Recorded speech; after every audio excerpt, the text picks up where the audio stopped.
All beings seek immortality, yearning to ascend to the heavens. Immortals embody eternal life. Immortals possess powers that overshadow the skies. Corpse mountains loom, countless as the stars. The auspicious hour has arrived, the newlyweds shall bow to heaven and earth. With this resounding proclamation, a pair of newlyweds clad in crimson robes emerged slowly from Xianyuan sect. The Xianyuan square erupted in thunderous applause, and many guests beamed with smiles. The young man, handsome and refined, donned a red robe with a radiant smile and an exuberant demeanor, yet his aura appeared somewhat lacking in strength. The woman beside him had clearly been meticulously adorned. Her beauty was striking, with alluring red lips and sparkling eyes like flowing water. The crimson robe accentuated her fair, porcelain-like skin, rendering her mesmerizing. Yet, on this joyous occasion, her expression remained as tranquil as a still pond, exuding an unsettling calmness. Many guests furrowed their brows at this sight, but quickly masked their concern with smiles. Among the elders of the Xianyuan sect, some exchanged glances before sighing softly, closing their eyes in silence, while a few younger disciples displayed expressions of resentment and anger. If it were me, even if Ning Qingyan begged on her knees, I would never marry her. A cruel heart renders beauty meaningless. Alas, she is unworthy of Brother Yun. He is far too infatuated. Chu Yun glanced at the lovely lady beside him, his heart heavy with sighs. He was not the son of Chu Tian, the sect leader of the Xianyuan sect, but rather a reincarnated Chu Yun who had been here for over a year. As his memories fused, he understood that Chu Yun and Ning Qingyan had grown up together in the Xianyuan sect. Yet Chu Yun was of average talent, while Ning Qingyan possessed the rare and precious Xianying physique. It was all for the indelible bond from my past life. I have traversed through time, leaving you behind, so when I see you again, nothing can stand in my way. Even though you are but a reflection of the one I loved, I cannot forget. Gazing at Ning Qingyan beside him, Chu Yun smiled, a smile tinged with both joy and sorrow. Qingyan, cheer up, today is our wedding. Ning Qingyan's eyes were slightly vacant as she nodded gently, her expression unchanged. Ever since she learned of her failure to achieve the nascent soul stage, she had remained this way. She abandoned her childhood sweetheart to pursue the path of cultivation, achieving the late golden core stage in just 3 years, only to falter at the nascent soul. She could not accept it, so she chose indifference. The disdainful and angry glances from those around her were not lost on her. Yet what did it matter now that she was deemed a failure? Bend the knee to heaven and earth. The voice of an elder from the Xianyuan sect rang out. Chu Yun and Ning Qingyan knelt down deeply, bowing to the heavens and the earth. Bow to the ancestors. Chu Yun gently pulled the indifferent Ning Qingyan to kneel before the sect leader, his father, Chu Tian, and bowed deeply. Chu Tian's expression was calm, but a flicker of heartache could be seen deep within his eyes as he gazed at his son. Bow again to heaven and earth. Chu Yun and Ning Qingyan stood facing each other, one bearing a smile filled with profound longing and sorrow, while the other wore a blank expression, her eyes vacant, as if she were merely a bystander in the ceremony. The two of them slowly bent at the waist in unison. Halt!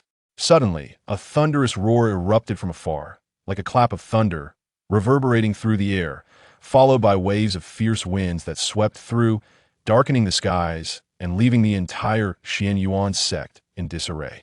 Chu Tian and the 4 elders of the Xianyuan sect instantly rose to their feet, their faces grave as they stared into the distance.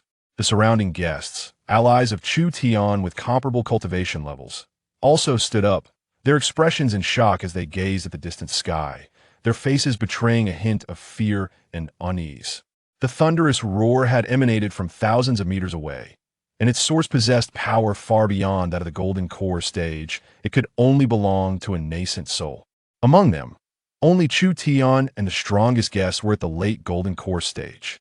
Foundation establishment, golden core, nascent soul. These are the initial 3 realms of the cultivation world, with vast chasms between each stage that are as insurmountable as the divide between heaven and earth. In an instant, 2 figures appeared in the sky above the Xianyuan sect, suspended in midair, gazing down. One was a young man, comparable in age to Chu Yun, clad in a flowing black robe, handsome in countenance, with eyes fixated on Ning Qingyan, radiating a hint of fervor. The other, an elderly man with hair and beard as white as snow, bore a dignified demeanor, standing in the void as the surroundings trembled and distorted slightly. Indeed, a nascent soul powerhouse, only a nascent soul can stand aloft in the air. But that young man appears to be under 20. How can he be a nascent soul? This is terrifying. Which sect does this powerful being belong to? A nascent soul cultivator so young is unheard of. The Xianyuan sect and its guests were all profoundly astonished. It is worth noting that the strongest in Xianyuan sect, Chu Tian, was only at the late golden core stage, and none present were nascent soul cultivators. Yet two formidable nascent soul experts had descended upon this humble place, the pressure nearly suffocating everyone present. Greetings, esteemed elders. All the cultivators present bowed to the two figures. Are you Ning Qingyan? The young man spoke, his voice calm yet tinged with a hint of fervor, not sparing a glance at anyone else. Ning Qingyan's expression turned to one of confusion, but upon spotting the fiery cloud emblem on the young man's black robe, she exclaimed in shock, "You are a prodigy from the Hua family? Truly deserving of the title of Qingyan Fairy, you are remarkably perceptive to discern my identity as Hua Xuanyu. What a pity that you failed to achieve the nascent soul otherwise. With the Xianyin physique of the Qingyan Fairy, given time, you might have been able to catch up to my strides." Hua Xuanyu smiled faintly. Upon hearing Hua Xuanyu mention the failure to achieve the nascent soul, Ning Qingyan's brow furrowed with intense frustration and anger, but she quickly composed herself. There was no changing the past, so what harm was there in speaking of it? Then, as if she realized something, she thought, Hua Xinyu is indeed Hua Xuanyu, one of the strongest prodigies of the Hua family, rumored to have a shot at contending for the position of family head in the future, exceptionally talented. Why would he come to such a small place? What if I could help you achieve the nascent soul and restore your cultivation? Hua Xuanyu spoke, as if it were a casual remark. What? Ning Qingyan gasped, her eyes widening as she fixated on Hua Xuanyu, her body trembling, completely frozen. She had learned how cruel the cultivation world could be during her 3 years away from the Xianyuan sect without power. One was as insignificant as an ant. Of course, I only require you to agree to one condition, and I can assist you in your restoration. Hua Xuanyu smiled, his black robe billowing gracefully. Chapter 2. The Blood Oath. What are the conditions? Ning Qingyan inquired breathlessly, taking a few swift steps forward. Swear an oath to become my wife. Hua Xuanyu's eyes narrowed, revealing a flicker of flame within them. Upon hearing this, Chu Yun was struck with astonishment, gazing incredulously at Hua Xuanyu, a sudden pang of fear blossoming in his heart. He turned abruptly to face Ning Qingyan, who at that moment also turned to look at him. Chu Yun could clearly see a hint of regret in her gaze. Within a few breaths, Ning Qingyan made her decision, fixing her earnest gaze upon Hua Xunyu. Is what you say true? You surely know of the undying golden pill. Can it restore your cultivation? Hua Xuanyu retorted. The undying golden pill? Chu Yun gasped in shock. Even though his cultivation was merely at the foundation establishment stage, he had heard of this miraculous elixir. One capable of restoring even the nascent souls of great powers, let alone mending the cultivation of golden core practitioners. That I, Ning Qingyan, swear an oath. If you assist me in restoring my cultivation, I shall become your wife. Her resolute and indifferent words echoed throughout the entire Xianyuan sect. What? Chu Yun stumbled back a few steps, unable to believe his ears, his hands trembling slightly. Are you serious? The cultivators of the Xianyuan sect and the surrounding guests were taken aback, their expressions morphing into one of profound anger. How could this woman be so shamelessly malicious as to vow to become another's wife on the occasion of her own wedding? All for the sake of cultivation. Many clenched their fists involuntarily. When Ning Qingyan had been rendered a waste, Chu Yun had not only refrained from despising her, but had still been willing to marry her. Yet now, she had committed such a despicable act without a hint of hesitation. What did she consider Chu Yun to be? Regrettably, the two nascent soul experts loomed like colossal mountains, their overwhelming presence instilling a sense of dread in all, silencing any dissent. Ning Qingyan turned to face Chu Yun, a complex expression crossing her features, ultimately transforming into a resigned sigh. Had her talent been ordinary, she would have likely settled down with Chu Yun for a peaceful life. However, having witnessed the cruelty and opportunism of the outside world, she could not resign herself to mediocrity. She was willing to sacrifice everything for strength. Moreover, the Tianhan sect, which had once nurtured her as a prodigy, had callously abandoned her after her failed attempt to cultivate. She vowed that this sect would face retribution. "I'm sorry," Ning Qingyan whispered softly before striding forward. Suddenly, her body swayed as a powerful hand grasped her shoulder. "Why? Tell me why. You are already my wife." Chu Yun's eyes were bloodshot with anguish. "Get lost." The moment the words left his lips, a wave of energy rippled through the air, akin to a pebble cast into a still pond. Chu Yun's body was struck by an invisible force, sending him hurtling back 100 meters, where he coughed up a mouthful of blood, his 8 foundation establishment platforms trembling violently, with 2 even developing hairline fractures. Foundation establishment practitioners are divided into 9 levels, each level corresponding to the stability of their foundation establishment platforms. Achieving 1 platform signifies the first level, 2 platforms the second, and so forth, until 9 platforms allow for the condensation of a core. Chu Yun currently stood at the 8th level of foundation establishment, possessing 8 platforms within him. Yet, under Hua Xuanyu's thunderous roar, he not only suffered severe injury, but also destabilized his internal platforms.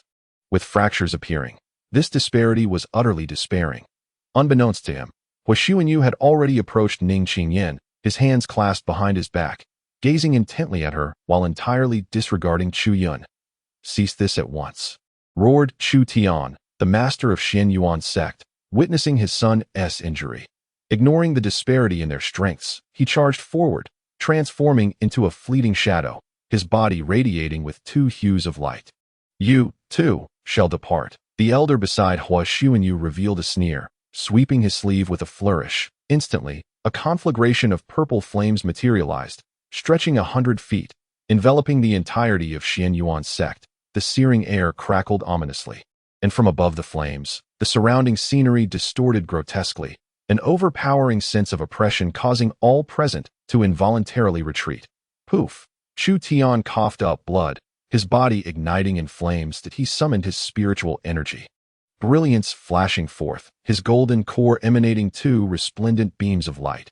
However, the flames resembled the purple fire rising from the depths of the netherworld, utterly inextinguishable. Chu Tian, engulfed in violet flames, blazed upon the Xian Yuan Plaza. "Master, Master, I come to your aid. Rascal, I shall slay you." The 4 elders of Xian Yuan's sect and numerous disciples wore expressions of profound shock and fury. "All of you, stand down." In the midst of the flames, Chu Tian shouted fiercely, compelling all Xian Yuan practitioners to remain still. Any hint of defiance would be deemed an act of treachery against the sect. "Father!" Chu Yun cried out, trembling uncontrollably, tears of blood streaming down his face. Although he was not Chu Tian's biological son, Chu Tian, unbeknownst to him, had shown him immense kindness over the past year, allowing him to feel the warmth of paternal love, despite Chu Tian's considerable pressures. He had never once urged or reproached him for his ordinary talents. "Young Master Hua, spare Uncle Chu," Ning Qingyan implored, her face reflecting deep compassion. "Ha, mere ants. What does it matter if one dies?" the elder replied nonchalantly.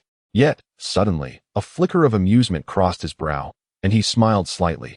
"For the sake of Fairy Qingyan, I shall spare your life." With that, he waved his hand, and the purple flames, as if imbued with consciousness, dispersed entirely, retreating into the elder's palm, vanishing from sight. Chu Tian stood charred, his golden core still radiating 2 beams of light, but in the next moment, those lights extinguished completely. With a crack, the golden core shattered, and Chu Tian's aura waned to its nadir, leaving him utterly depleted of power, blood spurting forth as he fainted. "Master!" All Xian Yuan sect practitioners were taken aback by this shocking turn of events. Once they regained their wits, they gathered around Chu Tian, displaying expressions of anguish and rage. Their master had been struck down, his golden core shattered, rendering him powerless. "Father!" Chu Yun limped forward, eyes fixed on the encircled Chu Tian, his fingernails digging painfully into his flesh, crimson droplets falling to the ground. He admonished himself to endure. He was not the Chu Yun of yore, not the one of mediocre talent, and he would one day have his chance for revenge. Yet, he could not suppress the rage swelling within him, his eyes turning blood red, his body trembling. Ning Qingyan had abandoned him once more before all the practitioners, and now his father was reduced to a mere mortal. How could he contain himself? With trembling resolve, Chu Yun extended his bloodied finger, pointing unyieldingly at the elder, gritting his teeth as he demanded, "What is your name?" "Huashuanyu." The elder was momentarily taken aback, then burst into laughter. "Ha ha ha. An ant raises its feeble limbs and inquires about my name. It's seeking revenge." The elder laughed heartily, as if encountering something utterly inconceivable. "Very well. I shall reveal to you that I am Hui Jia Huazhongtang. Let us depart." Throughout this exchange, Huashuanyu never cast a glance at Chu Yun. Ning Qingyin's face bore a hint of guilt, but it swiftly transformed into resolve. "Chu Yun, we do not inhabit the same world. This realm is far beyond your imagination. Living a mundane life, is it not a form of happiness in its own right?" Chapter 3. The Four-Pointed Cauldron. Having spoken, three figures instantaneously vanished into the void. "Congratulations, young master. With the assistance of the Xianin body, breaking through that barrier in the future will undoubtedly be effortless. The Hua family will inevitably belong to you." Huazhongtang gazed at Ning Qingyin, revealing a faint smile. "Indeed, otherwise, I would not have sacrificed such a substantial price for the immortal golden pill." "Huh." Huashuanyu chuckled. Ning Qingyin listened to their candid conversation, her heart unperturbed. Cultivation is inherently such. One gains some, yet may have to relinquish more, while many invest greatly with naught to show for it. Since learning of her Xianin body, she had anticipated this day would eventually come. Male cultivators would reap immense benefits from uniting with her, which was also the reason Huashuanyu had saved her. As she watched the three depart, the guests finally exhaled. The earlier atmosphere having been stifling, they dared not speak. Yet at this moment, no one mocked the Xianyuan sect. These sects were all on amicable terms with it. The day's upheaval had left them unable to react, still feeling a profound sense of intimidation, let alone the cultivators of the Xianyuan sect and the Chu father and son. Indeed, there existed powers in this world beyond their imagination, yet they had not anticipated such entities would grace a humble place like the Xianyuan sect. The leaders of the other sects came to witness the unconscious Chu Tian, leaving behind various pills before departing. Soon, what was once a lively wedding venue became a desolate ruin. Chu Yun stood quietly, vivid red blood staining his scarlet robes, a striking sight. The Xianyuan sect was shrouded in sorrow. Chu Tian was carried away, and four elders employed countless pills in an attempt to heal him. However, with his golden core shattered, his cultivation was rendered null, though his life was no longer in danger due to their efforts. He would henceforth be reduced to a cripple. Upon learning that his father was safe, Chu Yun emerged. Many disciples of the Xianyuan sect regarded him with expressions of both hatred and pain. "I told you from the very beginning that we should have expelled Ning Qingyin instead of taking her in. Now look what has happened." "Humph. The cursed Ning Qingyin, the damned Huashuanyu, Huazhongtang. One day, they shall face retribution." Sparing few words, Brother Yun was once again hurt by Ning Qingyin, who, during the wedding, had vowed to become another's wife. Leaving the sect leader reduced to a mere mortal, Brother Yun's heart was far from at ease. Listening to the murmurs behind him, Chu Yun clenched his fists, realizing that it was his obsession that had harmed the Xianyuan sect.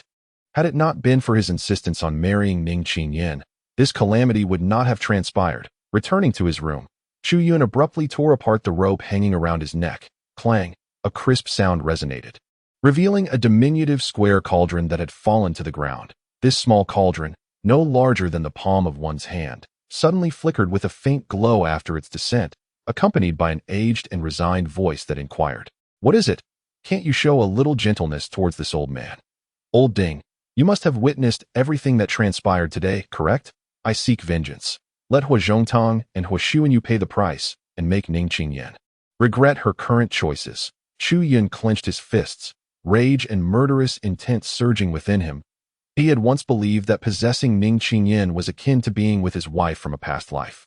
Yet reality proved to be the cruelest of teachers. Though their appearances were identical, they were not the same person. The harsh truths of the world had awakened Chu Yun, bringing clarity to its brutality. "For over a year, I have undergone no fewer than 40 breakthroughs to the Golden Core stage, yet each time was spent nurturing the Square Cauldron, causing my cultivation to repeatedly regress to the Foundation Establishment stage, only to painstakingly refine and condense the Golden Core again, a relentless cycle that had persisted for more than a year. Now, I can no longer afford to wait. If I cannot unravel the first layer of the seal, I shall cease nurturing this cauldron." Success was within reach. Just one more attempt would suffice. and I never anticipated such an event would transpire. The old man's voice dimmed slightly, fully aware of the tremendous blow today's events had dealt to Chu Yun. Though I cannot recall much, as the vessel spirit, I can sense the extraordinary nature of this cauldron. It is undoubtedly a formidable entity beneath this starry sky. Your nurturing over the past year has not been in vain. Old Ding stated earnestly, I shall now commence the process of condensing the golden core once more, until the seal is entirely unraveled and I break through to the golden core stage. I will not emerge, Chu Yun declared, settling into a meditative posture. Old Ding's gaze bore a hint of resignation. He understood that Chu Yun feared stepping outside, afraid of facing the scrutiny of all within the Xianyuan sect. Unlike other sects, the Xianyuan sect in the eastern continent was rife with internal strife and ruthless competition. Although this sect was small, it was remarkably unified under the leadership of Chu Tian. Thus, Chu Yun felt reassured that no harm would befall his father, a mere mortal. On the contrary, the position of sect leader still belonged to his father, and no one would contest it. Each time after nurturing the square cauldron, Chu Yun's cultivation would once again regress to the foundation establishment stage. He was no longer the previously mediocre Chu Yun. He possessed the confidence to inquire about names from Huazhongtang. The reason for his continued foundation establishment stage was solely due to the cauldron's influence. Streams of spiritual energy surged rapidly into Chu Yun's body, at such a velocity that anyone witnessing it would be astounded, exclaiming that only a genius could absorb energy in such a breathtaking and almost predatory manner. Within the confines of the room, spiritual energy swirled around Chu Yun's form, continuously rushing toward his dantian. The foundation establishment stage is comprised of 9 tiers, each corresponding to the 9 major acupoints within the human body, culminating in the formation of 9 foundation establishment platforms. Chu Yun had already condensed 8 platforms, placing him at the 8th tier of foundation establishment. One more platform would elevate him to the pinnacle of foundation establishment, allowing for the condensation of the golden core. A month later, the spiritual energy within Chu Yun reached its zenith, unable to accommodate even the slightest additional influx. The 9 foundation establishment platforms within him radiated the aura of the Tao, making the formation of the golden core something that ordinary cultivators found exceedingly difficult, remarkably effortless for Chu Yun, who had already condensed it dozens of times. All the rich spiritual energy, akin to water, surged towards the dantian, where it coalesced into a vortex. At the heart of this vortex, a point emanated a golden radiance. As the spiritual energy coursed through his entire being, the foundational platforms began to shatter, and within the dantian, the golden point at the center of the vortex gradually expanded, its brilliance becoming increasingly blinding. In mere moments, Chu Yun felt the abundant spiritual energy within all his meridians dissipate entirely. In the location of his dantian, a golden elixir the size of a soybean emerged, instantly augmenting his strength several dozenfold and initiating a qualitative transformation. The previously fluid-like spiritual energy now manifested within the golden elixir as if it were tangible, stirring the air with each subtle movement. At once, a formidable wave surged forth from his body, akin to an autumn breeze, causing dust to rise from the ground and all furnishings within the room to levitate. With a mere thought, the tables and chairs gently descended, unharmed. He had become a practitioner of the golden elixir. Simultaneously, Chu Yun gazed at his golden elixir, witnessing beams of light burst forth from its golden surface. First one, then 2, followed by a third, a fourth, and a fifth. A total of 5 streams of light radiated from Chu Yun's golden elixir.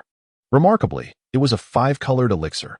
Chu Yun mused. The 4th chapter of the Supreme Foundation Establishment Sutra states that golden elixirs are categorized into 9 colors, with each color representing a level of strength.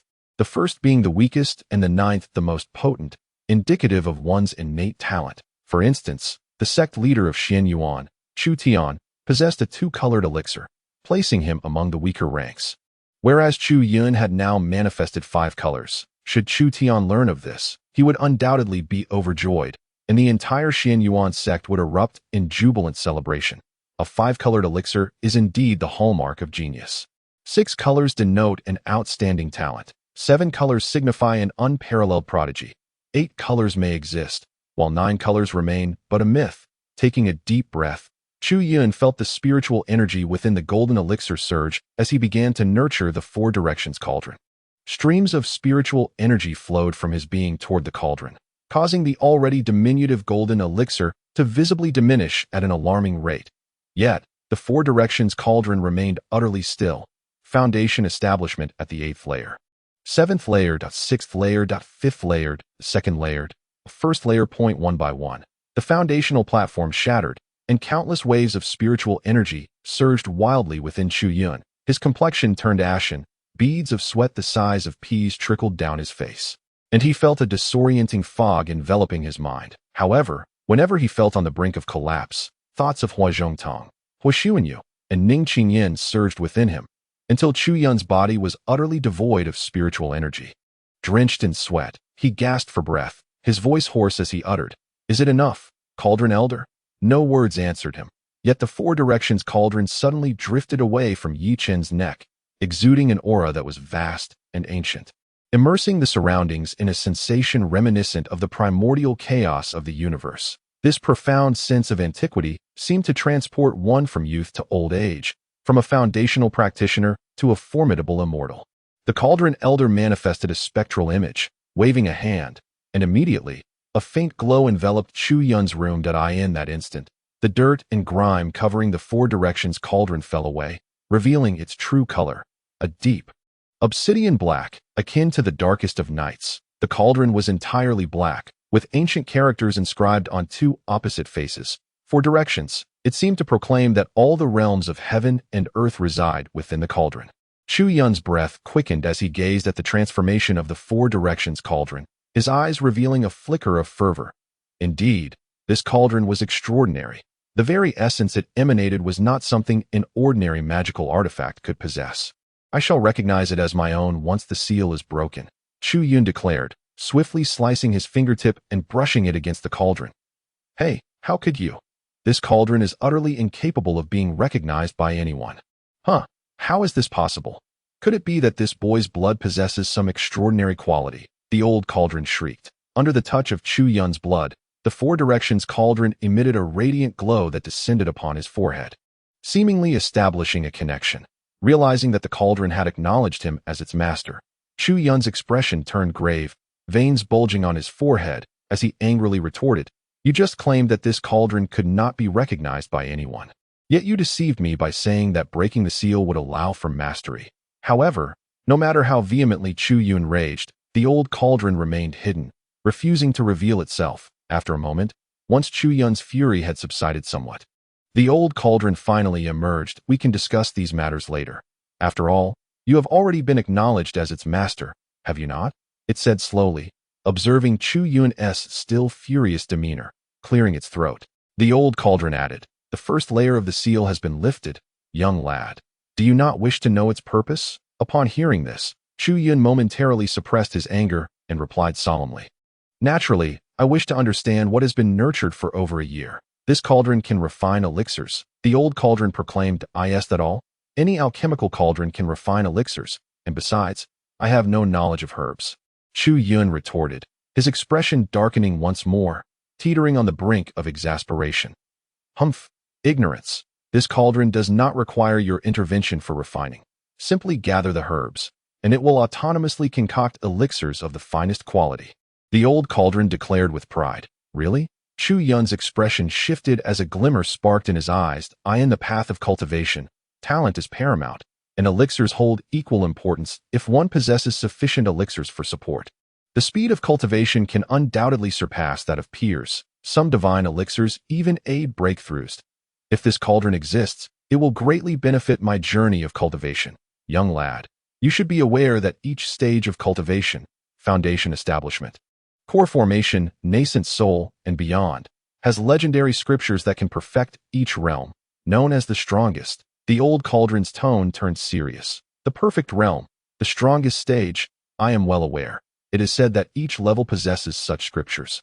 Unfortunately, they have been lost to time. Even if a cultivator were to obtain the perfect scripture for a particular realm, they would be revered by heaven and earth." Chu Yun replied, "It is only after the seal of the Four Directions cauldron is broken that I learned it contains the scripture for perfect foundation establishment," the old cauldron revealed. "What?" Chu Yun was taken aback, never having imagined that within the cauldron lay the scripture for perfect foundation establishment. This was indeed a legendary text. Mastering the perfect foundation establishment would render him invincible within that realm, even allowing him to contend with core formation cultivators at the peak of foundation establishment. This was the essence of perfect foundation establishment, the supreme foundation establishment scripture. The old cauldron spoke, gravely, pointing at Chu Yun's forehead as a beam of golden light entered his mind. Chu Yun trembled, feeling countless golden runes rushing through his consciousness, a wave of profound Tao energy enveloping him, as if someone were chanting within his mind, akin to an unmatched Sanskrit scripture. The supreme foundation establishment scripture, Chu Yun murmured, instinctively assuming a meditative posture, his tongue resting against the roof of his mouth. Breathing naturally, listening to the whispers of the breath, letting go of all thoughts, maintaining a singular focus, I gradually attune myself to the rhythm of my breathing, perceiving it in a state of semi-awareness. It dawns upon me that even the act of breathing holds profound significance. In this state of forgetfulness and singularity, I discover that the foundation of cultivation is imbued with such marvels. Contemplation leads my mind to sink into the ocean of consciousness, as I coalesce my primordial essence, thus experiencing illumination. This realm cannot be pursued with fervor, should one attempt to forcefully chase it.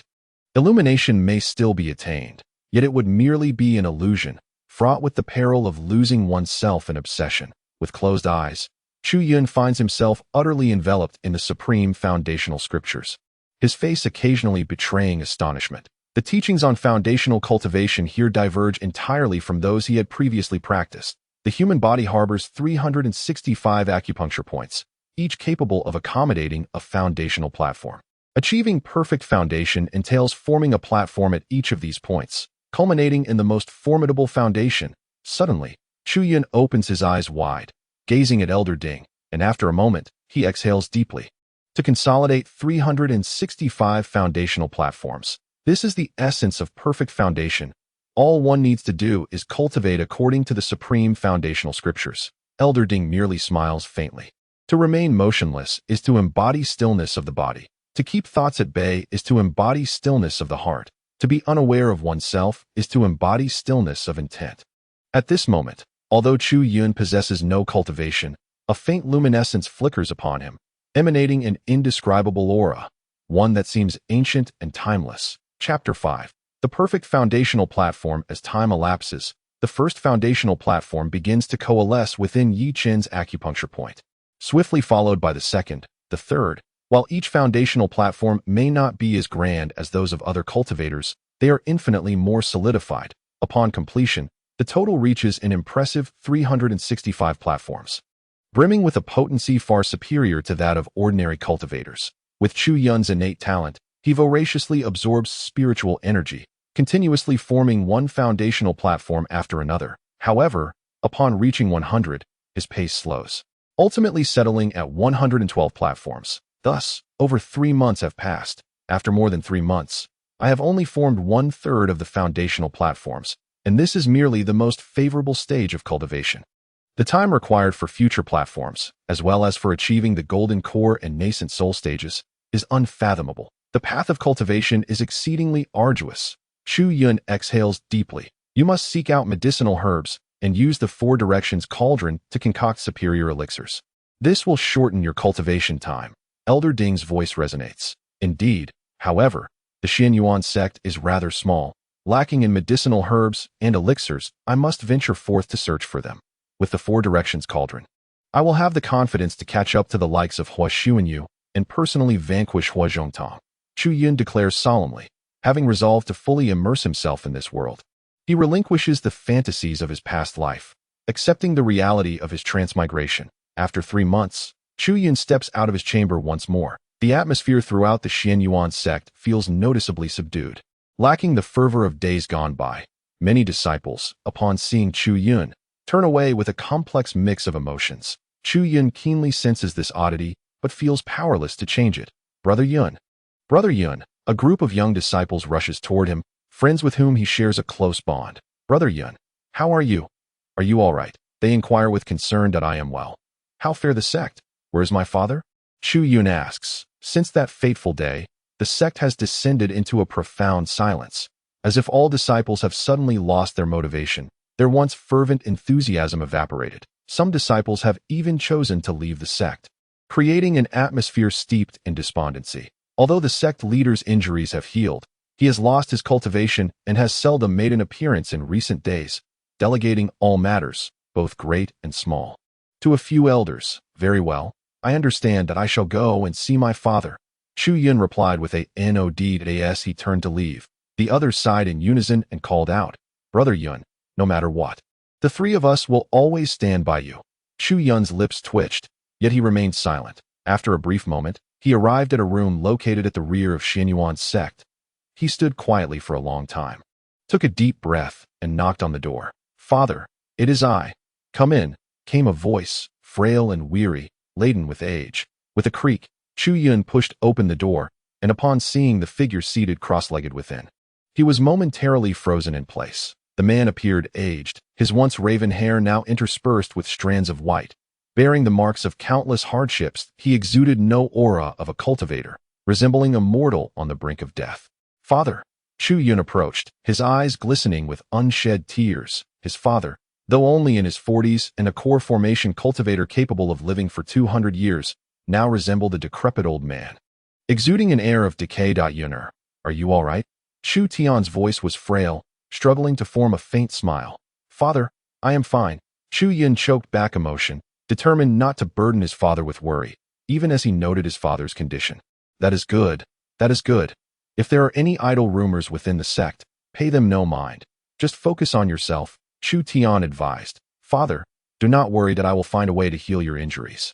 Chu Yun asserted resolutely. With the Four Directions cauldron in his possession, he was confident that by locating the right herbs, he could concoct a supreme elixir, ensuring his father's complete recovery. Upon hearing this, Chu Tian's face softened with a hint of relief, yet he remained silent, aware that while miraculous medicines existed in the cultivation world, they were not within their reach. Father, not only will I heal you, but I will also make the Hua family pay for their transgressions. Chu Yun's eyes narrowed as he spoke in a low, determined tone. Do not. Chu Tian exclaimed in alarm, trembling hands gripping Chu Yun's shoulders. We cannot seek vengeance. Those cultivators are beyond our means to confront. Father, rest assured, if I lack the strength, I will not court death. But if I acquire that strength, I will certainly confront the Hua family. Chu Yun replied with utmost seriousness. Observing the expression on his son's face, Chu Tian was momentarily taken aback, taking a second look at Chu Yun, who now appeared markedly different, more confident and composed than before. Very well, very well. Yuner has grown up, Chu Tian said, his voice filled with joy, though his eyes glistened with unshed tears. Father, I have come to bid you farewell, but I cannot grow within Xianyuan's sect. I must venture out, Chu Yun declared. Upon hearing this, Chu Tian fell silent for a moment before suddenly bursting into hearty laughter, tears streaming down his cheeks. Very well, go forth and carve out your path. Remaining here will yield no future. He then handed Chu Yun a bundle. Take this. The outside world is not like Xianyuan's sect. It is fraught with danger. These are some items I have saved over the years. Chu Yun did not refuse. He understood that if he did not respond, his father would undoubtedly disapprove. This was an antiquated storage pouch, one of the few remaining in the Xianyuan sect, containing a space of 10 zhang for storing items.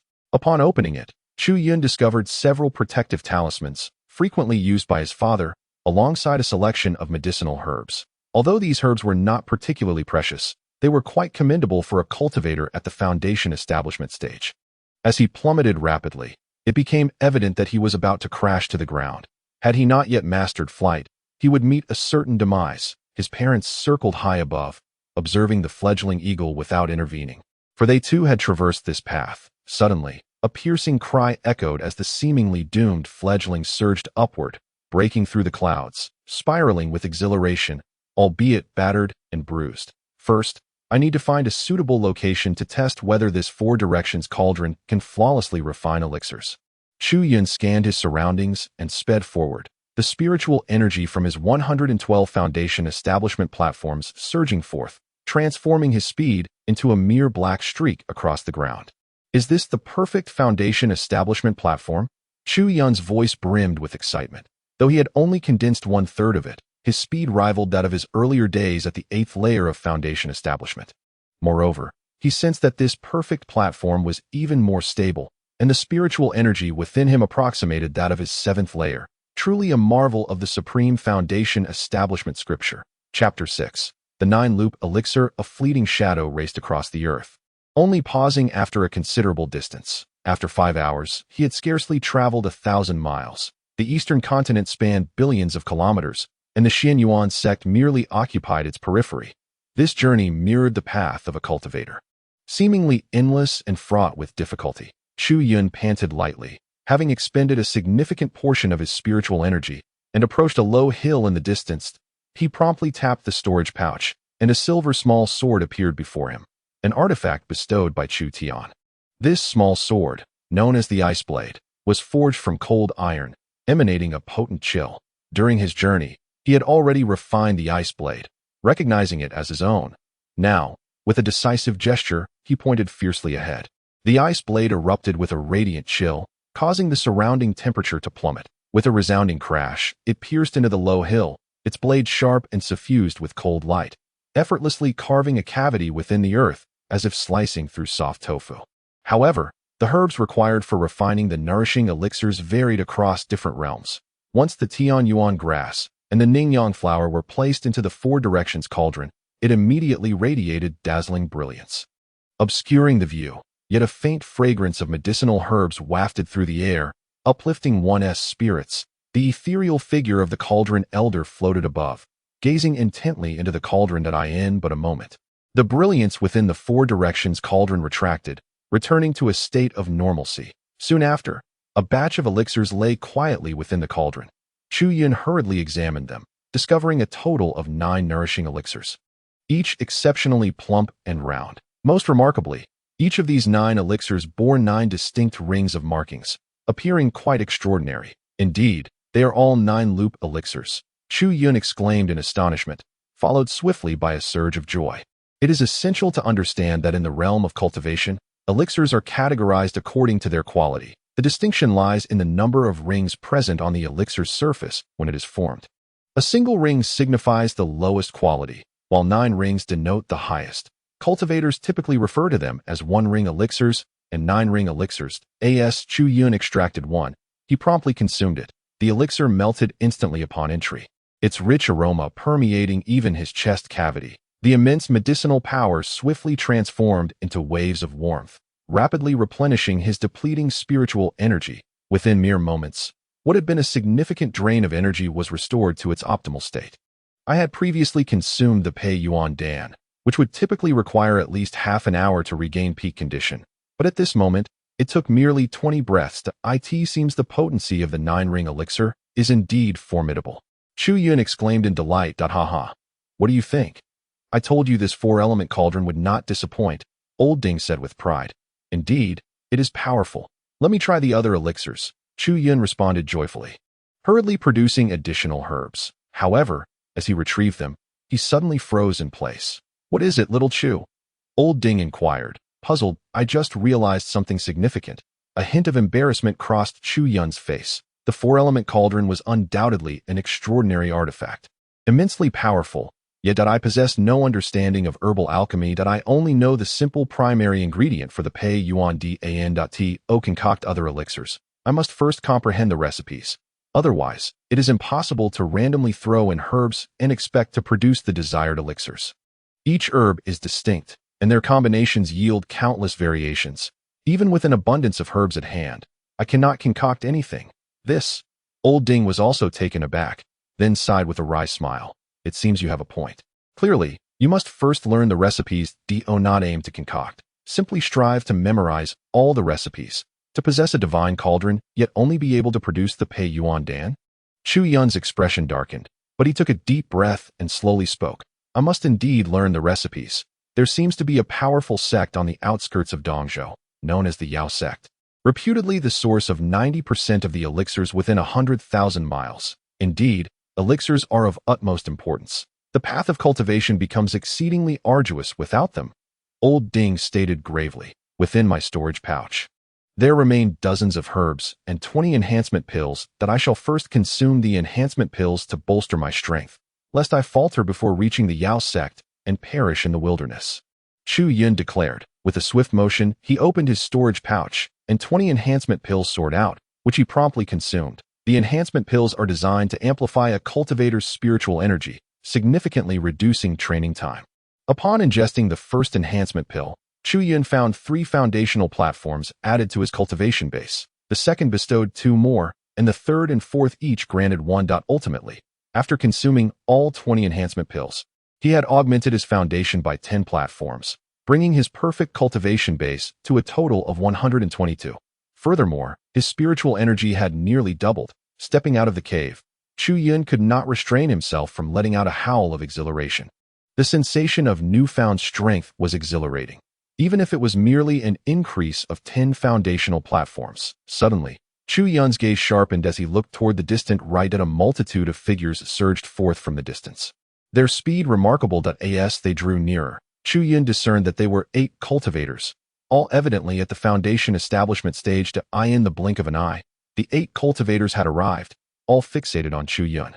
The 2 foremost figures, both middle-aged, exchanged glances, their nostrils flaring slightly in surprise, and a glimmer of cold light flashed between them, signifying their mutual understanding. "Surrender the elixirs," declared one of the middle-aged cultivators, a faint aura of pressure emanating from him, revealing his status as an 8th-layer foundation establishment cultivator. "There is no one else here. It would be prudent not to resist. Hand over the elixirs directly, or else." The other also unleashed his formidable presence, a powerful gust of wind accompanying his words, similarly indicating his 8th-layer status. The remaining 6 cultivators regarded Chu Yun with hostile eyes, their auras subtly surging, all at the 7th and 6th layers of foundation establishment. Chu Yun frowned. He was acutely aware, from his memories, that the cultivation world was notoriously merciless. Having personally endured a harrowing experience 3 months prior, he had not anticipated encountering such brazen robbery so soon after his emergence.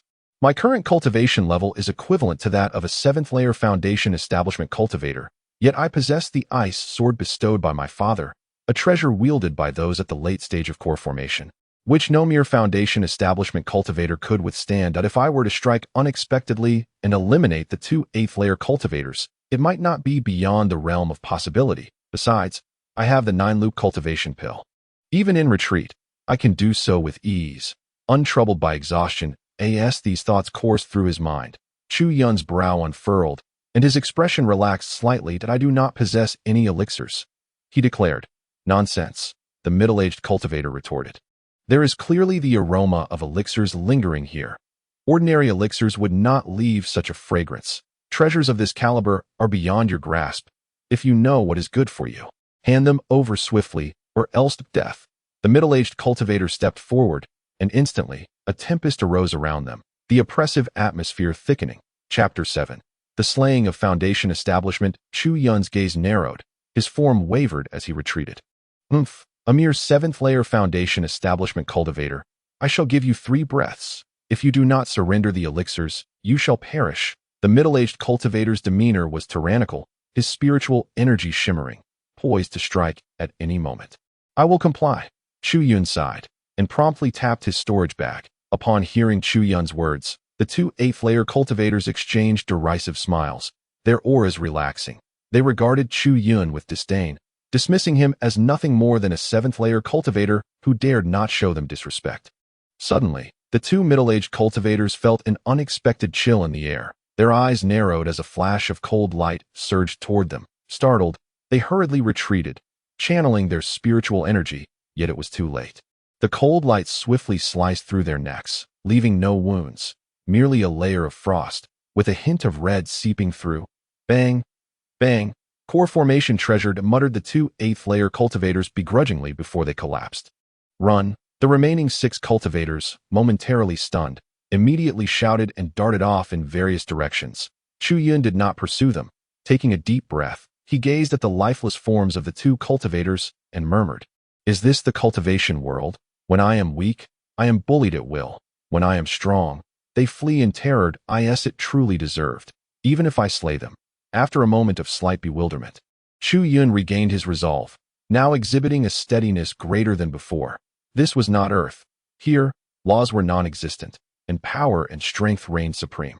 Chu Yun approached and removed the storage bags from 2 middle-aged cultivators. discovering within a few medicinal herbs and a magical artifact. Yet all were inferior to the ice sword, more suitable for foundation establishment cultivators. The herbs were quite ordinary, and in addition, there were 2 manuals of cultivation techniques, albeit of a lower tier than those left to him by his father. A month later, Chu Yun traveled with utmost caution, hiding whenever he spotted cultivators in the distance, only emerging once they had passed. When encountering core formation cultivators, he did not hide, but instead proceeded with careful deference, maintaining a respectful demeanor. Generally, core formation cultivators were not so petty as to trouble a foundation establishment practitioner. Yet, in merely a month, Chu Yun felt an immense drain on his physical and mental energies, weariness settling upon him as he remained vigilant at all times, unaware of when danger might strike.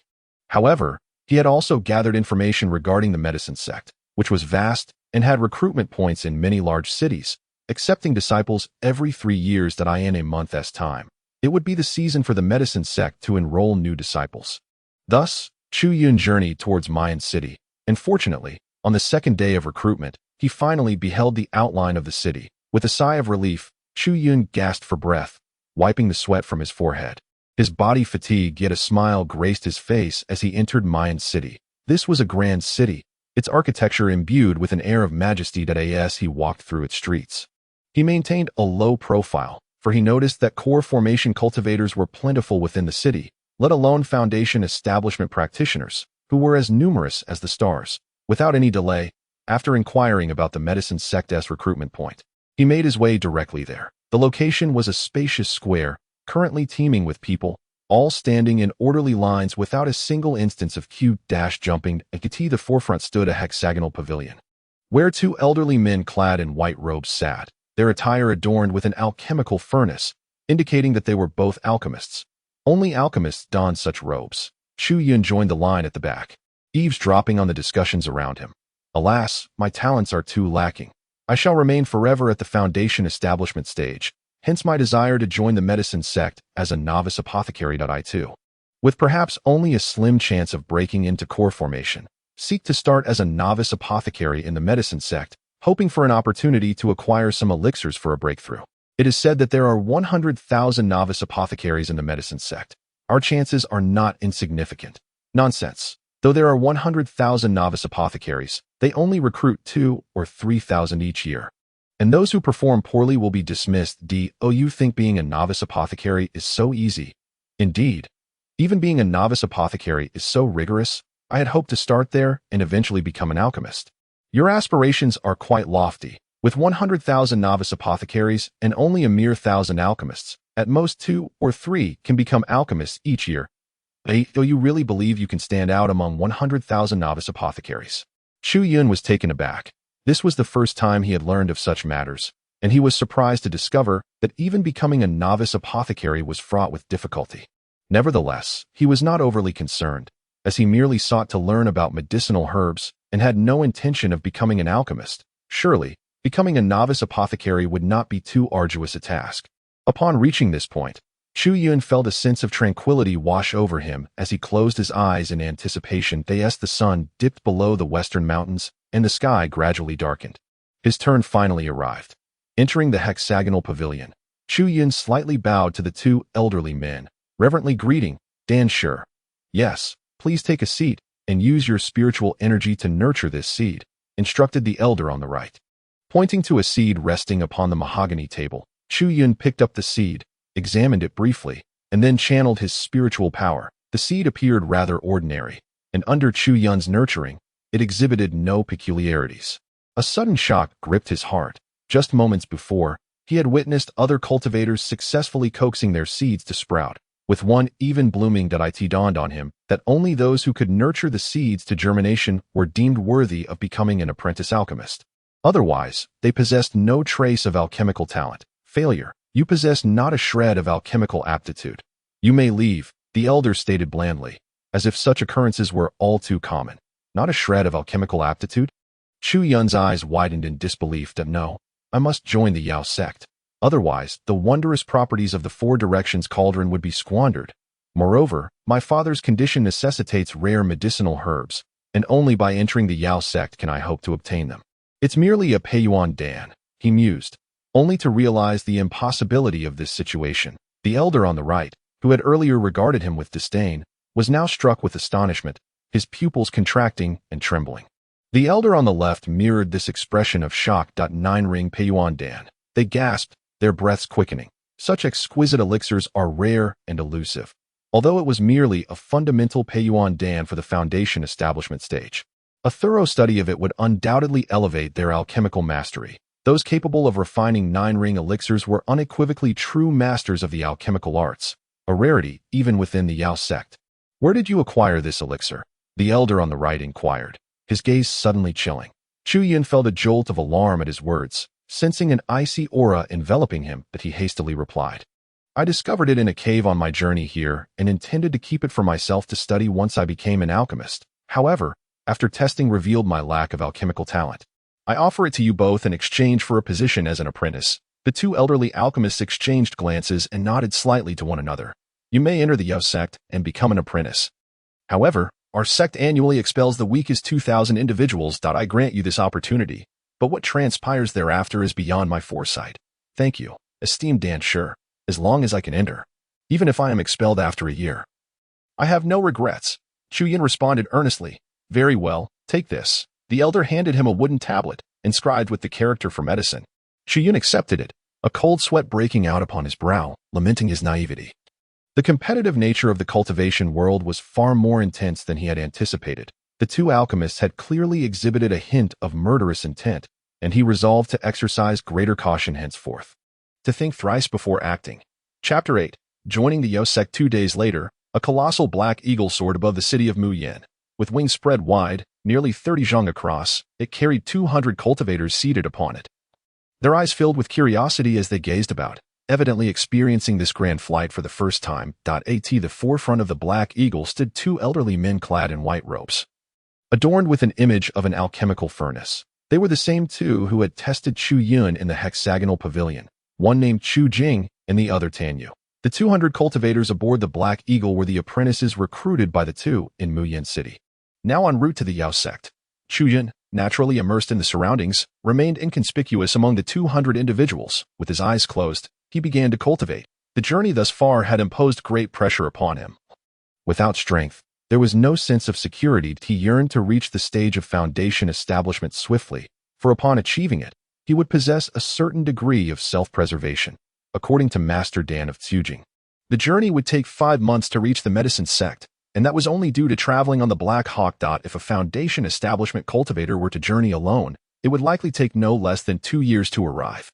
Furthermore, in those 2 years, a foundation establishment cultivator would find it nearly impossible to traverse such a long distance without being slain. As time passed, nearly all the cultivators closed their eyes to meditate.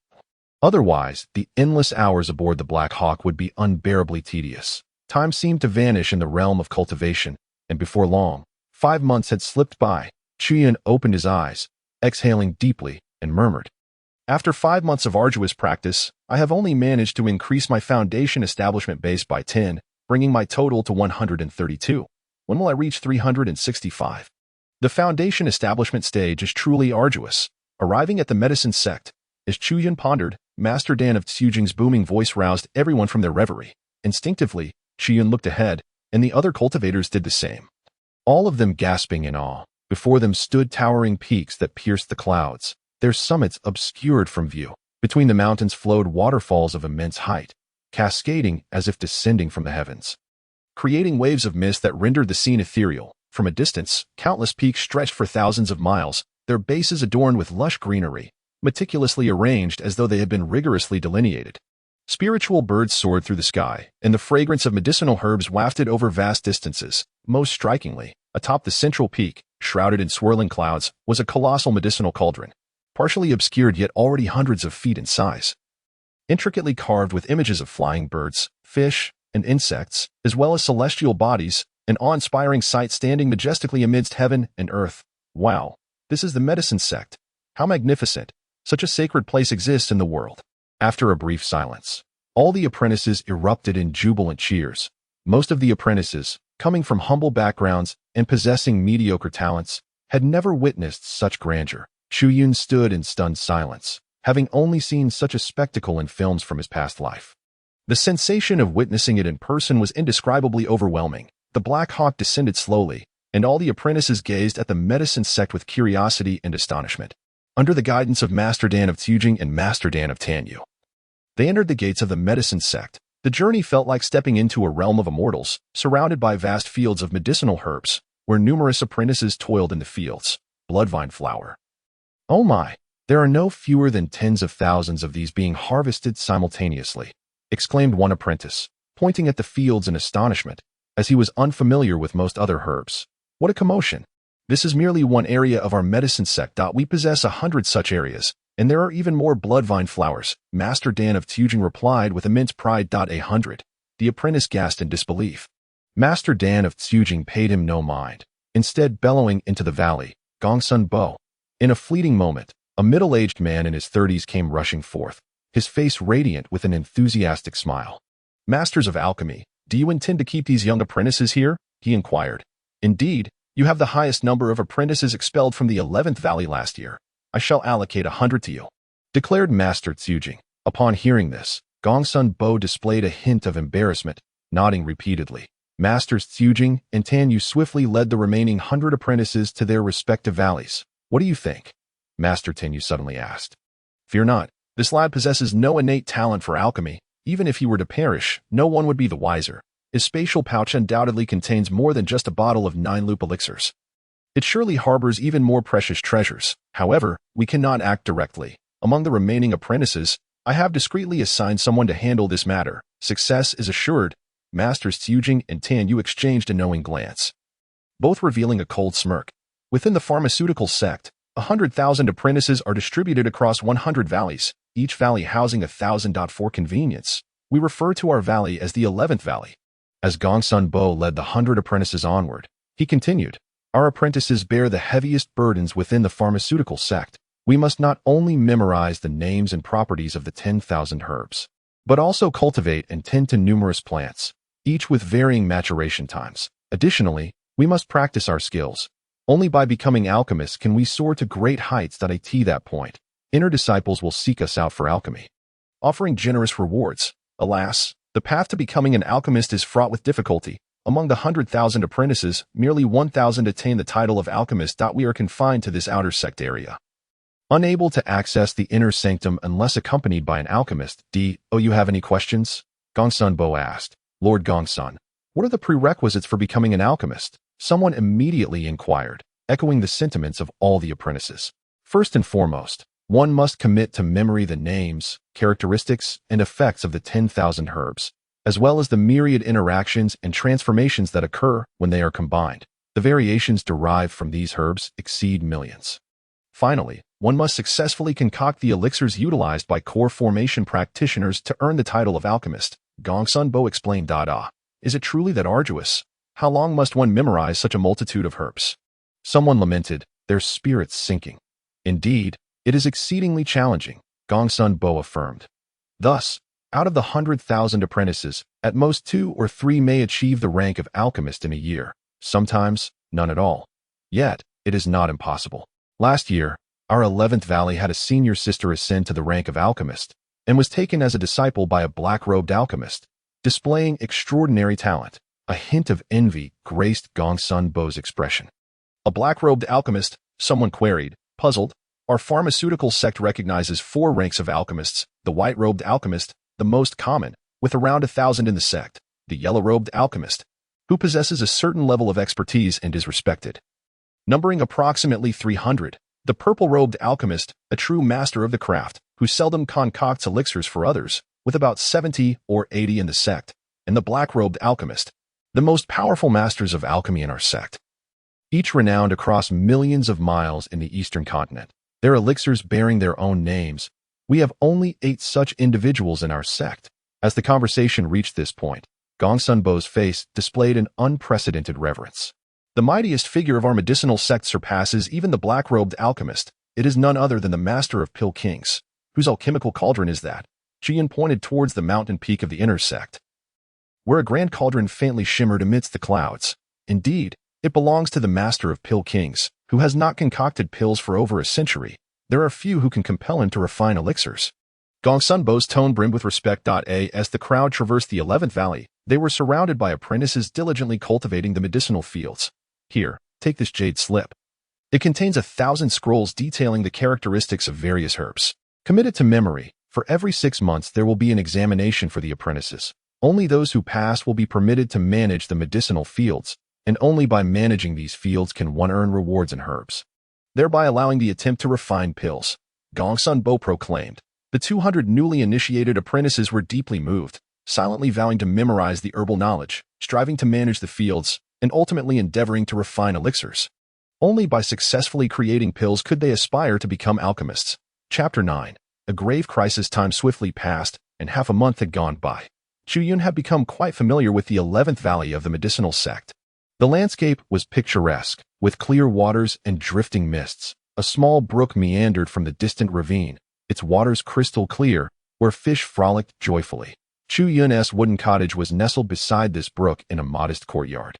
The 11th Valley was expansive, capable of accommodating 1,000 individuals, thus each person enjoyed their own private dwelling. At this moment, Chu Yun sat cross-legged in his wooden cabin, holding a scroll densely inscribed with characters and illustrations, all pertaining to information about herbs. As noon approached, he set down the scroll, lifted his gaze, inhaled the fragrant aroma of the surrounding herbs, listened to the gentle flow of water, and observed the faint mist enveloping the area. Taking a deep breath, with a plethora of 100,000 herbs, each with distinct classifications, it was not merely essential to memorize their appearances but also their properties, cultivation methods, growth environments, harvesting, and preservation techniques. Although we are cultivators, mastering all this within 6 months is indeed a formidable challenge. Moreover, the roots, stems, and leaves of each herb possess varying medicinal properties, leaving no room for shortcuts. Only diligent memorization suffices. Gaining access to pill recipes is no trivial matter. One must attain the status of an alchemist to view them within the sect. The higher the rank, the more recipes one will naturally become aware of. Possessing this grand cauldron does not guarantee immediate success. Relentless dedication to cultivation is essential. Chu Yun rubbed his temples. Fortunately, I possess the Supreme Foundation Establishment Sutra. As long as I diligently practice, I can certainly forge a flawless foundation. Is it Chu Daoyu? Suddenly, a voice emerged from outside the courtyard, and a young man in his 20s approached. Chu Yun vaguely recalled that this young man was one of the 100 newly initiated apprentices. However, they were not acquainted, leaving Chu Yun curious about the purpose of this visitor. The young apprentice strode forward with an impassive expression, fixing his gaze upon Chu Yun. Hand over your storage bag. I have no desire to kill you. I am merely executing a task for another. What? Chu Yun was taken aback. A flurry of thoughts raced through his mind, a hint of suspicion emerging, yet he dared not confirm it. In this desolate area, all that could be seen were newly appointed apothecaries, each burdened with their own herbal concoctions, and not a soul in sight. After a fortnight of observation, I have come to the undeniable conclusion that even should I end your life at this very moment, there would be no inquiry tracing back to me. Moreover, for the sake of an insignificant novice apothecary, the apothecary sect would hardly expend their efforts. Thus, I advise you to present your storage bag. I have no time to waste on you. The young apothecary spoke coldly. Upon hearing this, Chu Yun's suspicions were further solidified. This individual, despite being a stranger, had plotted against him since his entry into the sect. Leaving only one conceivable explanation. It seems you have come to some realization, thus you must comprehend that there is no escaping this fate. Surrender your storage bag. I am at the 9th level of Foundation Establishment, and you are no match for me, declared the young apothecary. Then let us put it to the test. Chu Yun understood that evasion was futile, and the youth had already calculated that no one would come to his aid. You are utterly foolish. I shall claim your life. Remember my name, Tian Shun, the young apothecary uttered icily. Immediately, he formed a hand seal, and a surge of power emanated from him as he pointed at Chu Yun, exclaiming, Fire Serpent Technique. With a fierce roar, a torrent of flames erupted, swiftly coalescing into a serpentine form, its burning essence distorting the air and reducing the surrounding foliage to ash. Long before the fire serpent reached him, Chu Yun was already engulfed by an overwhelming wave of heat. The 9th level of Foundation Establishment was indeed a formidable force, with an immense cultivation base and astonishing spiritual techniques. Suddenly, a flash of cold light surged forth, piercing through the fire serpent and dispersing a chilling aura that froze a portion of the flames, causing them to shatter and fall. Nevertheless, The vast spiritual power of the 9th level still allowed a fraction of the fire serpent to maintain its advantage. Surging towards Chu Yun once more, with a resounding thud, the fire serpent struck Chu Yun, sending him hurtling backward, blood spewing from his mouth. Yet, within him, the 127 flawless foundation platforms trembled in unison, dispersing the incoming attack with remarkable efficacy. Consequently, while blood was spilled, he had only sustained a minor injury. The sight of a foundational artifact for core formation sparked a flicker of surprise in Tianqian's eyes, quickly followed by a wave of avarice. Chu Yun hastily consumed a 9-ring vitality pill, restoring his cultivation to its zenith in an instant. With a swift glance back, he began to retreat, feigning immense agony, his steps unsteady. Observing this, Tianqian wore a smug expression, confident that a 7th-level cultivator could not withstand his full-force assault.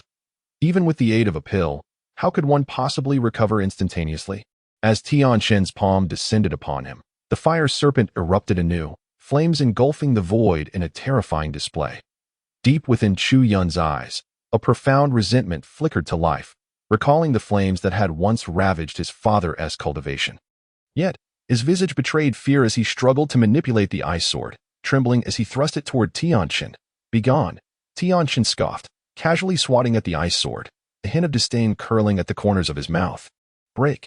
Chu Yun bellowed, and in that moment, the ice sword blazed with brilliance, emanating a bone-chilling aura that startled Tianqian, who could hardly fathom that the already gravely wounded Chu Yun could unleash an even greater power than before.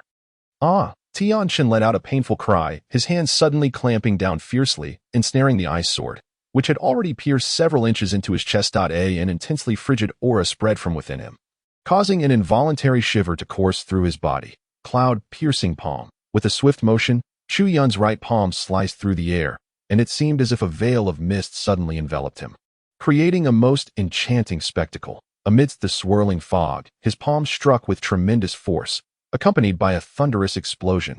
Thud! The blow landed squarely on the hilt of the ice sword, driving the entire blade deep into Tianqian's body. His eyes bulged in disbelief before he collapsed lifelessly to the ground. Gasping for breath, Chu Yun sank to the ground, panting heavily. Suddenly, a flame erupted, incinerating Tianqian's corpse to ashes, while Chu Yun collected the storage bag, which contained the techniques for the fire serpent art and, to his astonishment, several precious herbs. Yet, he found no joy in this fortune. His victory over Tianqian stemmed from the latter's carelessness, his father's bestowed treasure, the ice sword, and the cloud-piercing palm technique, along with the 9-loop pill and the extraordinary capabilities of the perfect foundation-laying platform. Without these advantages, he would have been unable to defeat a cultivator at the 9th level of foundation establishment. However, the threat had not dissipated. If he was not mistaken, Tianqian was either a disciple of Chu Jing or Tan Yu, likely sent by both to pursue the 9-loop pill. Chu Yun's brow furrowed, a profound sense of peril flooding his mind. Chu Jing and Tan Yu were both white-robed alchemists, their cultivation at least at the foundation establishment stage, lacking any backing or connections, and with a significant disparity in strength. He pondered how he could evade their pursuit if they were determined to target him. The only feasible path would be to become an alchemist himself, or to break through to foundation establishment. But such aspirations were exceedingly unrealistic in the short term. He was unfamiliar with anyone in the alchemist sect, leaving him without allies. What was he to do? Chu Yun furrowed his brow tightly, massaging his temples, astonished that just half a month into his arrival, he was already embroiled in such turmoil. Should he reveal his ability to concoct pills? No. While that might shock the entire alchemist sect, it would also likely lead to his capture and coercion for answers. Everything stemmed from his own weakness. He had to do everything within his power to enhance his strength. Chapter 10. I wish to attempt in the 11th Valley. With its picturesque mountains and waters, many young apprentices toiled in the herb fields. Though arduous, they found joy in their endeavors.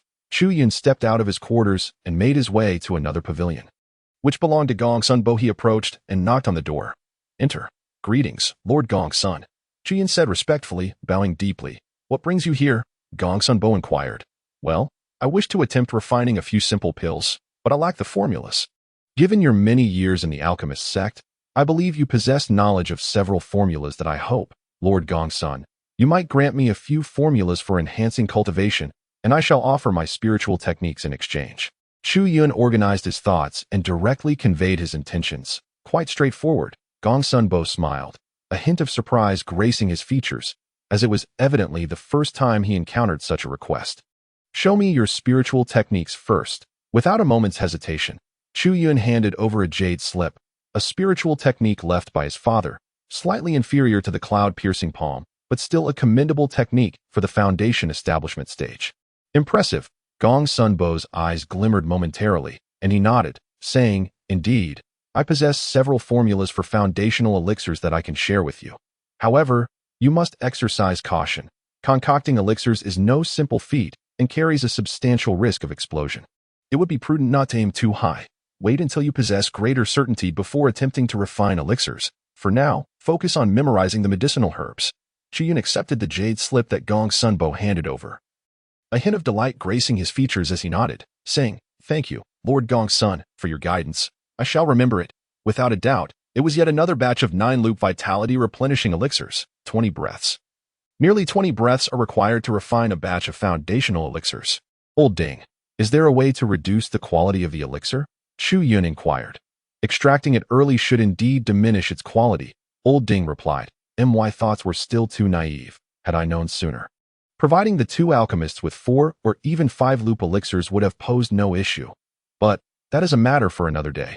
For now, I must bolster my strength. Having said this, Chu Yun's eyes flickered as he placed a 9-loop vitality replenishing elixir into his mouth.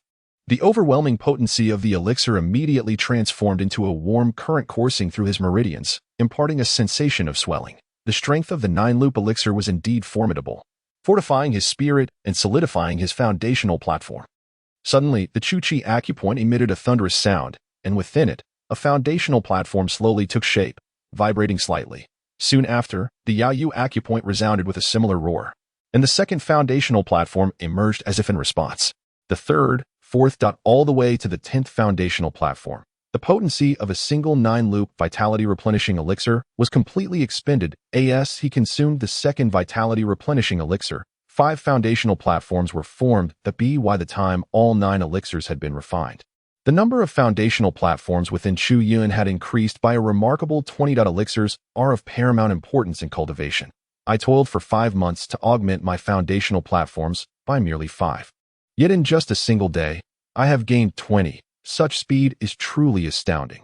Without hesitation, Chu Yun consumed the Ning-Yang elixir and Yulu elixir as well, resulting in a total increase of 60 foundational platforms. Thus, the perfected foundational platforms within him had reached 187, achieving half of the total. Clenching his fist, the power of cultivation surged within him, causing a resonant thunderous sound to emanate from his body. With a casual punch, the air shimmered with faint ripples, and boulders were reduced to dust. Now, the spiritual energy within me is equivalent to that of a 9th-layer foundational cultivator. If I were to confront Tianqin at this moment, armed solely with my ice sword or cloud-piercing palm, I could easily vanquish him. However, when faced with a core formation cultivator, I still possess not even a modicum of resistance. I am not yet sufficient. Chu Yun felt no elation, for the two alchemists imposed immense pressure upon him. Within half a month, should the two alchemists discover that Tianqin has not returned, they will personally investigate. If Tianqin has vanished while I remain, it is likely they will take action themselves. Should the two alchemists decide to abduct someone, none in the 11 valleys would dare intervene. That I find myself in a predicament. Yet I cannot depart. My father requires treatment, and I must enhance my cultivation. Thus, I must remain within the medicine sect. As Chu Yun stepped outside, he immediately noticed a great distance away numerous young alchemists running about excitedly. A mixture of apprentice and newly initiated alchemists among them. What has transpired? Observing their expressions of joy, Chu Yun also darted outside. Hurry, senior sister Wenren is coming. This is none other than senior sister Wenren. She is here to recruit a new apprentice. Perhaps we have a chance. Listening to the discussions of the crowd, Chu Yun's brow furrowed slightly, and she quickened her pace. Perhaps this was an opportunity. Soon, she beheld a gathering of nearly 1,000 alchemy apprentices in front of Gong Sun Bo's dwelling. Nearly all the apprentices from the 11 valleys were present, with those absent hastily making their way here. This was senior sister Wenren. Chu Yun gazed ahead at a woman in a white robe, a master alchemist standing beside Gong Sun Bo, her expression tranquil and unruffled, as the white fabric of her robe swayed gently in the breeze. Her long black hair cascading to her waist, this woman possessed a fair complexion, her eyes as clear as autumn waters, and her lips resembling polished jade. Simply standing there, she captivated countless hearts, with all the apprentices whispering cautiously. Fearful of disturbing the enchanting figure, Dai was said that senior sister Wenren had, within just 6 months, successfully passed the apprentice test on her first attempt, and a year later, astonishingly refined a 3-ring elixir, which was her inaugural foray into alchemy, thus garnering the attention of the esteemed black-robed masters of the medicine sect, who took her on as a personal disciple. Heavens! Is this truly the case? To succeed in alchemy on the first attempt is already a mark of genius. Yet she managed to produce a 3-ring elixir. How terrifying. Indeed, the entire medicine sect was shaken, with some even claiming that many years hence, our sect would once again see the rise of a black-robed alchemist. Senior sister Wenren's beauty is unparalleled, truly breathtaking. Silence, everyone. Gongsun Bo commanded. We are all mere apprentices. How could we possibly refine elixirs? Yes. How could that be possible?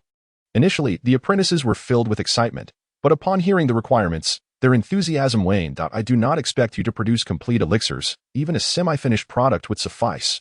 Wenren Ming spoke, her tone somewhat subdued yet melodious. I can gauge a person's alchemical skill and talent from the state of their elixirs. Do you hear? Senior sister Wenren managed to refine a 3-ring elixir while still an apprentice, astonishing the medicine sect. Are there so many of you who cannot even produce a half-finished product? Gongsun Bo declared loudly. Senior sister Wenren, I wish to give it a try. A 30-something apprentice stepped forward, exuding an air of composure. I too wish to give it a try. Immediately, 5 individuals stepped forward without hesitation, since it was merely a matter of attempting rather than producing a finished elixir. However, after these 5 stepped out, not a single one of the remaining 1,000 apprentices dared to take a step forward, their faces reflecting a longing mingled with a sense of dilemma.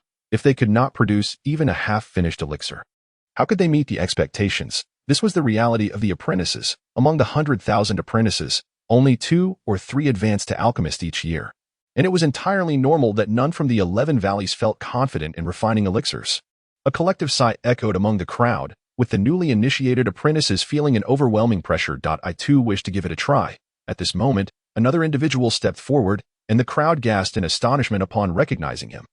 Who is this person? Why does he look so unfamiliar? I remember him. He is a newly initiated apprentice from half a month ago. What? A newly initiated apprentice from half a month ago dares to accept senior sister Wenren's test. How arrogant. Step back at once. Do not be foolish. Gongsun Bo, taken aback, hurriedly admonished, fearing to provoke Wenren Ming. Alchemy, much like cultivation, requires diligent practice, no matter how formidable one's talent. It is impossible to master alchemy in merely half a month.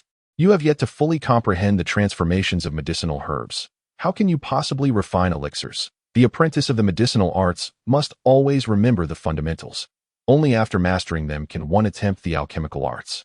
Wenren Ming gazed at Chu Yun with a look of mild discontent, as she perceived him to be overly ambitious and unrealistic. Prior to joining the medicine sect, I had acquired some understanding of the Tao of alchemy.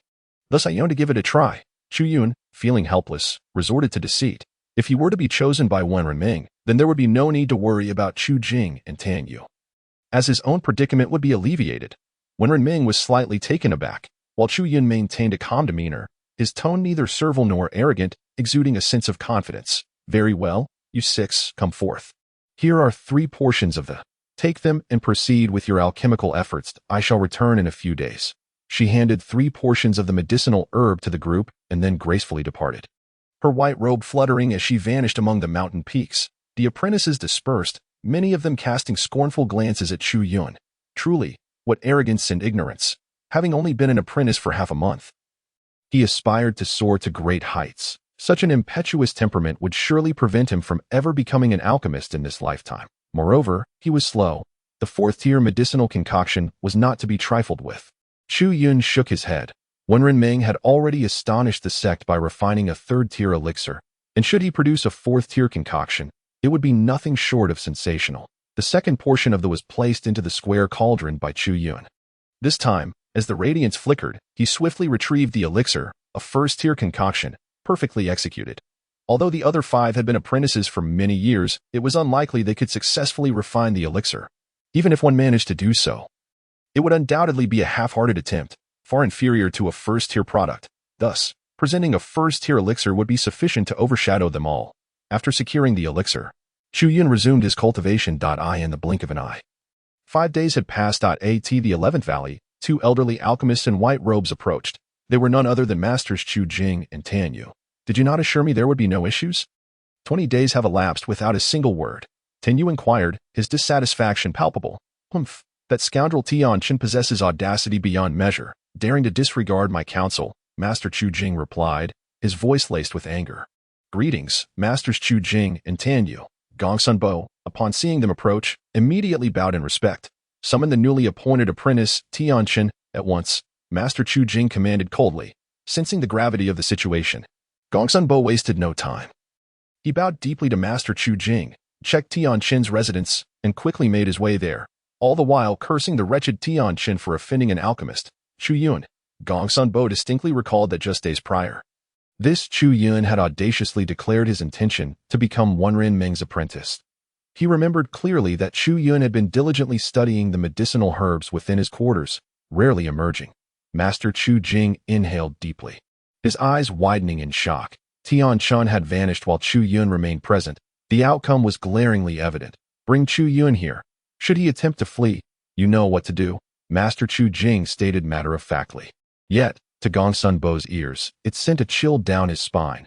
For an alchemist to deal with an apprentice was as effortless as crushing an ant. He dared not linger for a moment longer. Hastening towards Chu Yun's direction, inwardly berating the new apprentices for their apparent lack of foresight in offending an alchemist. Chapter 12. The overbearing senior sister. What in the world did Chu Yun do? From a considerable distance, Chu Yun spotted Gongsun Bo hurrying towards his residence, accompanied by the sound of his angry shouts. A jolt of apprehension surged through Chu Yun. Gongsun's demeanor suggested that his visit was likely not related to Wenren Ming. Thus, only one matter remained that could warrant such urgency. To his surprise, the two old fellows had arrived sooner than anticipated. How impatient they were, Chu Yun inwardly cursed, his thoughts racing, without waiting for Gongsun Bo to approach. He took the initiative to push the door open and dashed outside. Gongsun Bo felt a flicker of displeasure, yet recalled the instructions of the two alchemists, upon seeing Chu Yun rush out. He mistakenly assumed he was attempting to flee, and hurriedly channeled his spiritual energy. However, just as he made this move, he was taken aback to see Chu Yun sprinting towards him, closing the distance in less than a breath. Before Gongsun Bo could marvel at Chu Yun's astonishing speed, he noticed Chu Yun raising a pill before him. Senior brother, I have recently refined a pill. Do you have any means to summon Sister Wenren or present it to her? A pill? Gongsun Bo was nearly rendered speechless, his jaw dropping in astonishment. Among all the aspirants wishing to become Wenren Ming's alchemical apprentice, Chu Yun was the newest and least renowned, and certainly the one Gongsun Bo had the least faith in. Thus, when the two alchemists had approached him in anger seeking Chu Yun, he had not even broached the subject of Wenren Ming. Yet now, it was evident that he had been blind to the truth. This fledgling apprentice had managed to concoct a pill in a mere 5 days. Though his talent may not rival that of Wenren Ming, it was certainly unparalleled among any other apprentice within the 11 Valleys. No, perhaps among all the apprentices in the current alchemical circles, none could compare. Gongsun Bo was momentarily stunned, while Chu Yun furrowed his brow slightly, having witnessed the harsh realities of the cultivation world. He suspected Gongsun Bo had ulterior motives. Thus, gritting his teeth, he continued, Senior brother, if you could assist me with this favor, I also have a yuan-enhancing pill as a token of gratitude for you. I implore you to help me navigate this backdoor. You have another? Gongsun Bo's voice trembled slightly. Very well. After a moment's hesitation, he reached for the pill in Chu Yun's hand. Upon taking a whiff, he felt his inner essence stir. It was indeed exceptional. Savoring a deep breath, he turned back to Chu Yun, though his expression had shifted. Well, Chu Yun, it seems you are well aware of my purpose for visiting today. However, seeing your remarkable talent, I shall assist you with this endeavor. Should you achieve success in the future, do not forget your senior brother. However, I cannot offend the two alchemists, Xujing and Tanyu, so I hope you will come to my residence to buy some time. Without further ado, Gongsun Bo seized the pill and sprinted towards the exit of the 11 Valleys at the utmost speed. It was clear to all that the choice lay between Wenren Ming and Chu Yun, as well as Tanyu and Xujing. Chu Yun's smile faded completely.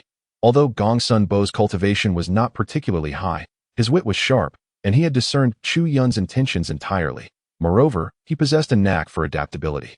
If handled wisely, he could prove to be a valuable ally in the future. Just as they were growing impatient, they spotted Chu Yun approaching slowly from a distance. Humph, as the two individuals simultaneously let out a soft hum. Their brows furrowed slightly in unison. They had spotted an array of apprentices behind Chu Yun. Chu Yun, is it true that senior sister Wenrin is coming today to select candidates? One eager apprentice inquired excitedly beside Chu Yun. The others echoed his enthusiasm, for they were not eligible for selection. Merely catching a glimpse of Wenrin Ming was a momentous occasion for them that in stark contrast. The 5 other apprentices vying for selection wore grim expressions. Only 5 days had passed, and they had yet to refine even the elixirs, let alone any semi-finished pills. Chu Yun casually responded to those around him, then turned his beaming gaze towards Tan Yu and Chu Jing. He had deliberately spread the news, attracting such a multitude of disciples. Surely, even if these 2 were alchemists, they would not resort to violence in front of the apprentices. Greetings to the 2 esteemed alchemists. Upon seeing Tan Yu and Chu Jing, the apprentices were taken aback, bowing repeatedly. Chu Yun feigned humility, his eyes fixed intently upon the 2. Chu Yun present. The 2 exchanged glances, and then Tan Yu spoke with a commanding tone. They had already noticed Chu Yun, and this act was merely to avoid raising suspicion. Chu Yun, the crowd gasped in astonishment, especially the 5 aspiring apprentices who could hardly believe their eyes. How could this novice, who had only advanced half a month ago, capture the attention of the 2 alchemists in white robes? Chu Yun remained silent as he stepped forward from the throng. Chu Yun, accompany us, Chu Jing stated immediately. Esteemed alchemists, Chu Yun hastily bowed towards Chu Jing and Tan Yu. Might I request a brief moment? A few days ago, senior sister Wenrin came to select candidates, and I have also submitted my name. She should be arriving shortly. Once the selection is complete, I will join you without delay. Chu Jing and Tan Yu's expressions turned cold. With Tian Chen already in trouble, they were wary of what this young man might be plotting. His words, though pleasant, were merely a ruse to buy time. Should he choose to act recklessly and expose all his treasures in front of Wenrin Ming, it would spell their own demise. The 3 of them exchanged glances, each emanating an intense aura of determination. While outsiders remained oblivious, they understood each other's thoughts all too well. Chu Jing and Tan Yu, having collaborated for many years, shared an unspoken understanding. Without uttering a word, they suddenly released their formidable presence, both unleashing a resounding shout. Boldly, their full strength manifested, creating a tempest of energy that rippled through the air. All apprentices beheld the 2 alchemists as towering mountains, their might imposing. Instinctively, everyone trembled and half knelt in submission. Yet, Chu Yun stood resolute, his foundation quaking within as his vital energy surged uncontrollably. Remarkably, he managed to counteract the pressure exerted by Chu Jing and Tan Yu. Bold Chu Yun, you have violated our sect's rules. Today, we shall take you into custody, Chu Jing proclaimed, disregarding his identity as an alchemist, rushing towards the diminutive figure of Chu Yun. The closer he drew, the more Chu Yun felt immobilized. Chu Jing's right hand transformed into a claw, effortlessly gripping Chu Yun's shoulder as the golden core within him throbbed, sending a torrent of profound energy surging towards Chu Yun. With but a single claw, even a disciple at the 9th level of foundation establishment would surely faint on the spot. Yet, Chu Yun merely trembled, spitting blood. This left Chu Jing both astonished and elated. The more exceptional Chu Yun appeared, the more it indicated the extraordinary treasures he possessed. Young man, had you surrendered your treasures sooner, I might have granted you a swift end, if not, should I capture you, you shall undoubtedly wish for death. You old scoundrel, today you shall not slay me, and in the days to come, I shall ensure you are crushed beneath my feet. The power of the golden core was not to be compared with his half-formed foundation. As his foundation trembled within him, it was on the verge of shattering once more. Yet, having endured multiple breaks, what did he have to fear? As long as he remained alive, there would come a day for retaliation. You seek death. Seeing this, Chu Jing chose not to waste words, letting out a sharp command as he seized Chu Yun and leaped backward. Halt! However, before they could touch the ground, a delicate voice rang out from above. Sister Wenrin, the 2 alchemists, exuding immense power, found themselves silenced. Only when a resplendent figure appeared in the sky could anyone withstand the overwhelming pressure and exclaim in astonishment. Chu Jing further sealed Chu Yun's meridians with true power, rendering him unable to speak. Wait.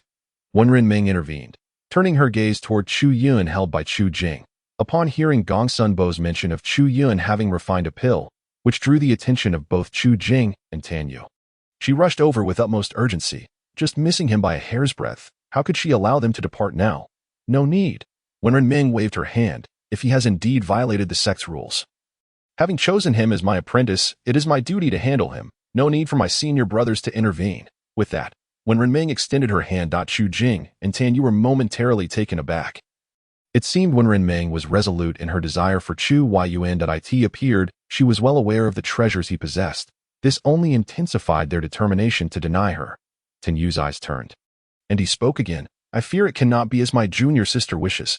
Although she has made her selection, she arrived too late. According to the sect's regulations, it is still our duty to take him away for proper handling. Moreover, junior sister, this individual is a wanted criminal appointed by our master, and we simply cannot let him go. Chapter 13. The rules. When Renming's words rendered Tan Yu and Chu Jing utterly speechless. Indeed, they had entered the sect before Wen Renming, yet their status paled in comparison to hers. The bloody nature of her statement left them unable to refute, too fearful to respond. Ultimately, they watched as Wen Renming raised her hand toward Chu Yun, turning to leave with him in tow. Her declaration echoed throughout the disciples of the 11 Valley, her overwhelming presence silencing even those who had participated in Wen Renming's trials. They could only watch in disbelief as Chu Yun was taken away. Others regarded Tan Yu and Chu Jing with incredulity. What status did an alchemist hold? Elevated and distant, yet now they found themselves thoroughly chastised. Some wished to laugh, while others felt a mix of helplessness and astonishment. Even the most noble could be brought low by another. Only when Wen Renming's figure and Chu Yun vanished did Chu Jing's expression shift from shock to a fierce demeanor. Good Wen Renming. So self-important, she dares not regard us with any respect. Humph. Although your path in the realm of alchemy appears boundless, I refuse to believe that you can sail smoothly without any obstacles. That I shall not let him escape. Tan Yu's gaze was icy, with a fierce glint in his eyes. What are you staring at? How dare these mere apprentices of medicine look us in the eye? Chu Jing nodded, intending to leave with Tan Yu. However, he suddenly noticed the apprentices of the 11 Valleys watching them with varied expressions. Immediately, a profound sense of humiliation surged from the depths of his heart. With a thunderous roar, he swept his long sleeves, unleashing his spiritual power without reservation to these apprentices. The overwhelming force transformed into a tempest that crashed down upon them. None could withstand such tremendous power. Anguished cries erupted as all the apprentices were swept away like fragile scraps of paper in the wind. The few disciples who were originally to partake in the trial of Wen So-ming fared even worse. Except for one, all struggled against this force, losing consciousness upon being hurled to the ground. Only one, strikingly handsome and clad in the garb of an apprentice, retained an air of superiority. After landing, he spat out a mouthful of blood, his face pale, and his expression dazed, yet he gritted his teeth and held on, refusing to succumb to unconsciousness. Upon witnessing the figures of Tan Yu and Chu Jing vanish, he murmured through clenched teeth, "Good old Chu Yun, stealing my position and causing my injury. One day, I shall become a master alchemist and settle the score with you." Today's events are not to be blamed on Tan Yu or Chu Jing, but rather entirely on Chu Yun. Had it not been for this fellow named Chu Yun, I would have been the one to become Wen Ren's apprentice. And naturally, I would not have been so severely injured by Chu Jing.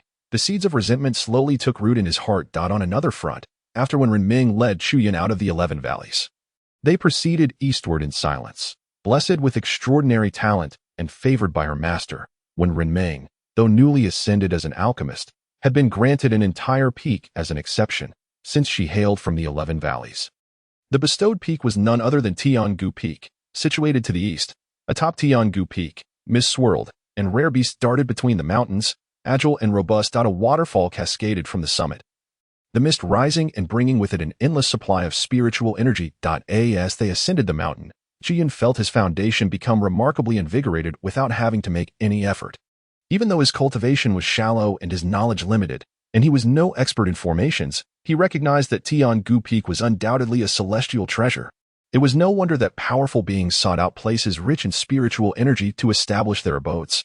Beneath the waterfall, there were several medicinal fields, though not as expansive as those in the 11 Valleys. The quality of the medicinal herbs surpassed them by an immeasurable margin. The fragrant aroma of the herbs mingled throughout the valley. As Chu Yun inhaled deeply, he felt an unparalleled sense of refreshment and comfort. Initially, as a novice alchemist, I had no need for apprentices to attend to me. However, as I am on the verge of a breakthrough and must enter seclusion for cultivation, I require someone to manage these medicinal fields and the spiritual beasts in the mountains. Standing before the medicinal fields, Wen Renming halted at the same time, produced 3 Peiyuan pills, 3 Huqi pills, and 3 Qianxin pills for me every 7 days. Once the pills are refined, deliver them to Xianyang Hall and place them at the entrance. Wen Renming's demeanor was as tranquil as a still pond. Yet Chu Yun distinctly sensed an indescribable shock. He suddenly felt that following this woman might be even more perilous than being caught by Chu Jing and Tan Yu. Realizing this, he noticed Wen Ming gazing intently at him, prompting him to quickly lower his head. Bowing slightly as he spoke, careful not to exhibit any hint of carelessness. The materials I require for the elixirs you may personally gather from this medicinal garden. Wen Ming nodded and, with her tone suddenly serious, added, however, should you dare to plunder any herbs from my garden or hunt the spirit beast within my sacred mountain for personal use, do not blame me for being merciless. The chill in her voice sent a shiver through Chu Yun, making him feel as though countless threats loomed over him, causing every foundational pillar within him to tremble uncontrollably. In that moment, Chu Yun comprehended that if Wen Ming wished to vanquish Tan Yu and Chu Jing, it would likely be as effortless as flipping one's palm. His heart raced as he promptly nodded in acknowledgement. Seeing Chu Yun's compliance, Wen Ming returned a satisfied nod. Every month, 11 Valley will send a batch of medicinal materials. These you may use freely. Furthermore, you may also hunt the spirit beast beneath Tiangu Peak at your discretion. No sooner had she spoken than Wen Ming's body trembled. Her complexion suddenly flushed. Under no circumstances should anyone disturb my seclusion. With that, she prepared to leap away.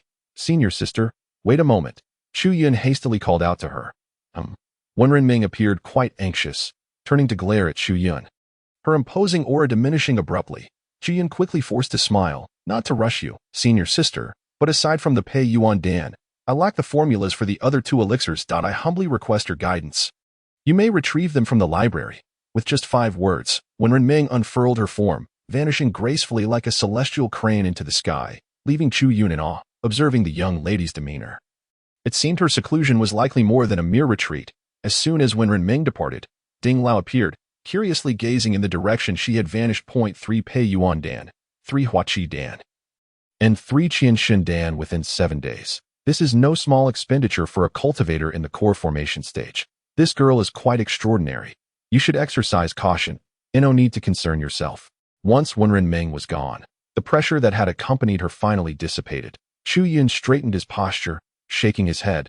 They both understood that their relationship was one of mutual benefit, judging by her demeanor. As long as he did not overstep his bounds, she likely would not take any action against him. Moreover, Chu Yun's eyes narrowed slightly, a glint of determination shining forth. Wen Ming was merely a stepping stone for his own ascension. There was no need for excessive worry. After circling around to ascertain Wen Ming's usual resting place, Chu Yun hurriedly made his way to the library. This woman is indeed intriguing. Upon entering the library, Chu Yun rubbed his nose thoughtfully. The cultivation methods, various elixir formulas, and even records of information were all contained within jade slips. These slips were remarkably easy to craft. Both recording and retrieval simply require the invocation of spiritual energy, making them exceedingly convenient. However, in Wen Ming's library, everything was stored within scrolls. Upon locating the scroll documenting the Hua, Qi Dan, and opening it, Chu Yun could not help but smile again. The handwriting appeared fresh, indicating it had been transcribed within the last few months, likely by Wen Ming herself. Moreover, in contrast to Wen Ming's frigid demeanor, her handwriting is elegant and charming, seemingly crafted by the hand of a refined lady of distinction. It appears she is a person of cool exterior yet warm spirit. Chu Yun chuckled softly, hastily jotting down the formula for the Huairu Dan. Subsequently, he sought out the formula for the Qianshan Dan. After recording both, Chu Yun began to peruse other formulas. Regrettably, Wen Ming was merely a white-clad alchemist, possessing only a limited array of formulas. Fortunately, Chu Yun was still able to discover numerous useful recipes. Among them was one called Zhang Yuan Dan, an enhanced version of the Pei Yuan Dan, capable of augmenting a person's cultivation, though it had yet to reach the level of alchemical refinement. This particular elixir was precisely what Chu Yun required at present. The unfortunate aspect was that he lacked the necessary herbs for its concoction, and he would need to wait for the next supply from the 11 Valleys before he could commence its preparation. Reflecting on this, Chu Yun resolved to first produce the 3 types of elixirs required by Wen Ming, totaling 9 pills, before focusing on his own cultivation, awaiting the arrival of the herbs from the 11 Valleys. Without further ado, Chu Yun made his way to the medicinal garden beneath the waterfall, meticulously selecting the types and quantities of herbs according to the formulas. He was keenly aware that, given his current status and strength, he could not afford to offend Wen Ming in any way. Chapter 14. The Battle of Pill Refinement. The Pei Yuan Dan, Huaqi Dan, and Qianshan Dan were merely low-level elixirs. And with the capabilities of the Sifong Ding, their refinement was completed in an exceedingly brief span of time. Moreover, in order to reduce the quality to that of a one-pattern pill, Chiyun had no choice but to ignite the furnace immediately after the herbs were added. The 3 types of elixirs, totaling 9 pills, were completed in the time it takes to burn a stick of incense.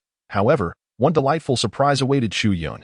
Every time he followed the prescribed quantities in the formulas, he consistently produced a few extra pills upon opening the furnace. While refining the Pei Yuan Dan, he yielded 2 additional pills. The Huaqi Dan produced 3 extras, and the Qianshan Dan resulted in 1 extra.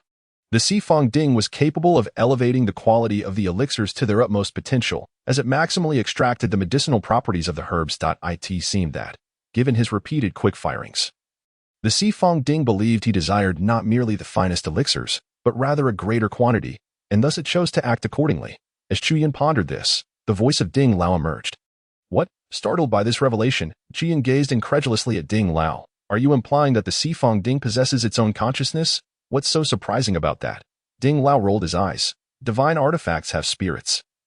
The more powerful the artifact, the greater its consciousness. In ancient times, our world was itself a colossal artifact, and each of us is but a manifestation of its spirit, though the legends may be somewhat exaggerated.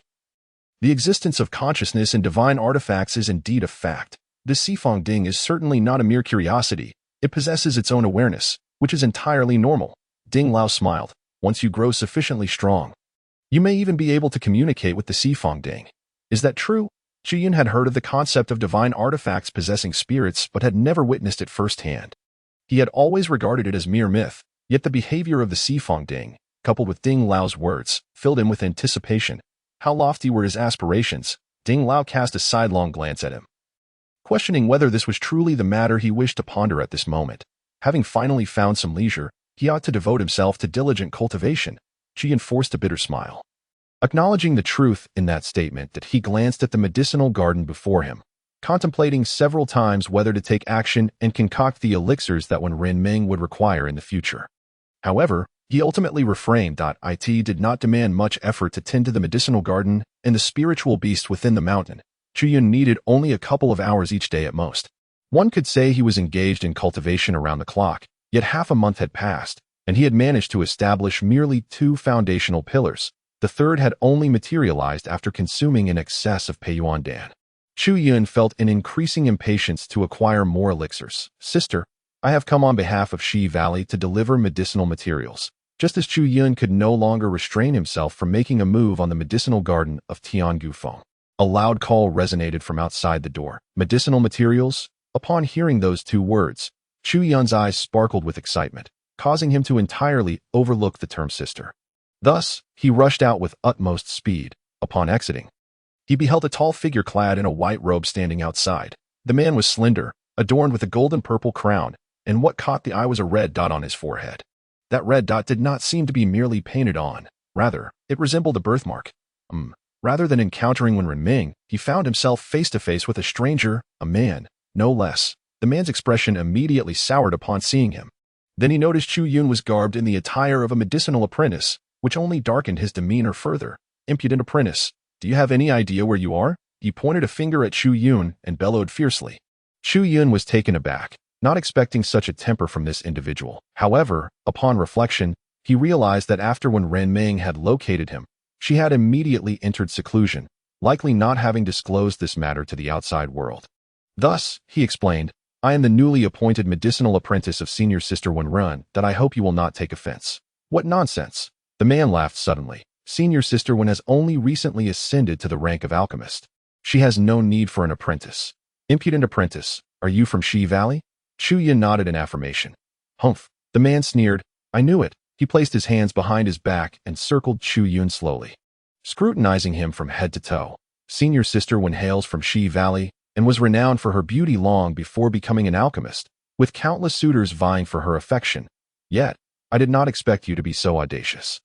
A chill emanated from the man, indicating the implications of Chiyun's presence. Now that senior sister Wen had become an alchemist, how could one still harbor such thoughts? It was utterly contemptible. Moreover, Tiangu Feng is the abode of alchemists, a veritable forbidden ground for apprentices. Your audacity in trespassing here warrants even greater punishment. Prepare to face your demise. Suddenly, the man shouted. raising his hand to strike down upon Chu Yun's head. A fierce gust of wind rushed toward him, causing every hair on Chu Yun's body to stand on end. Another cultivator at the core formation stage. Yet, Chu Yun soon felt a sense of relief. He noticed that the pressure this man exerted was not nearly as intense as that of Chu Jing and Tan Yu, suggesting he was likely a recent entrant into the core formation stage. If the pressure was manageable, perhaps victory was within reach. Chu Yun was oblivious to the answer, yet he was determined to seek it at all costs. Fire Dragon Technique. With a thunderous roar, Chu Yun summoned his spiritual energy, causing the foundation he had built within him to tremble violently. Flames surged forth fiercely, transforming into a divine dragon. The sudden eruption of fire startled those before him, but they quickly responded with a derisive sneer. How could a mere medicine boy, with his foundation cultivation level, possibly pose a threat to him? Unfazed, he continued to strike downward with great force, intent on crushing both the fire dragons surrounding Chu Yun and the very essence of his being into dust. Boom! Under the weight of the attack, the flames contorted and, subsequently, the overwhelming pressure shattered the fire dragon completely. Cloud-piercing palm. The assailant, still smirking contemptuously, was abruptly interrupted by another powerful shout. Chu Yun raised his hand and struck upward at an angle. Radiant light burst forth from his palm, radiating an extraordinary might. How dare he resist? The assailant was utterly unprepared for Chu Yun's display of defiance. Enraged, he unleashed a counter-strike. Shattered stone palm. Spiritual energy surged as a layer of stone armor seemingly enveloped his hand, amplifying the force of his blow.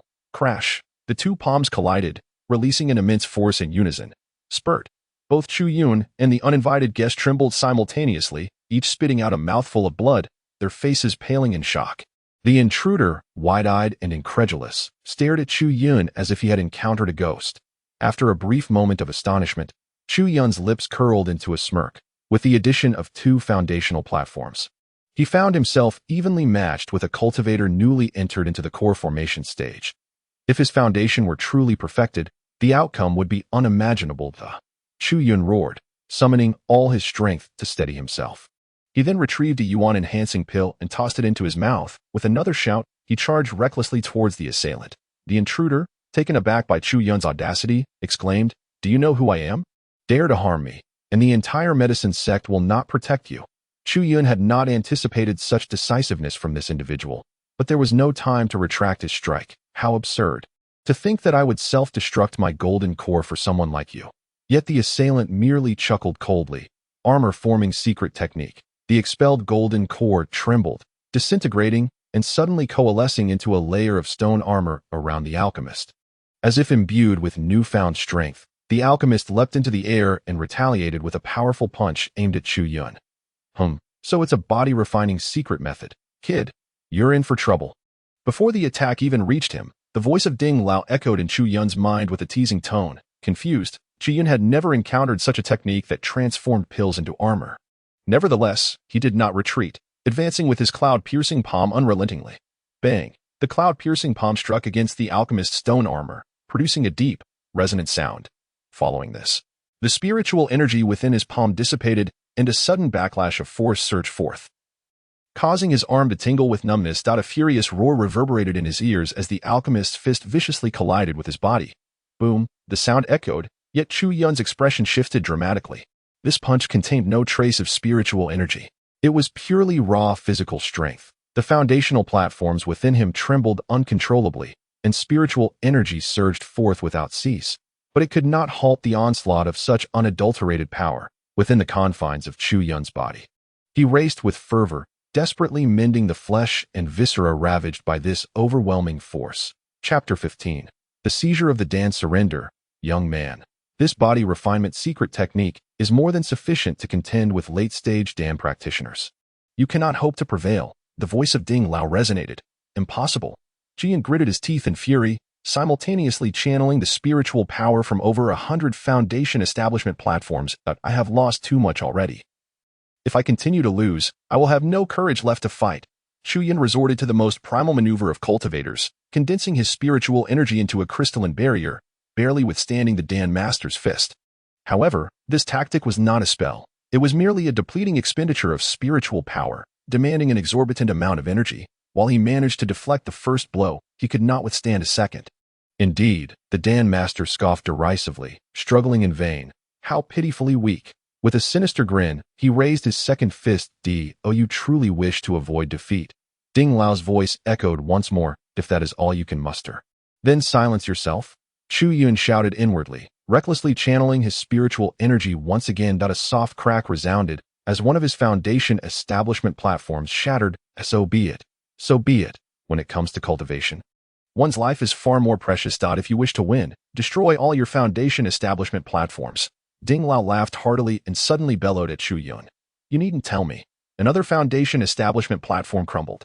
Only by shattering these platforms could there be sufficient spiritual energy for Chu Yun to confront the Dan Master. In an instant, one platform after another disintegrated, and in the blink of an eye, the platforms he had painstakingly cultivated over months lay in ruins. Chu Yun was struck with alarm, for in the end, the destruction of the platforms was beyond his control. Soon, something even more astonishing occurred. The immense spiritual energy released from the shattered platforms surged uncontrollably within him. He distinctly felt the boundless spiritual force coursing through his body, stimulating each of his acupoints along an esoteric path. As the energy accelerated, Chu Yun's consciousness began to blur. Initially intending to disperse the boy's spiritual energy with his second punch, he found his own strike never landed, as the crystalline barrier before him suddenly shattered. The Dan Master, far from being deterred, merely smirked and intensified the force of his blow, determined to shatter Chu Yun into fragments. "Young man, leave a thread of mercy. Perhaps we shall meet again in the future." Yet, just as his fist was about to connect with Chu Yun, an ancient voice echoed forth. This voice seemed to emanate from antiquity, instilling an inexplicable chill within the Dan Master's heart, as if he had plunged into an icy abyss, causing his consciousness to waver. In that fleeting moment of distraction, Chu Yun grounded his feet, leaping into the air. Soaring above the Dan Master, he extended his finger downward, invoking the spirit link. His finger, sharp as a blade, descended with the force of thunder, directly targeting the crown of the Dan Master's head. The Dan Master let out a muffled groan, trembling uncontrollably. The layer of stone armor enveloping him shattered inch by inch, reducing to dust. The remnants then coalesced, forming a golden Dan that soared towards the Dan Master. However, in that instant, Chu Yun reached out and seized the golden Dan. As he grasped the Dan, a flash of light appeared, only to vanish in the next moment. The stone armor lay shattered, the golden elixir captured, leaving the alchemist feeling cold and his heart racing uncontrollably. Should Chu Yun wish, he could easily crush the golden elixir before detonating it himself. "Shall I dismiss you, or will you depart on your own?" Chu Yun smiled at the alchemist with his hands clasped behind his back. "What a remarkable apothecary. I never anticipated such a figure within my sect." The alchemist took a deep breath, regaining a semblance of composure. "However, you have offended me. No matter how formidable your strength or exceptional your talent, you cannot escape death. Mark my words, should you dare to flee, I will ensure that all of 11 valleys accompanies you to the grave." With those words, the alchemist staggered down the mountain. "Wait." The command reverberated, causing the alchemist to shudder. "Did you not claim to deliver medicinal materials to Sister Wonren? Produce them."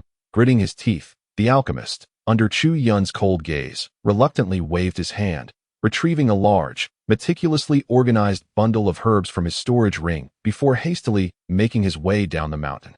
If even Gua Huan cannot eliminate this brat, it seems he possesses treasures far beyond our understanding. In the distance, two figures concealed themselves within the dense foliage. Tan Yu and Chu Jing. I initially believed that Gua Huan's obsessive affection for Wenren Ming, coupled with his jealousy and formidable prowess, would suffice to severely injure that boy. We could then emerge to mediate and seize him at our convenience.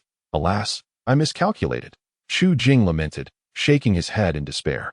"No need for haste. As long as Wenren Ming remains in seclusion, we still have a chance. Moreover, having offended Gua Huan, he is unlikely to survive. We can devise an excuse later to see if we can ensnare him." Tan Yu countered, shaking his head. "You make a valid point. Let us depart." After Chu Jing nodded in agreement, the two quietly vanished.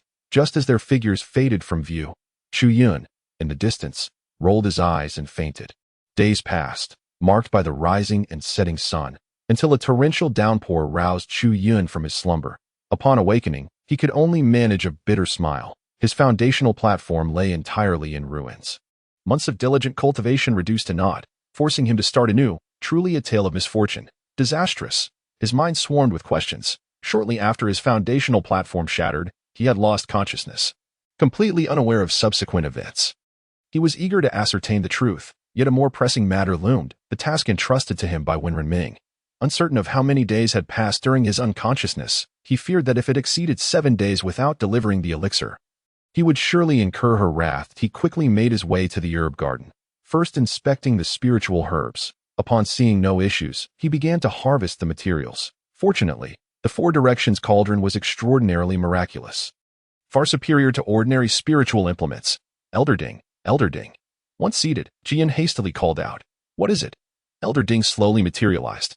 Chu Yun's eyelids twitched. He sensed that Elder Ding appeared somewhat more translucent than before. What has transpired? Although the signs were not overtly evident, Chu Yun did not dwell on it, instead inquiring about the events that unfolded after he lost consciousness. It is nothing much, really. I merely utilized your corporeal form to assist you in vanquishing that individual. Ding Lao shrugged nonchalantly, exuding an air of indifference. However, Chu Yun was filled with trepidation at the thought of having his body used in such a manner. It sounded so effortless. If Ding Lao truly possessed such capabilities, a mere slip could result in the loss of this body. After all, he himself was a traverser. The act of controlling another's body was precisely what he himself was engaged in. There is no need for such concern. Ding Lao discerned Chu Yun's apprehension and shot him a glance, stating, "If I truly had such prowess, would you still be frolicking about here? Unless you consent, there is no way for me to accomplish that. Furthermore, it appears that I am ensnared by this four-quadrant cauldron. Even if I were to control you, it would not be for long." After a moment of contemplation, Jian found merit in Ding Lao's words. If Ding Lao had been able to control him, he would have done so long ago. With a sigh of relief, Jian felt a spark of joy. "If you were able to control me to drive away that alchemist, does that mean you can unleash your former strength through me? Do not dwell on trivial matters." Ding Lao, fully aware of Chu Yun's musings, waved his hands dismissively. "You think the price is merely the shattering of your foundational platform? For us to truly merge as one, you must ensure that your body is impeccably pure. Do you comprehend what purity signifies?" Chu Yun shook his head. Purity, in this context, means that no spiritual energy can remain within your body.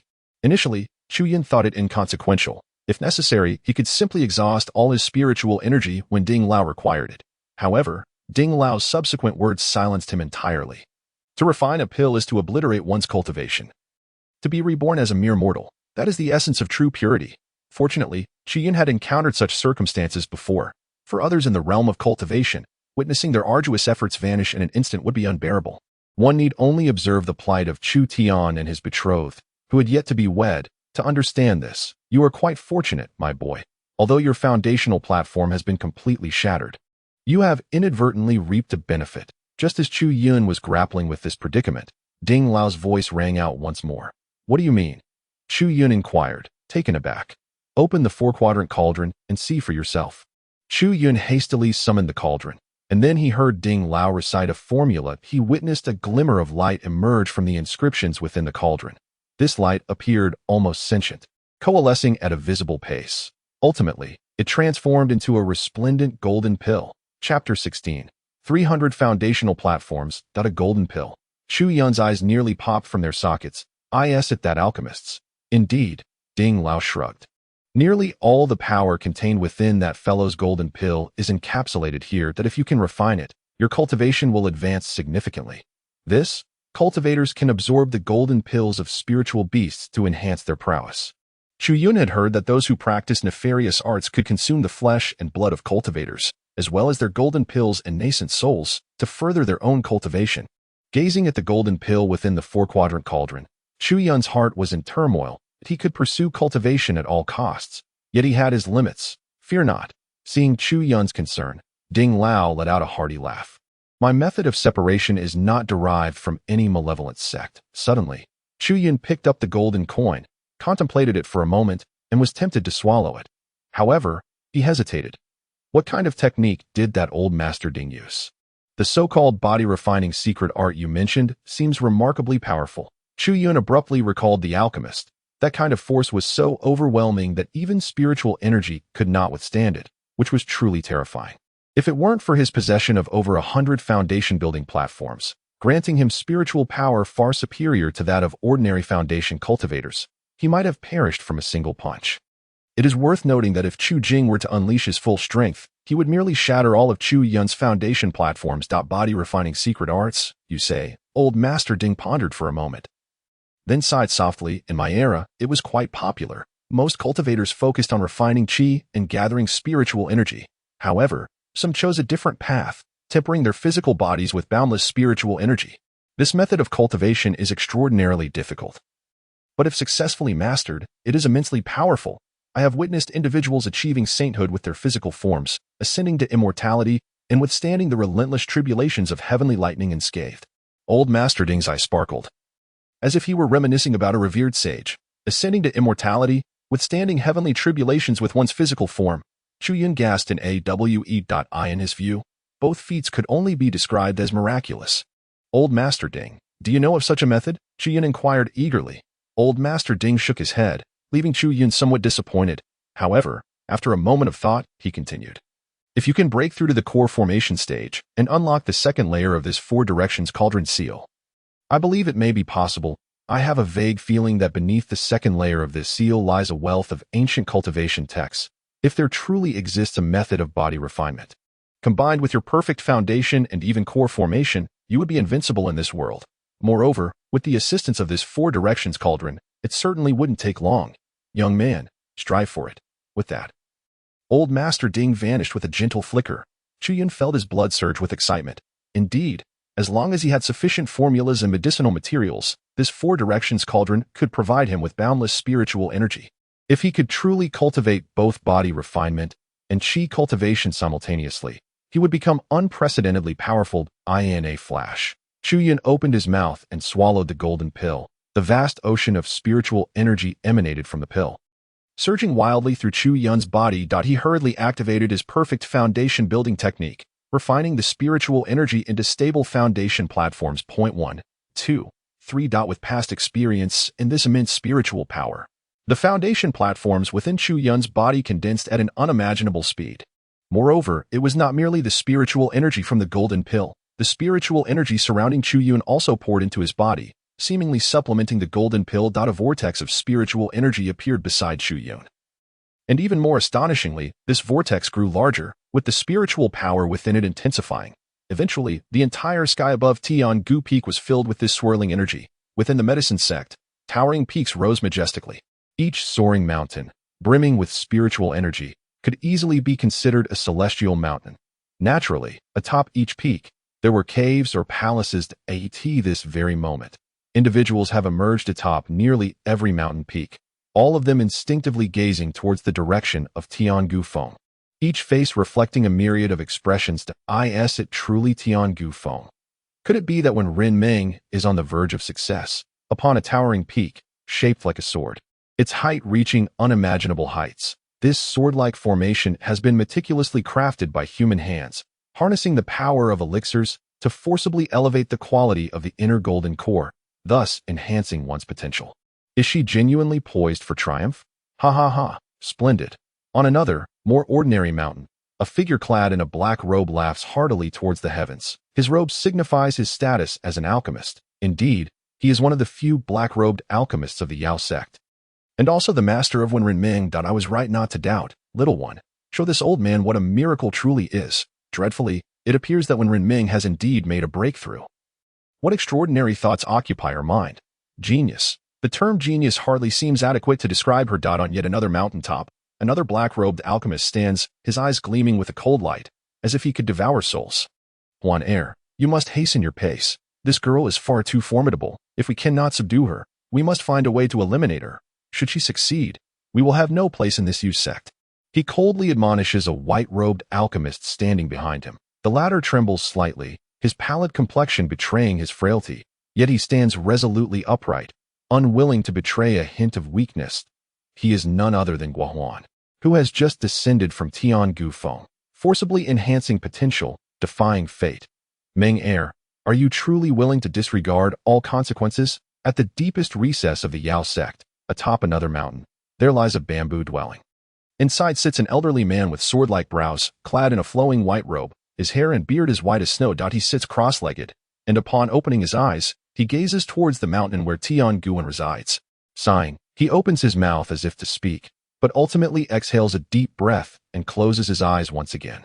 Meanwhile, the focus of everyone's attention, Wen Renming, is feeling extraordinarily unwell. She sits cross-legged, surrounded by a vortex of spiritual energy, which continuously flows into her body.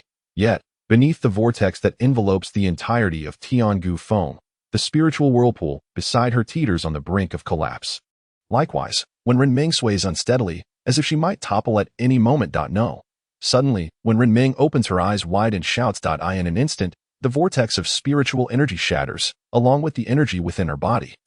Erupting outward in a powerful surge, the overwhelming force of the energy rends her garments to shreds. As the spring light bursts forth, blood seeps from her skin, and in the blink of an eye, she is transformed into a figure drenched in crimson.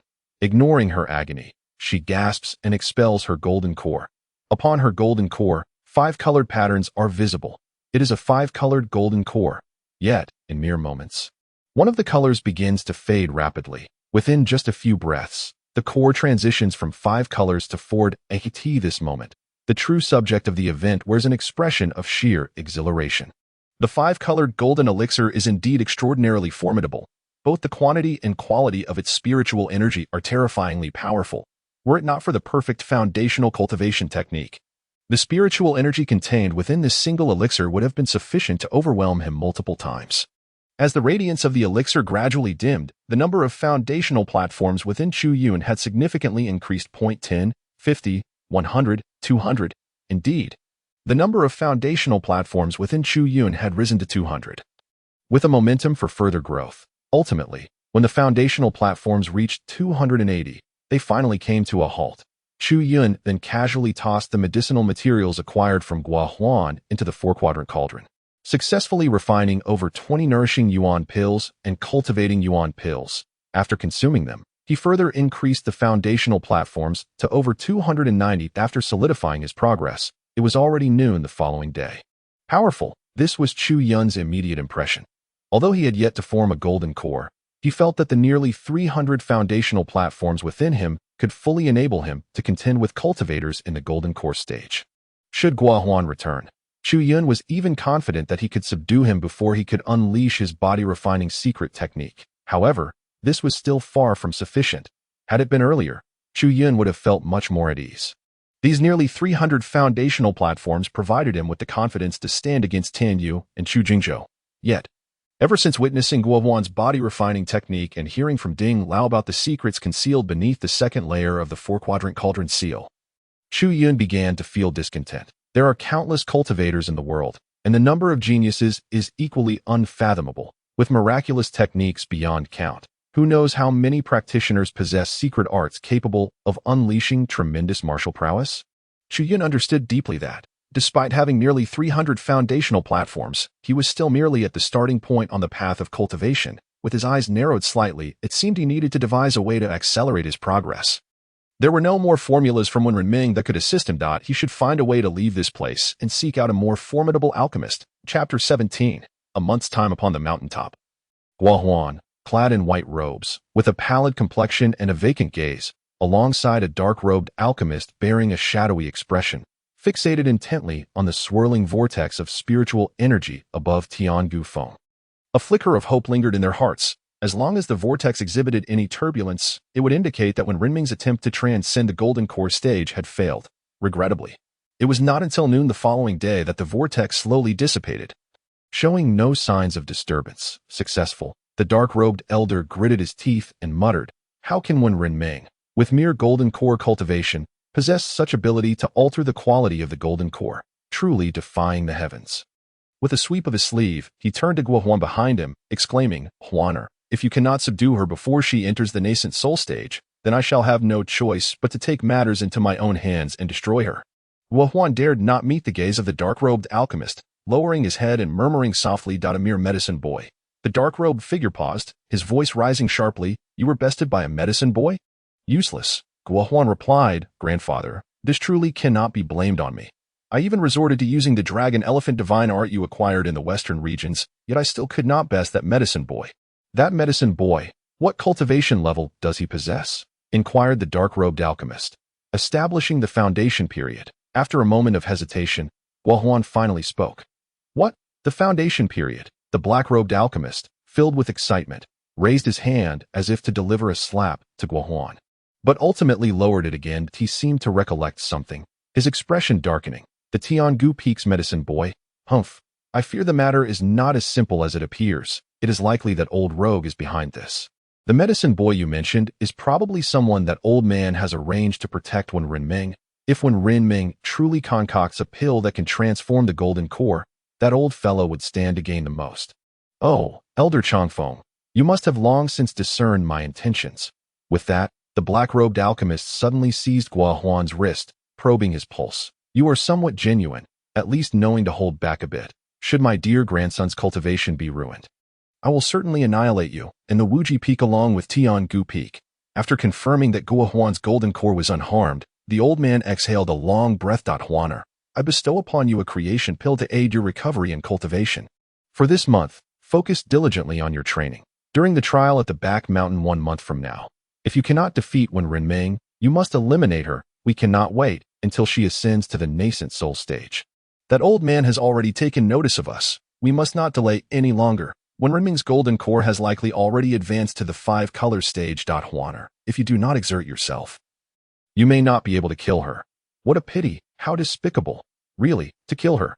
Guohuan hesitated. Huaner, the black-robed alchemist paused, glaring at Guohuan as he admonished, there are countless women in this world, many as beautiful as flowers. If you truly desire female companionship, I shall fetch you 100 beauties from the mortal realm. Do not allow your heart to be swayed by Wen Renming. You must understand, without her, the position of the sect master of the medicine sect would belong to you and me. As he spoke those words, the black-robed alchemist's cloak rustled fiercely, exuding a formidable aura. Guohuan quickly bowed his head in respect, saying, Grandson understands. On Tiangu Peak, drenched in blood, when Renming slowly opened her eyes, her gaze shifted from dazed to clear. They widened in shock. Who on earth is it? She murmured, her breathing rapid and her expression furious. However, moments later, her demeanor returned to calm. Taking a deep breath, she performed a water manipulation technique to cleanse the blood from her body, then retrieved a set of clothes from her storage ring to change into. She rose and walked out the door. Upon reaching the entrance, she noticed the elixirs placed there by Chu Yun, along with a note atop them. Unfolding it, Wen Renming's brows furrowed slightly.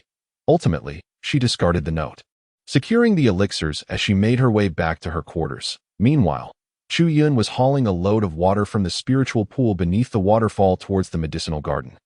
His mind preoccupied with thoughts on how to leave this place and acquire more formulas. Perfect foundation establishment requires increasingly vast amounts of spiritual energy as one progresses.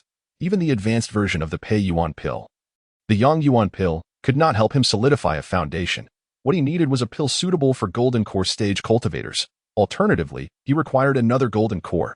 Amidst a flurry of thoughts, Chu Yun remained oblivious to Wen Renming standing before him. Had it not been for Wen Renming speaking at that moment, he would have surely collided with her. Wen Ren Shiji? Chu Yun exclaimed in astonishment. You have concluded your seclusion? What transpired on Mount Tiangu in recent days? Wen Renming cast a cold glare at Chu Yun. Had it not been for the sudden turmoil in spiritual energy, she could have successfully transformed her golden core into 5 colors within another month. Just in time for the trials. However, that unforeseen upheaval obliterated all her efforts. Until she clarifies the situation, she would never find peace in slumber, compared to Guohuan. The pressure Wen Renming exerted upon Chu Yun was magnitudes greater. Under her watchful gaze, he felt as though countless icy blades were poised against his throat. With the slightest misstep, his head would roll. Before such a formidable woman, he found himself utterly powerless, which only intensified his desire to distance himself from her. A few days prior, a young alchemist clad in white visited, claiming to deliver medicinal herbs for the 11th Valley. This was no secret, Chu Yun replied. Was he a young man, with a hawk-like nose and a mark upon his brow? Wen Renming inquired coldly. Chu Yun nodded vigorously. What did he do? Wen Renming's tone grew distinctly chillier as if lost in thought. I had a skirmish with him, and he injured me. Chu Yun clutched his chest. Attempting to appear more sorrowful than he felt, he did not kill you. Wen Renming gasped in disbelief. Yet, she soon scoffed. So it is. Given his nature, he spared your life for some ulterior motive. It appears this affair is indeed of his doing. Humph, that Guohuan. I have long known of your intentions towards me. I doubt you have the audacity to thwart my endeavors. I suspect it was your grandfather who instigated you. Very well, if your grandfather refuses to leave me be, then I shall not hold back. Guohuan, as the grandson of that old fool, you shall be the first to bear the brunt. With a crackling sound, Wen Renming clenched her fists. Chu Yun's heart skipped a beat. The murderous intent radiating from Wenren Ming was palpable, transforming her into a veritable blade of vengeance. This woman appeared even more ruthless than he. Her decisiveness in matters of life and death was striking. Were she not a woman, she might very well become a god of slaughter. Under her command, one could easily find oneself at risk of being slain without warning. In 1 month. The white-robed alchemists of the Yao sect would be permitted to enter the back mountains for trials. Gathering spiritual herbs, each alchemist could bring a young apprentice to assist them. In a month, you shall accompany me into the mountains. During this month, cultivate diligently and do not hinder my progress. Wenren Ming took a deep breath, allowing her murderous aura to dissipate, and then addressed Chu Yun again. Upon hearing this, Chu Yun nodded eagerly, his heart swelling with joy that if they were to undertake the trials together, he would undoubtedly acquire numerous precious herbs. Moreover, many white-robed alchemists would be participating. He doubted that every white-robed alchemist attending the trials would possess the strength of Wenren Ming, Guohuan, Chu Jing, or Tan Yu as long as he encountered one with lesser cultivation. With his own strength 1 month hence, he was confident he could defeat them with a bit of strategy. In that case, seizing their golden core power would ensure his own successful refinement of a golden core. He was confident that within a month, he could elevate his foundation to 300 platforms. By the way, Wenren Ming turned to leave, but after a few steps, she abruptly pivoted back. This sudden action tightened Chu Yun's chest. Fearing she might detect some flaw. A few days ago, did you lose your mind? Yang Yin ingested a Yang Yuan Dan. Although it may not match the brilliance of the 9 patterns, the potency of the 5 patterns remains formidable. And he could faintly sense the emergence of a foundation-laying platform within him. With these elixirs in hand, surpassing 300 foundation-laying platforms within a month is not out of the question. Chu Yun's eyes sparkled with excitement, especially at the thought of Wenren Ming allowing him to freely gather spiritual herbs and hunt spiritual beasts. This only bolstered his confidence. This girl merely seeks to exploit you. She probably wishes for you to be her aide during her trials. The voice of Ding Lao echoed, resolute and deeply calculating, with a striking appearance. This girl is indeed extraordinary. Young man, allow me to caution you once more. Tread carefully, lest you fall into this woman's trap. Fear not. I am well aware of my limits. Chu Yun grasped the elixir in his hand, intrigued by this woman. He now felt there was no pressing need to depart from this place swiftly. Perhaps by accompanying her, he might reap unforeseen benefits. Chapter 18. The trials begin. A month passed in the blink of an eye. Even before the day of the trials arrived, Chu Yun, despite being merely a lowly herb boy, could distinctly sense a tension enveloping the medicine sect. Wenren Ming's cultivation was still exceedingly frequent, although not as secluded as during closed-door training. Chu Yun could only catch a glimpse of her twice daily, morning and evening. During the rest of the time, he was acutely aware of the terrifying aura emanating from Wenren Ming's quarters. Furthermore, she had already dispatched him numerous times to gather medicinal materials from the 11 valleys. Although there existed an herb garden within Tiangu Peak, the quality of those herbs was exceptional, yet their quantity was scarce. Only enough could be harvested to concoct a few exquisite elixirs, rendering mass production of commonly used ones impossible. Not a single moment was dedicated to preparation for the impending trials. Until the day before the trials commenced, they ascended Tai Chi Peak to seek an audience with Elder Tian Cheng's grandson, Guohuan, young Master Guo. Upon seeing Guohuan, the two wore broad smiles. Tenyu, Chu Jing, Guohuan paused for a moment before recognizing the two. What brings you here? He, to be candid, young Master Guo, we have a fine gift to present to you. Chu Jing smiled at Guohuan while subtly gesturing to Tenyu. Tenyu cautiously glanced around, ensuring there were no cultivators or attendants nearby. After confirming their solitude, he produced a glass vial from his storage ring. Extending it towards Guohuan, young Master Guo, please accept this elixir. Guohuan furrowed his brow, sneering dismissively. Do you realize that Elder Tian Cheng is my grandfather? Surely, you wouldn't presume to think I would value the elixir you offer. You shall certainly find it to your liking. Chu Jing replied with a gentle smile, lifting her hand to unscrew the cap of the glass vial held by Tenyu. Instantly, an enchanting fragrance wafted from the vial. A mere whiff left one feeling buoyant, invigorated. Guohuan was taken aback and hastily snatched the vial from Tenyu's hand. After inhaling the aroma, he swiftly resealed the vial, glaring at Tenyu and Chu Jing. You two possess audacity indeed. Should word of such an elixir leak, I cannot guarantee your safety. Rest assured, young Master Guo. Xu Jing shook his head, stating that the two of us had traversed 100 medicinal valleys. collecting but a single herb from each, some of which were entirely unrelated. Even with the utmost diligence, it was certain that no discoveries would be made. Upon hearing this, Guo Huan let out a sigh of relief, a subtle smile gracing his lips. However, it was not long before he waved his hand, questioning, "Even so, what purpose does this elixir serve for me? Are you not attempting to ensnare me?" "Not at all. Not at all." Tenyu and Xujing hastily shook their heads in earnest trepidation. "We have long been aware of young Master Guo's infatuation with Wen Renming, your esteemed junior.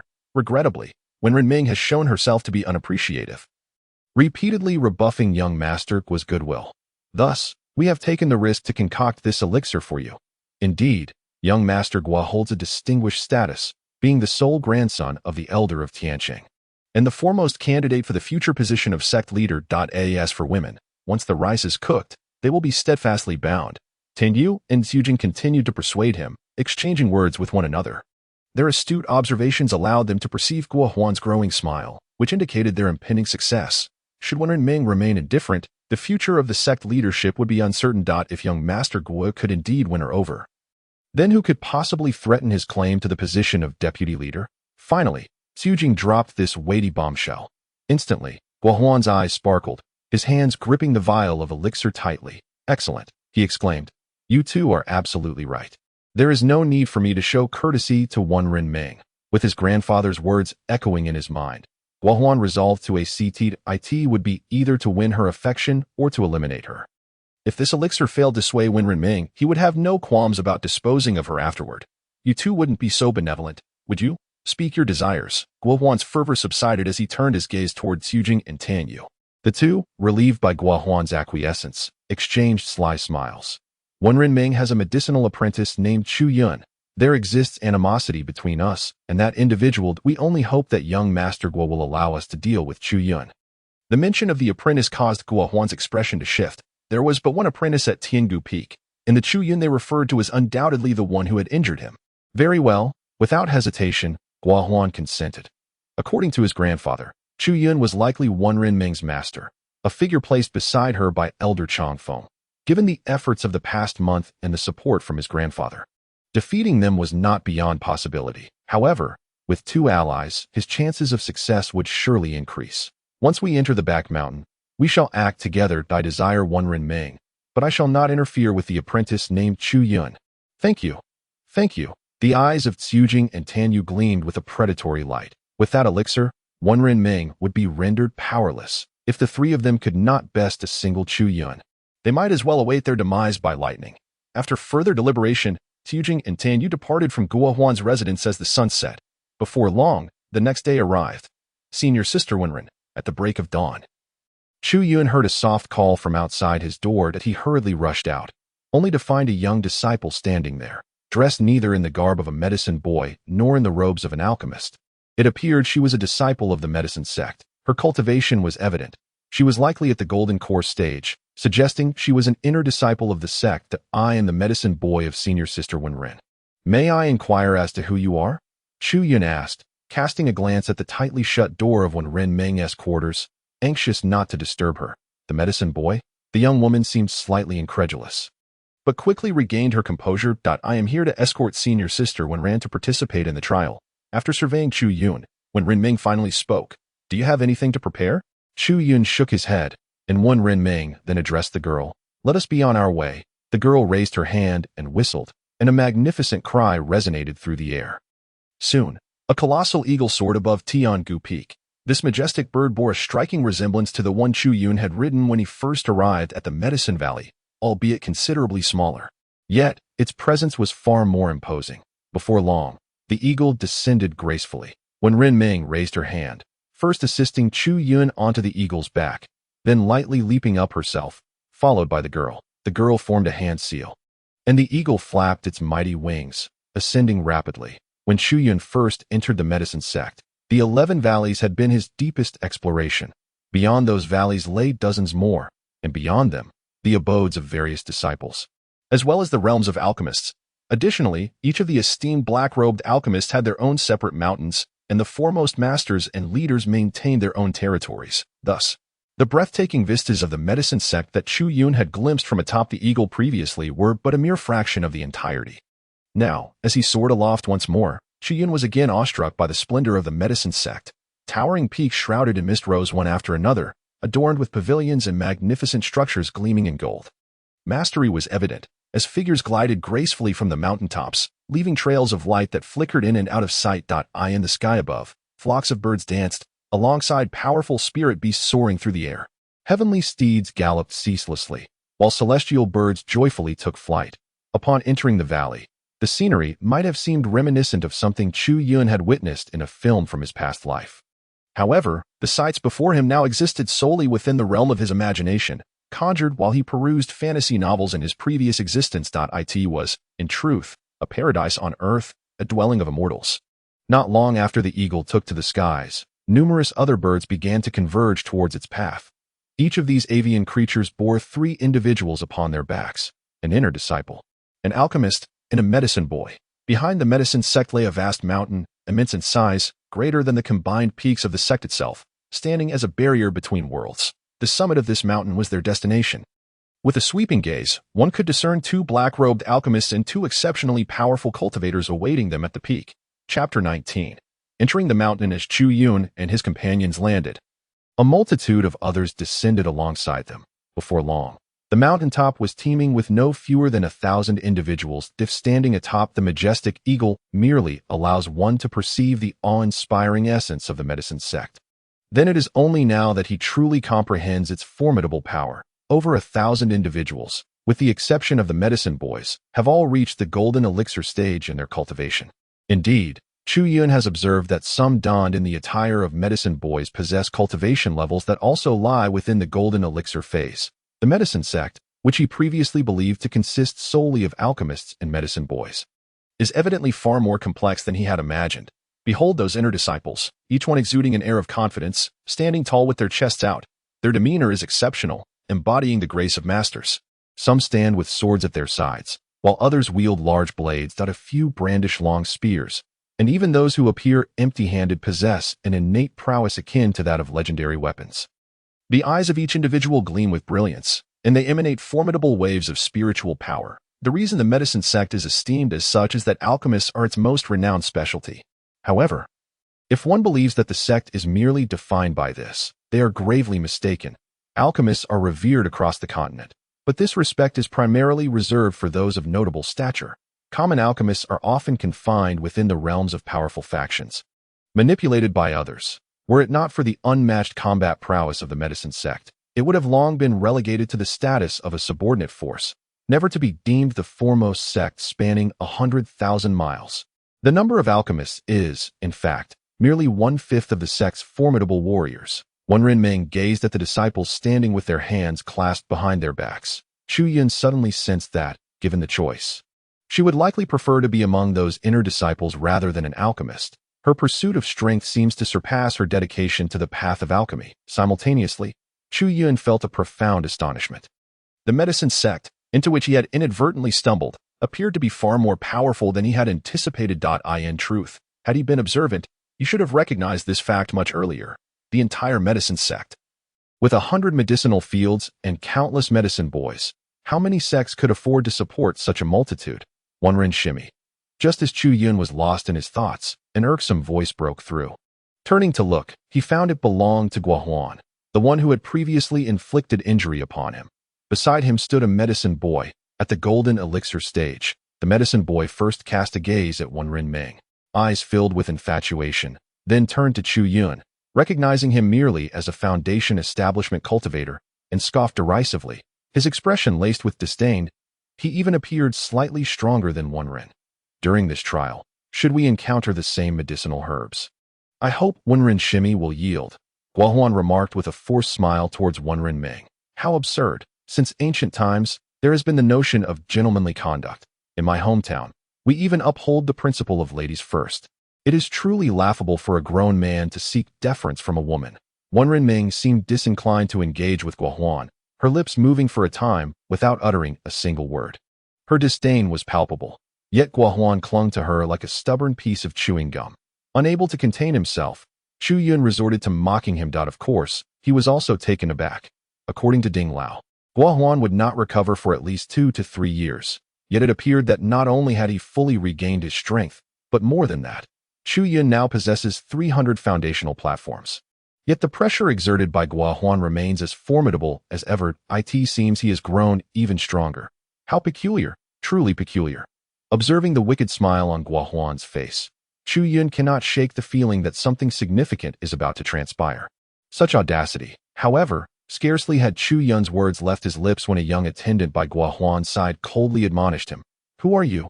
My master is conversing with your master. Do you truly believe you have the right to interject? Master? Chu Yun scoffed.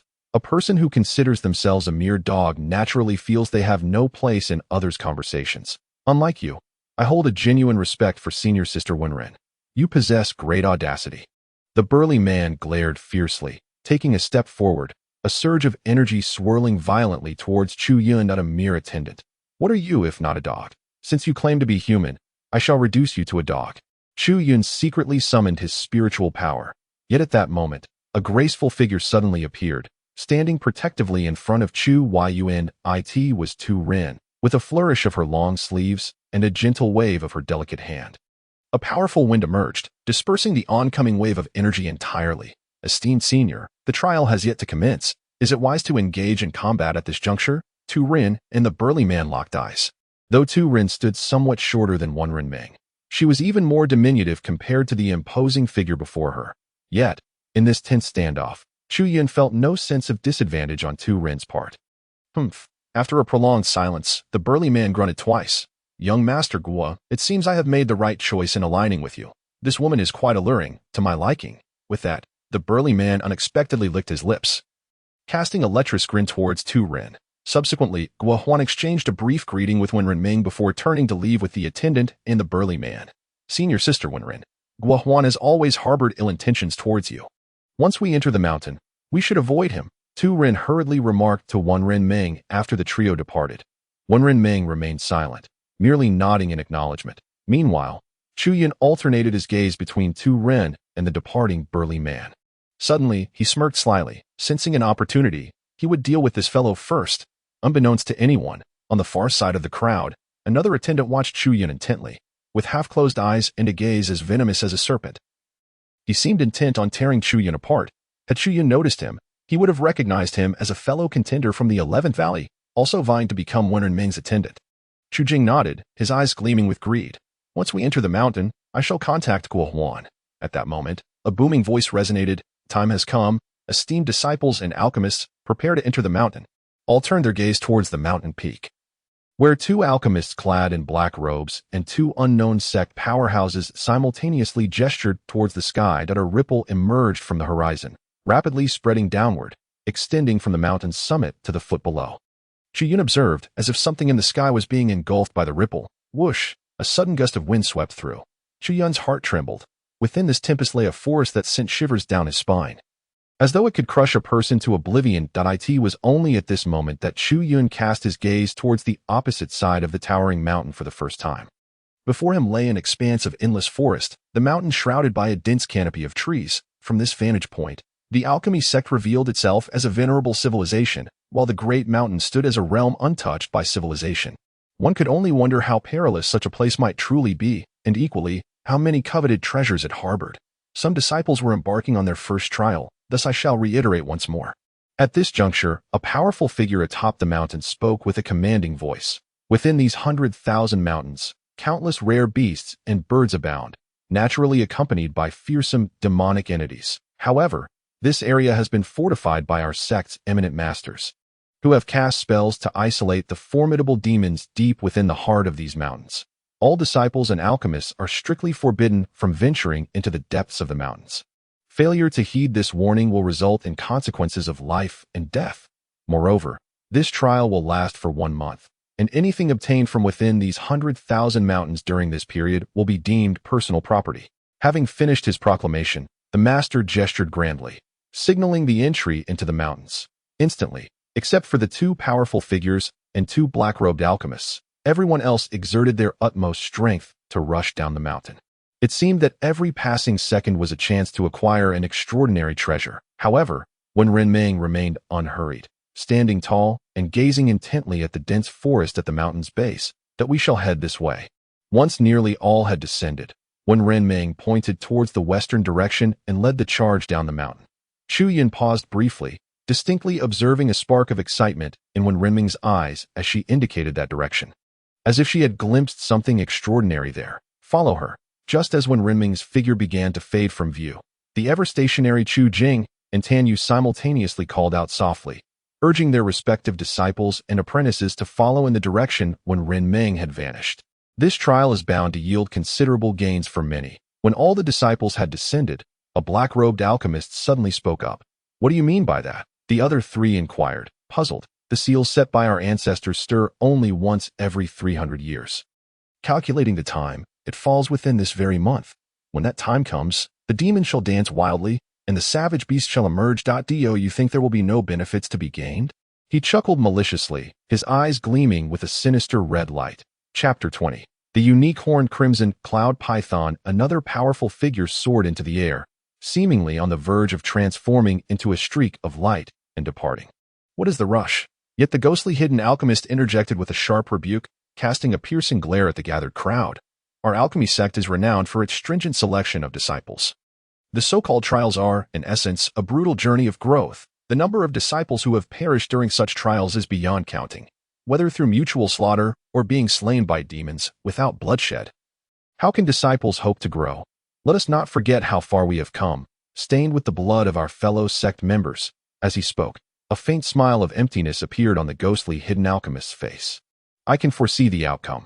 Do you think the sect leader has not considered this? The so-called cruelty is boundless. If the sect leader acts in such a manner, I find it hard to believe there is no rationale behind it. Upon hearing this, the others were deeply shaken. Just like the selection of alchemists, only a scant few, 3 or 4, are promoted to alchemist status each time. Such stringent measures are far from being the end. Once formally initiated, even harsher trials await. This ordeal is merely one manifestation of a rigorous selection process. The most severe aspect of this trial is the absolute prohibition against harming one's fellow disciples. A rule that will render any infighting futile after they enter the mountains. Historically, those who emerge from the vast expanse of the 10,000 great mountains, whether they possess resolute determination or are exceedingly ambitious, are not to be trifled with. This elucidates why, despite no explicit obstacles set by the sect within the 10,000 great mountains, it is still deemed a trial. Just envision it, a tumult of beasts galloping, demonic entities launching an assault. If any disciples manage to survive, they will undoubtedly be formidable. Is this not the very reason why our medicine sect continues to reign as the foremost sect across this vast land of millions of miles? The ghostly hidden alchemist seemed increasingly exhilarated as he spoke, the final words nearly erupting in a roar. The others, wiping the cold sweat from their brows, fell silent thereafter. When Renming proved to be far more formidable than Chu Yun had imagined. After entering the mountains, she had consistently led the charge, her speed so remarkable that even Chu Yun, with 300 foundational platforms, found it challenging to keep pace. Fortunately, equipped with numerous personal enhancements and undeterred by the consumption of spiritual energy, he gritted his teeth and managed to stay close behind. Over here, when Renming urged Chu Yun and Tu Ren to sprint onward without pause, suddenly pointing in a direction, accelerating her pace, having covered nearly 1,000 meters. When Renming halted, her eyes gleaming with excitement as she gazed ahead, Chu Yun and Tu Ren also came to a stop, discovering before them a swamp, upon which lay an enormous red serpent. This serpent measured nearly 5 meters in length and was wider than a person. To their astonishment, it bore a sharp horn atop its head. A second-tier spiritual beast, the horned red cloud python. When Renming murmured softly, confirming their discovery, with that, she gently lifted her foot, approaching the spiritual beast. Senior sister Renming, allow me to handle this. Yet, just as she took a step forward, Tu Ren blocked her path, reminding her not to forget her responsibilities. When Renming paused for a moment, then nodded, stating her intention to obtain the serpent's gallbladder, emphasizing the need for swift action to ensure it remains warm when it reaches her hands. Tu Ren nodded, harnessing spiritual energy to lightly tread upon the swamp, gradually approaching the slumbering horned red cloud python. Throughout the process, it seemed as if Chu Yun had little involvement. However, at that moment, he felt an overwhelming tension. Upon sighting the red python, the voice of Elder Ding echoed in his mind. What a treasure! This python has already attained sentience. Should we acquire its inner Dan? Even casual consumption would significantly enhance your cultivation. Although Elder Ding had stated this, given the current circumstances, It appeared that acquiring the python's inner Dan was beyond reach. Chu Yun and Wen Renming held their breaths, intently watching as Tu Ren approached the red python. Suddenly, Tu Ren waved his hand, producing a slender sword from his storage ring. With a flick of the sword, he poised it against the python's vital spot. Striking a serpent at its weak point remains valid, even for a spiritual beast. However, at that moment, Chu Yun's expression shifted dramatically as he distinctly observed the soft earth beneath Tu Ren's feet begin to stir. A sudden cry erupted, and the swamp beneath Turing's feet violently split apart.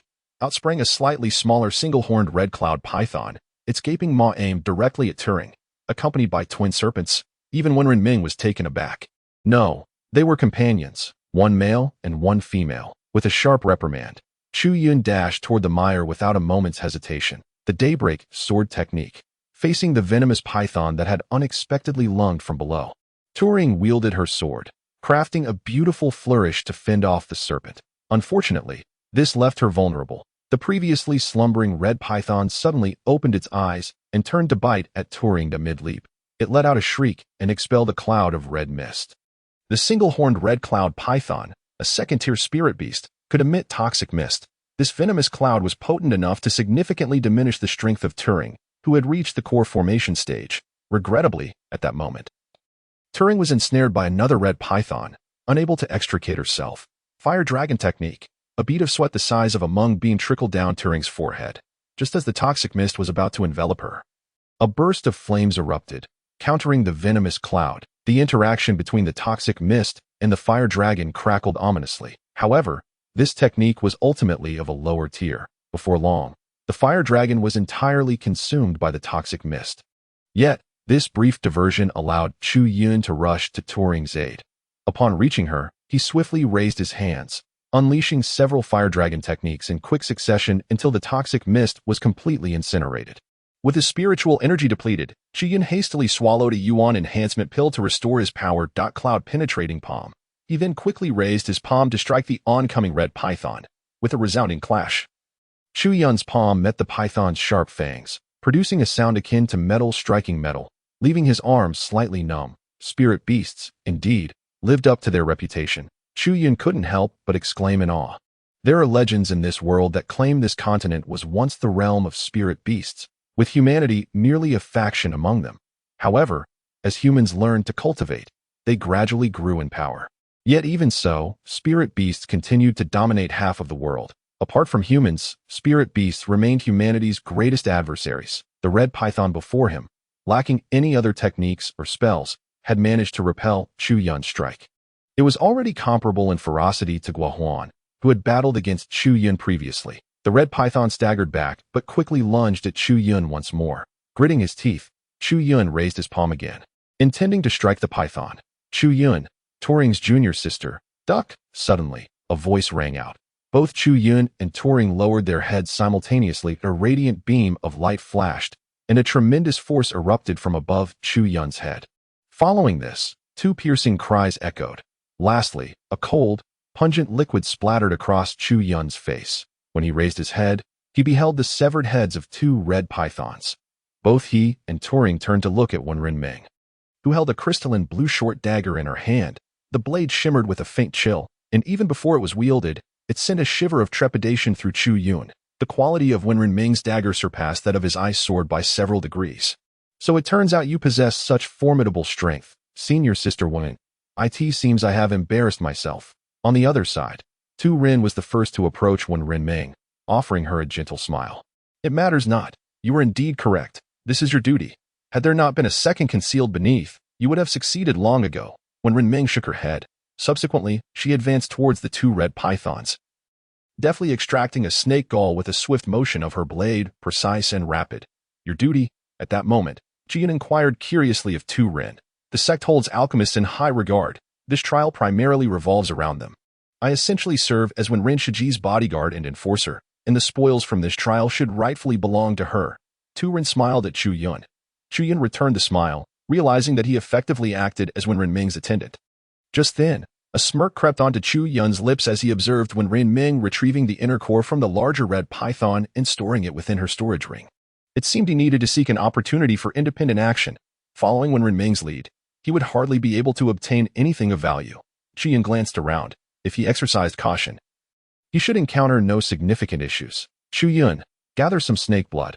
I recall there is a recipe for weeping blood pill in my library, which you must have seen. This snake blood is the finest material, so keep it for your own use. However, to Chu Yun's surprise, when Ren Ming suddenly addressed him with such words, he had indeed perused the recipe for weeping blood pill, which required snake blood as one of its ingredients. The efficacy of the elixir improves with the quality of the snake blood used. Naturally, with the presence of the 4 directions cauldron, all concoctions would yield 9 patterned pills, rendering the quality of materials inconsequential to Chu Yun. Nonetheless, her words touched him deeply. Very well, I shall accompany this woman, he murmured to himself before proceeding to collect the snake blood. He also aimed to obtain the snake's skin and fangs, as these would surely be of use to Tu Ren. After when Ren Ming stepped aside, she produced a map and began instructing Chu Yun.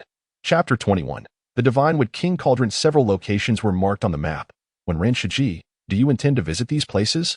Tu Ren also noticed the markers, her expression turning to one of terror as she looked at Wen Ren Ming. Shiji, you must not. Those places are inhabited by creatures surpassing second-tier spirit beasts. We may not stand a chance against them. The classification of beasts on this continent roughly parallels that of human cultivators. First-tier wild beasts, second-tier spirit beasts, third-tier ghost beasts, fourth-tier mysterious beasts, fifth-tier celestial beasts, sixth-tier sacred beasts, and seventh-tier divine beasts. Given their capabilities, encountering a third-tier sacred beast would undoubtedly lead to certain death. That I must visit this place, when Ren Ming insisted, pointing at a red dot on the map. Determined to go regardless of the risks, Chu Yun observed that the location was situated over 100 miles to the southwest of their current position. When Ren Shiji, that area is already frequented by third-tier sacred beasts. It is utterly unwise to venture there. Tu Ren quickly urged Wen Ren Ming to reconsider. If you fear danger, you may remain here. I shall not inform the sect. Wen Ren Ming did not rebuke Tu Ren but merely responded coolly. She then turned her gaze to Chu Yun. You as well. That woman. Now is undoubtedly the most opportune moment to part ways with her. Yet, in the end, Chu Yun gritted his teeth resolutely and chose to follow. This woman has shown him a modicum of kindness. Senior sister Wen Ren. Upon noticing Chu Yun's decision to pursue, Tu Ren hesitated momentarily before trailing behind him as well. Signal Guo Huan, for Wen Ren Ming's actions are highly methodical. I surmise she must have some significant matter at hand. Ten Yu and Chu Jing had been following Chu Yun and the others from a distance. To facilitate their endeavors and prevent their schemes from being exposed. They had dismissed the accompanying medicine boys and cultivators. At this moment, witnessing the peculiar behavior of Wen Ren Ming, they were both filled with apprehension about the possibility of prolonged uncertainties. Chu Jing retrieved a jade slip from his spatial ring and, with a gentle yet firm grip, shattered it. A brilliant glow erupted from the slip, soaring skyward before vanishing into thin air. The communication jade slip has been dispatched. Let us pursue. With that, Chu Jing and Tan Yu hastened to follow suit. Once again, Wen Ren Ming led the way, and the trio surged forward with astonishing speed toward their designated destination. If we truly encounter a sacred beast, you two should flee without concern for me. Wen Ren Ming admonished Chu Yun and Tu Ren. Both Chu Yun and Tu Ren remained silent. 100 miles passed in the blink of an eye, and soon, Wen Ren Ming came to a halt. They had arrived at a relatively flat area with sparse trees. Wen Ren Ming furrowed her brow lightly, producing a map. Chu Yun glanced at it, noting that the markers clearly indicated the presence of a low hill in this vicinity. Senior sister Wen Ren, have we come to the wrong place? Tu Ren quickly inquired, having also discerned the anomaly. Simultaneously, she scanned the surroundings, remaining vigilant for any potential dangers. Wen Ren Ming remained silent, retrieving a medicine vial from her storage ring and uncorking it. Suddenly, an insect emerged from the vial. Chu Yun could not identify the species, but it bore a resemblance to a mantis, albeit with iridescent wings. Moreover, its forelegs were not the typical scythe-like appendages of a mantis, but rather 2 suction cups. A crystal probe insect. The voice of Ding Lao resonated. What is a crystal probe insect? Chu Yun promptly inquired. A rare species native to the southern wasteland. It possesses an acute sensitivity to treasures. Where did this girl acquire such a creature? It seems there is surely a treasure nearby. Hearing Ding Lao's words, Chu Yun fixated his gaze on the crystal probe insect. The insect circled around Wen Ren Ming before darting about the vicinity. After a brief flight, it settled on the ground not far from Wen Ren Ming. It appears that some transformation has occurred, turning the mountain into solid earth. Chu Yun murmured quietly. Chu Yun, dig there. Wen Ren Ming commanded. pointing towards the spot where the crystal probe insect had landed. With a roll of his eyes, Chu Yun resignedly approached, accepting the shovel that Wen Renming had produced from her spatial ring, and began to excavate. Fortunately, as a cultivator, he effortlessly dug a sizable pit under the influence of spiritual energy. However, to his dismay, nothing materialized. Impossible. The map given by my master is infallible, with nothing to show for their efforts. When Renming remained skeptical, she once again retrieved the map, scrutinizing it meticulously. Both the map and the probing crystal insects indicated this location. Yet, where could it be? Perhaps it had already been taken by someone else. Chu Yun exhaled deeply and conveyed this thought to Wen Renming. Just as they had begun to move, the ground suddenly trembled violently. However, before they could even rejoice, as they landed beside Wen Renming, they felt the ground beneath them give way. The very spot they stood on had collapsed. A gaping black maw appeared beneath their feet. It was a mouth. Yet, in an instant, Chu Yun discerned something amiss.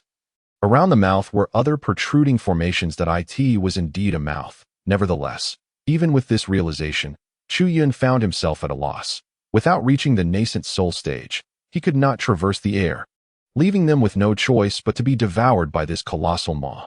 Fortunately, Wen Renming reacted swiftly, drawing her short blade with her right hand and wedging it into the mouth with her left hand. She reached down and grasped hold of Tu Ren. In turn, extended her hand downward and seized Chu Yun. Wait, what is that? Sensing the power radiating from Tu Ren's grip, Chu Yun suddenly called out to her. He noticed, deep within the darkness of the mouth, what appeared to be a green orb of light, such potent life force. At the same moment, the voice of Ding Lao echoed forth. Upon hearing Chu Yun's words, Wen Renming cast a glance downward. Instantly, her eyes sparkled with excitement. With a powerful tug of her left hand, she pulled both Chu Yun and Tu Ren to safety. However, Wen Renming herself turned and plunged directly into the unknown maw. What the hell? Has this woman gone mad?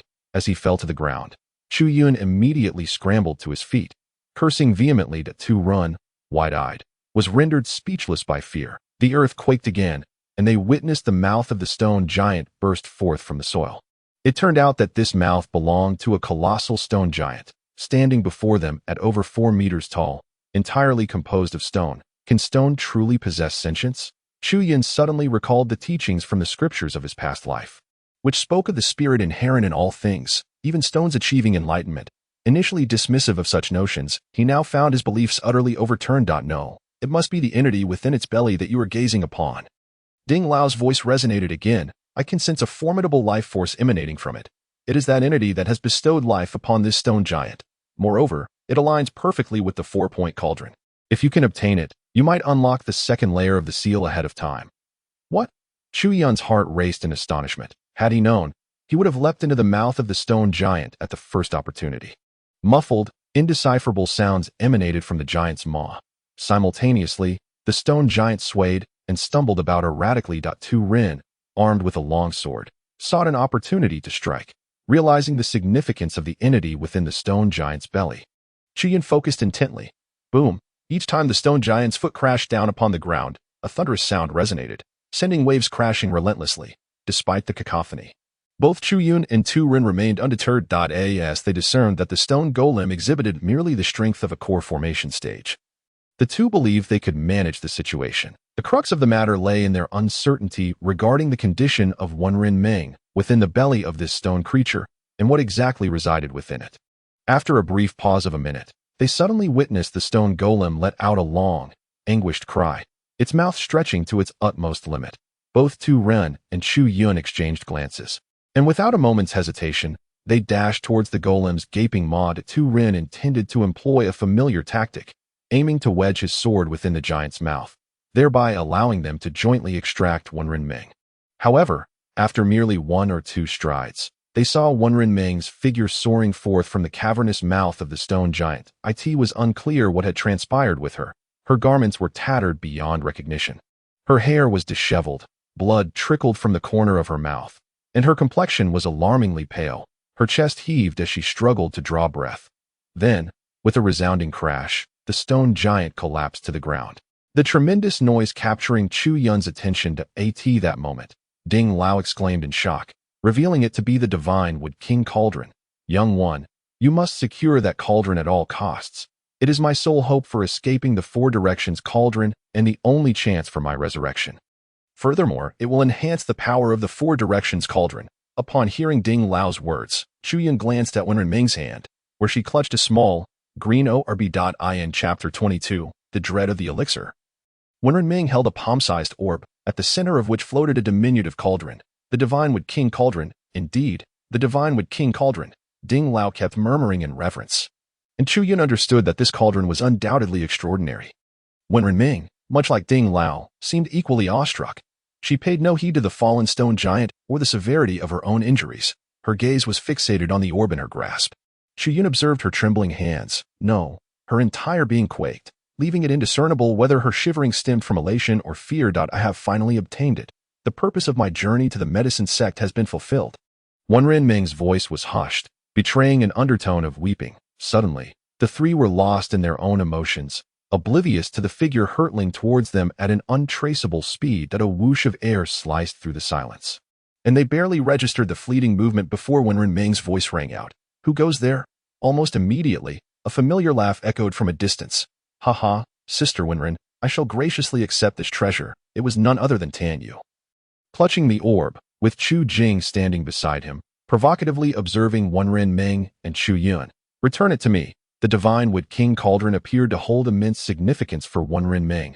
Upon its seizure, she entirely lost her previously frosty composure, vociferously confronting Tan Yu. Sister Wenren, do not harbor such hopes. This is a trial. Tan Yu seemed to relish her anger, shrugging his shoulders and laughing heartily. In a trial, one can disregard all constraints. Even if you are a disciple of the black-robed alchemist, what can you do to stop me? Perhaps, if you were to bow 3 times before me and serve me for an entire evening, I might consider returning this item to you.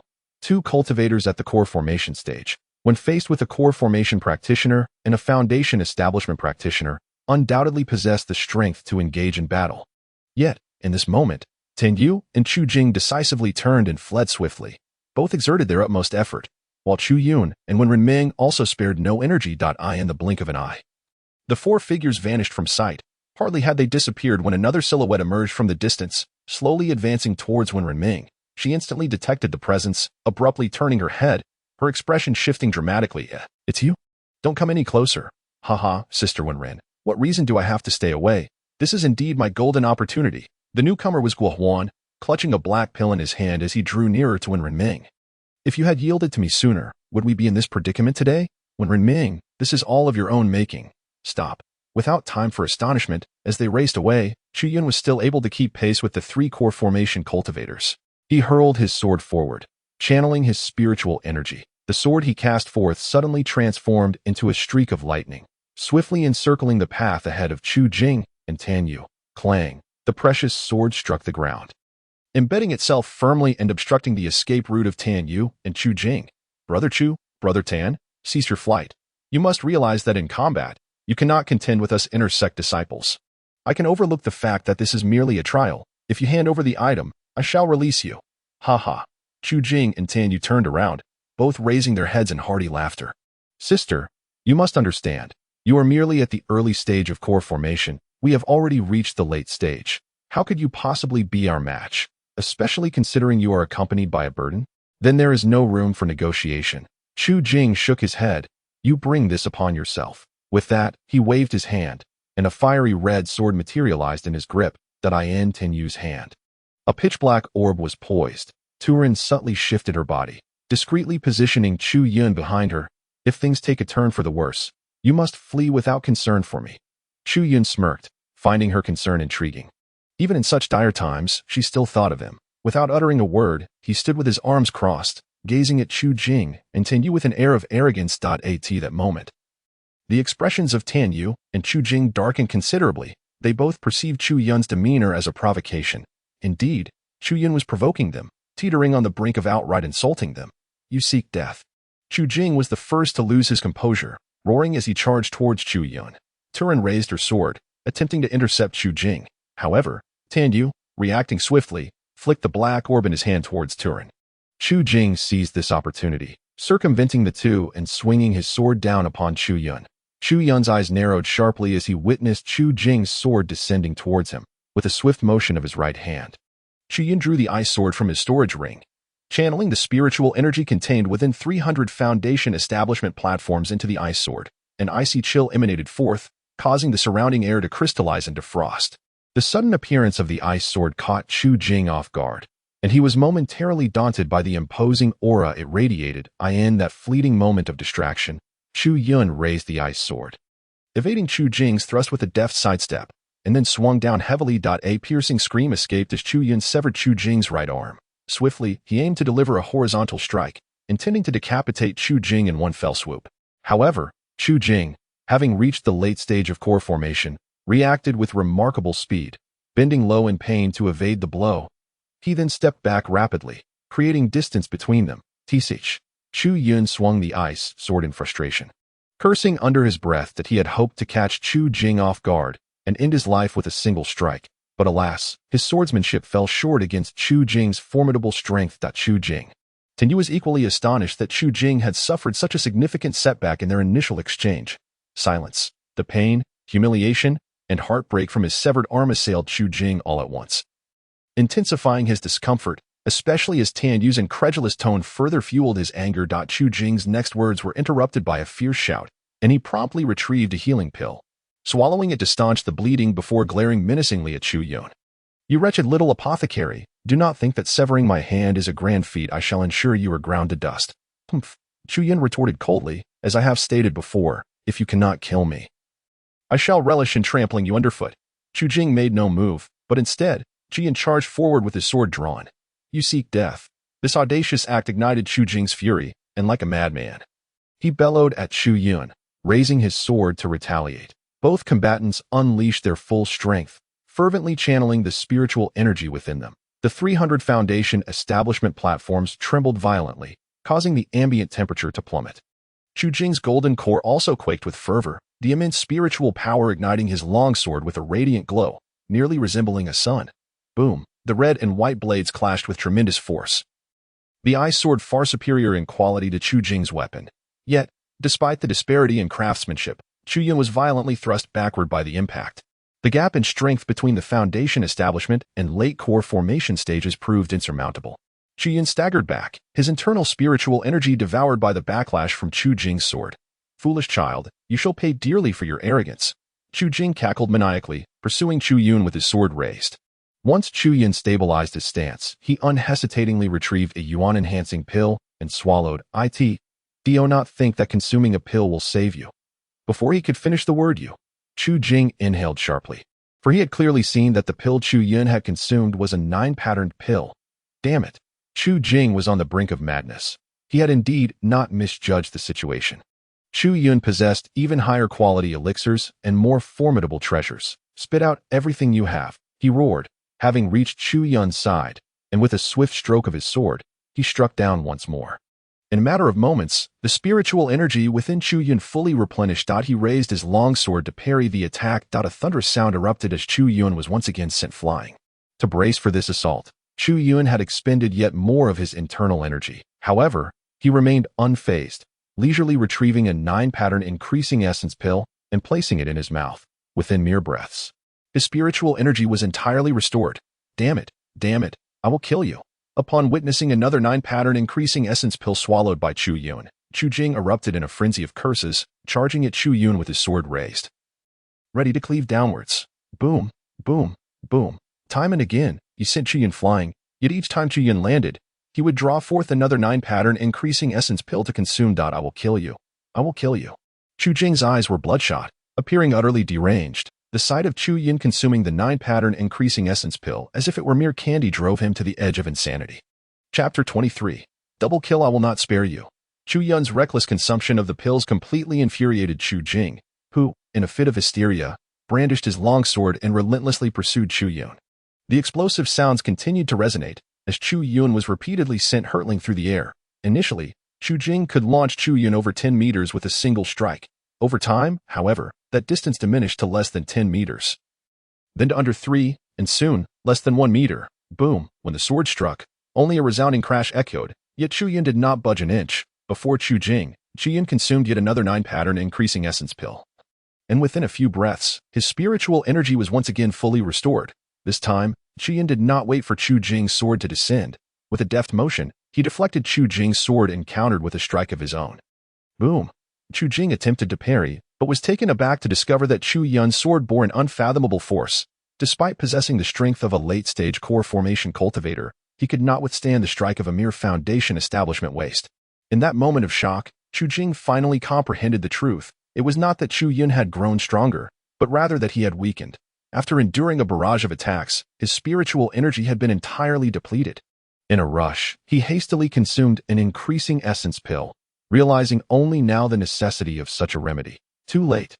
Yet, as soon as it touched his lips, Chu Yun's disdainful voice rang out. Chu Jing's heart seized with alarm as he looked up to see Chu Yun consuming yet another 9-pattern increasing essence pill.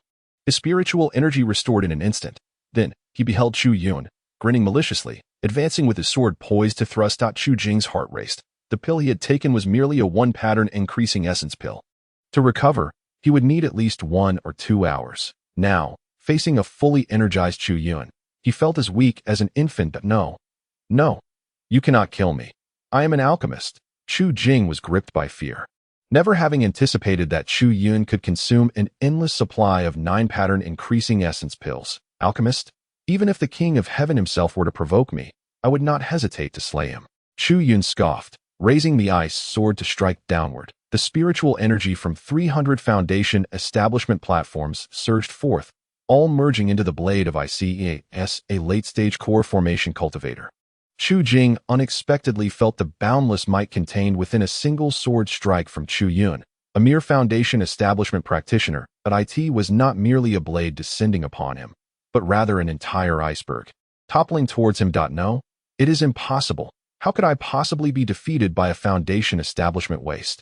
Yet, his final cry could not absolve him from his fate. The Frost Sword, which could only be wielded by those at the late stage of core formation, unleashed over half of its formidable power, ignited by the immense spiritual energy of 300 foundation establishment practitioners. The Frost Sword sliced through Chu Jing's body as effortlessly as cutting through tofu. Subsequently, the icy spiritual energy erupted forth, transforming Chu Jing into an ice sculpture. With a single palm strike, Chu Yun brought down a resounding bang, obliterating Chu Jing into a fine mist of flesh. The combatants, Tu Ren and Tan Yu, were momentarily stunned into silence. The foundation establishment cultivator had actually slain a late-stage core formation cultivator. Who would believe such a tale? To speak candidly, within such a vast sect, talents were not in short supply.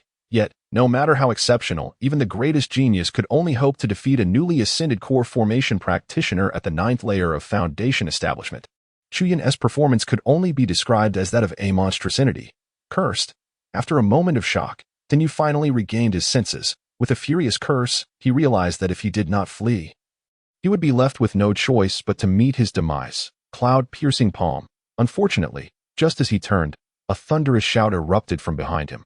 Chu Yun's palm wine descended like a mountain upon Tan Yu. The force following the gust carried the might to shatter mountains. After a prolonged struggle against Tu Ren, Tan Yu was already burdened and nearing the brink of exhaustion. In that moment, escape was futile.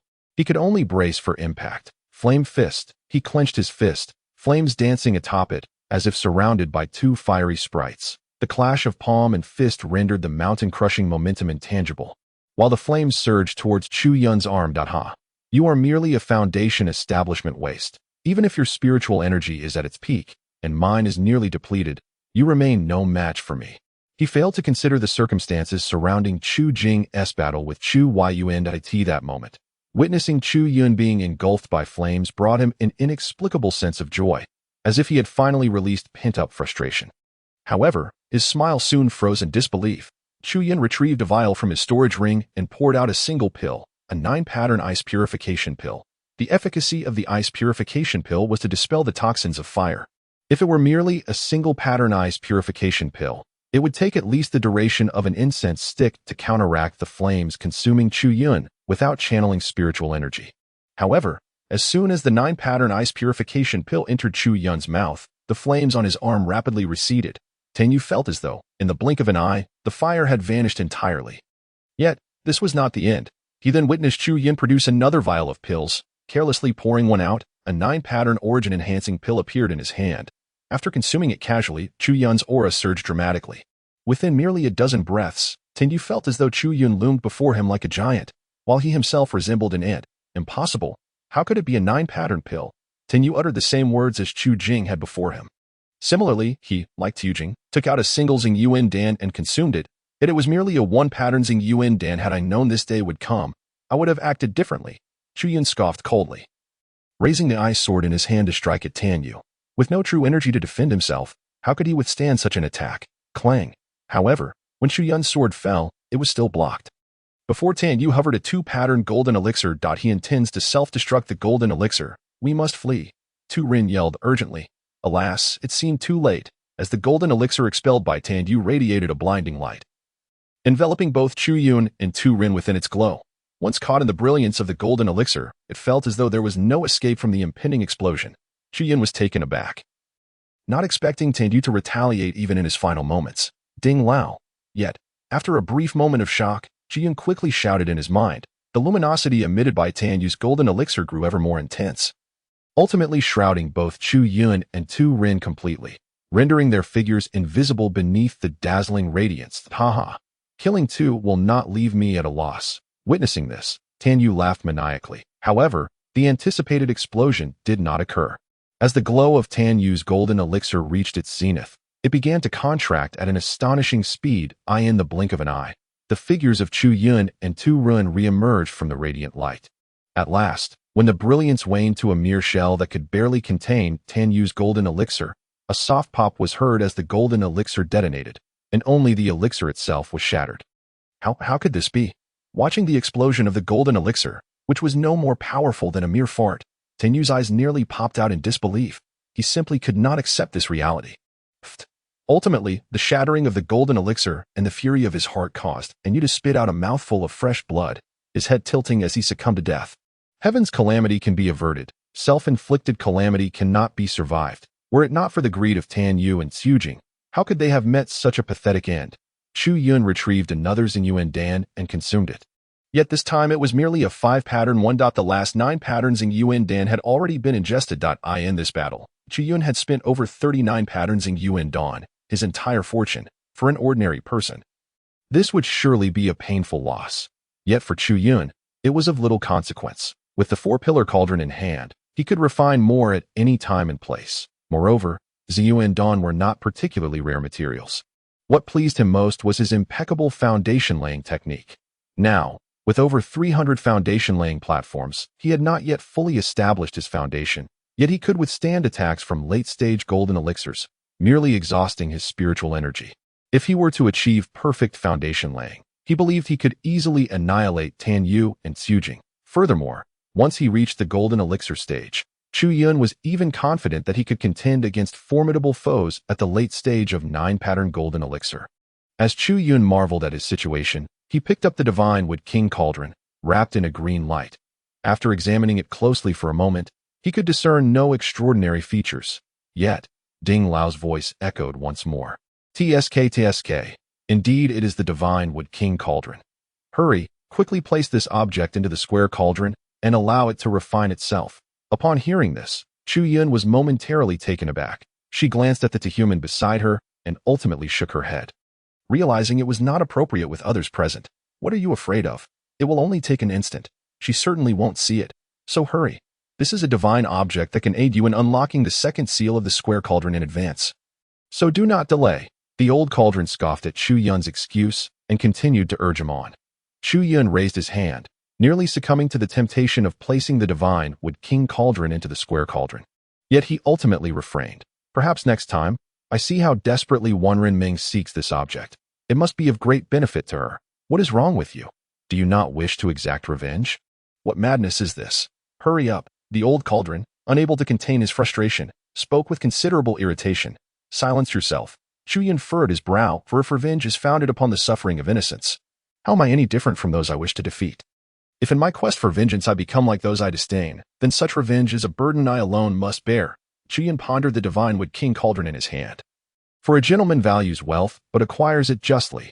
Once Ren Ming no longer requires this object, I may take it then. It is merely a matter of unlocking the second seal in advance. At present, I possess over 300 foundation building platforms, with perfect foundations laid, and the successful formation of my golden core is imminent. With that, Qiyun tossed the divine wood king cauldron to the Tehuman, and then turned to plunder the valuables from Tian Yu and Chu Jing. Chapter 24. Tales of the Southern Barbarians. Humph. Wenren Ming, have you not fallen into my grasp? Beside the giant stone figuresque corpse, Wenren Ming trembled as she watched Gua Huan approach her step by step. Cold sweat beating on her forehead. Her current state only served to delight Gua Huan. The once lofty and pure goddess was now on the verge of submission beneath him, a thought that thrilled him immensely. Gua Huan, you know my character. Should you force me, even if it leads to my self-detonation, I shall never allow you to touch my body. Wenren Ming glared coldly at Gua Huan, her fist clenched. Prepared for a golden core self-detonation. Self-detonating the golden core. Ha ha. Gua Huan laughed heartily as he waved his hand, producing a glass vial that appeared in his grasp. He uncapped it, and an enchanting fragrance wafted through the air.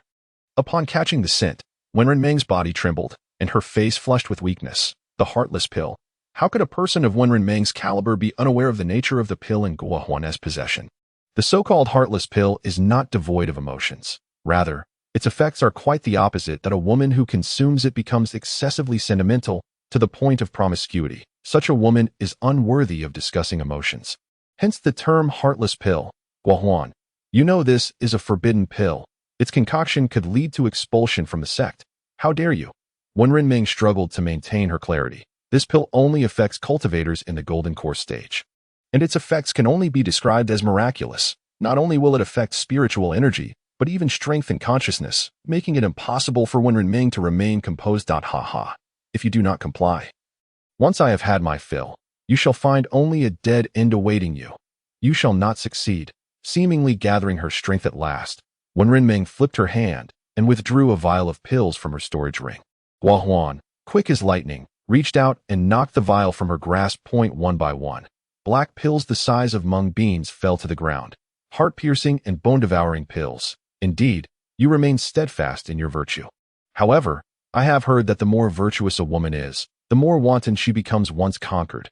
Today, I shall witness the veracity of such claims. Gua Huan, gripping the heartless pill in one hand, pressed it against Wenren Ming's neck with the other. The immense force compelled Wenren Ming to involuntarily part her lips, and Gua Huan, without hesitation, swiftly deposited the heartless pill into her mouth. As the pill dissolved, a wave of heat surged from Wenren Ming's Dantian straight to her mind, rendering her dizzy and uncontrollable. Ha! Observing Wenren Ming's body weaken and her gaze begin to blur, wisps of warm air escaped her slightly parted lips. Gua Huan could no longer contain himself. That he had never witnessed Wenren Ming in such an enticing state. His blood boiled with fervor. Rubbing his hands together, he hastened towards her, exclaiming, "My treasure, I am coming." He enveloped Wenren Ming in his arms, his insatiable kisses landing chaotically upon her body, while his hands roamed incessantly, tearing at her garments. Wenren Ming bit down hard on her own lip, blood trickling forth. The heartless pill rendered her powerless, yet she refused to succumb entirely to the bondage of this elixir, vowing not to willingly cater to the revolting man before her. Tears, unbidden, slipped from the corners of her eyes. Never before had she felt so helpless, nor had she ever wished for death to be preferable to her current plight. Smirk for me, you wretched woman. Gua Huan's desires consumed him, obliterating any vestige of reason. The last remnants of self-control, born from her noble lineage, were cast aside. As he beheld the tears streaming from Wenren Ming's eyes, he cursed her crudely and raised his hand, delivering a harsh slap to her exquisitely smooth face. The force of the blow nearly rendered her unconscious, yet, in that critical moment, she bit down on her tongue, the taste of blood and searing pain jolting her back to awareness. The tears ceased. Now that you've come to your senses, I can cherish you properly. Gua Huan's sinister smile revealed his satisfaction. But before he could relish it for even a moment, fury surged within him anew. For he caught sight of Wenren Ming's beautiful eyes glaring at him, as if she were gazing upon a corpse. You insolent wretch! Gua Huan's heart skipped a beat, a flicker of fear creeping in. Yet, almost immediately, he raised his hand, viciously grasping her hair. But I had intended to treat you with some courtesy, to let you enjoy this. But since you are so ungrateful, I shall show no mercy. With brutal force, he tore apart Wenren Ming's long dress, greedily stealing a glance at her exposed form. That I shall make you live, no, worse than death. Gua Huan roared, exhilaration coursing through him to the brink of explosion. But suddenly, a voice, louder than his own, erupted beside his ear like thunder, both booming and menacing. Cloud-piercing palm. Following this, a terrifying aura surged towards him with alarming speed. The hairs on the back of his neck stood on end. Instinctively, he attempted to dodge, yet another, even more ferocious presence surged forth. A palm and a sword seemed to completely seal off Guo Huan's escape. Unexpectedly, at that very moment, Guo Huan deliberately slowed his pace, allowing the strike of a palm and the thrust of a sword to land upon him. Thud! The palm, brimming with the collective spiritual energy of over 300 foundational platforms, descended upon Guo Huan, producing merely a dull thump, clang. Similarly, the sword, infused with surging spiritual essence, struck him, yielding only a series of sharp metallic sounds. The enchanted armor. Tu Ren was momentarily taken aback. It was the Tianjing armor, a treasure worn by the venerable Tiancheng, the elder of the black-robed alchemist. We must flee. Alas, it was too late. A blinding radiance erupted from Guo Huan's form. This light appeared ethereal, yet it bore a palpable weight, for when it enveloped Chu Yun, he felt as if he had been struck by a mighty hand. The force of this blow was not significantly weaker than his own full-powered cloud-piercing strike. Simultaneously, Tu Ren emitted a muffled groan. And as Chu Yun glanced over, he observed a grievous wound on Tu Ren's body, one that seemed to penetrate to the very bone, inflicted by a blade. The Tianjing armor, once donned by the youthful Tianqing, was said to possess the ability to rebound the attacks of others, rendering it exceptionally formidable. Tu Ren staggered backward, gazing at Guo Huan in terror. I had presumed this was merely a legendary artifact. Yet it truly exists. Humph! Guo Huan scoffed haughtily. You, a mere golden core cultivator, have limited exposure and knowledge. What do you truly understand? If one could strike with sufficient force, it could be broken. However, the subsequent words of Tu Ren left Guo Huan utterly dumbfounded. He stared in astonishment at Tu Ren, just as she proclaimed, the Tianjing armor differs from ordinary treasures. Other armors, when subjected to the utmost limits of defensive force, would shatter. Yet the woman before him spoke of breaking it. The term break in relation to the Tianjing armor signifies an explosive reaction. Should it exceed its limits, all prior forces absorbed would be unleashed upon the protected individual. This notion of breaking was something only his grandfather, the elder Tiancheng, had ever uttered. He could hardly fathom that this woman possessed such knowledge. Woman, who are you truly? How do you know the secret of the Tianjing armor? Guo Huan glared at Tu Ren, his voice icy. Why? Because this armor was crafted by my family. Tu Ren gradually rose to her feet. Your surname is Tu? Guo Huan exclaimed, incredulous. Soon, a vicious expression returned to his face. Very well, since you have appeared beside Wen Renming, it implies you have chosen your side, correct? Those of the Tu lineage. This is divine will. Heaven itself is signaling to you. Choosing Wen Renming leads only to death.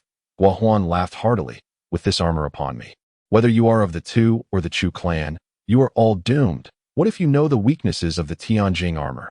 Do you possess the power to shatter it? As his words fell, Guo Huan opened his mouth and expelled a golden elixir, which transformed into a rocky armor, his secret technique of body refinement. When he had first encountered this technique, Guo Huan was not entirely encased in stone armor. Now, however, he had fully become a stone man, his cultivation having advanced significantly. You have thwarted my ambitions. All of you shall perish, Guo Huan bellowed, leaping forward with astonishing speed, directly approaching Chu Yun, so swiftly that Chu Yun scarcely perceived his movement. Meanwhile, as Guo Huan's feet touched the ground, he stepped forward with his right foot, forming a bow stance, and simultaneously thrust his palm forward. Remarkably, no spiritual energy surged forth, yet with Guo Huan's palm thrust, Chu Yun felt as though Mount Tai was bearing down upon him, rendering him unable to stand firm, while his chest was constricted with unbearable discomfort. Bang! Even before Guo Huan's palm made contact with Chu Yun, he distinctly heard a muffled thud emanating from his chest. An immense force crashed against him, seemingly fracturing two of his ribs. Chapter 25, The Disruptor. Elder Ding. What time is it now? You must think of a solution. Chu Yun had no comprehension of the concept of attaining sanctity through the physical body. All he knew was that if things continued this way, he, Tu Ren, and Wen Renming would be left with no path but to death. 300 foundational platforms trembled violently under the impact of Guo Huan's palm. Even the heart meridians were shaken by a colossal force. Blood seeped from Chu Yun's lips as he hastily consumed a medicinal pill to stabilize his injuries. This little fellow, not only has he acquired a treasure, but his strength has also become far greater than before. Just as Elder Ding spoke, Chu Yun let out a sinister laugh, forcefully stamping his feet against the ground, and in the blink of an eye, leapt to a height of 10 zhong. then charged downwards at Guohuan, declaring, "I will kill you." Guohuan's face contorted with rage. The mere thought of being defeated by this foundational waste last time filled him with frustration, igniting a desire to rip Chu Yun apart. Gravity's weight. Before he even arrived, a tremendous pressure surged from Guohuan, barreling towards Chu Yun, descending like a mountain. Guohuan was unstoppable, utterly indestructible. Boom! As the energy descended, Chu Yun felt a sharp pain in his knee, witnessing the ground beneath him cracking inch by inch. An inexplicable weight bore down upon his shoulders, causing them to sag, rendering him unable to lift his arms. And his feet were likewise immobilized. Sword control technique. Fortunately, at that moment, Tu Rin's aura had stabilized. With a sharp cry, she formed hand seals, the spiritual energy within her surging forth, all converging upon her treasured sword. The sword hovered in midair, vibrating with power, its blade shimmering with flowing spiritual energy that exuded a piercing sharpness. Just as Chu Yun's body was sinking towards the ground, Guohuan approached like an arrow aimed at him. Tu Rin quickly pointed towards Guohuan, who was descending from the air. Buzz! A resonant chant echoed as the treasured sword, with enough speed and force to slice through the air, lunged at Guohuan. Clang! However, just as the sword was a mere inch away from Guohuan, a sound of metal clashing rang out. Simultaneously, Tu Rin trembled, spitting a mouthful of blood. Her spell had not even touched Guohuan before it was shattered by his gravity's weight. The backlash from the dispersing spiritual energy and the defensive power of Guohuan's heavenly crystal armor caused Tu Rin's complexion to turn pale, nearly causing her to stumble. Cloud-penetrating palm. Fortunately, Tu Rin's intervention significantly alleviated the pressure on Chu Yun.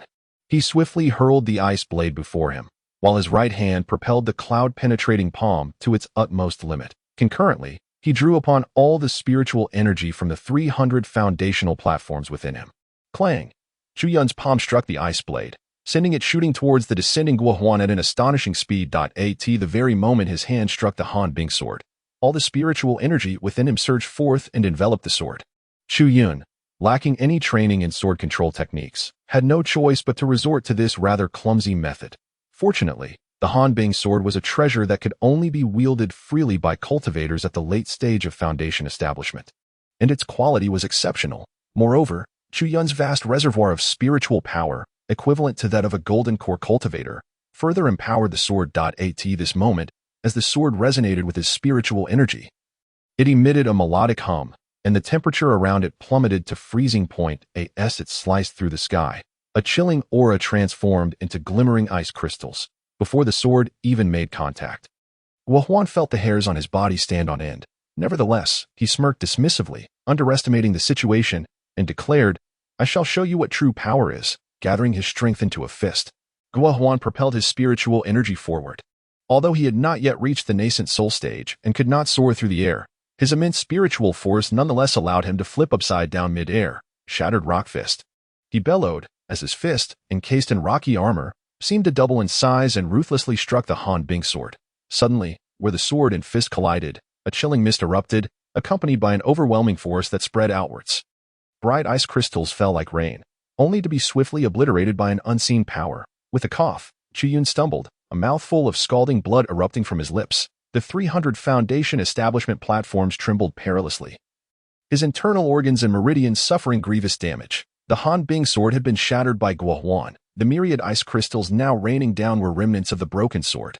The Han Bing sword was a weapon wielded by Chu Tian, one that could only be perfectly mastered by cultivators at the late stage of foundation establishment. Yet now, it lay in ruins at the hands of Guohuan. The combination of heavenly crystal armor and the body-refining technique proved to be astonishingly formidable. Chu Yun, momentarily stunned, tossed a 5-ring cultivation pill to Tu Rin, swallowing one himself before swiftly leaping away.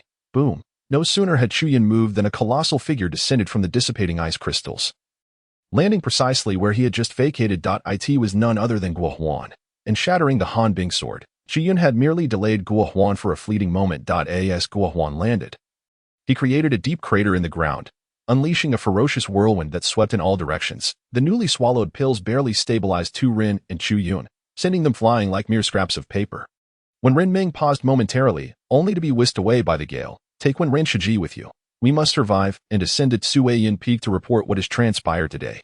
Chu Yun and Tu Rin struggled to regain their footing, but they soon saw Guohuan stomp down, charging toward them once more. Realizing there was no path of retreat, Turin turned to Chu Yun and shouted. As her voice fell, she exhaled sharply, and a golden pill emerged from her mouth, its brilliance flaring up immensely, self-detonating golden pill. This reckless move from Turin halted Gua Huan in his tracks. Even with his rocky armor and heavenly crystal armor, he dared not face the explosive force of the golden pill head-on. Turin, I offer you a chance. Depart obediently, and I shall spare your life. Gua Huan gritted his teeth, eyeing the golden pill before Turin with trepidation. Is a wild girl like Wen Renming, who came down from the mountain, truly worth your life? The figure known as Turin gritted his teeth, concealing his awareness of the fact that you had made a move against Wen Renming upon the orders of another. Though not delude yourself into thinking that I am unaware. If I do not protect Wen Renming today, our fate at Shui Yun Peak will inevitably be one of slaughter in the days to come. What are you saying, Turin? Though we are disciples of different spiritual peaks, we are united under the same sect of the Apothecary clan. Moreover, your two family lineage at Shui Yun Peak is among the esteemed elders of our clan. How could we possibly resort to such ruthless measures? This matter bears no relation to your two family. Such lies. With a cold smirk, Turin pointed, and a luminous golden core shot forth towards Gua Huan with a piercing rush. However, at that very moment, a figure suddenly emerged, moving with a speed that surpassed even the launched golden core. In the blink of an eye, this figure outpaced Turin's golden core. Last time, I merely seized your spiritual energy. This time, I shall claim your golden core as well. Chu Yun, or rather, Ding Lao, snarled as he charged fiercely towards Gua Huan. While Turin and Gua Huan exchanged words, Jian boldly shattered his 300 foundational platforms, reluctantly allowing Ding Lao to take action. Before them, Chu Yun's aura surged, causing Gua Huan's expression to shift dramatically. Cloud-piercing palm. Chu Yun raised his palm. Although it was the same technique, in this moment it was executed by Ding Lao. Its power elevated beyond measure. The force was overwhelming, accompanied by the thunderous roar of the air being torn apart. Even the ground beneath them was lifted, shattered rock fist. Again, the same technique was employed. But after consuming the Qiankuan rebirth pill, this punch was exponentially stronger than when he shattered the frozen ice sword, warping the very space in front of Gua Huan's fist. In the distance, as Gua Huan and Chu Yun were on the verge of colliding, Turin hastily rushed forward, clutching Wen Renming and swiftly retreating. Her face was etched with terror, although their attacks had yet to collide. The aura radiating from Chu Yun and Gua Huan indicated that their techniques had undoubtedly reached the nascent soul stage. Such power, if she were to stand too close, would be beyond her capacity to withstand. The expressions on Gua Huan and Chu Yun's faces mirrored one another. They were both confident that their strength was sufficient to vanquish the other. Boom! A deafening explosion erupted, sending terrifying ripples spiraling outward between them, uprooting tall trees as the shockwaves tore through them. In that moment, both Gua Huan and Chu Yun were momentarily stunned, for their fists had yet to make contact. In the space where the ripples dispersed, another creature suddenly materialized, as if shattering the fabric of reality. Neither Chu Yun nor Gua Huan could discern the origin of this being. It bore two wings, spanning nearly 3 meters, with a sharp beak and claws. Atop its head danced a flickering flame, exuding an aura of immense power. As for Chu Yun's cloud-piercing palm and Gua Huan's shattered rock fist, they were now wholly absorbed in countering the rippling force emitted by the creature's descent, leaving them no opportunity to launch further attacks. A third-tier corporeal demon beast, the Scarlet Lotus Rock. The two of them gritted their teeth and uttered a low growl. Chapter 26. Refining Qi and Yin-Yang in the Realm of Beasts. Aside from being categorized into 7 levels, each level is further divided into 3 grades: 1st grade juvenile, 2nd grade full body, and 3rd grade mature. Any demon beast capable of reaching the 3rd grade mature stage possesses formidable strength, terrifying beyond measure. Before us stands the formidable 3-tiered corporeal entity, the Crimson Lotus Rock. Even an ordinary 3-tiered juvenile Crimson Lotus Rock is a sovereign among the avian demon beasts of its level. With a single flap of its wings, it can traverse several miles. Its talons can cleave mountains and sever rivers. Its razor-sharp beak is capable of piercing gold and jade. Yet, the most terrifying aspect lies in the flickering flames atop its head, pure and ethereal flames imbued with spiritual energy, which serve as the creature's ultimate weapon. Ordinary demon beasts, categorized by their levels, often exist in illusory forms until they fully mature into corporeal beings. However, this creature has achieved corporeality and stands as the monarch of its kind. The royal juvenile Crimson Lotus Rock is the paragon of 3-tiered avian creatures. While this fully formed Crimson Lotus Rock is the apex among monarchs, even when compared to some ordinary four-tiered profound beasts. It is not easily outmatched. What is even more chilling is that three-tiered demon beasts are referred to as ghost beasts because they evoke a terror akin to that of malevolent spirits. Beasts below this level operate on instinct, rendering first-tier wild beasts and second-tier spiritual beasts not entirely perilous to humans. Yet, upon reaching the third tier, demon beasts begin to develop sentience. The higher the tier, the stronger the intellect and awareness. Strangely, almost all three-tiered demon beasts harbor a profound animosity towards human cultivators, engaging in relentless battles upon encountering them. Are there not tens of thousands of three-tiered demon beasts across the continent? None are exempt from this trend. It is as if unseen hands manipulate these ghostly entities. At this moment, Chu Yun and Guo Huan, possessed by the Elder Ding, regard the Crimson Lotus Rock with trepidation. Hesitant to make a move. Three-tiered ghost beasts possess strength comparable to that of practitioners in the nascent soul stage, and the power of this fully realized Crimson Lotus Rock makes it relatively effortless to slay a nascent soul cultivator. Long ago, three-tiered ghost beasts exhibited distinct behaviors from those of other levels, a truth well understood by Elder Ding. Let us join forces to take down this Crimson Lotus Rock. Otherwise, we face certain death. Faced with the overwhelming odds against the rock, Guo Huan had no choice but to ally with Chu Yun. Very well. Chu Yun responded without hesitation, nodding towards Guo Huan. At least you were sensible. Guo Huan sighed in relief. However, in that instant, Chu Yun raised his hand and hurled a pill towards the Crimson Lotus Rock. Guo Huan barely had time to discern the nature of the pill before he witnessed the rock extend its neck and swallow it whole. What are you waiting for? Charge! Chu Yun bellowed, propelling himself towards the Crimson Lotus Rock. With no time to hesitate, Guo Huan followed suit, shouting as he lunged at the rock. Just then, Chu Yun raised his hand again, tossing several more pills into the air. The Crimson Lotus Rock paused momentarily, as if taken aback. Yet, in the next heartbeat, it stretched its neck and devoured all the pills Chu Yun had thrown. Quickly, the Crimson Lotus Rock craves spiritual energy. The moment it begins to absorb it is our best opportunity to strike. We must slay it in one decisive blow. Chu Yun shouted fervently. It is a well-known fact that the Crimson Lotus Rock is gluttonous, and its presence here likely stems from the allure of the spiritual energy emanating from both Chu Yun and Guo Huan, eager to consume them. Upon encountering Chu Yun, who had lured him with a spirit pill, Guo Huan harbored no doubts whatsoever. He desperately summoned his physical strength, comparable to that of the nascent soul stage, and leapt towards the head of the Crimson Lotus Rock. The feathers of the Crimson Lotus Rock shimmered with hues of gold and iron, exhibiting an extraordinary resilience. Only the small tuft of flame atop its head, refined from spiritual energy, revealed a vulnerable point. In the blink of an eye, Guo Huan had ascended to the summit of the colossal bird and channeled his spiritual energy, shooting forth like an arrow toward the concentrated flame essence, striving to strike before the rock could react. As steadfast as a mountain, Guo Huan bellowed, his voice heavy and commanding, plummeting downwards. However, he soon cursed vehemently. Damn you, pill peddler, you dare to deceive me. At that moment, he noticed Chu Yun on the ground, who had turned to flee. Go. Chu Yun shouted to Tu Ren and Wen Renming, urging them to hasten their escape. The trio, 2 women and a man, vanished into the towering forest in the blink of an eye.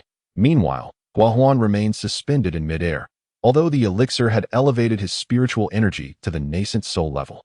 He had yet to learn the art of flight, rendering any attempt to escape futile. More critically, the Crimson Lotus Rock had already absorbed all the spiritual pills thrown by Chu Yun. With its eyes wide open, it beheld a human figure perched atop its head, as the king of avian creatures. It could not tolerate another being above its domain. The Crimson Lotus Rock let out a piercing cry, and the flame essence atop its head erupted violently, akin to a volcanic eruption, engulfing Guo Huan in a torrent of searing flames. The anguished scream sent chills down one's spine. Damn that pill peddler and Wen Renming. If I survive this, I shall not forgive you. With that final roar, Guo Huan's voice was silenced. Meanwhile, Tu Ren supported the weakened Wen Renming, frantically fleeing behind Chu Yun. Playing mind games, are we, youth? Chu Yun, possessed by the spirit of Ding Lao, glanced back to see a towering inferno in the distance, smirking with disdain.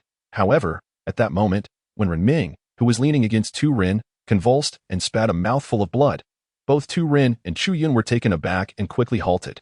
They beheld Wen Renming, her body flushed crimson, as if blood were about to seep through her skin.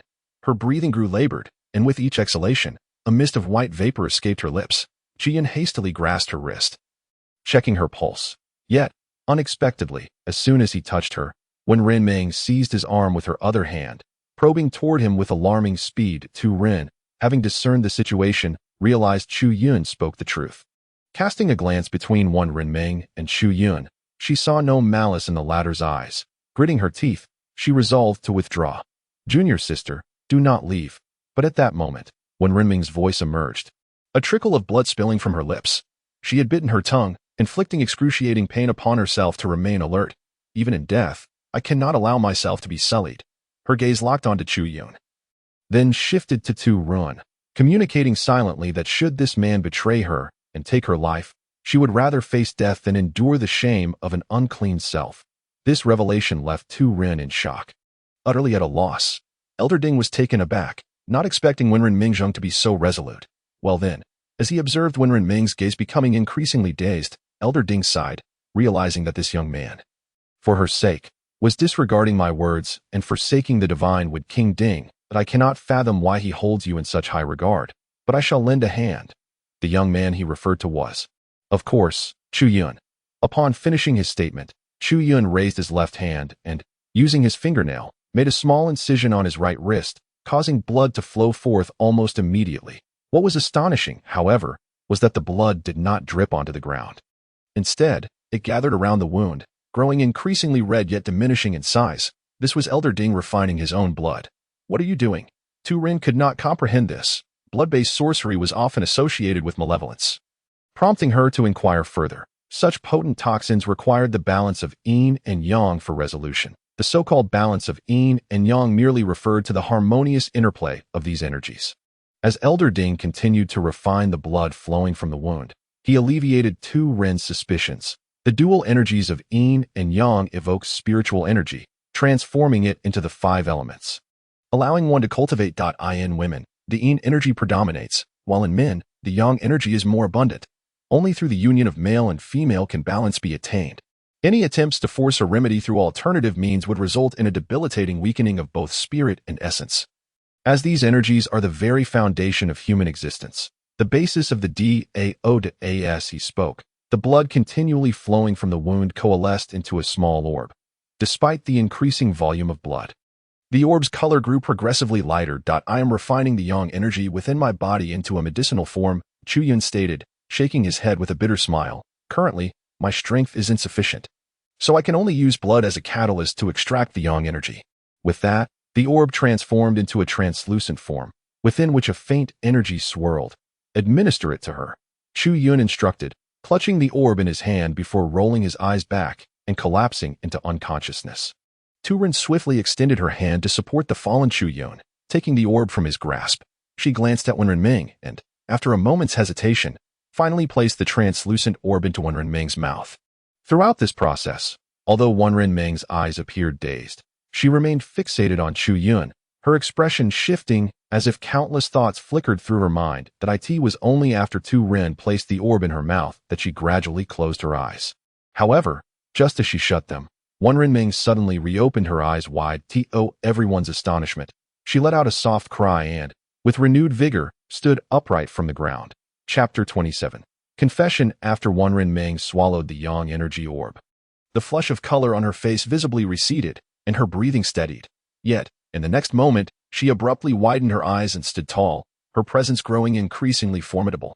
Under the influence of the yang energy pill crafted from Chu Yun's blood, Wen Renming's spiritual energy, which had been depleted in her confrontation with the stone giant, had yet to be restored.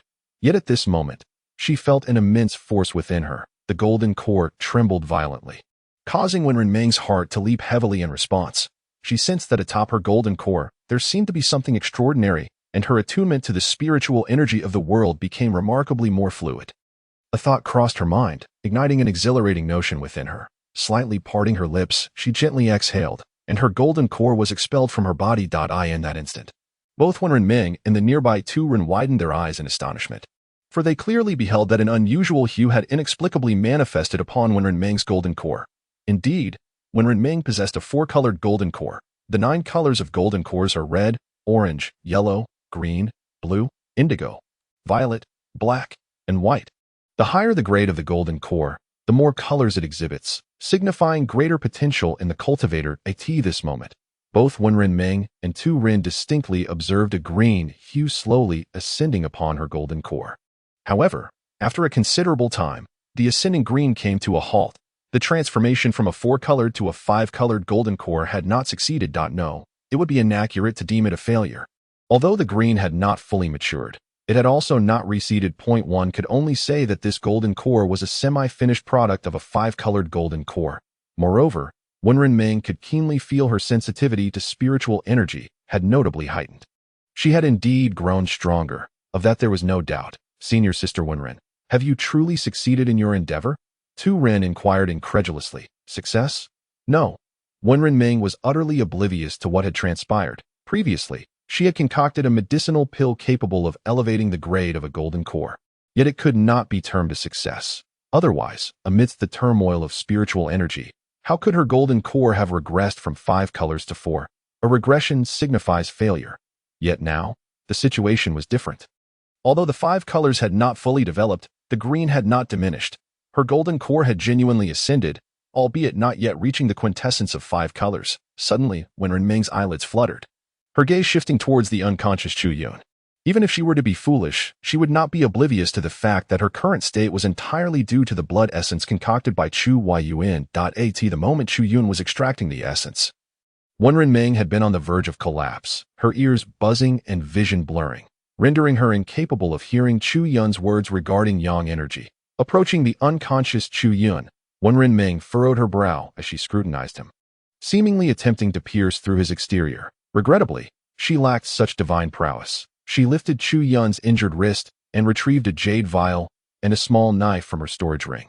Just as Wenren Ming brought the knife close to Chu Yun's wrist, a ferocious roar erupted, accompanied by an overwhelming aura that surged towards her. Wenren Ming frowned slightly and sighed, stowing away the knife and jade vial. We must take him with us. Let us first seek a place to rest. Tu Rin, bearing Chu Yun upon her shoulder, followed Wenren Ming as they hurried towards the marked locations on her map. Chu Yun felt an excruciating headache, as if his head were about to explode.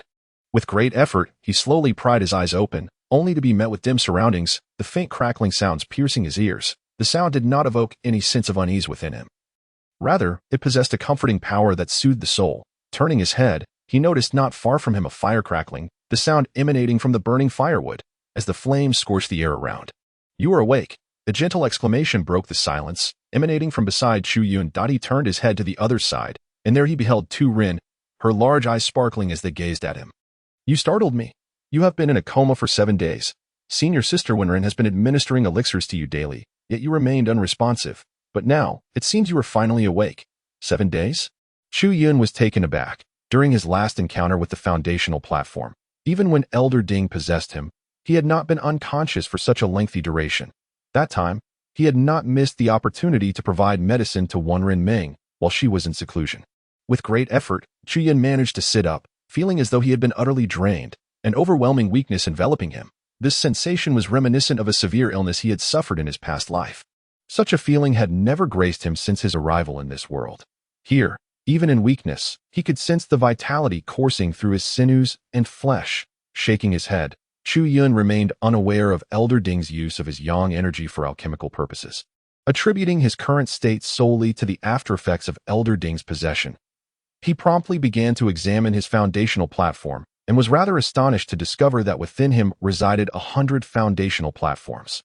Well, it seems you are awake, and Senior Sister Wenren no longer needs to concoct elixirs for you daily.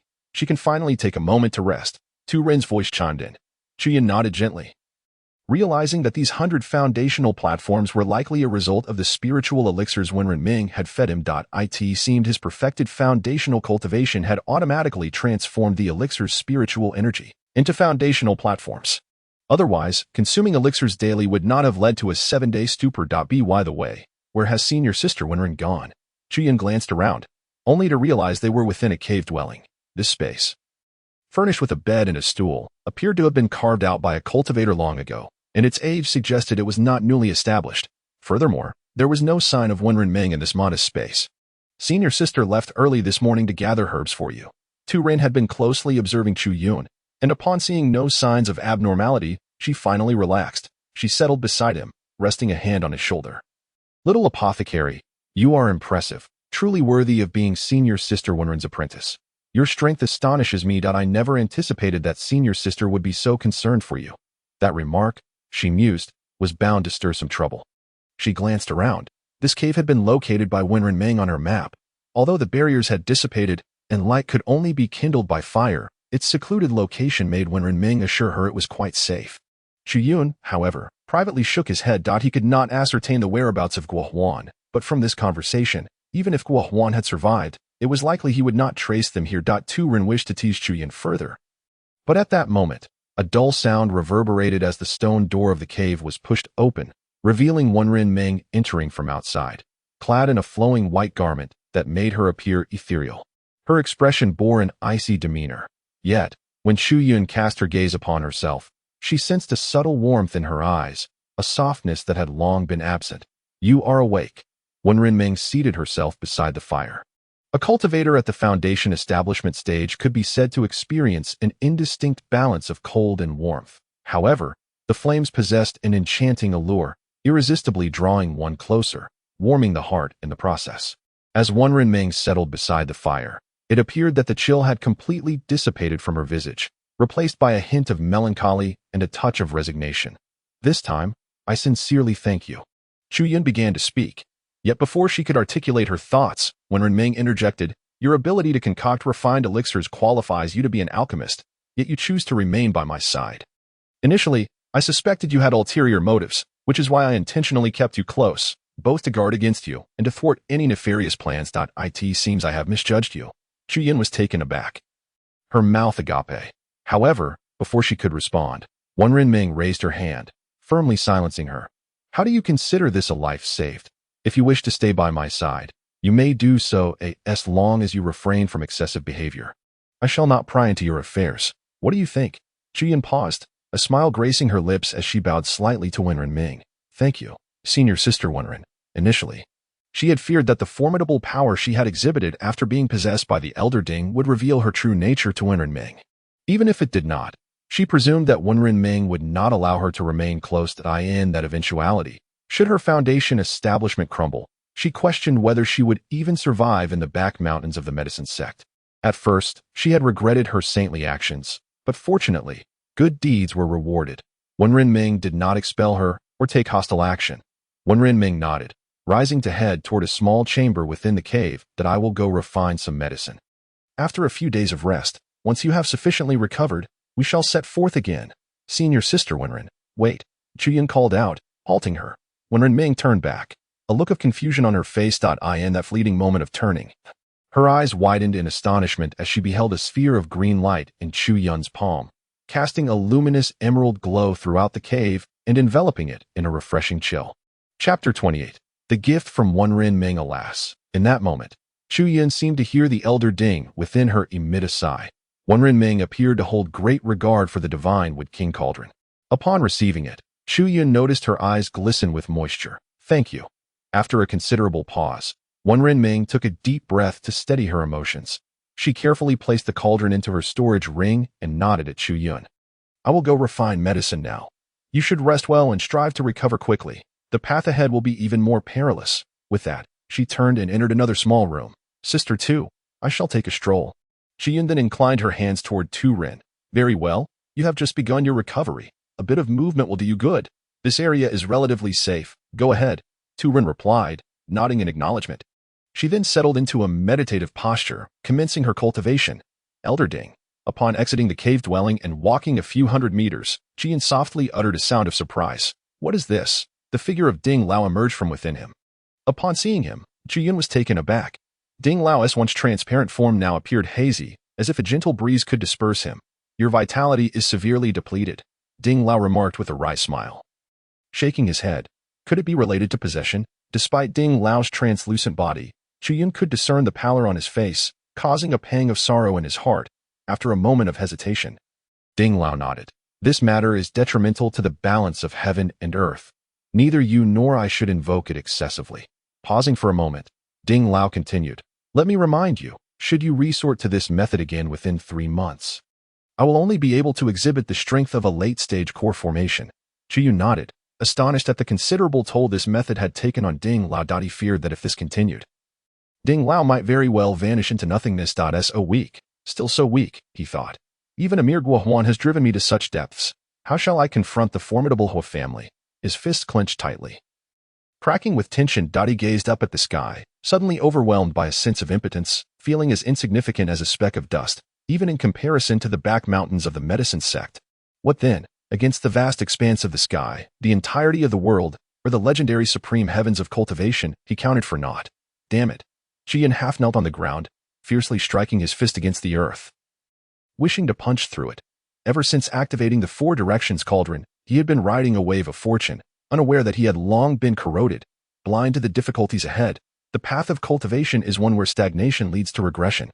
Once embarked upon, it resembles walking against the current, akin to navigating the treacherous bends of a great river.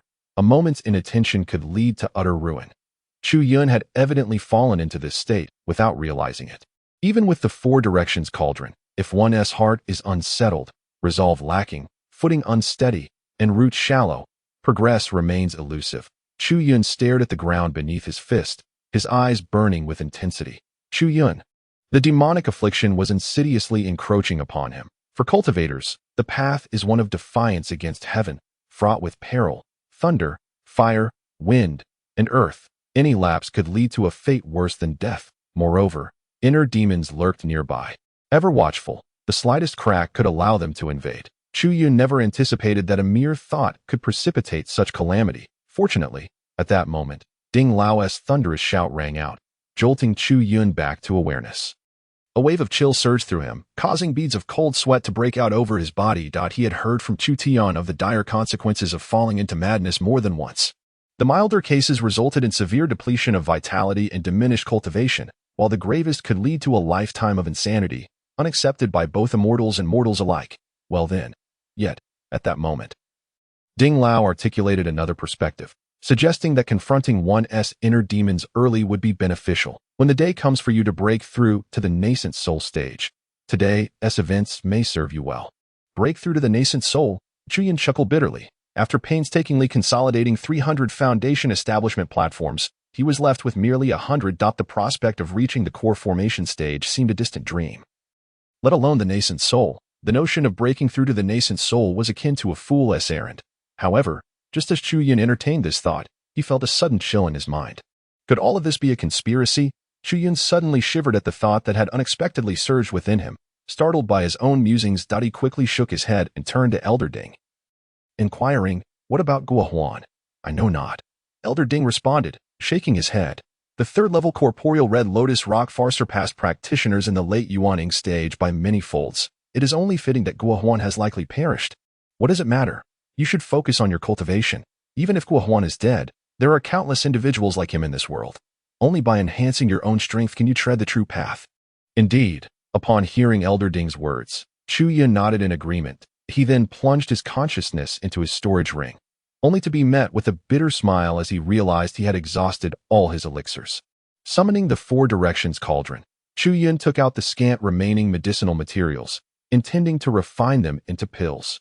Wait, however, just as the materials were about to be cast into the cauldron, Elder Ding interjected.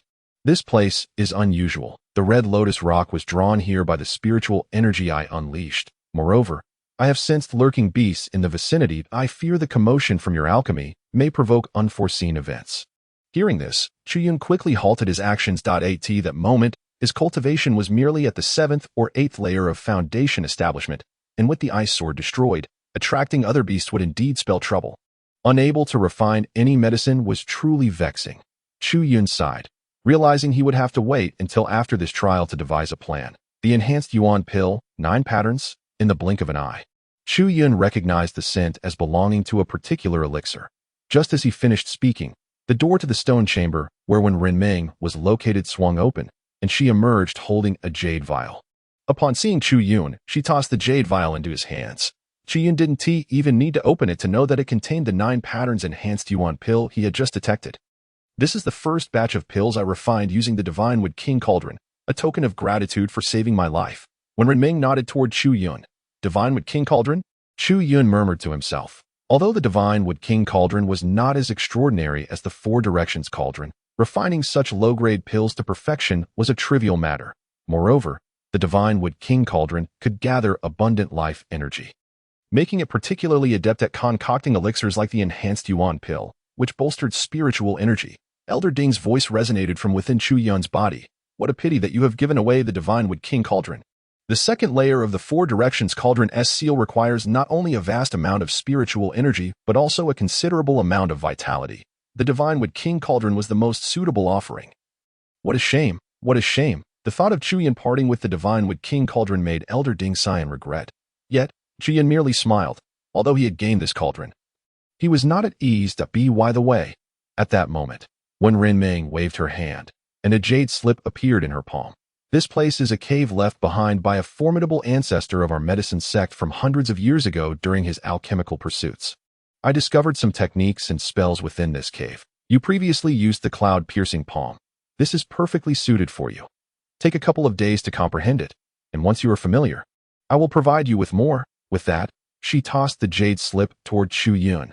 Holding the scroll in his hands, Chu Yun delved into its contents with a surge of joy. It contained a technique, aptly named Piercing Cloud Palm. What delighted Chu Yun even more was that this technique was an advanced version of the Piercing Cloud Palm. All techniques and spells serve to maximize the efficiency of a practitioner's spiritual power.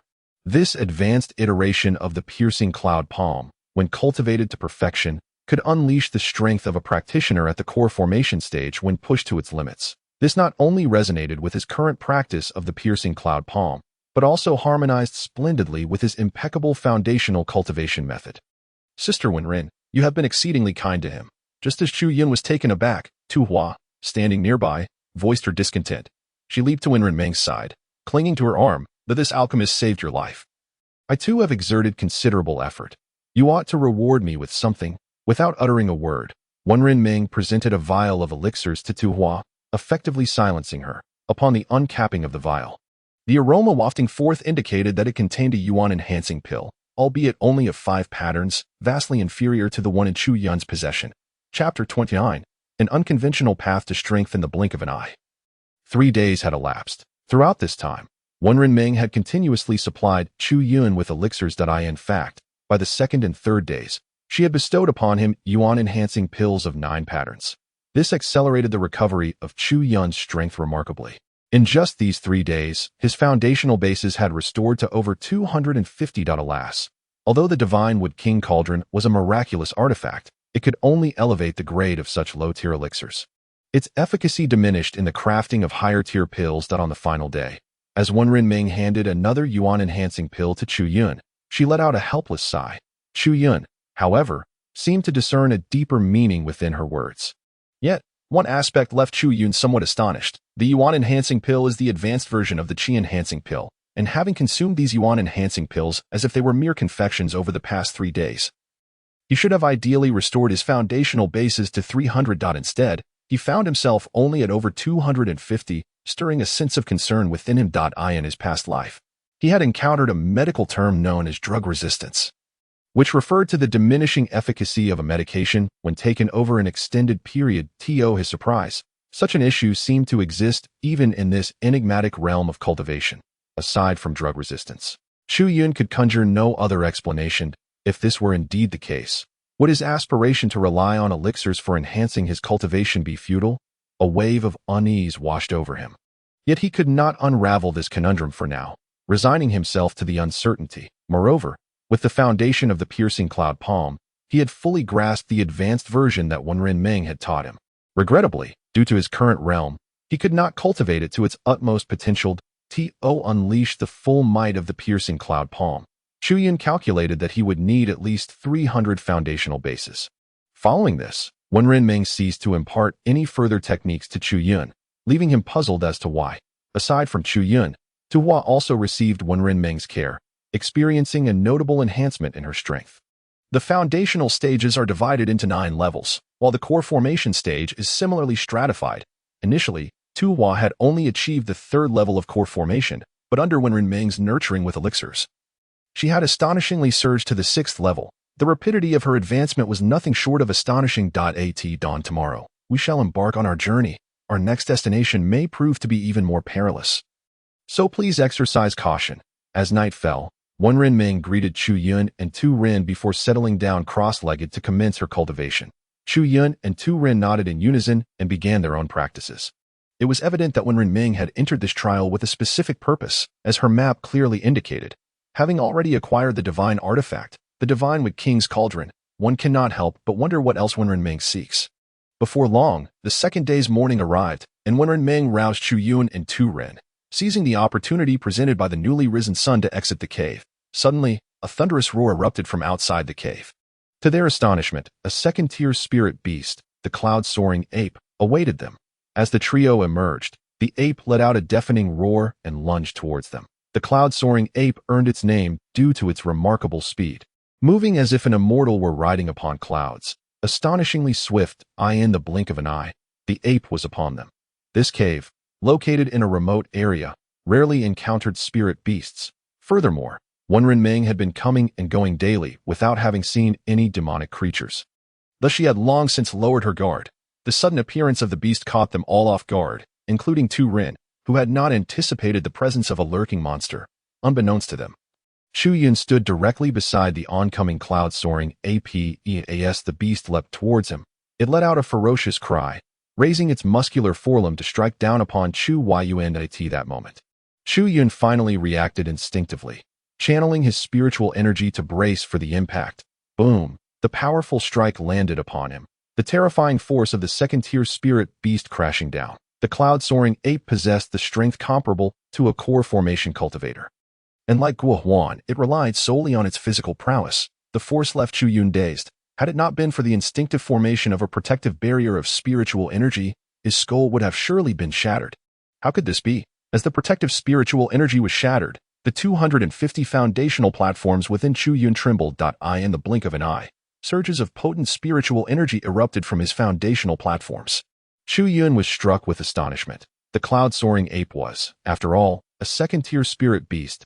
He had previously needed 300 foundational platforms to withstand a blow from a core formation cultivator. Now, with only 250 platforms, he had managed to endure the strike of a beast of equivalent power. His mind struggled to comprehend this phenomenon. Roar! Following the first blow, the cloud-soaring ape raised its hand once more for a second strike. This time, it shattered Chu Yun's protective spiritual energy instantly. Chu Yun's body quaked, his feet sinking into the ground, while his foundational platforms trembled anew. Yet, remarkably, there was no sign of collapse. It is. Just as Chu Yun was grappling with his bewilderment, the voice of Ding Lao resounded. Your foundational platforms have become several times more stable than before. Thus, although your spiritual energy may not have significantly increased, its resilience and endurance have improved. Hearing this, Chu Yun nodded with joy, his earlier speculations regarding his resistance seemingly disproven. It appeared that an abundance of spiritual energy had reinforced his foundational platforms. He had not anticipated that repeatedly shattering his platforms could yield such an effect. Elder Ding, how many more times must I endure such fragmentation? Chu Yun's heart swelled with joy. To achieve a flawless foundation requires over 300 foundation platforms. But what if those 300 platforms were as solid as a mountain? What name would such a feat bear? How much stronger would it be compared to a perfect foundation? This notion was both enticing and perilous, yet Elder Ding swiftly curtailed Chu Yun's dangerous thoughts, reminding her that extremes often lead to reversals. Her current situation was indeed unforeseen. It was merely a stroke of luck. Should she surpass her limits, the consequences would be dire. Chu Yun nodded in agreement with Elder Ding's counsel. At that moment, the cloud-driving ape raised its arms once more, preparing to strike down upon Chu Yun. The cloud-piercing palm. By now, the spiritual energy within Chu Yun had been replenished by the steadfast foundation platform. And a fierce smile graced her lips as she raised her palm to meet the descending arms of the ape, the advanced version of the cloud-piercing palm, bolstered by her spiritual energy, unleashed a thunderous roar. Boom! As palm met arm, Chu Yun staggered slightly, and the cloud-driving ape was similarly thrown off balance, its arms flailing backward as it nearly fell. How formidable! Chu Yun was astounded. Had she fought against Chu Jing and Tan Yu in such a state, she would not have needed to rely on elixirs for support. Unable to restrain her exhilaration, Chu Yun let out a hearty laugh, shaking her legs free from the earth that had ensnared her. She then charged toward the cloud-driving ape once more. The cloud-piercing palm. Another strike landed diagonally upon the ape's leg. The creature yelped in pain, faltering as it collapsed. The cloud-piercing palm. The cloud-piercing palm. Chu Yun leapt high into the air, delivering successive strikes to the ape's head, raining down 10 powerful blows before she finally retreated. Gasping for breath, in disbelief, she gazed at her palms. Previously, when using the ordinary version of the cloud-piercing palm with over 200 foundation platforms, she could only unleash 4 or 5 strikes before her spiritual energy was depleted. Not to mention, she had managed to make the second-tier spiritual beast bleed profusely. Sometimes, retreating does not signify weakness. Alas, this was all Chu Yun could accomplish. Had she still possessed the ice blade, perhaps she could have slain the cloud-driving ape. Allow me. As Chu Yun paused, Tu Ren stepped forward with a smile. She took a step ahead, forming a sword gesture with her fingers and pointing into the void. The sword condensation technique. Utilizing her own spiritual energy as a guide, she drew upon the ambient power surrounding them. A sword, forged from condensed spiritual energy, materialized in the air. With a wave of her hand, the ethereal sword surged toward the cloud-driving ape, though the ape bore the marks of Chu Yun's strikes.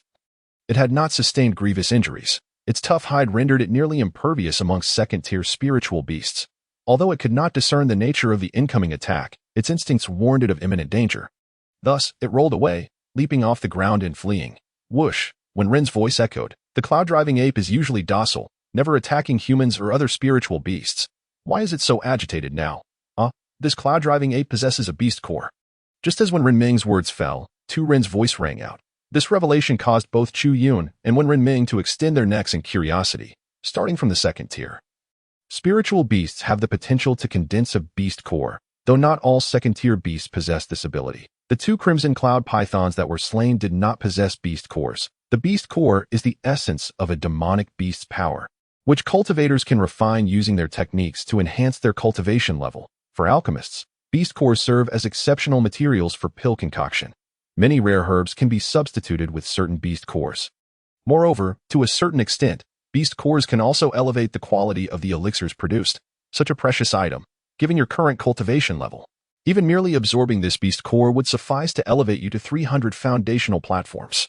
Old Ding sighed with regret. Chu Yun also let out a sigh, for Tu Ren had unhesitatingly handed the beast core over to Wen Ren Ming. That I possess a formula that can utilize a second-tier spirit beast's beast core to concoct a Sheng Yuan Dan.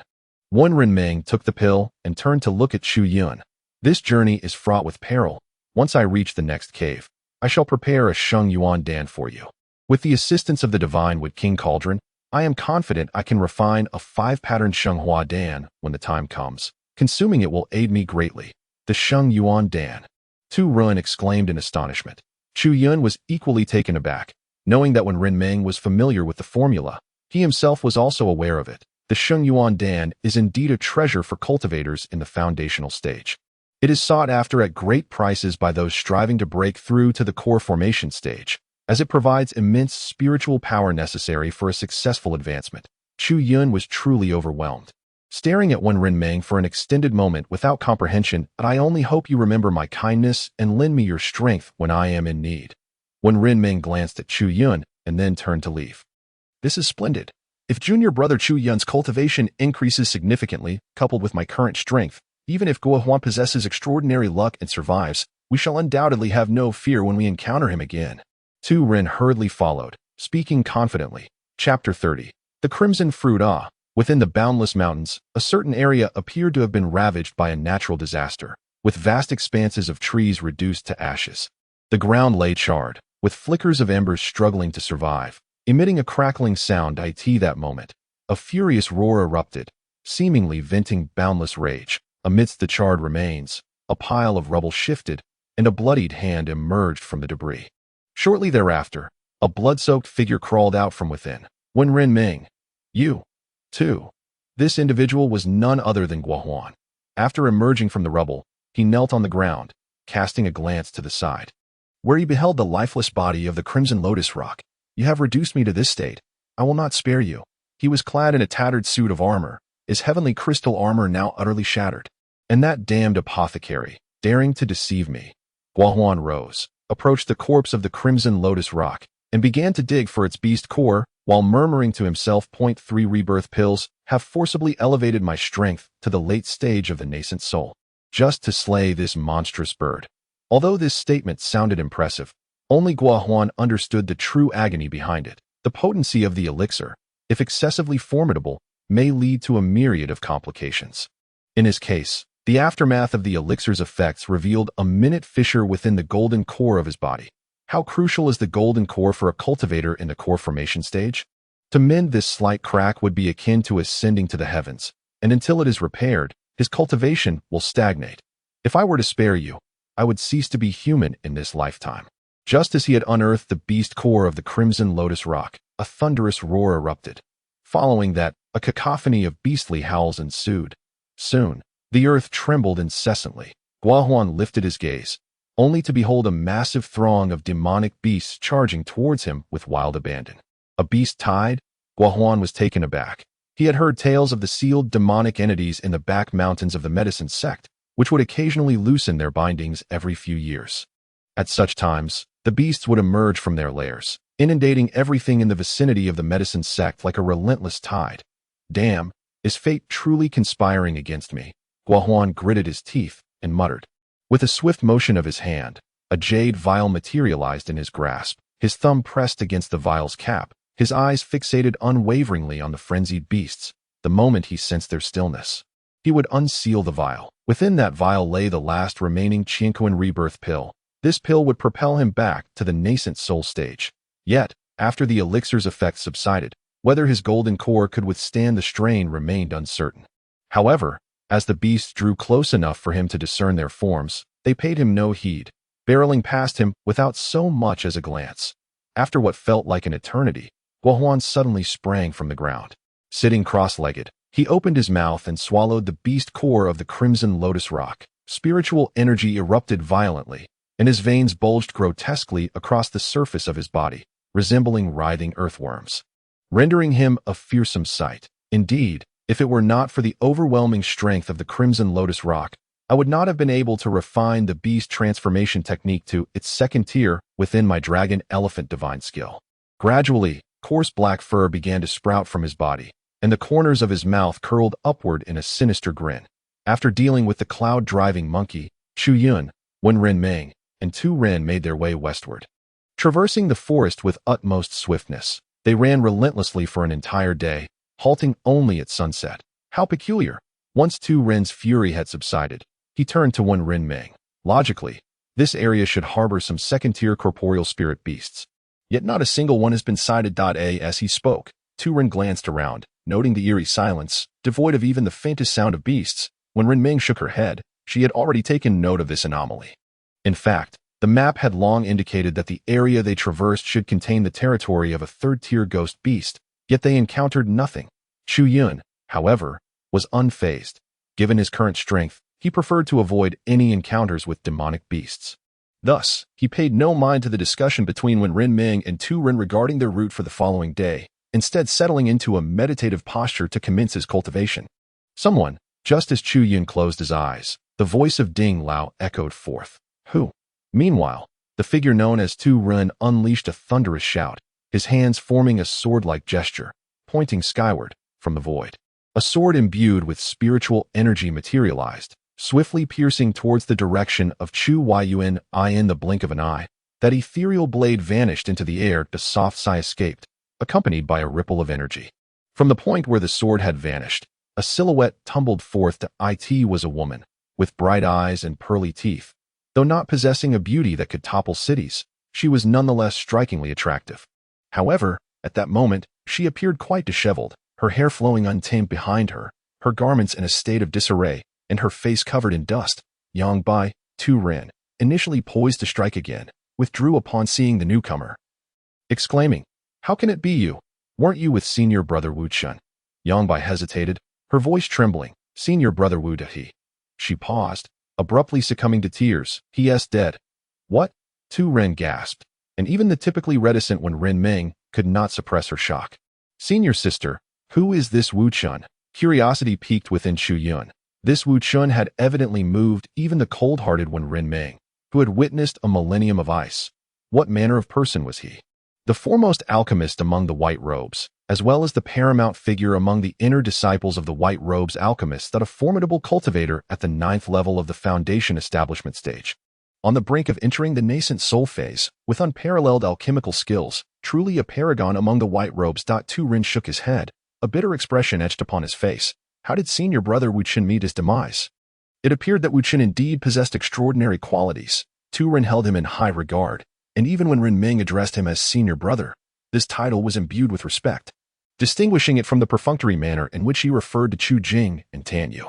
Wiping her tears, Yang Bai spoke haltingly to one Ren Ming. Senior brother Wu Chun discovered a scarlet fruit, and he was on the verge of claiming it. But then, she hesitated, her mouth opening and closing as if afraid to continue.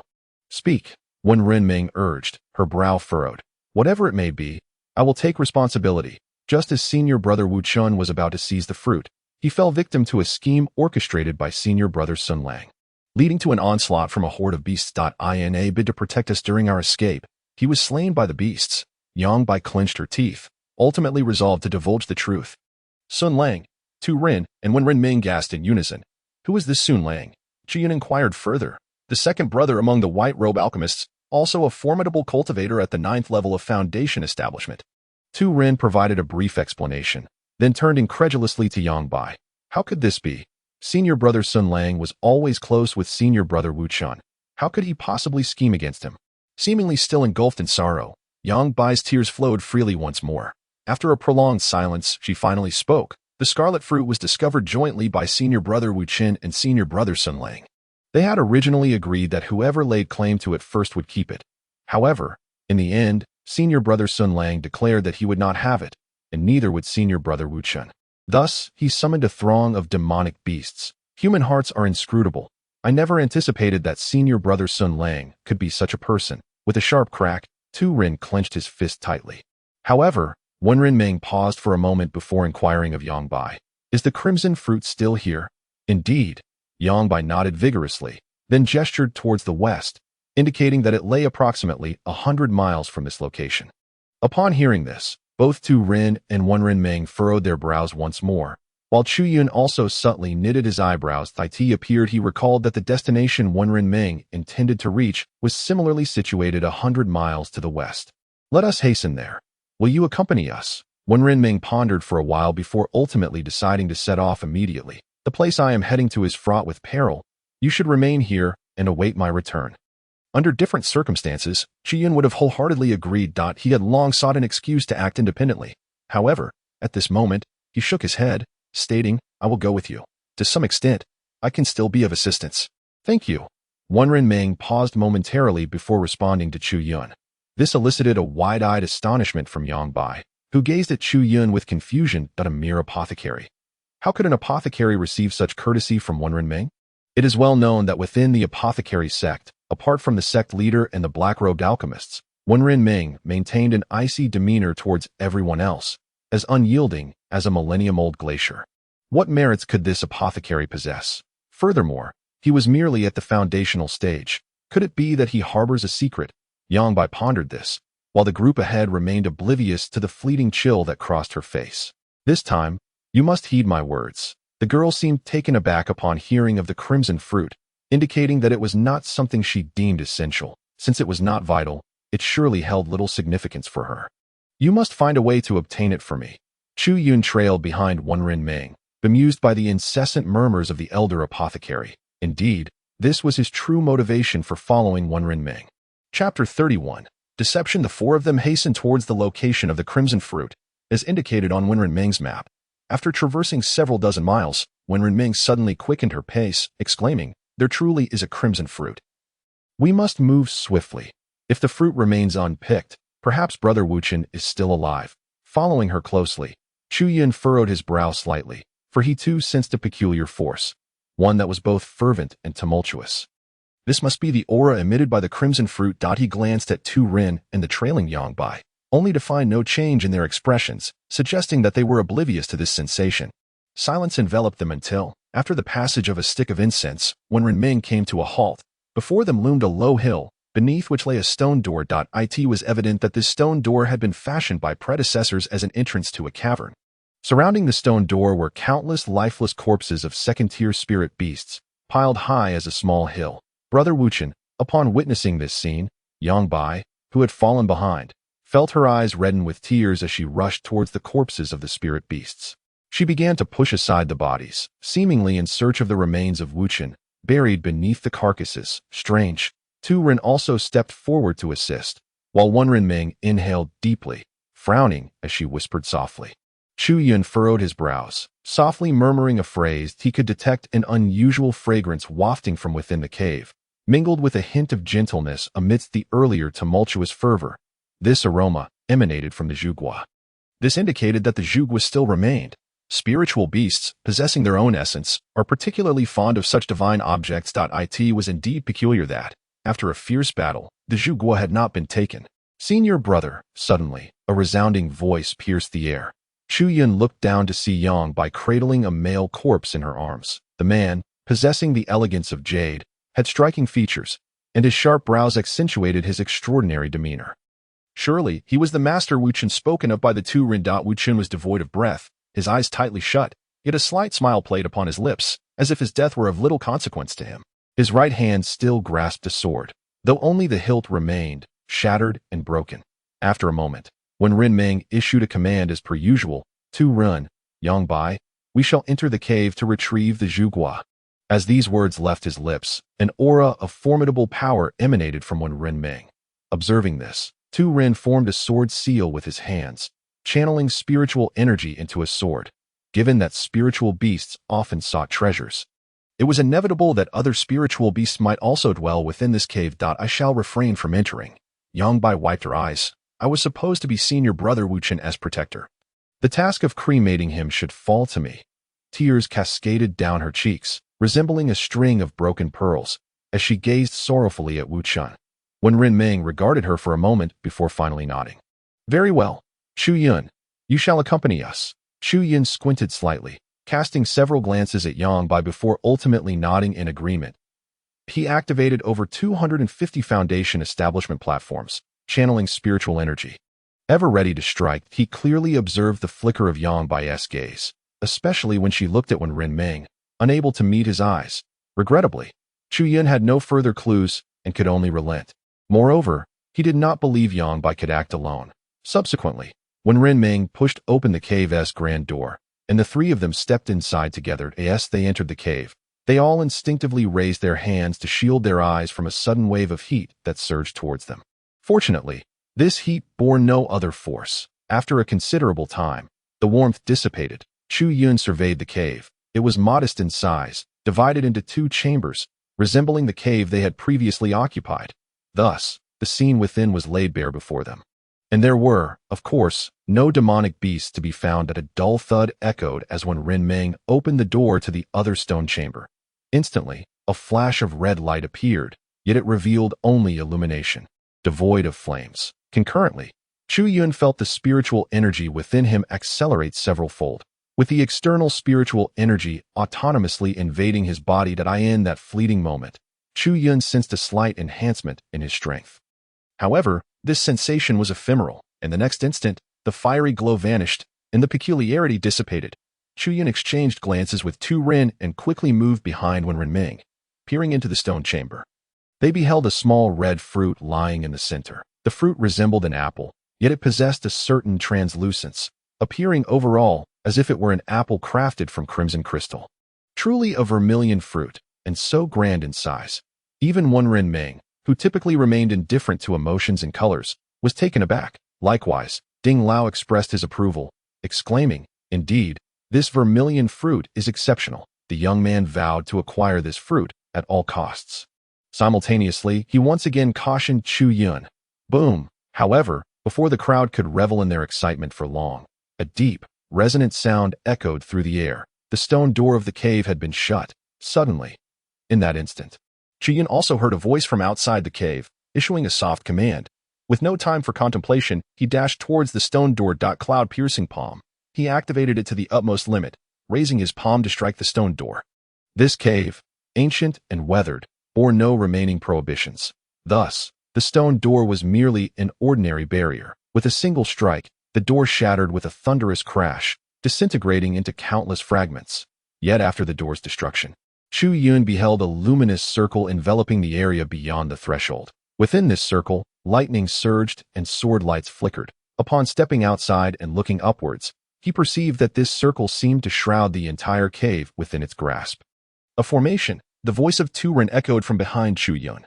Upon hearing this, Chu Yun furrowed his brow slightly. In the realm of cultivation, there existed 3 branches: formations, pills, and artifacts. The pills and artifacts refined by alchemists and craftsmen could significantly enhance a cultivator's power instantaneously, making them highly esteemed and respected. Conversely, formations were exceedingly challenging to master and harbored a considerable flaw. They were prone to backlash. The skilled formation master could summon terrifying spiritual energies from the heavens and earth through formations, enabling a cultivator's strength to surge several tiers in an instant. Especially in siege scenarios, the role of a formation master outweighed that of an alchemist or an artificer immensely. Chu Yun had not anticipated encountering such a formation in the back mountains of the medicine sect. Moreover, he had found himself ensnared within its confines. He had heard tales that if a cultivator's prowess was insufficient, being trapped within a formation without understanding its mechanisms could lead to certain demise. At that moment, as Chu Yun stood astonished, Wenren Ming emerged from behind him. Her gaze fixed fiercely on the area beyond the cave.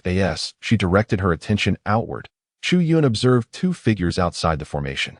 One of them was none other than Yang Bai, the very individual who had led them to this place. Beside Yang Bai stood another man, donned in immaculate white alchemist robes, exuding an air of cleanliness. He was tall yet appeared somewhat frail, with a pallid complexion, reminiscent of someone who had endured a grave illness. His features were unremarkable, lacking any striking characteristics. The first impression he imparted was that of a sickly individual. But upon a second glance, the somber aura he radiated was profoundly unsettling. That a mere glance from him made Chu Yun feel as though ants were crawling over his skin, an intolerable discomfort. Yang Bai, Turin also approached, gazing at Yang Bai with a perplexed expression. "What are you doing?" "What am I doing?" Yang Bai retorted with a cold sneer. The helplessness he had felt in his earlier plea for assistance and the grief upon witnessing Wu Chen's lifeless body had vanished entirely, leaving only a visage of ferocity and madness. As her gaze fell upon Wenren Ming, a hint of reproach lingered in the air. If blame were to be placed, it would be upon your decision to accompany Wenren Ming. "Ha ha, Sun Lang, what do you mean by this?" Wenren Ming inquired, her voice laced with suspicion. Sun Lang remained silent, merely lifting his hand to reveal a paper crane that soared forth, unscathed, into the formation. Landing delicately in Wenren Ming's grasp, upon unfolding the crane, she discovered inscribed upon it, "Should you slay Wenren Ming, I shall offer 1 transformation elixir and 1 spirit consolidating elixir in gratitude. Should you take the lives of the other 2 beside her, I shall bestow 1 transformation elixir for each." The transformation elixir, a pinnacle among medicinal concoctions, is fervently sought after by every cultivator at the core formation stage. This elixir is exceedingly difficult to refine, with only a select few capable of producing it within the apothecary sect. With just 1, a practitioner at the core formation stage can ascend directly to the nascent soul stage. To break the elixir and give birth to the soul requires but a single dose. Guohuan. As Wenren Ming's eyes flitted over the words, her heart skipped a beat. How could she not recognize that handwriting? It belonged to Guohuan. He is still alive. The mention of this name left Turin astounded. Chu Yun shared the same disbelief. Elder Ding had previously stated that he was ensnared by the 3rd-tier ghostly beast, the Scarlet Lotus Rock, yet he had somehow survived. Truly remarkable. Chapter 32. The Art of Deception, Wenren Shimi. "You must recognize this formation." Sun Lang's voice, though seemingly lacking conviction, carried an unsettling chill that sent shivers down the spine. After a mere glance, Wenren Ming's expression shifted to one of horror as Chu Yun discerned the recognition dawning upon her face. It was indeed the Ying Lei Pu Hua Wujin formation. Murmuring softly, she lifted her gaze towards Sun Lang, realizing that this formation was unmistakably. "Indeed, it belongs to our esteemed master brother Wu Chen." Sun Lang grinned maliciously, gesturing towards the corpse of Wu Chen, discarded amidst the pile of spirit beast remains.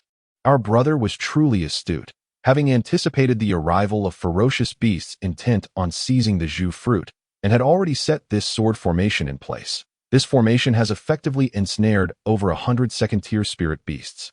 Sun Lang chuckled, retrieving a spirit stone from his storage ring. The stone flickered incessantly, and with each glimmer, the protective barriers surrounding the cave would shimmer with arcs of lightning and sword radiance.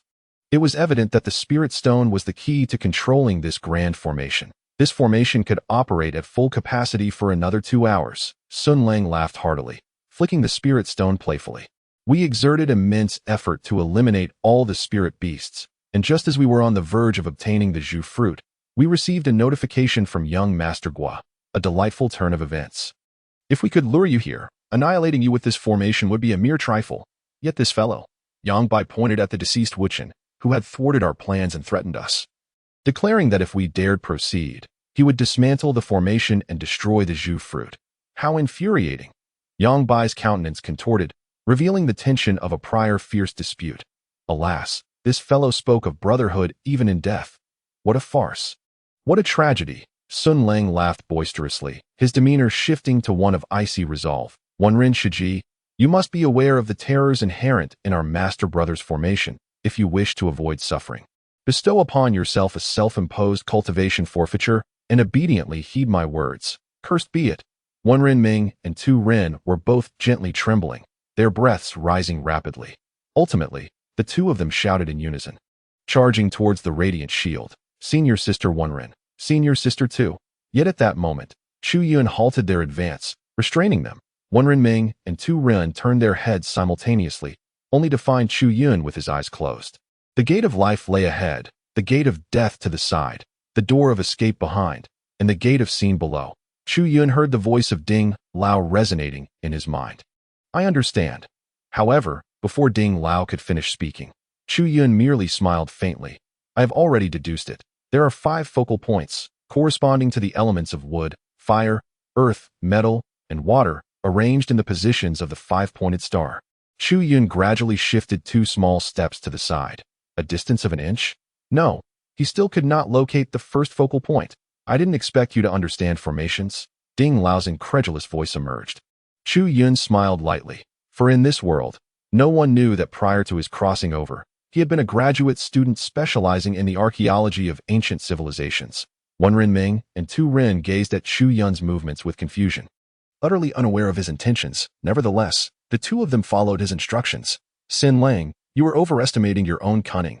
Should you wish to kill me for profit, I shall self-detonate my golden core. At that time, there will be no body to be found, and Guahuan will know it was you. Wenrin Ming fixed a cold stare upon Sun Lang and Gua Bai, simultaneously taking a slight step to shield the retreating Chu Yun. Tu Ren reacted as well, stepping in unison, completely blocking Chu Yun from view. Clearly, although Chu Yun possessed the weakest strength, they had unconsciously placed their hopes upon him. You. Upon hearing Wenrin Ming's words, Sun Lang hesitated. Even the wisest of men can err. Furthermore, he could hardly be deemed a sage, and he never anticipated that Wenrin Ming would be so ruthless towards him. Moreover, it was evident that Wenrin Ming's words were not mere threats. As her words fell, a golden core materialized from her lips, beginning to emit an extraordinary radiance. Sun Lang gritted his teeth tightly. If this formation were overseen by Wuchen, perhaps there would be a chance to eliminate Wenrin Ming in an instant. Yet he could not achieve that. He was not the one to set the formation, and he could not even unleash half of its potential. The inability to eliminate Wenrin Ming meant that he could not prevent her from self-detonating her golden core. However, soon he smirked, shifting his gaze to Tu Ren. Junior Sister Tu, if you can assist me in killing Wenrin Ming and her attendant, I shall not only release you, but will also provide you with medicinal pills free of charge each month until you reach the nascent soul stage. Although you hail from the Tu family, you are merely an ordinary member. Such benefits are surely beyond your reach, are they not? Wenrin Ming furrowed her brows, turning to look at Tu Ren. For a practitioner, having a pill master supply elixirs monthly was undoubtedly a coveted dream. Every cultivator seeks ways to enhance their strength. Even Chu Yun ceased his contemplation regarding Tu Ren. For reasons unknown, he recalled the woman who had abandoned him for power. His newlywed wife. Would that woman have withstood such temptation? Could Tu Ren endure it? Once the tide turns, the Turin will unleash their fury, injuring Wenrin Ming and others. It is undoubtedly a matter of time. When the Great Formation activates, their demise is assured. Humph. However, what Chu Yun did not anticipate was that Turin, without a moment's hesitation, let out a cold snort. Though I am a woman, lacking the unwavering integrity of my senior brother, I am still aware of what is commendable and what is not. I am not one of you wretched souls. If I were to heed your counsel today, my resolve would waver tomorrow, and my cultivation would stagnate indefinitely. Turin cast a scornful glance at Sun Lang and Yang Bai, stating that only those with hearts as ruthless as yours could commit murder for gain, while deluding themselves with the notion of being innocent of conscience. I, Turin, cannot stoop to such a level. These words sent a tremor through Chu Yun's heart. What if that woman had spoken such words back then? Could it be that those who relentlessly pursue power are, in truth, the most callous of beings? A cold sweat broke out on Chu Yun's brow as he hastily shut his eyes, once more delving into contemplation. Meanwhile, the countenances of Sun Lang and Yang Bai shifted dramatically.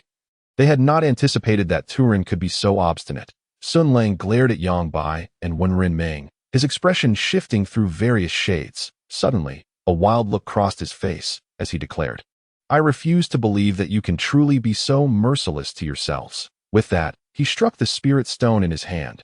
Buzz! The spirit stone erupted in radiant light. Inside the protective barrier, a resounding hum filled the air. The lightning sword energies, adhering to that barrier, swiftly materialized. Sun Lang, a decisive individual, doubted that Wenren Meng and Turin could truly self-destruct their golden cores without hesitation. Once the Great Formation was fully operational, any moment of indecision on their part would render them vulnerable. Thunderous rumbles filled the air as the first bolt of lightning descended from within the barrier, aimed directly at Turin. With a flick of her hand, Turin effortlessly shattered the thunderclap with the spirit sword by her side. However, in quick succession, a second bolt of lightning accompanied by a sword fell.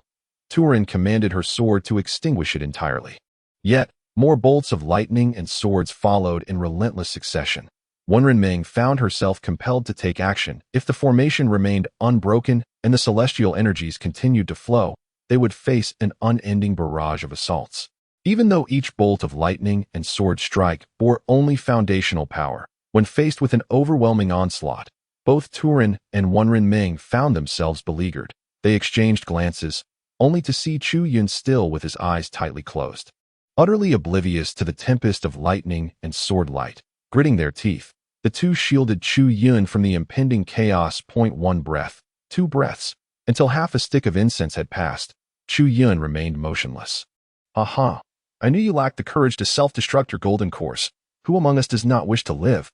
At that moment, Sun Lang outside the formation erupted into raucous laughter. Unfortunately, even if you desire to self-destruct your golden cores now, it is too late. The Great Formation is fully operational. I shall have you suffer 1,000 cuts. With that, Sun Lang struck the spirit stone in his hand once more. Instantly, the stone radiated an even more brilliant light. All the lightning and swords within the great sword were momentarily stilled. Yet, in the next instant, they surged forward once again, targeting Wenren Meng and Turin with frenzied intensity, and this time, the power of thunder in the sword has indeed reached the stage of golden core. This is the true might of this grand formation. The IT is akin to facing an uncountable number of golden core masters launching a combined assault. No matter how formidable Wenren Meng and Turin may be, they would be utterly incapable of withstanding it. As Sun Lang remarked, at this moment, even if they wished to self-detonate their golden cores, it would be too late. It is likely that before they could even expel their golden cores, they would already be dead. The expressions of the two women grew increasingly grim. Suddenly, I comprehended. At that moment, Chu Yun let out a resounding shout, leaping forward to Wenren Meng's side, swiftly lifting her into his embrace. He stepped on the spot where Wenren Meng stood, and with a swift motion, he realized, so it is, this Wuchan is indeed clever. Chu Yun stomped his foot decisively. With a soft sound, the boundless thunder and sword energy surged forth like a cascade, enveloping the three of them, imparting only a refreshing sensation, nothing more. Subsequently, the thunder and sword energy rapidly dissolved, dissipating into nothingness. Chapter 33. Unyielding in death except for Chu Yun. Everyone, both inside and outside the formation, was wide-eyed, rendered speechless in astonishment. Impossible! Sun Lang instantly regained his composure, channeling his spiritual power and forcefully striking the spirit stone once more. In an instant, the spirit stone radiated brilliance anew.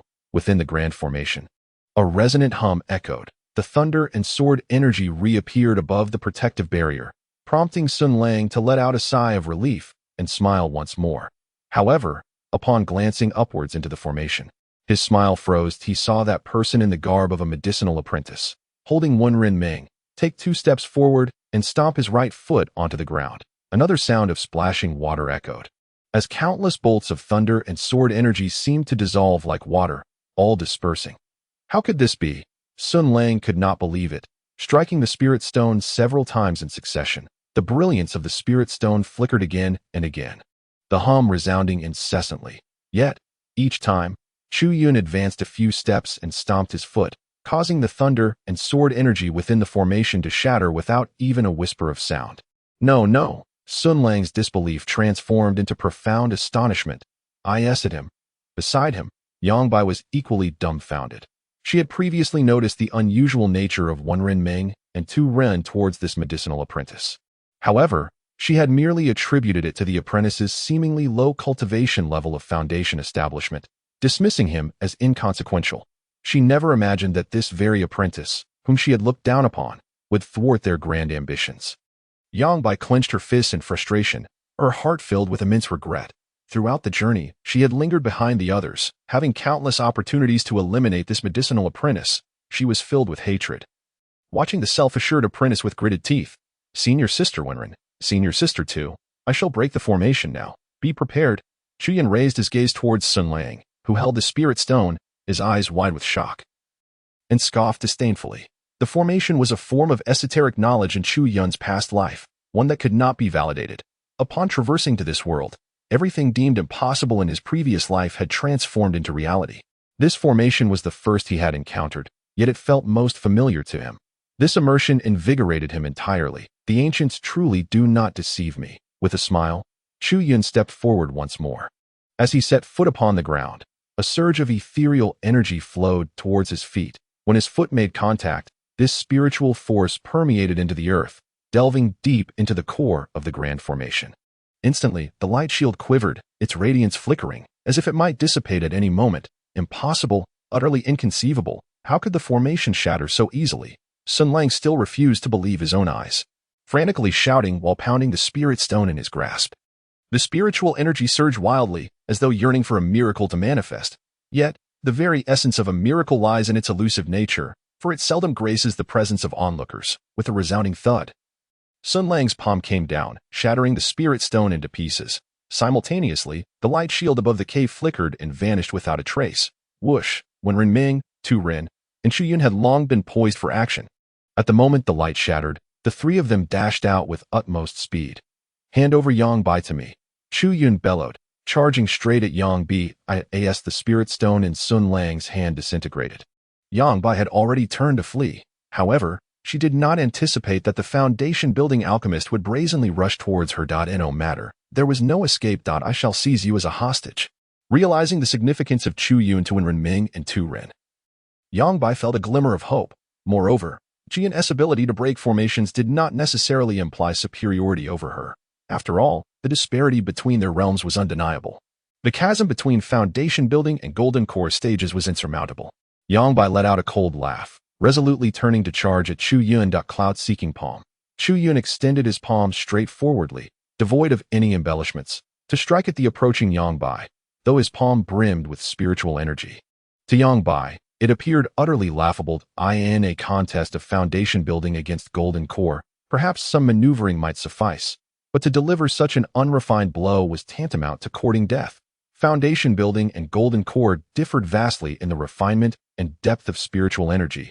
How absurd! This was the hallmark of the cloud-seeking palm, to strip opponents of their spiritual energy, rendering them defenseless. Yet, as Yang Bai had surmised, Chu Yun's spiritual energy was no match for her own formidable strength. Before long, the power of Chu Yun's cloud-seeking palm had completely dissipated, while the energy in Yang Bai's hand remained alarmingly abundant. The once invulnerable cloud-seeking palm now left Chu Yun bereft of any spiritual energy. A consequence of his own folly, with a derisive snicker, Yang Bai gently extended her palm, rich with spiritual energy, towards Chu Yun's hand. She was confident that this energy was sufficient to severely injure him. Indeed, as the spiritual force surged into Chu Yun's palm, it encountered no resistance, violently assaulting him from within. Such a powerful attack would undoubtedly shatter the foundation of even a ninth-tier cultivator. However, in the next moment, she was left dumbfounded. After a brief tremor, Jian lay still, his 250 foundation bases as steadfast as mountains, unmoving and unyielding. Impossible? Yang Bai could not comprehend. Old Ding, just as she stood there in shock. Chu Yun roared. Yang Bai's vision blurred. and it seemed to her that an ancient figure emerged from Chu Yun, swiftly darting towards her. Upon regaining her composure, she found that the accursed alchemist was smiling at her. "Damn it!" she cursed, raising her hand to strike at Chu Yun. Bang! A faint sound echoed. Until her hand fell upon Chu Yun, she finally came to realize that although her golden core was intact, she possessed not a shred of spiritual power. I refused to accept this. She could hardly believe that just moments ago, her spiritual energy had been abundant, enabling her to unleash a palm strike. How could it have vanished so abruptly? Again and again, Yang Bai struck fiercely at Chu Yun. Yet, without any spiritual energy, her blows merely served to tickle him. Were it not for the battlefield, onlookers might have mistaken the scene for a quarrel between two young lovers. How utterly powerless! Chu Yun shook his head with a cold smile, and before Yang Bai's eyes, he consumed a 9-pattern pill crafted by Wenren Ming. Blood veins instantly filled Yang Bai's eyes, threatening to split at the corners. No! With a frantic roar, Yang Bai suddenly opened her mouth. Alas, the 9-pattern pill dissolved upon entry, and upon reaching her throat, it would be refined. In but a moment, Chu Yun's internal spiritual energy had regained some measure of strength. Could the self-detonation of the essence pill be timely enough? Without haste, he raised his hand and activated the cloud-piercing palm towards Yang Bai's forehead. What a pity! Had you been able to provide me with the spiritual energy of the core formation stage, I could have extracted not only her golden core but also the spiritual energy it contained. With a single golden core, you could at least ascend a perfect foundation establishment. Observing Yang Bai's lifeless body sprawled on the ground, Ding Lao let out a sigh. No matter. Chu Yun shook his head and turned to look in another direction, just as another battle was nearing its conclusion, under the dual onslaught of Wenren Ming and Ji Ren. Even that Sun Lang, known as the second senior brother of the alchemist, proved no match. Furthermore, although all the alchemists referred to Wenren Ming as junior sister, it did not imply that her strength was the weakest. Chu Yun could discern that even in a one-on-one confrontation, Wenren Ming would hold the upper hand against the ordinary. Ultimately, Ji Ren wielded his sword with spiritual energy, piercing through Sun Lang's heart mercilessly before he could self-detonate his golden core. Chu Yun, junior brother. Ji Yun approached slowly, and Tu Ren's eyes brightened with surprise as he looked at Chu Yun. So you truly understand formations. You resemble Master Wu Qin greatly. Master Wu Qin was once an apprentice herbalist, later becoming an alchemist through his mastery of formations. Upon hearing this, Chu Yun couldn't help but glance at Wu Qin's body among the remains of the spirit beast. This man was too virtuous. Perhaps his death today was not without its benefits. Chu Yun, as I previously instructed, gather Master Brother's ashes. Wenren Ming's gaze lingered momentarily on Wu Qin before she added, "We shall rest here for a few days, and I will refine that beast pill into a potion for you." With that, Wenren Ming strode into the cave. Chapter 34. The Pill of Wall Breaking. Upon entering the cave, Tu Ren winked at Chu Yun and followed Wenren Ming inside. Chu Yun then moved Wu Qin's body aside and used the fire dragon technique to incinerate it completely. After collecting the ashes, he made his way into the cave. However, as soon as he stepped inside, Chu Yun felt an unusual presence. It was a chilling aura, stifling and oppressive, as if someone was in a foul mood, deliberately exuding their aura. Instinctively, Chu Yun glanced around and, finding no enemies, turned his gaze towards the concealed Tu Ren. The figure remained silent, merely gesturing towards the stone chamber that once housed the crimson fruit. Chu Yun approached the stone chamber, only to discover that the prized fruit had been taken away, with Wenren Ming now occupying its former place. Disastrous news. This precious fruit had been seized by the young girl, leaving you without hope. The old Ding sighed deeply within Chu Yun's being. Chu Yun remained silent, sensing the oppressive aura emanating from Wenren Ming. Despite her typically frigid demeanor, he had never witnessed her in such a state. She could feel sorrow and sadness, yet this was a manifestation he had never encountered before. Wenren Shiji, Chu Yun spoke softly, seeing the woman who diligently crafted elixirs for him each day in such despair pained his heart. Wenren Ming trembled slightly before slowly turning her head at that moment. Chu Yun immediately noticed the redness around her eyes. That he then saw that she clutched a jade box close to her heart. He recognized the box. Upon entering the cave, he had seen it placed on a stone pedestal behind the fruit. The lid was ajar, revealing its emptiness. The IT has been taken. Wenren Ming's voice quivered, almost as if she were sobbing to him. Why only hope has been snatched away? She appeared to have lost all strength, her hands giving way as the jade box fell to the ground. Chu Yun could not fail to understand. Wenren Ming had rushed here after acquiring the divine with King Ding, undoubtedly in search of the contents of that jade box. Wenren Shiji, what exactly was inside that box? Chu Yun stepped closer, raising his hand to comfort her by patting her back, yet hesitated and let his hand drop out a pill formula. The blow seemed to shatter Wenren Ming, dismantling her mental defenses as well. In that moment, she found herself beside Chu Yun, leaning against him, burying her head in his chest. At that instant, without a formidable support, she feared she might truly collapse. A pill formula. Both Chu Yun and the figure were taken aback. Within the medicine sect, pill formulas were abundant. No matter how peculiar or rare they could be found, why did Wenren Ming place such significance on the formula hidden within this cave? My constitution differs from others. My cultivation can only reach the golden core stage, and I am utterly incapable of transcending to the nascent soul. Finally, Wenren Ming softly began to weep. Years ago, I heard of a peerless pill formula that could break through the barriers of cultivation, prompting me to dedicate myself to the medicine sect. In a bid to enhance my strength, I devoted myself to researching pills that could elevate the quality of golden core elixirs after reaching the golden core stage.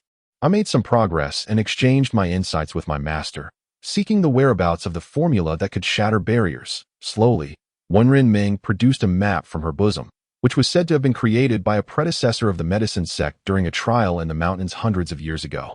However, the sect had deemed it heretical and destroyed it, leaving only a copy in the cave of that predecessor. Yet now, all of it lay in ruins. My hopes have been shattered.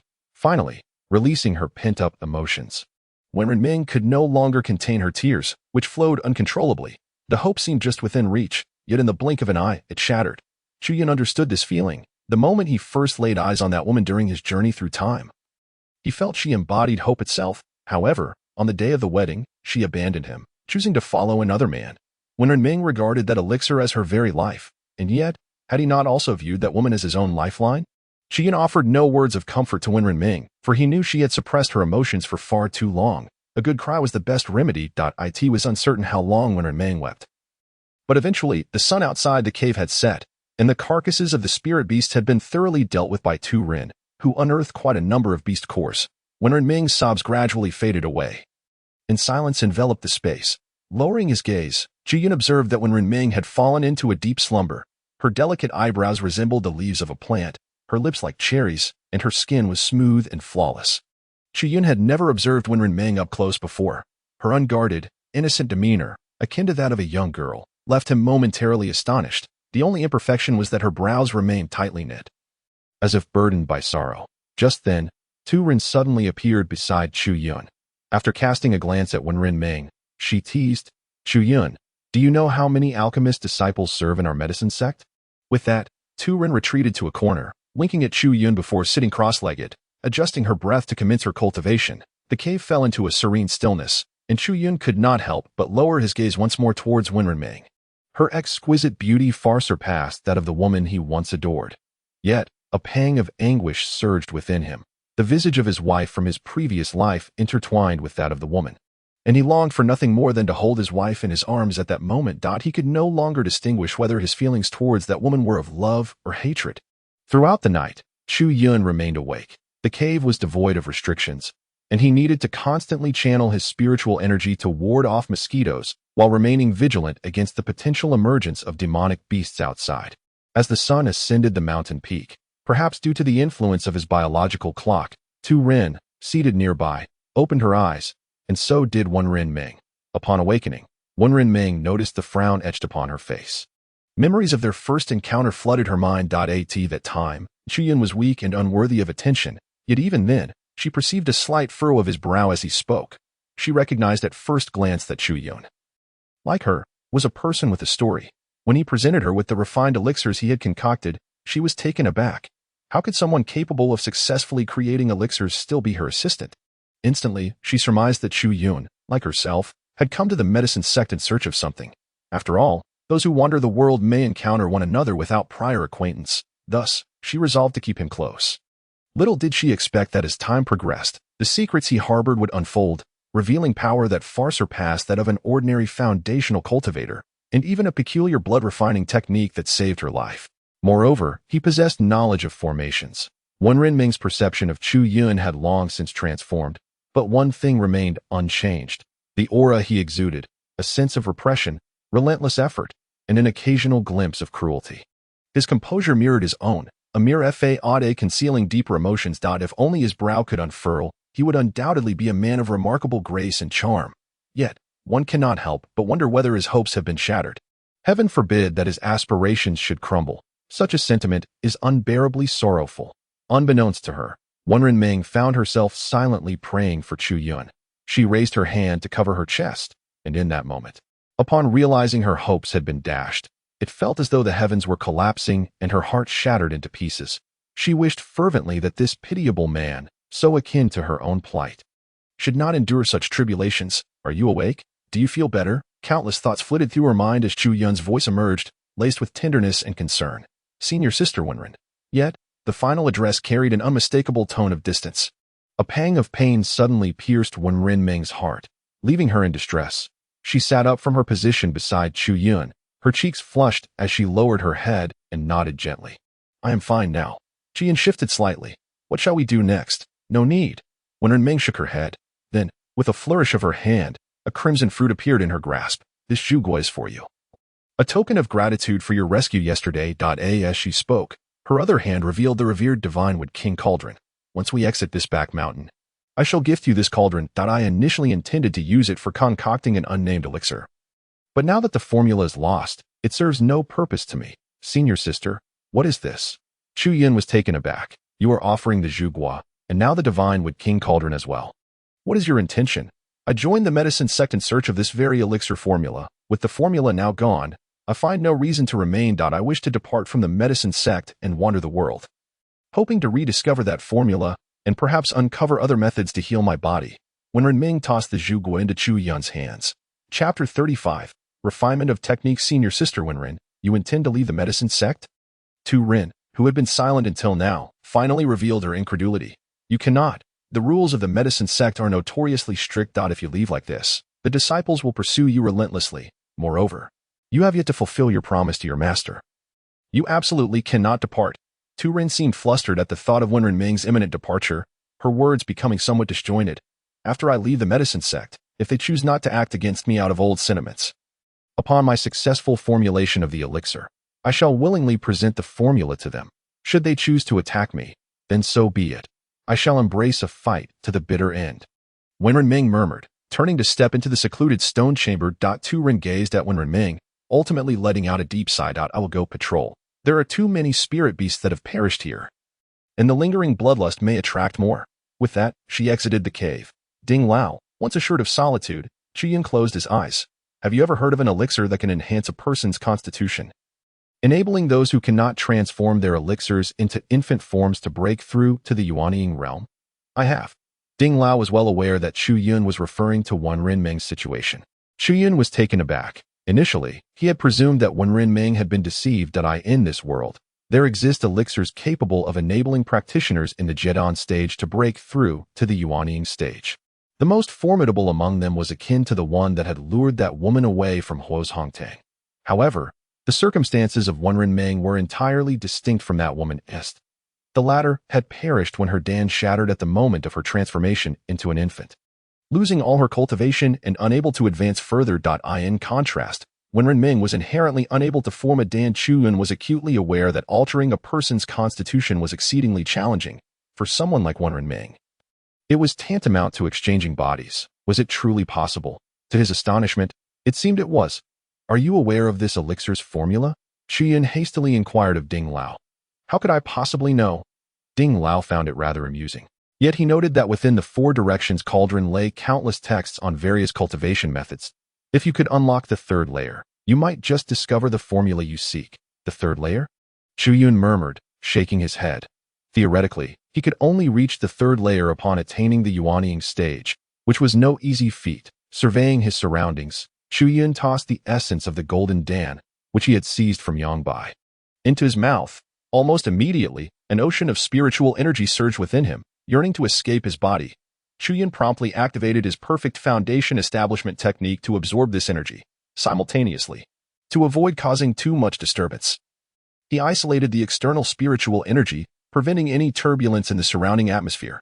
Time passed, though Chu Yun could not ascertain how long, until he gradually opened his eyes, feeling a rush of vitality, The essence of this golden Dan was vastly inferior to that of Guohua's.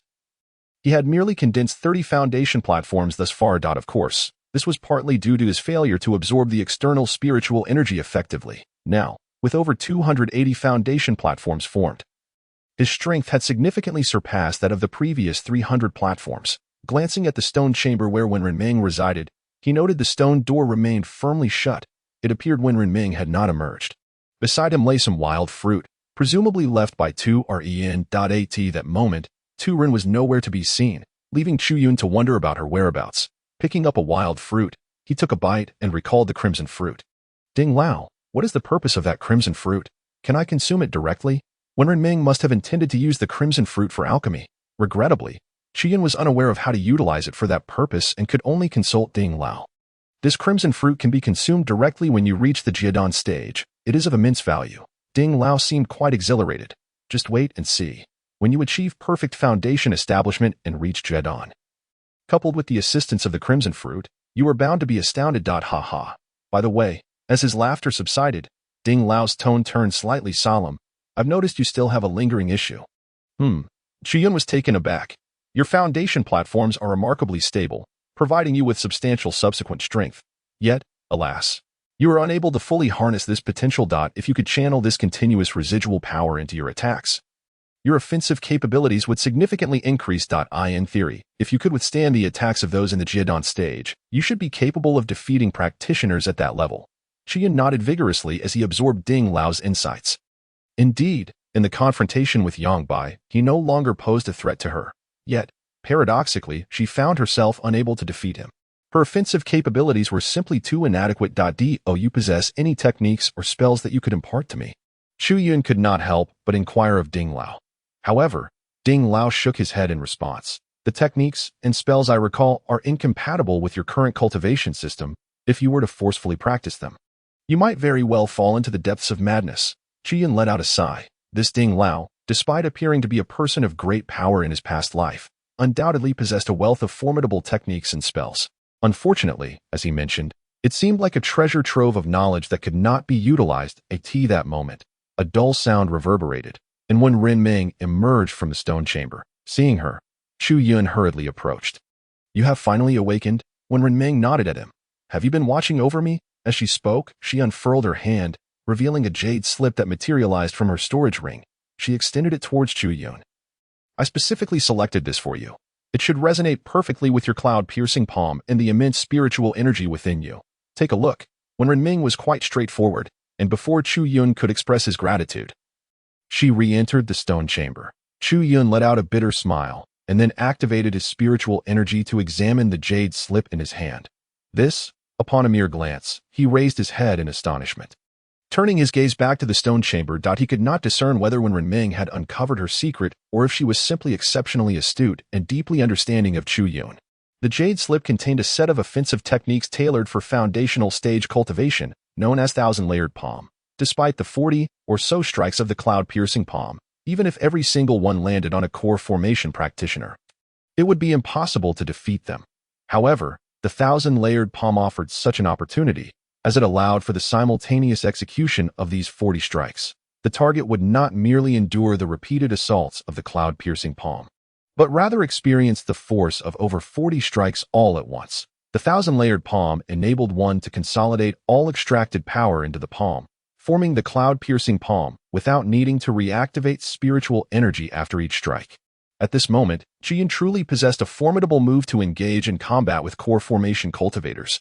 Time was of the essence. Chu Yun immediately began to cultivate according to the instructions recorded on the jade slip. He drew spiritual energy as if from a vast sea, distributing it throughout his limbs and organs in successive layers, like waves surging in a tide. Chu Yun practiced the thousand-layered palm repeatedly. With each iteration, he felt increasingly that this technique was extraordinary. Just imagine, if a nascent soul cultivator unleashed this thousand-layered palm, what immense power it would yield. This little fellow is quite good to you. The thousand-layered palm can be considered a spiritual grade technique that, if not limited to palm techniques, it could be regarded as a sacred grade technique. Ding Lao also sensed the remarkable nature of this technique and spoke in admiration. If it can be improved in the future, it could indeed evolve into a sacred grade technique. Techniques can be improved. Chu Yun was taken aback by this statement. According to his knowledge, the world of cultivation techniques is divided into three categories. The first category is known as foundational techniques, exemplified by Chu Yun's impeccable foundational cultivation method. Essentially, these are techniques that involve the manipulation of qi, serving as the most fundamental practices for any cultivator. The second category is referred to as offensive techniques. These techniques are akin to the martial arts employed by practitioners in the mortal realm, utilizing specific maneuvers to maximize the efficiency of spiritual energy. Chu Yun's cloud-piercing palm falls into this category. The third category comprises spell-based techniques, which require no further elaboration. Techniques such as Chu Yun's Fire Dragon spell, Tu Ren's sword control technique, and the current 1000-layer palm all belong to this category. Within each category, techniques are further classified into 4 ranks based on their potency: mortal grade, spirit grade, saint grade, and divine grade. The higher the rank of a technique, the more adept a cultivator can become at higher levels, with the corresponding increase in power being self-evident. For instance, the cloud-piercing palm is a mortal grade offensive technique, and its power can at most unleash the full potential of a core formation cultivator.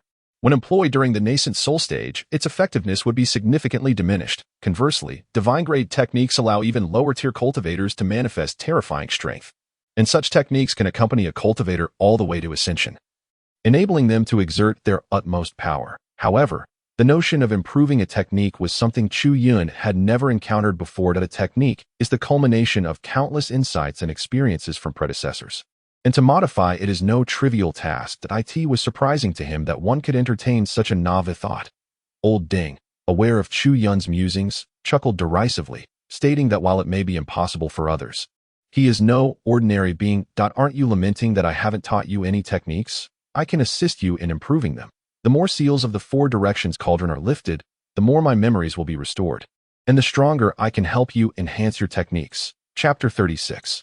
Dust Transformation Pill. Since acquiring the 4 directions cauldron, Old Ding had been ever present. Initially, Yang Yun believed that Old Ding was merely the spirit of the cauldron itself. However, Chu Yun later discovered that Old Ding was, in fact, a powerful being from ancient times, merely residing within the cauldron. It is evident that an ancient practitioner of such caliber would be a treasure trove of knowledge, a veritable repository for the realm of cultivation. Yet, Old Ding had never been willing to personally guide Chu Yun. This reluctance stemmed from his damaged memories and the apparent discord between his methods and the current era. Nevertheless, circumstances have changed. Ordinary practitioners may not be able to enhance offensive techniques, but that does not apply to Old Ding. As his memories continue to resurface, the vast knowledge within his mind will undoubtedly bestow remarkable benefits upon Chu Yun. Elated, Chu Yun understood that this process could not be rushed. He must first focus wholeheartedly on elevating his own strength. Casting a glance at the tightly sealed stone door, Chu Yun exited the cave dwelling.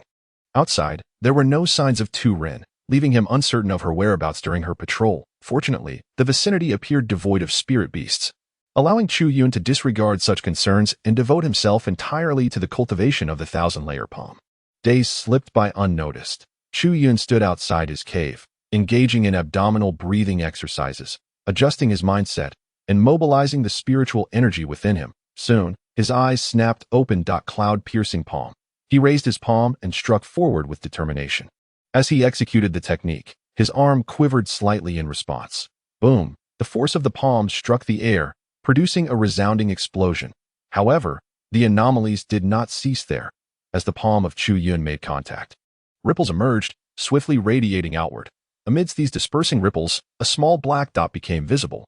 Success! Observing that minuscule point, Chu Yun could hardly contain his excitement and leaped into the air. The Chuan Yun palm is capable of stripping away spiritual energy. The cumulative effect of over 40 iterations of the Chuan Yun palm had thoroughly purged the air at the point of impact, leaving behind nothing but a vacuum. Such formidable power. If this intricately layered Chuan Yun palm were to strike individuals like Yang Bai, Chu Jing, or Tan Yu, it would likely send them flying through a rift. Chu Yun then placed a 9-pattern origin elixir into his mouth. Regrettably, this intricately layered technique has a significant flaw. It is not the depletion of spiritual energy. The 1000-layered palm allows for self-regulation of how much spiritual energy is drawn from within and the amount extracted each time. The most considerable drawback of this technique lies in its ease of learning, but difficulty in application. In just a few days, Chu Tian had already made notable progress. Despite utilizing it dozens of times, his success rate remained a mere few instances. Just as Chu Yun sighed in frustration, the voice of Ding Lao resonated, providing him with some comfort. Once again, Chu Yun closed his eyes, concentrating his mind anew at this moment. Only diligent practice could compensate for this shortcoming. Yet, scarcely had he closed his eyes when a piercing scream pierced the air. "Where do you think you're going, tuh?" Simultaneously, a series of thunderous shouts followed. Jian opened his eyes to see three figures rapidly approaching from the distance. Leading the charge was none other than Tarin. It had been several days since he last saw her, and he never anticipated that their reunion would be under such circumstances. Tarin was bleeding from the corner of her mouth, her complexion appearing rather pallid. Trailing behind her were two others, not alchemists, merely ordinary disciples of the medicine sect. Chu Yun Shitty. Upon spotting Chu Yun, Tarin's spirit surged, gritting her teeth as she summoned her spiritual energy, finally reaching his side. Noticing this, Chu Yun swiftly produced a pill and placed it in Tarin's palm. "Medicine boy." The two companions halted, but upon recognizing Chu Yun, they burst into laughter, remarking, "Still at the foundation establishment stage?" "Tarin, medicine boy." One of them, with a slight furrow of his brow, murmured something before suddenly understanding. "So, when Ren Meng is in the cave behind you, then, indeed." Upon hearing this, an elderly man with white hair's eyes lit up, astonished that pursuing Tarin would lead them to one Ren Meng. Hand over one Ren Meng, and I shall grant you both a swift end." "Shitty, how do you intend to deal with one Ren Meng?" It seemed they were utterly convinced that one Ren Meng was already in their grasp, as another man with a hawkish nose sneered at the white-haired individual. I even need to say. The white-haired man laughed heartily. "It would be such a pity to kill someone as beautiful as one Ren Shimi, akin to a celestial being. Of course, we must have some fun first, in the eyes of most cultivators. Alchemists are seen as individuals with exceedingly weak combat capabilities. Moreover, considering that when Ren Meng had only recently become an alchemist, they felt even more assured of her lack of strength. With the two of you, you dare to capture one Ren Shiji? Dream on." Upon consuming the elixir bestowed by Chu Yun, Tu Ren experienced a considerable restoration of strength. "Chu Yun, my junior brother, assist me in this skirmish. Today, I shall surely eliminate those two." Tu Ren cast a glance at Chu Yun, only to find that he had already closed his eyes. "Taha, what a cowardly fellow." Too frightened even to open his eyes, laughed the white-haired cultivator. Hands akimbo, nearly doubling over with mirth. "Pharmacist, should you agree to serve us as subordinates and bring out one Ren Meng, we would not mind granting you a few more days of life." The hawk-nosed man regarded him with disdain. Such a timid individual is only fit to be a servant. However, scarcely had he finished speaking when Chu Yun's foot struck the ground, and in the blink of an eye, he charged before the white-haired cultivator. Chu Yun's speed was not particularly remarkable. It was merely that the two had not anticipated the timid pharmacist to suddenly erupt in fury and launch an attack. Cloud-piercing palm. A glimmer of determination ignited in Chu Yun's eyes. It was achieved. Thousands of overlapping hands were flawlessly executed. Over 40 iterations of the cloud-piercing palm instantaneously converged into one. Bam. Without a shadow of a doubt, the strike landed squarely upon the chest of the white-haired cultivator. Waves of energy radiated from his chest, a manifestation of his innate spiritual essence being dispersed. Had it been a single strike or consecutive strikes, these ripples would have dissipated in an instant. Yet now, the ripples continued to grow in magnitude. In a heartbeat, the ripples vanished. However, this did not signify the end of the cloud-piercing palm's potency. The astonishment of onlookers. The white-haired cultivator's chest caved in. A wail of despair erupted as a gaping hole appeared in his chest, flesh and heart reduced to pulp by the residual force of the cloud-piercing palm. Lacking spiritual protection, the cultivator's physique was only marginally superior to that of an ordinary person, rendering him utterly defenseless against the palm's might. The white-haired cultivator's eyes widened in disbelief until his last breath. He could not fathom what had transpired. Alas, had I known this man could be so easily vanquished, I would have prepared in advance to seize his inner Dan for refinement, echoed the voice of Ding Lao, accompanied by a chorus of lamentations. "Junior brother," the hawk-nosed man gasped in shock, exclaiming in alarm. Out of the corner of his eye, he caught sight of Chu Yun turning to him with a menacing grin. Without a moment's hesitation, he turned to flee. Chu Yun stamped his foot, intent on pursuit. However, both his depleting spiritual energy and the swiftness of his adversary thwarted his efforts. It seems I must acquire a method of movement. In the blink of an eye, the hawk-nosed man vanished from Chu Yun's sight. He shook his head, bitterly smiling, resigned to the situation. Chu Yun, my junior brother? At that moment, Tu Rin approached, her eyes wide with astonishment as she scrutinized Chu Yun. Are you truly Chu Yun? How could you possibly defeat a Foundation establishment cultivator? Gazing into her doe-like eyes, Chu Yun refrained from offering an explanation and instead inquired, what happened to you? As she stepped closer, she extended a luminous, jade-like elixir toward him. This was the dust-transforming pill, crafted from the beast Dan of the cloud-soaring ape. Your cultivation seems to have reached the 9th layer of Foundation establishment. If you seclude yourself here for a few days, this pill should aid you in breaking through to the core formation stage. Chu Yun paid little heed to Wen Renming's words. His entire focus fixated on the dust-transforming pill, the 5-pattern pill. It seems that although the Divine Wood Royal Cauldron possesses extraordinary abilities, its wonders are not without limits. Nevertheless, the 5-pattern is already sufficiently potent. Upon inhalation, the spiritual energy within Chu Yun surged uncontrollably. Perhaps, by consuming this pill, he could indeed achieve a flawless Foundation establishment and even condense a golden pill. Thank you, senior sister. Chu Yun courteously expressed his gratitude to Wen Renming as he accepted the pill. However, Wen Renming subtly trembled, and an imperceptible shift flickered in her gaze. Yet, junior brother Chu Yun, I have another request. I fear that it will take me some time before I can deliver the Divine Wood Royal Cauldron to you. Is that acceptable? How could Chu Yun possibly decline?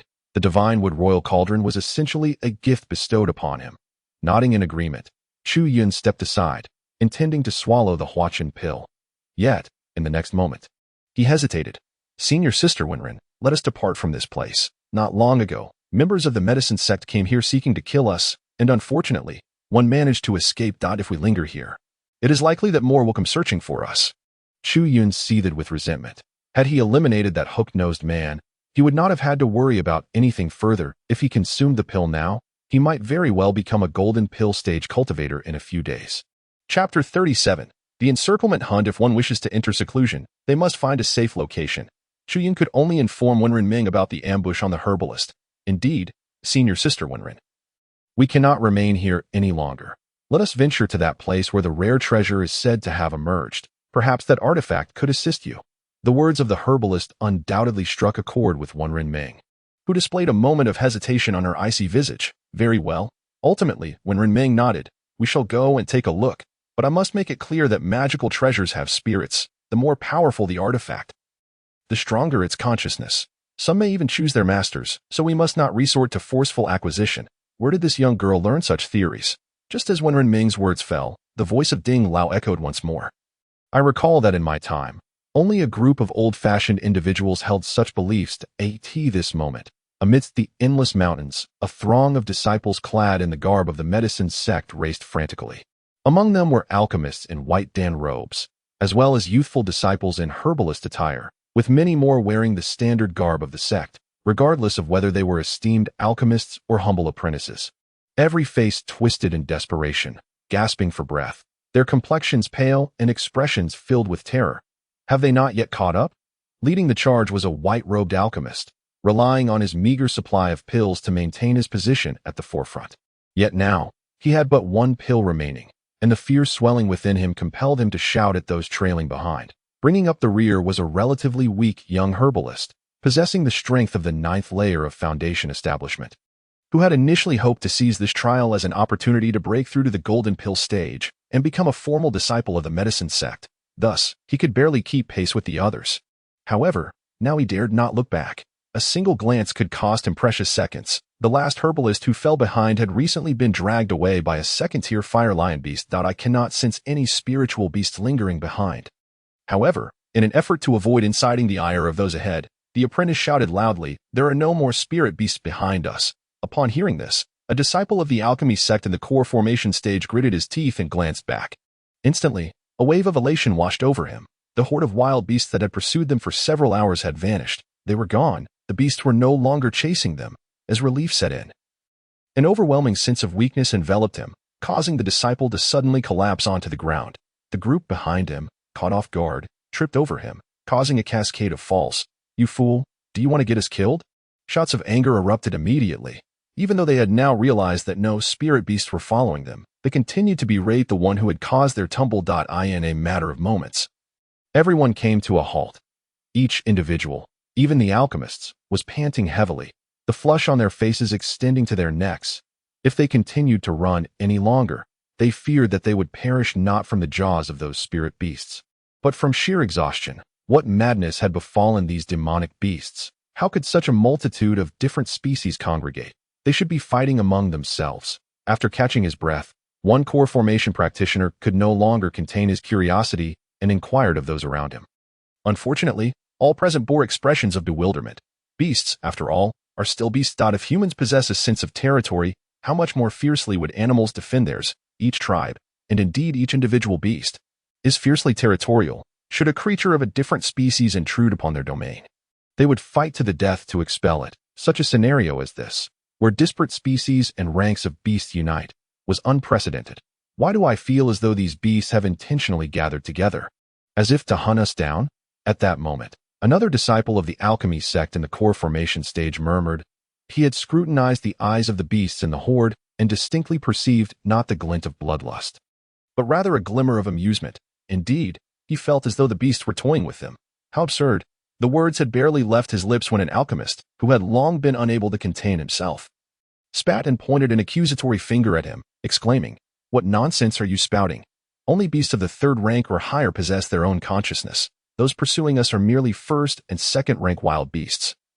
They lack the capacity for thought. We are all exhausted, and yet you utter such bewildering words. Are you seeking death?" Exactly, exactly. The alchemist's words resonated with the crowd, prompting the core formation disciple to lower his head. Too intimidated to speak further, he feared that just as before, in an attempt to delay the beast's pursuit, he would be cast out from the group, leaving him vulnerable to being devoured. Several powerful core formation practitioners had already been discarded. While this had not significantly slowed the pursuing beasts, everyone remained resolute in believing that this sacrificial tactic was effective. After cursing a few times, the alchemist let out a cold snort. These damned beasts have truly lost their minds. Once my strength is restored, I shall cleanse this back mountain of all first and second rank beasts. His eyes gleamed with cold light, and an aura of murderous intent radiated from him, leaving no one in doubt of his words. Roar. However, no sooner had he finished speaking than a thunderous roar erupted. The sound of this ferocious cry, the alchemist, who had just displayed a fierce demeanor, immediately trembled, cold sweat breaking out on his forehead in an instant. More absurdly, his legs quaked as if he lacked the strength to remain standing. Flee. It was unnecessary to deliberate. The unmistakable sign of a beast horde's approach was evident. Summoning all his courage, the alchemist bellowed and swiftly turned to flee in another direction. The others, with no time for hesitation, followed suit, sprinting with all their might. The young apothecary, whether due to sheer exhaustion or despair, stood paralyzed, trembling in place. Moments later, a wolf-like second-tier spirit beast appeared suddenly, sinking its teeth into the young apothecary and swallowing him whole in one swift motion. Without a second thought, it pursued the already distant crowd, followed by an endless throng of monstrous beasts. What to do? There was no escape. Truly, there was no escape. Everyone stood on the brink of collapse. No matter how fast they ran, it was insufficient as they glimpsed the monstrous beasts drawing ever closer. Led by a wolf-like creature, some began to cry out in despair. Soon, a development more harrowing than before unfolded. A deafening roar, imbued with a savage ferocity, surged forth. In their immediate path, another swarm of beasts emerged. With no time to ponder, they all spun around, fleeing in a different direction.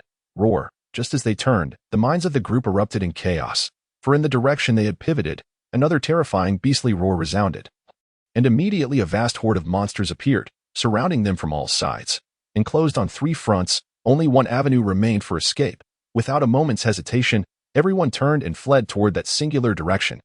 No, these beasts possess consciousness. They are hurting us. The cultivator who had first posited the awareness of spirit beasts cried out in terror once more. In my hometown, we used this very method to hunt ordinary beasts before I even began my cultivation. Encircling on three sides, leaving one side for escape. If this continues, we are surely doomed. The cultivator's features contorted in utter panic, and he began to lose his grip on sanity. Damn it. Die already. In such a dire predicament. Even the cultivator, who typically regarded himself as superior to mortals, could no longer restrain his temper. A burly man beside him erupted in anger, cursing incessantly. How tiresome. As he berated the cultivator, he struck him forcefully on the neck. The cultivator, having exerted all his strength in his legs, fell to the ground before he could utter a cry. Instantly severed from the group, in a mere moment. he found himself devoured by a beast. Ahead, there lay a cave. Let us take refuge within. These beasts surely cannot enter, the leading alchemist suddenly shouted, pointing forward. Indeed, before them was a cave, barely wide enough for a single person that if they could truly hide within, the massive beasts would be unable to reach them. Hope for survival lay before their eyes, awakening a surge of latent potential in each individual. All individuals, as if possessed by an unseen force, abruptly accelerated. Stop, halt immediately. Yet, scarcely a few breaths had passed when the foremost alchemist cried out in terror, "Everyone cease. That is not an entrance. Stop at once."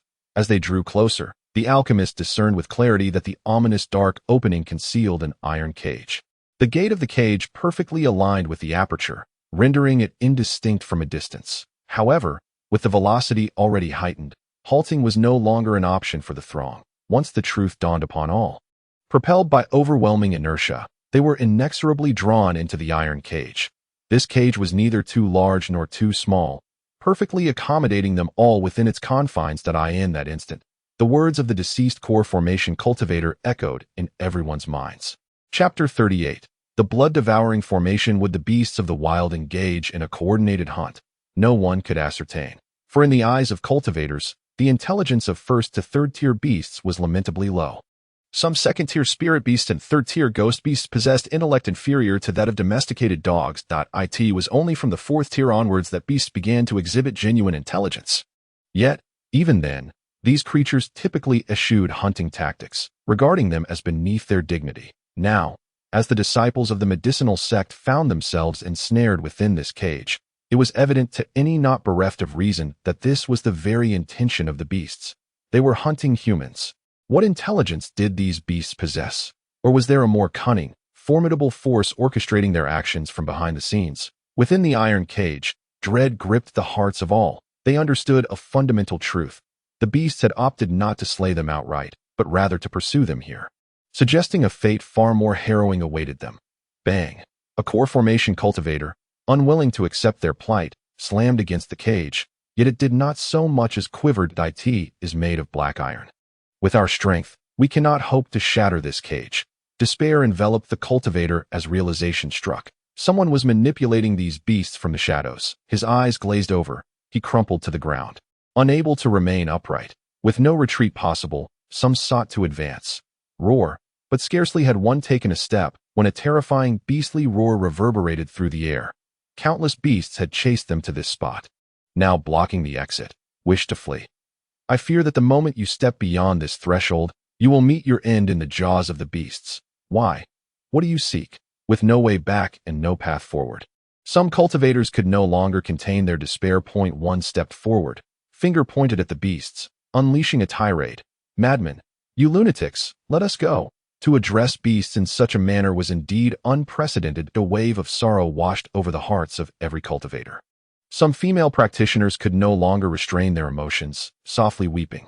Roar! Suddenly, another beastly cry rang out, causing all to instinctively flinch and huddle closer within the cage. One roar followed another, devoid of frenzied intent or violent anger. Instead, there was an air of excitement, as if they were welcoming the arrival of a significant figure or celebrating the acquisition of their most cherished prey. Boom! However, immediately thereafter, a resounding roar erupted. Those nearest to the cave's entrance were the first to witness the spectacle unfolding outside, where countless monstrous beasts fell to the ground. Blood gushed forth from the mouths of the fallen creatures, as if irresistibly drawn by some unseen force, continuously flowing until every drop was drained. "They are dead. They are dead."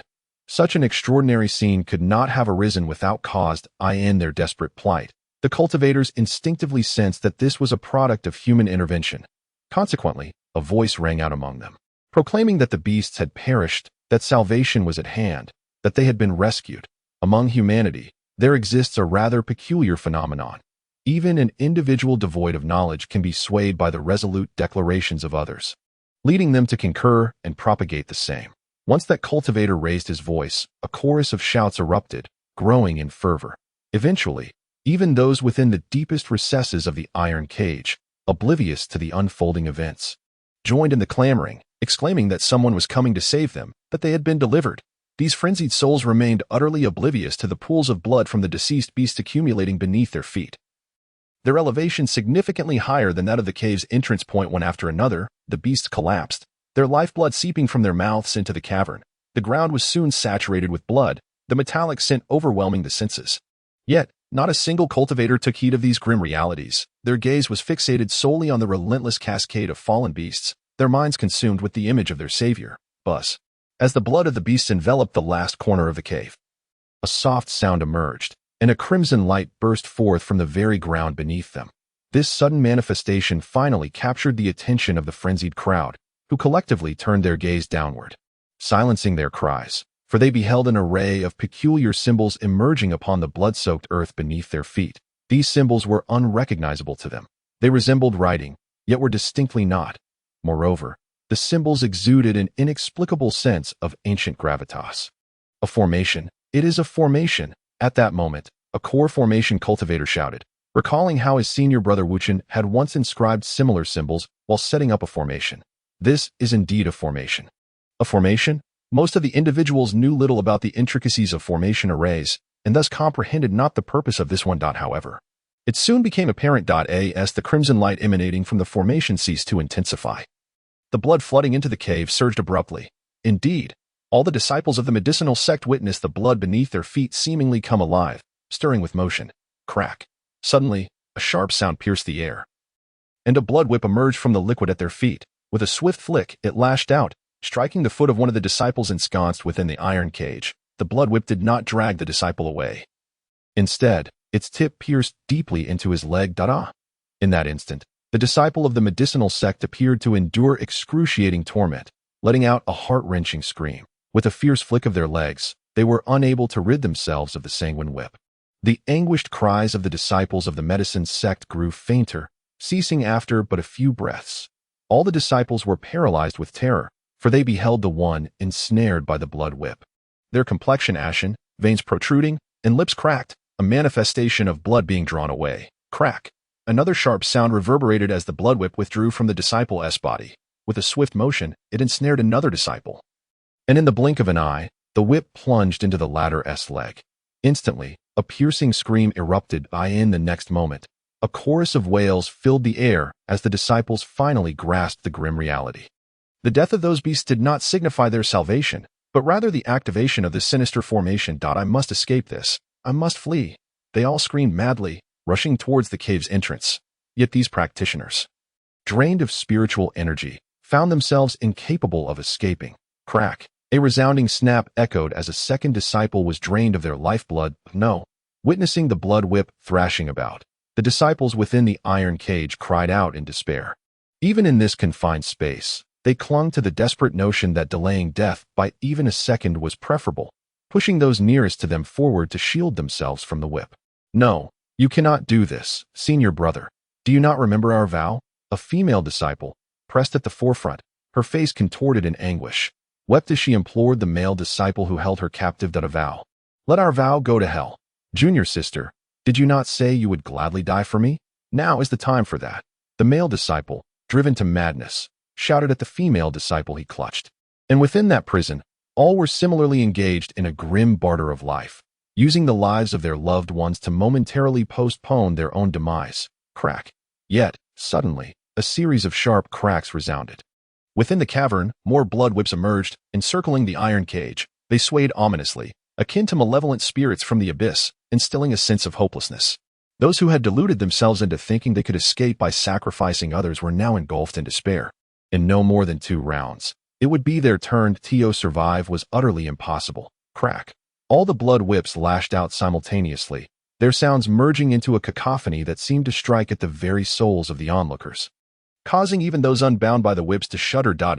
Cries of agony echoed incessantly, and those who remained unensnared collapsed to the ground, despairingly gazing at their companions. Given the current number of blood whips, in the next round, they would surely perish. Outside the cave, the sounds of thunderous roars continued, with the blood of the beasts pouring in ceaselessly. Strangely, despite the constant influx of the beast's blood and the ongoing extraction of the disciples' lifeblood, the ground remained merely a thin layer of crimson. It seemed as though the beasts outside had been entirely vanquished. Yet, within the cave, no one had the heart to dwell on such matters. For at that moment, a deafening crack echoed through the air, The blood whips lashed out towards them with ferocity. No, no. The remaining individuals merely murmured instinctively, as if in a dreamlike trance, bereft of any emotion. His soul had long been terrified into a state of oblivion. Crack. However, when those blood whips struck their bodies, they emitted an almost imperceptible sound before dispersing entirely like ordinary blood. Boom. A series of resounding explosions echoed as the beasts blocking the cave entrance collapsed. The disciples of the medicine sect were merely drawn by the sunlight at the cave's mouth, instinctively turning their heads in that fleeting moment. Each person revealed a rapturous joy at having escaped despair. For they beheld, at the cave's entrance, the silhouette of a towering human figure. Yes, it was a human. Chapter 39. Guohuan's speculation having faced life and death multiple times, the disciples of the medicine sect were rendered speechless at the sight of the figure at the cave's mouth.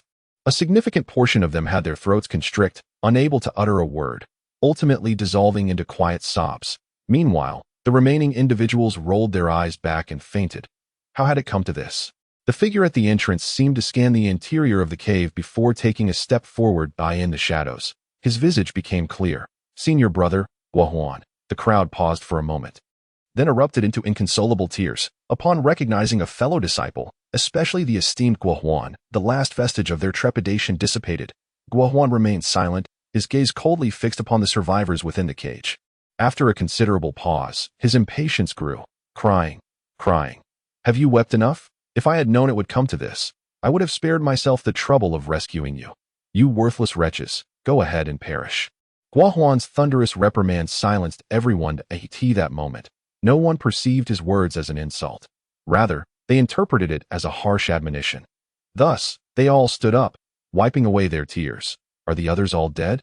Guohuan cast a sidelong glance at those sprawled on the ground.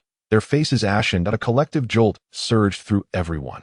The fates of these dead were directly intertwined with their own. None could shake off their guilt. Nor did anyone dare meet Guohuan's gaze, instead lowering their heads in silence. Senior brother Guohuan, upon emerging, he began to walk towards the distance. The group hastily called out. They yearned to follow Guohuan, yet found themselves devoid of strength, and in his absence, they were uncertain of when death would claim them again.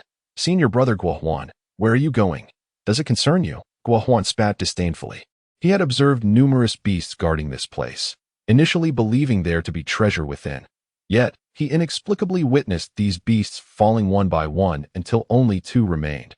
Moreover, he saw blood flowing back towards the cave, further assuring him of hidden riches inside. Thus, he had dispatched those 2 beasts. Yet, he had not anticipated that he would end up rescuing these useless beings. Suddenly, Guohuan's eyes brightened, as if struck by inspiration. He cleared his throat lightly, the disdain on his face vanishing, and his tone softened. I have heard that a rare treasure has emerged in the eastern part of the back mountain, and I wish to investigate. In the realm of extraordinary treasures, one is inevitably confronted with perilous dangers. I fear that accompanying you may lead you into even more treacherous circumstances. Senior brother, Guohuan. Upon hearing Guohuan's words, the disciples of the medicine sect, without a moment's hesitation, implored in unison, please, allow us to follow you. Wherever you go, being by your side ensures our safety. Surviving the direst of situations has rendered the hearts of these individuals exceedingly fragile. They believe that only by adhering to a formidable ally might they have a chance at survival. Their declarations elicited a satisfied smile from Guohuan, yet inwardly, he was filled with derision. He mused that these individuals were indeed inept. In the pursuit of cultivation, one faces either life or death. Given such a close encounter with demise, they not only failed to cherish the opportunity, but were instead paralyzed by fear. Even if they managed to escape the medicine sect's rear mountain today, they would merely become useless in the future. Guohuan gradually clenched his fist, recalling the crimson lotus giant rock on that occasion. He too had nearly met his end, yet he persevered, emerged alive, and grew even stronger. Medicinal boy, I shall certainly express my gratitude to you, he silently grumbled through gritted teeth. He then addressed the surviving disciples of the medicine sect.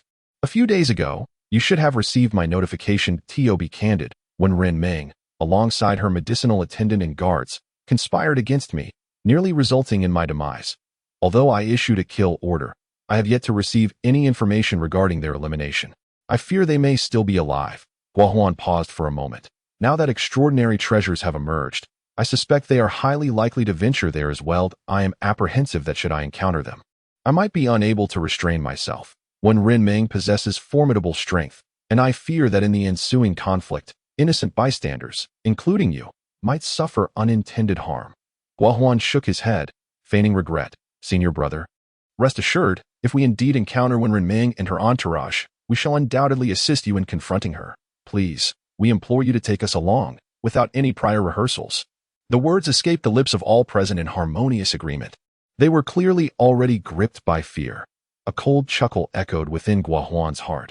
Yet, on his face, he maintained an expression of gentle delight, for how could he, as their senior brother, disappoint such unwavering support from his juniors? Very well, Guohuan exclaimed, slapping his thigh. I shall serve as your protector here today. Tomorrow at noon, I shall set forth. If you can keep pace with me, we shall journey together. They had already observed several waves of monstrous beasts departing from this location. Yet none of them were of the third tier or above. Be cautious. Suddenly, Chu Yin called out, Duck. The three lowered their heads in unison as a flock of beasts soared through the sky, heading in the same direction as those previously seen on the ground. With the emergence of extraordinary treasures and ensuing anomalies, the behavior of these beasts is indeed peculiar. Perhaps we should follow and investigate. One Ren Ming pondered aloud, suggesting to Chu Yun and Tu Run. Elder Ding, have you ever witnessed anything like this? Chu Yun remained silent, instead inquiring of Elder Ding, hoping that the well-informed elder could provide him with an answer. However, upon hearing this, he paused thoughtfully before finally speaking, expressing sentiments never before encountered. After all, they were merely second-tier spirit beasts. Should they prove too formidable, escaping with their strength would undoubtedly pose no challenge. Jian furrowed his brow in contemplation, while when Ren Ming and Tu returned to him, unaware that, over time, the balance of their trio had begun to subtly lean towards Chu Yun. Tu Ren was right. With an ample supply of medicinal pills at their disposal, even if they could not prevail, they could certainly outrun their foes. Why not follow along and see for themselves? Upon seeing Chu Yun nod in agreement, Tu Ren eagerly dashed towards the direction where they had spotted several waves of demonic beasts. Before long, the three halted, observing a chaotic burial ground for beasts not far off. Situated at the foot of a small hill, numerous second-tier spirit beasts from various clans lay lifeless there. The blood that flowed from their bodies and the state of decay suggested they had perished recently. The trio lingered atop the treetops for a considerable time, and only after no further beasts appeared did they leap to the ground. As they landed, Tu Ren swiftly conjured a sword of spiritual power and began excavating the beast cores. Chu Yun, too, felt a surge of excitement. The bodies of the beasts numbered in the hundreds. Even if only half possessed spirit cores, they could unearth 100 or more if these cores were refined into pills. His power would ascend rapidly upon reaching the core formation stage. When Ren Ming, however, paid no heed to the corpses, her gaze was drawn to a cave beneath the small hill, and with a furrowed brow, she slowly approached. As she neared the cave's entrance, Chu Yun noticed her halt, retreating several steps in alarm.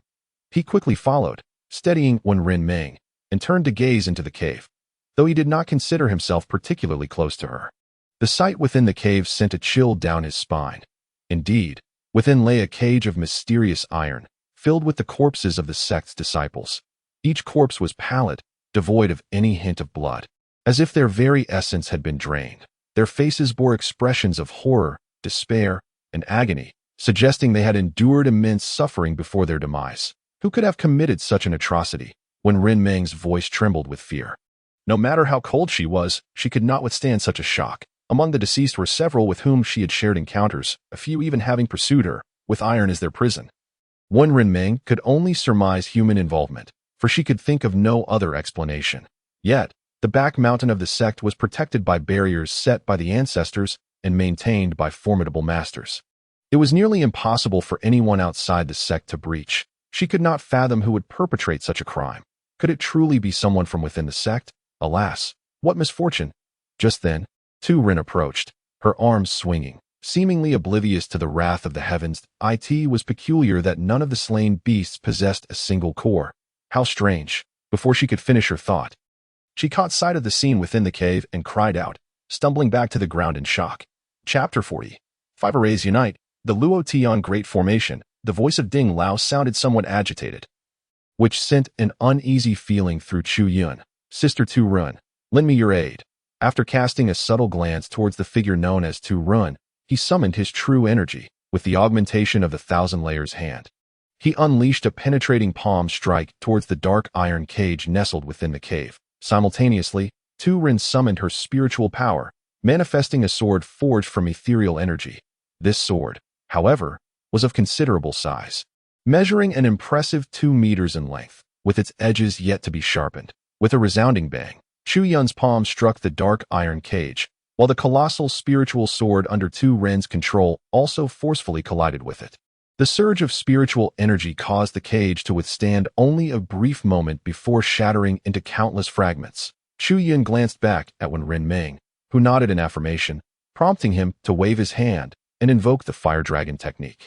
The fire dragon roared, incinerating the corpses within the cave, leaving no trace behind, and even the blood-soaked ground was cleansed by the flames. In the spot where the dark iron cage once stood, a small hole appeared. Chu Yun placed his hand upon the opening, channeling spiritual energy into it. His energy traversed through the hole until he could no longer maintain control, revealing that the depth of the hole had yet to reach its limit.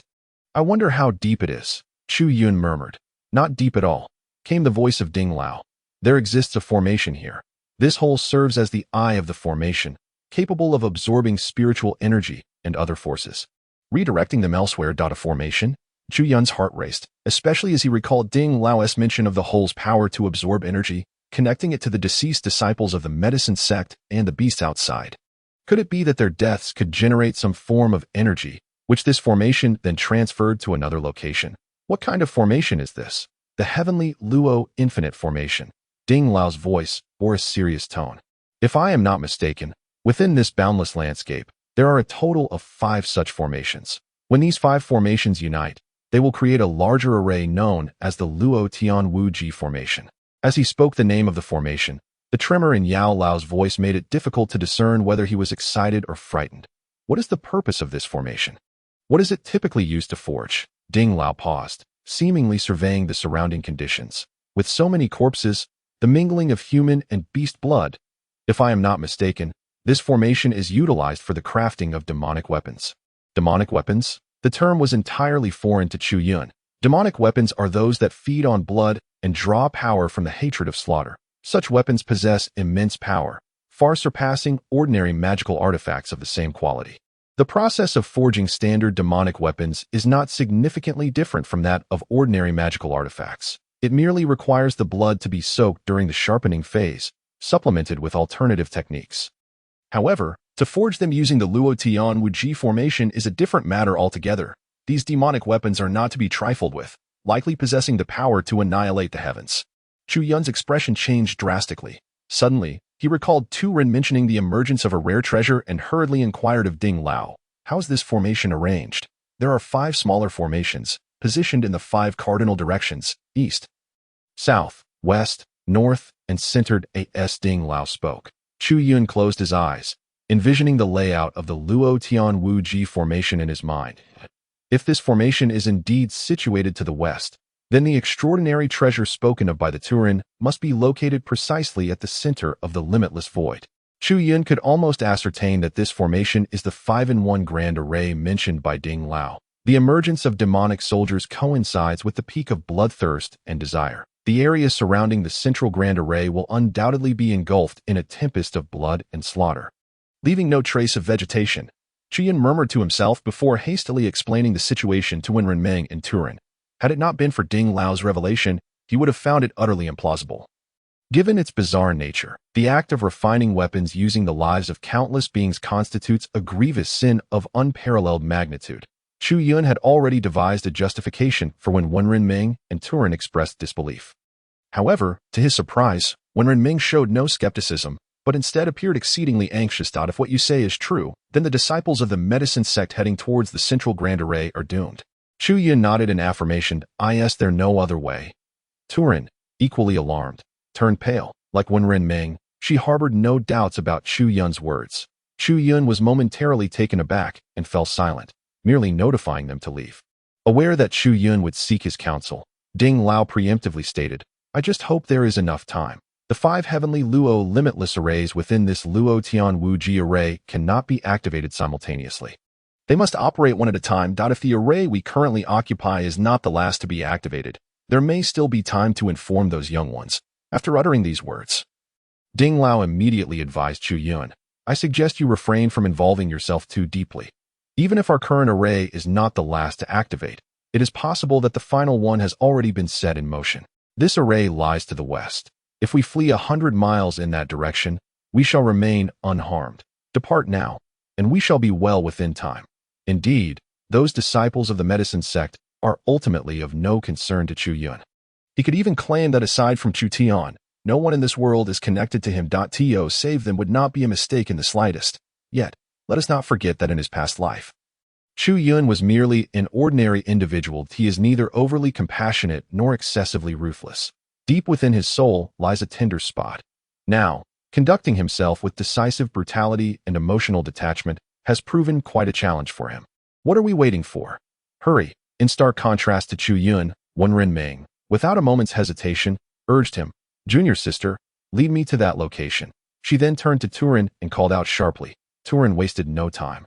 Immediately sprinting towards the radiant spot she had previously observed. The folly of compassion. Young man, heed my words. Your kindness today will surely drag you into the abyss. Seeing Chu Yun follow in the footsteps of Wenren Ming and Turin, he too dashed eastward. Ding Lao cursed under his breath, ultimately falling silent in a fit of frustration. Meanwhile, a group of disciples from the medicine sect was hastening towards the site of the extraordinary treasure's manifestation. This group comprised none other than Guohuan and his companions. Along the way, many others en route to that location joined Guohuan's ranks, causing his entourage to swell to more than double its original size. As soon as someone joins, those who were rescued by Guohuan will extol his deeds, exclaiming him to be a great hero. This has led some disciples of the alchemy sect, who previously regarded Guohuan merely as a pampered young master, to begin to revere him. Brother Guohuan, if there truly exists an extraordinary treasure in that place, it must undoubtedly belong to you. Some have already begun to flatter Guohuan, hoping that he will look favorably upon those of us who follow him today. Well said, Guohuan chuckled. Look at you all. If I desire that treasure, it will be but a trifling task. You have not lifted a finger to assist, so what right do you have to expect Brother Guohuan to elevate you? Another disciple of the alchemy sect sprang forth, reprimanding the previous disciple, then turning to Guohuan with a grin. Rest assured, Brother Guohuan, if we happen to encounter Wenren Ming and his entourage, I will do everything in my power to help you subdue Wenren Ming. His attendant will certainly not escape unharmed. Let us kill Wenren Ming's attendant, the disciple proclaimed loudly to demonstrate his resolve, drawing the attention of all who followed Guohuan. At that moment, a young attendant, hiding behind a white-robed alchemist, shouted out, if Wenren Ming and Chu Yun were present, they would likely recognize him. For this attendant was one of those who had competed with Chu Yun to become Wenren Ming's attendant. He was also the one who had suffered humiliation from Chu Jing and Tan Yu, believing himself fortunate to be under Chu Yun's wing. After his loud exclamation, he quickly concealed himself behind his alchemist, fearful of being discovered. He was merely a lowly attendant. Should his words incite displeasure in others, his demise would be no different from that of a mere dog. Kill Wenren Ming, kill the attendant. However, to his surprise, his shout only drew forth louder cries. One by one, the disciples of the alchemy sect raised their arms in fervent support. At this moment, if they were not to flatter Guohuan, when else would they? Ha ha! Hearing their raucous cheers, Guohuan appeared to revel in their enthusiasm, yet deep within, he held them in utter disdain. They were fickle as reeds, swaying with the wind. Today, as he held the upper hand, they would rally behind him. If the roles were reversed, and when Ren Ming were in power, they would surely be calling for Guohuan's death. Should there truly be a treasure, once I acquire it, I shall see to the extermination of all these sycophants. Suddenly, a malicious thought surged within Guohuan. No one noticed as his expression twisted into a malevolent snarl, resembling a wolf, ugly and terrifying. Buzz! At that moment, a sudden hum resonated through the air. Before them, a crimson beam of light shot forth, piercing the heavens and swiftly vanishing into the clouds, its distance unknown.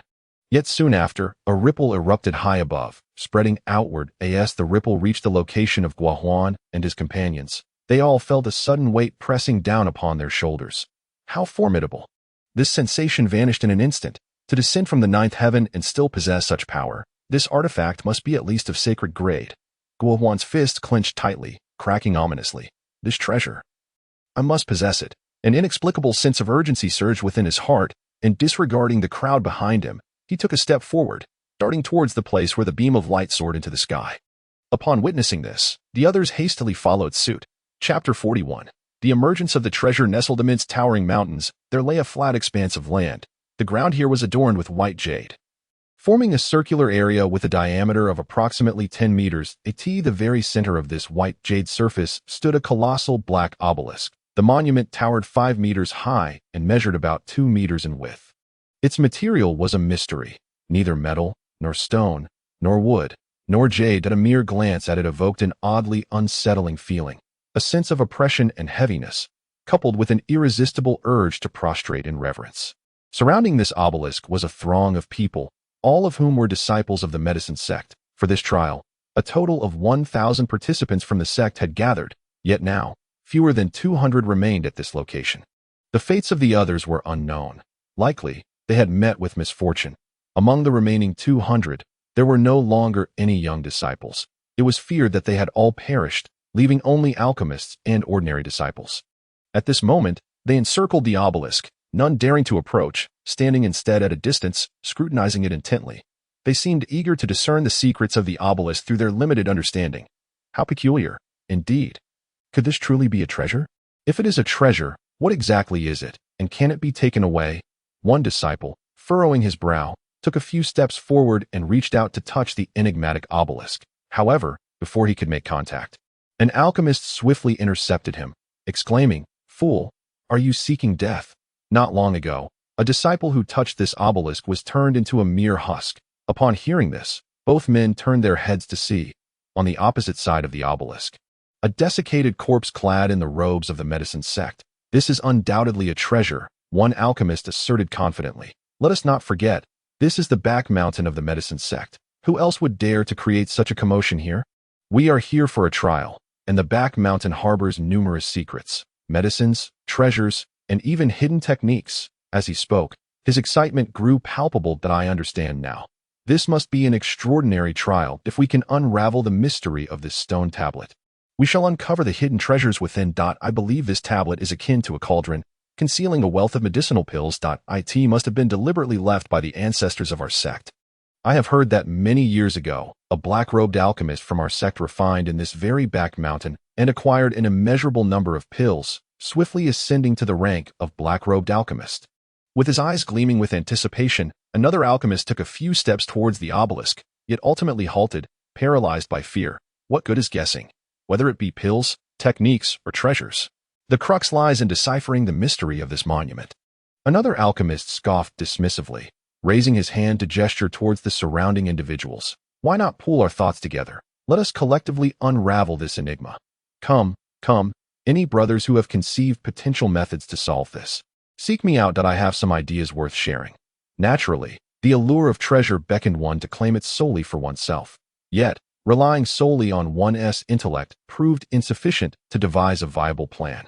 After a moment of hesitation, someone indeed approached the proposed alchemist. In the blink of an eye, more and more individuals gathered around him. Suddenly, a faint sound emerged, causing everyone to retreat swiftly at that very instant.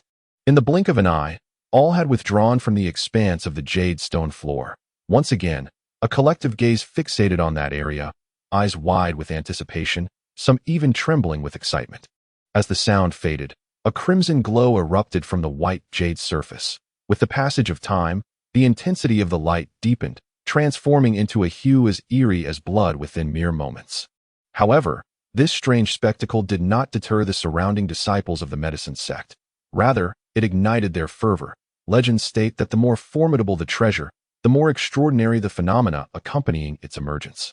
This current anomaly undoubtedly signified something momentous. Greed clouded the judgment of these disciples, who failed to consider that this artificially created space might not be simply a manifestation of natural phenomena. Moreover, if a treasure truly existed, it would certainly be an artifact of immense power, far beyond the reach of these nascent alchemists in their foundational stage. The crimson light reached a blood-like saturation. The towering obelisk at its center began to vibrate at an alarming frequency, unleashing a piercing shriek that compelled every disciple of the medicine sect to instinctively cover their ears. This wailing echoed like the call of malevolent spirits.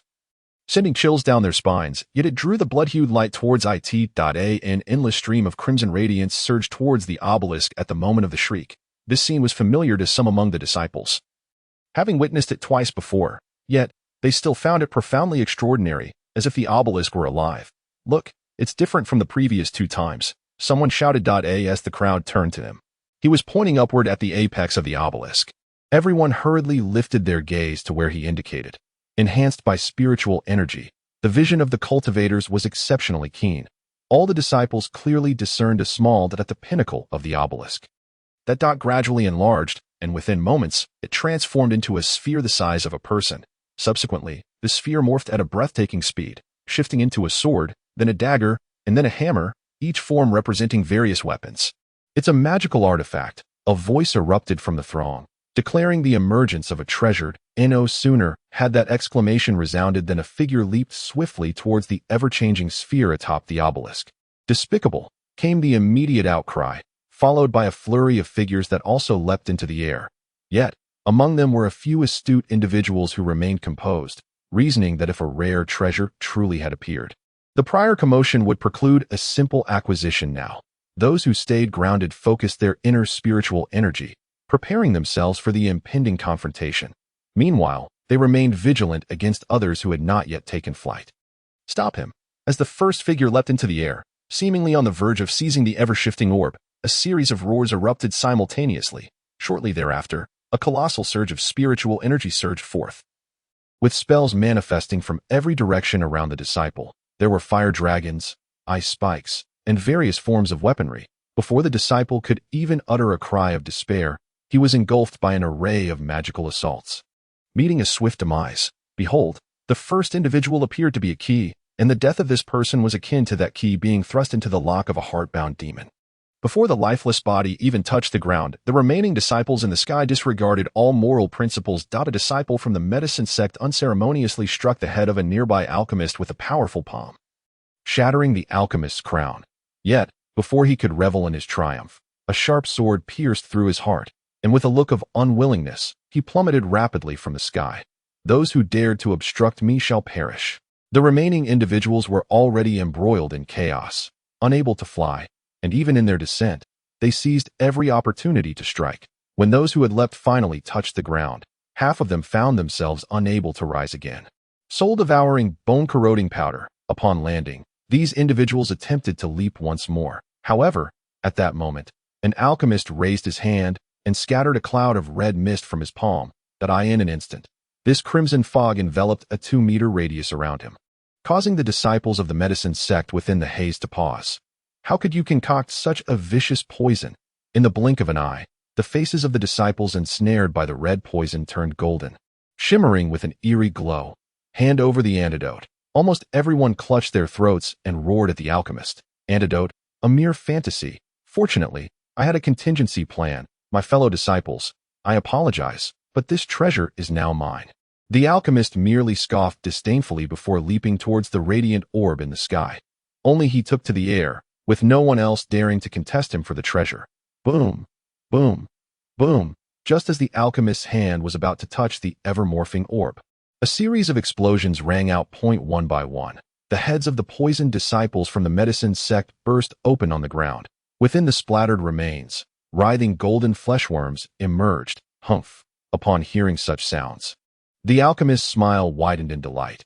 If he failed to seize it this time, he would simply try again next time. "After all, I possess an abundance of soul-devouring, bone-corroding powder. Even if I were to slay everyone, I would remain unfazed." Ha. Just as his words fell from his lips, his hand made contact with the continuously shifting orb. In that moment, he beamed, believing the treasure to be his. However, before his laughter could fully manifest, he let out a muffled grunt as a spike suddenly emerged from the orb, piercing through the alchemist's palm. The spike then expanded at an astonishing speed. In the blink of an eye, it ruptured the alchemist's hand, transforming the entire orb into a singular, menacing spike. The alchemist's eyes widened in shock, his mind a blank slate. Boom. He had yet to comprehend the situation when a blood spear, towering over a person, pierced down from above the alchemist's head, impaling him and bursting through his body. Hiss. The disciples of the medicine sect, who had remained poised and silently gathering their strength, collectively inhaled sharply in shock. Such a remarkable treasure was indeed not something easily obtained. Yet, they still did not perceive any danger from that object. Danger, no matter how formidable, paled in comparison to the might of a powerful artifact. Not a single person acted rashly. They raised their heads and beheld the blood spear morphing in shape. Eventually, it transformed into a blood-colored sword before coming to a halt. Chapter 42. The artifact with spirit, so that was it. Upon witnessing the blood orb finally morph into a blood sword, with no further changes, an alchemist's face displayed a look of sudden realization. It was akin to the way a medicinal pill could only come into existence once fully formed. Murmuring to himself, the alchemist ceased his hesitation and leapt towards the blood sword. Simultaneously, to guard against any potential ambush, he scattered a handful of powder behind him. In less than a moment, he reacted. Unfortunately, just as the thought emerged in his mind, he lost consciousness. The expressions of those on the ground turned grave. They witnessed the blood sword merely slice effortlessly, decapitating the alchemist. Ladies and gentlemen, no one dared to act recklessly any longer.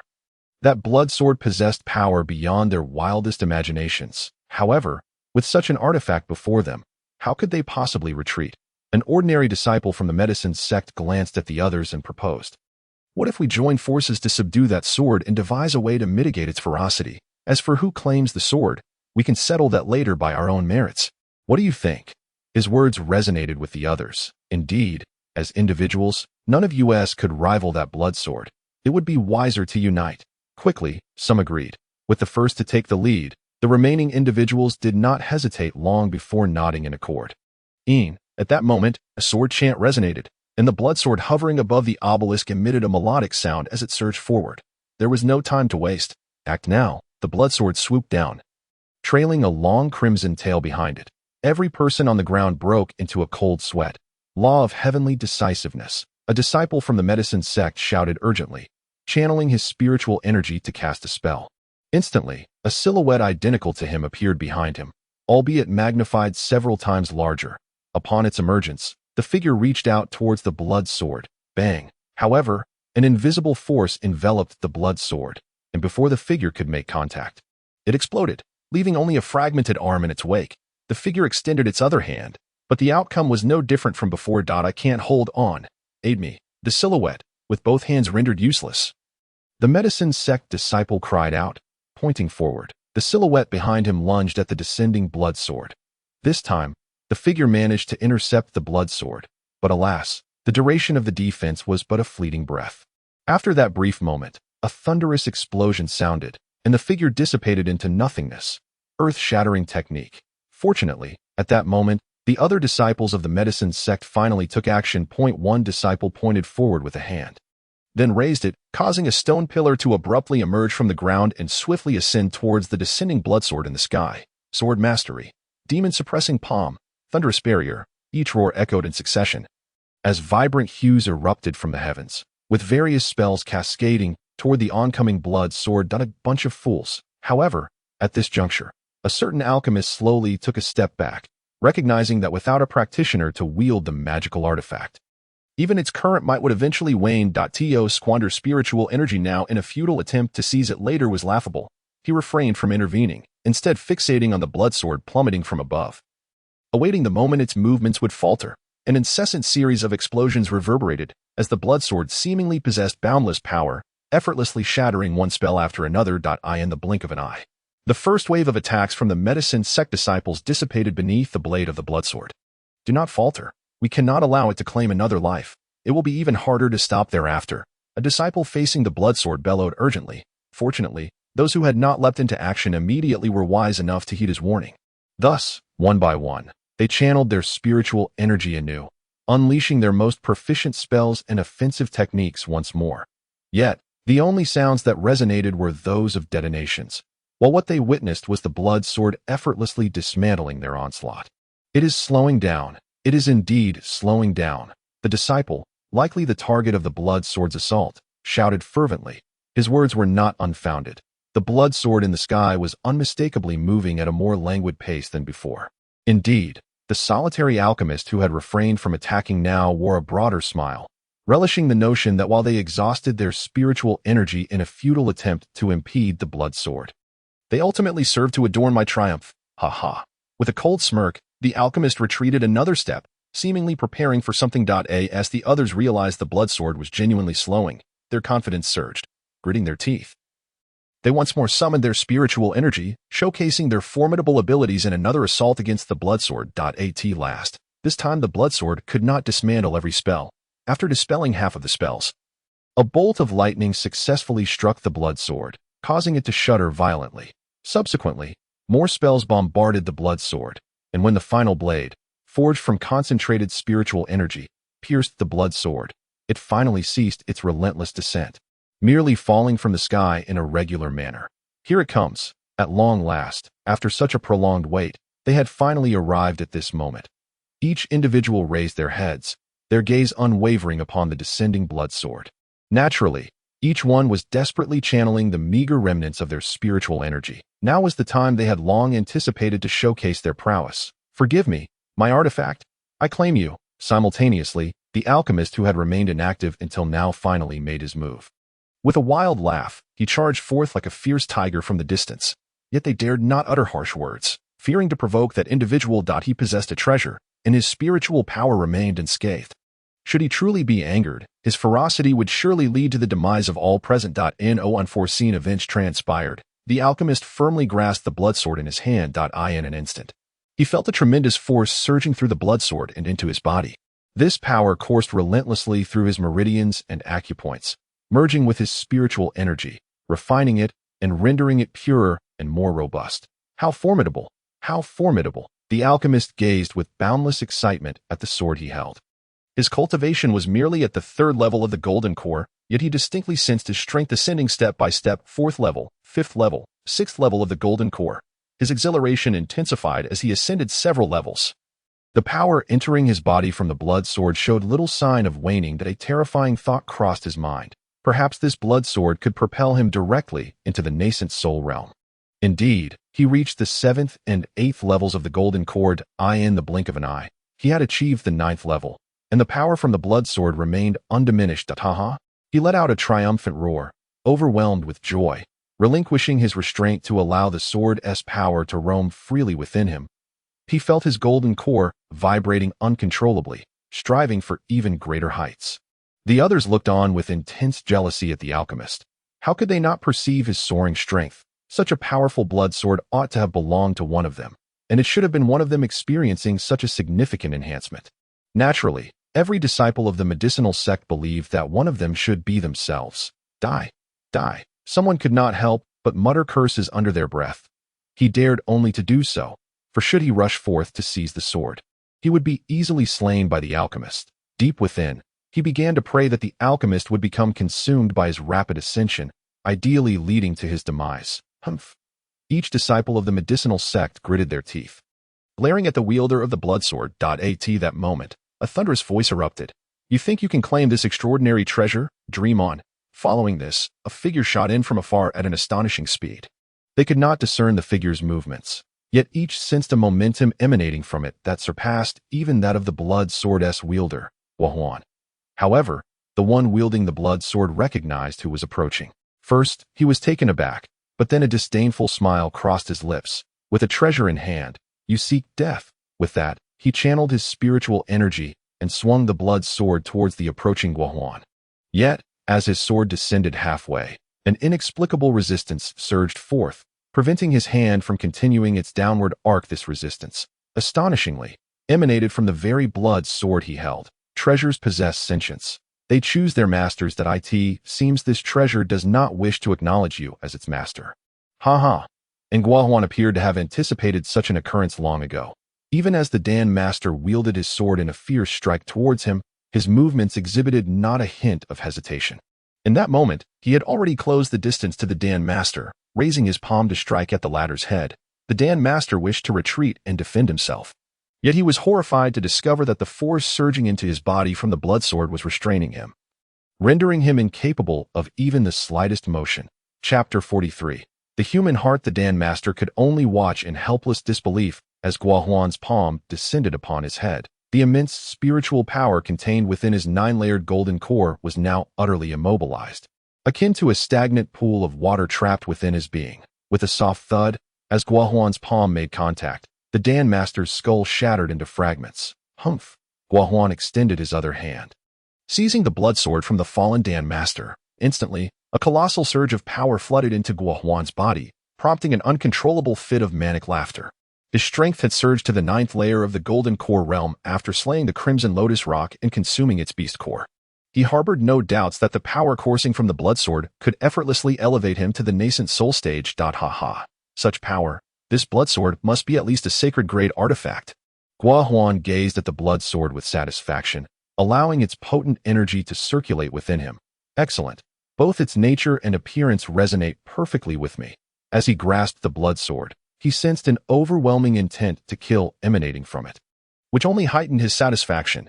Humans can be remarkably incomprehensible creatures at times. The disciples of the medicine sect, who had exerted every ounce of effort to fend off the blood sword's onslaught, now displayed expressions of relief upon witnessing the Dan Master's demise. That moment, seeing Guohuan wielding the blood sword they had fought so valiantly to preserve, their hearts were devoid of any lingering resentment, with only a flicker of jealousy remaining. Moreover, they were unable to discern the movements of the 3 figures approaching them. They were simply too swift. I at you. Upon hearing this voice, Guohuan laughed, curious who would be so reckless as to attempt to seize his possession.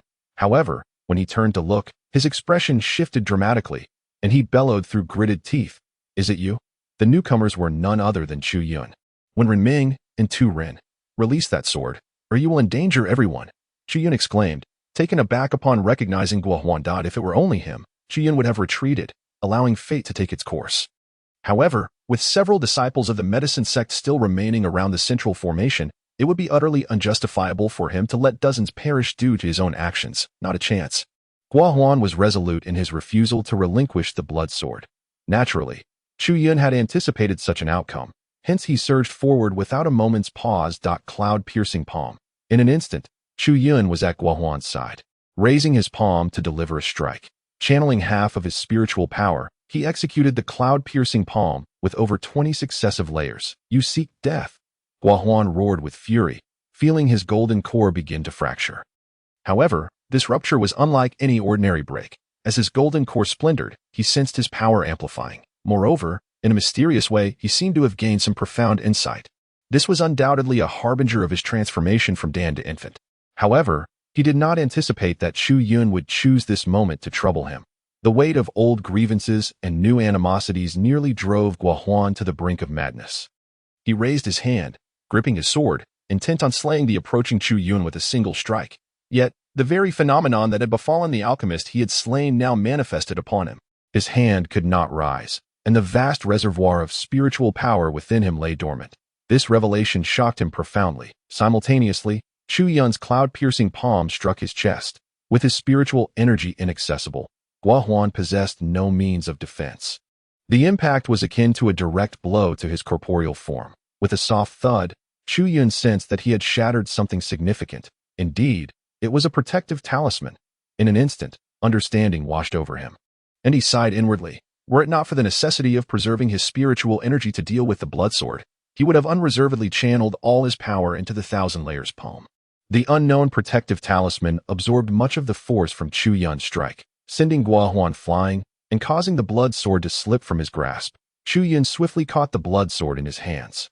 Instantly, an immense power surged into his body. "Quickly, channel your spiritual energy to resist and hurl this sword towards that obelisk," the voice of Ding Lao echoed, laced with urgency. He feared that Chu Yun might be seduced by the power of the sword, reluctant to part with it. Indeed, Chu Yun hesitated. The sword's might exceeded his expectations. He even believed that with the sword in his possession, he could decisively conquer the Hua family and avenge past humiliations. Yet, in the next moment, he gripped the blood sword tightly, turned, and flung it towards the obelisk. Was this alchemist a lunatic? What was he thinking? This individual must be eliminated. The disciples of the alchemy sect, who had risked their lives to halt the blood sword's advance, were already incensed to discover that a mere alchemist had seized the sword from Guohuan. They questioned what right a lowly alchemist had to wield such a formidable artifact. Now, witnessing the alchemist cast the sword away, a murderous intent surged within them, eager to rush forth and rend Chu Yun to pieces. It was fortunate that if the power of the blood sword had fully permeated his being and tainted his foundational essence, he would have been reduced to a mindless puppet. Ding Lao breathed a sigh of relief. Chu Yun, too, was drenched in cold sweat. Although Wen Renming and Tu Ren were oblivious to the unfolding events, they felt a surge of anxiety upon seeing the beads of sweat on Chu Yun's forehead. Clang! At that moment, the blood sword hurled toward the obelisk penetrated its surface upon contact. Of course, Gua Huan did not dwell on why his spiritual energy had suddenly spiraled out of control. Him. It merely signified the normal occurrence that accompanied his imminent breakthrough from Dan to infant. After all, such a transformation could not be reversed, and it necessitated an abundance of spiritual energy. Ultimately, he reasoned that this was not the time to eliminate Wen Renming and the alchemist. Everyone, if you wish to survive, please leave this place immediately. Run as far as you can. In this place, there are no extraordinary treasures about to come into existence. Gua Huan perked up his ears, convinced that Chu Yun would surely engage in discussion with Wen Renming. However, he was taken aback when Chu Yun suddenly uttered such a statement. Equally astonished were the disciples of the medicine sect. Upon hearing Chu Yun's words, they instinctively looked up at the obelisk. No extraordinary treasures. Then what is this obelisk? What about the blood sword they had just seen? Could it truly elevate a person's power so dramatically and not be considered an extraordinary treasure? Absurd, a disciple of the medicine sect scoffed coldly, declaring that in a bid to monopolize the treasure, one could concoct such a ludicrous lie, as if they were mere children. Upon hearing this, all the disciples of the medicine sect displayed expressions of sudden realization. So it was, the medicine boy merely sought to deceive them. Sister Wen Ren. At this moment, someone else noticed that this medicine boy must surely belong to Wen Renming. His words, without a doubt, served as her spokesperson. Consequently, a Dan master looked mockingly at Wen Renming, stating that with the emergence of extraordinary treasures, everyone had a chance to contend for them, and such deceit was hardly commendable. Indeed, that blood sword was so powerful, yet unclaimed by anyone. How could it not be a magical artifact?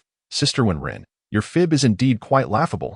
The other disciples of the medicine sect began to ridicule Wen Renming.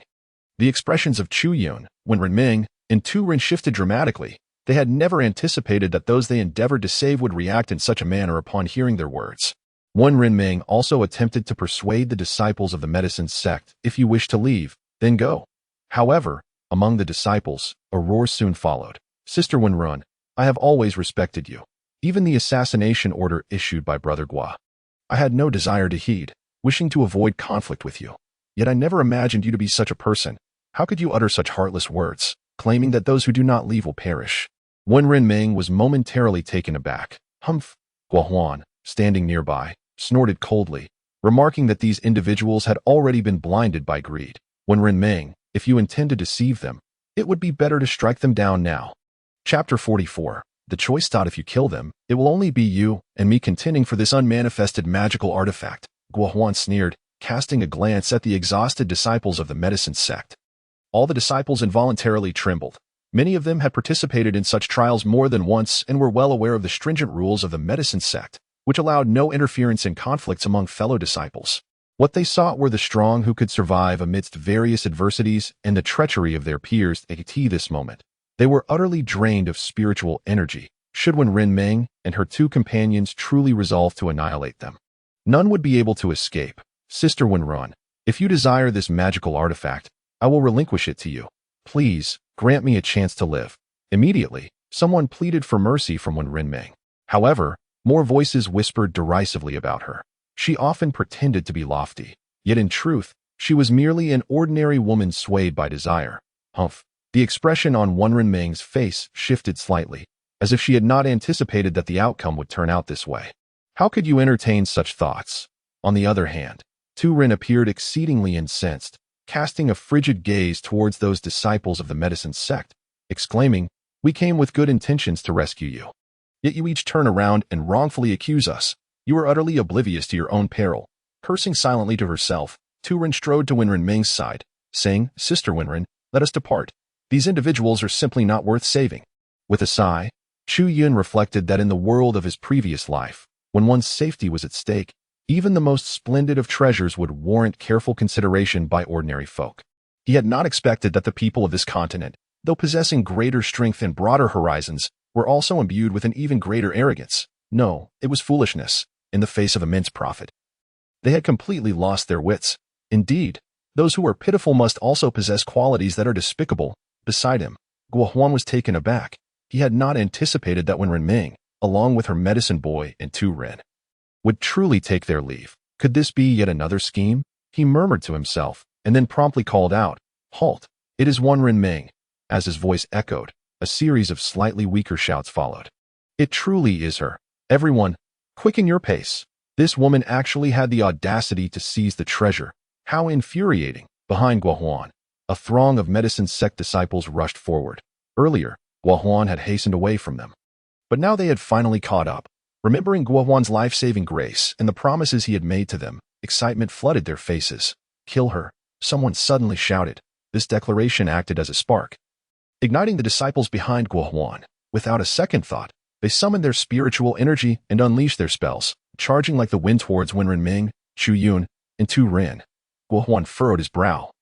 Wishing to intervene, it was not out of a sudden wave of compassion. Rather, he suspected that Chu Yun might know the secret of this magical artifact, perhaps even the method to procure it. If she were to truly perish, it could lead to considerable complications. However, after a moment's contemplation, Guohuan coldly declared, "Leave a living witness. Since Wenren Ming is such a malevolent individual, we might as well take action and eliminate her alongside our fellow disciples." Meanwhile, those disciples of the medicine sect who had exhausted their spiritual energy also spoke up. "Indeed, since the magical artifact is already unattainable, if we can contribute to capturing Wenren Ming, we might still wring some benefits from Guohuan.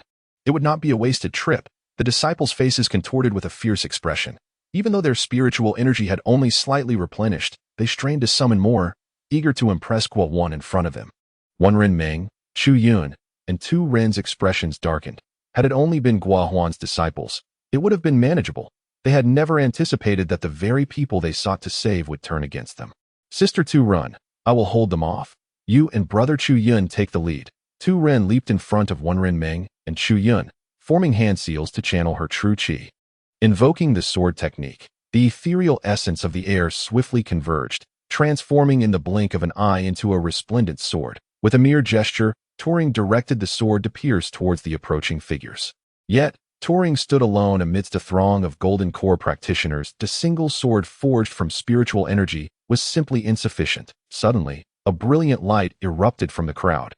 The disciple of the medicine sect, without even invoking any spells or techniques, unleashed pure and primordial spiritual force, shattering the sword into fragments.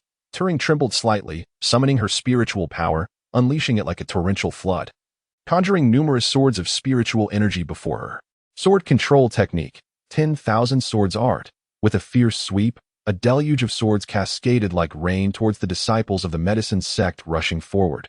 Blood began to seep from the corner of Turing's mouth. This spell had severely drained her vitality. "Sister Wenren, you must take junior brother Chu Yun and flee. I cannot hold on much longer." To her surprise, Wenren approached Turing's side. "Junior brother Chu Yun, you must go first. Turing cannot manage alone." After speaking, she channeled her true energy, and an icy aura suddenly enveloped her. Ice spike rain, forming a myriad of ice needles in the void with her hand gestures. Countless ice spikes intermingled with a multitude of swords, creating a formidable wall of blades and ice against the incoming disciples of the medicine sect, a sight to behold.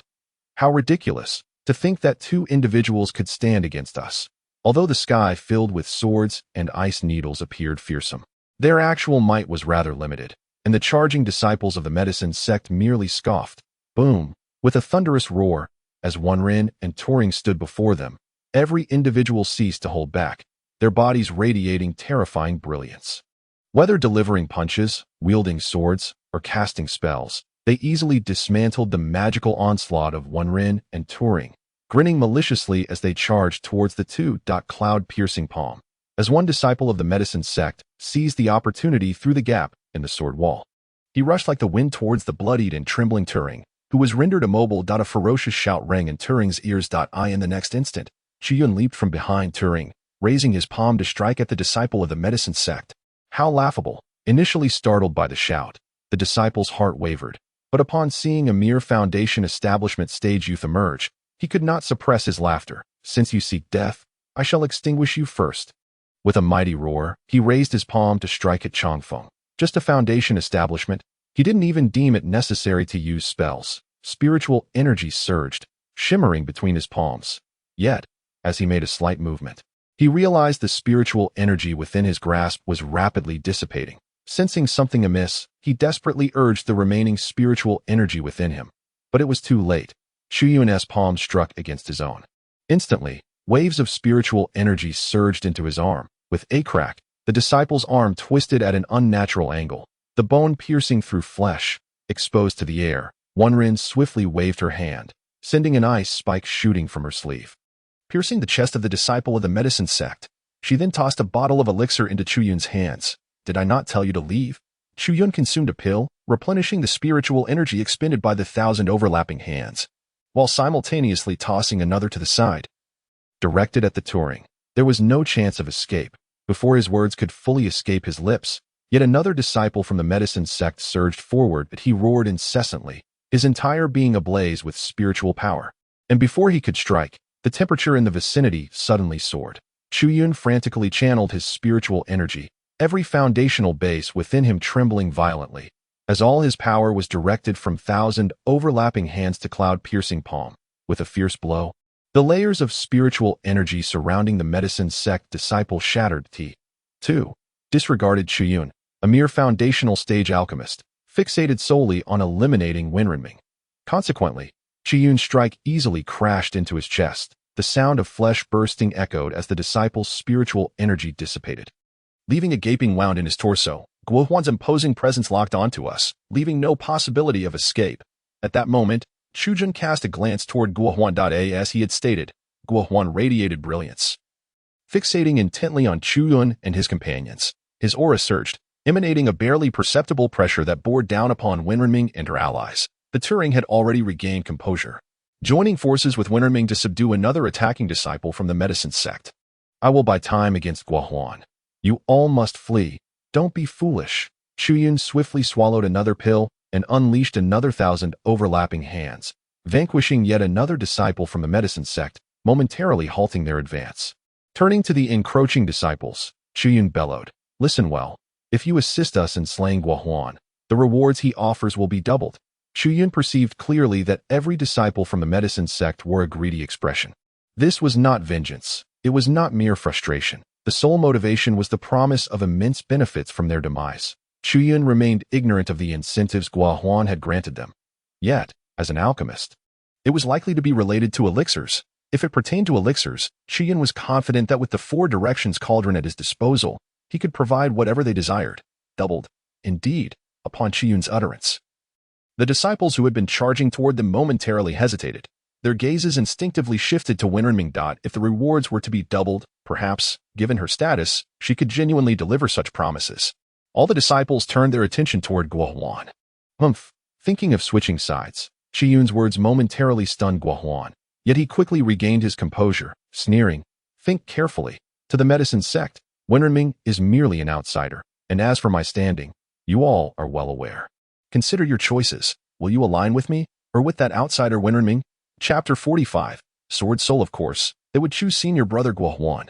One was undoubtedly the most promising and sought-after disciple within the medicine sect, while the other was a young master of notable lineage within the sect. Today's events were indeed a battle of factional allegiance, just as doubts began to cloud the minds of the medicine sect disciples. A resounding voice cut through the crowd. Wenren is but a mere outsider. How can her status possibly compare to that of senior brother Guo Huan? If we assist her in slaying senior brother Guo Huan here, can she truly guarantee our safety? The individual spoke with remarkable rapidity. As Chu Yun turned his gaze toward the direction from which the voice emanated, the utterance had already concluded, leaving him unaware of the identity of the speaker. Indeed, just as the voice faded, another sharp exclamation followed. In terms of status, senior brother Guo Huan was on par with that woman. However, regarding familial background, she could not possibly compare to him in the slightest. Why hesitate? Eliminate her. Suddenly, a chorus of fervent shouts erupted simultaneously as all disciples of the medicine sect once again lunged fervently toward Wenren, Chu Yun, and Tu Ren. Each face was etched with a fervor bordering on madness. An overwhelming pressure, reminiscent of a raging river, bore down upon Chu Yun, causing his expression to darken considerably. With unrelenting effort, he urged the golden elixir within him, simultaneously issuing a sharp command to Chu Yun and Tu Ren. Were it not for me, you would not have come here. Depart. The notion of self-detonating the golden elixir was but a fanciful dream. The moment the golden elixir was revealed, All the disciples of the medicine sect were momentarily taken aback. Yet, it was not long before someone bellowed, "Self-detonating the golden elixir requires time. Let us act in unison to subdue her before her elixir explodes." Furious wind technique. Earth-covering serpent, divine sword technique. Instantly, the air was filled with resounding cries. The ground trembled with a thunderous roar, and the earth quaked incessantly. In the heavens, clouds swirled, and lightning flashed ominously. Though cultivators at the Golden Core stage may not be deemed overly formidable within the cultivation realm, the combined efforts of so many Golden Core practitioners still commanded a formidable presence, altering the very color of the heavens. Before the attacks even descended, the immense pressure had already begun to manifest. Chuyun and Tu Ren felt their bodies grow heavy, rendered immobile, when Renming's golden elixir trembled, rendering her unable to summon her spiritual power. The spells unleashed by the disciples of the medicine sect descended upon them like an inescapable net from the sky. Damn it, damn it, Chuyun roared, desperately channeling the 300 foundational platforms within him.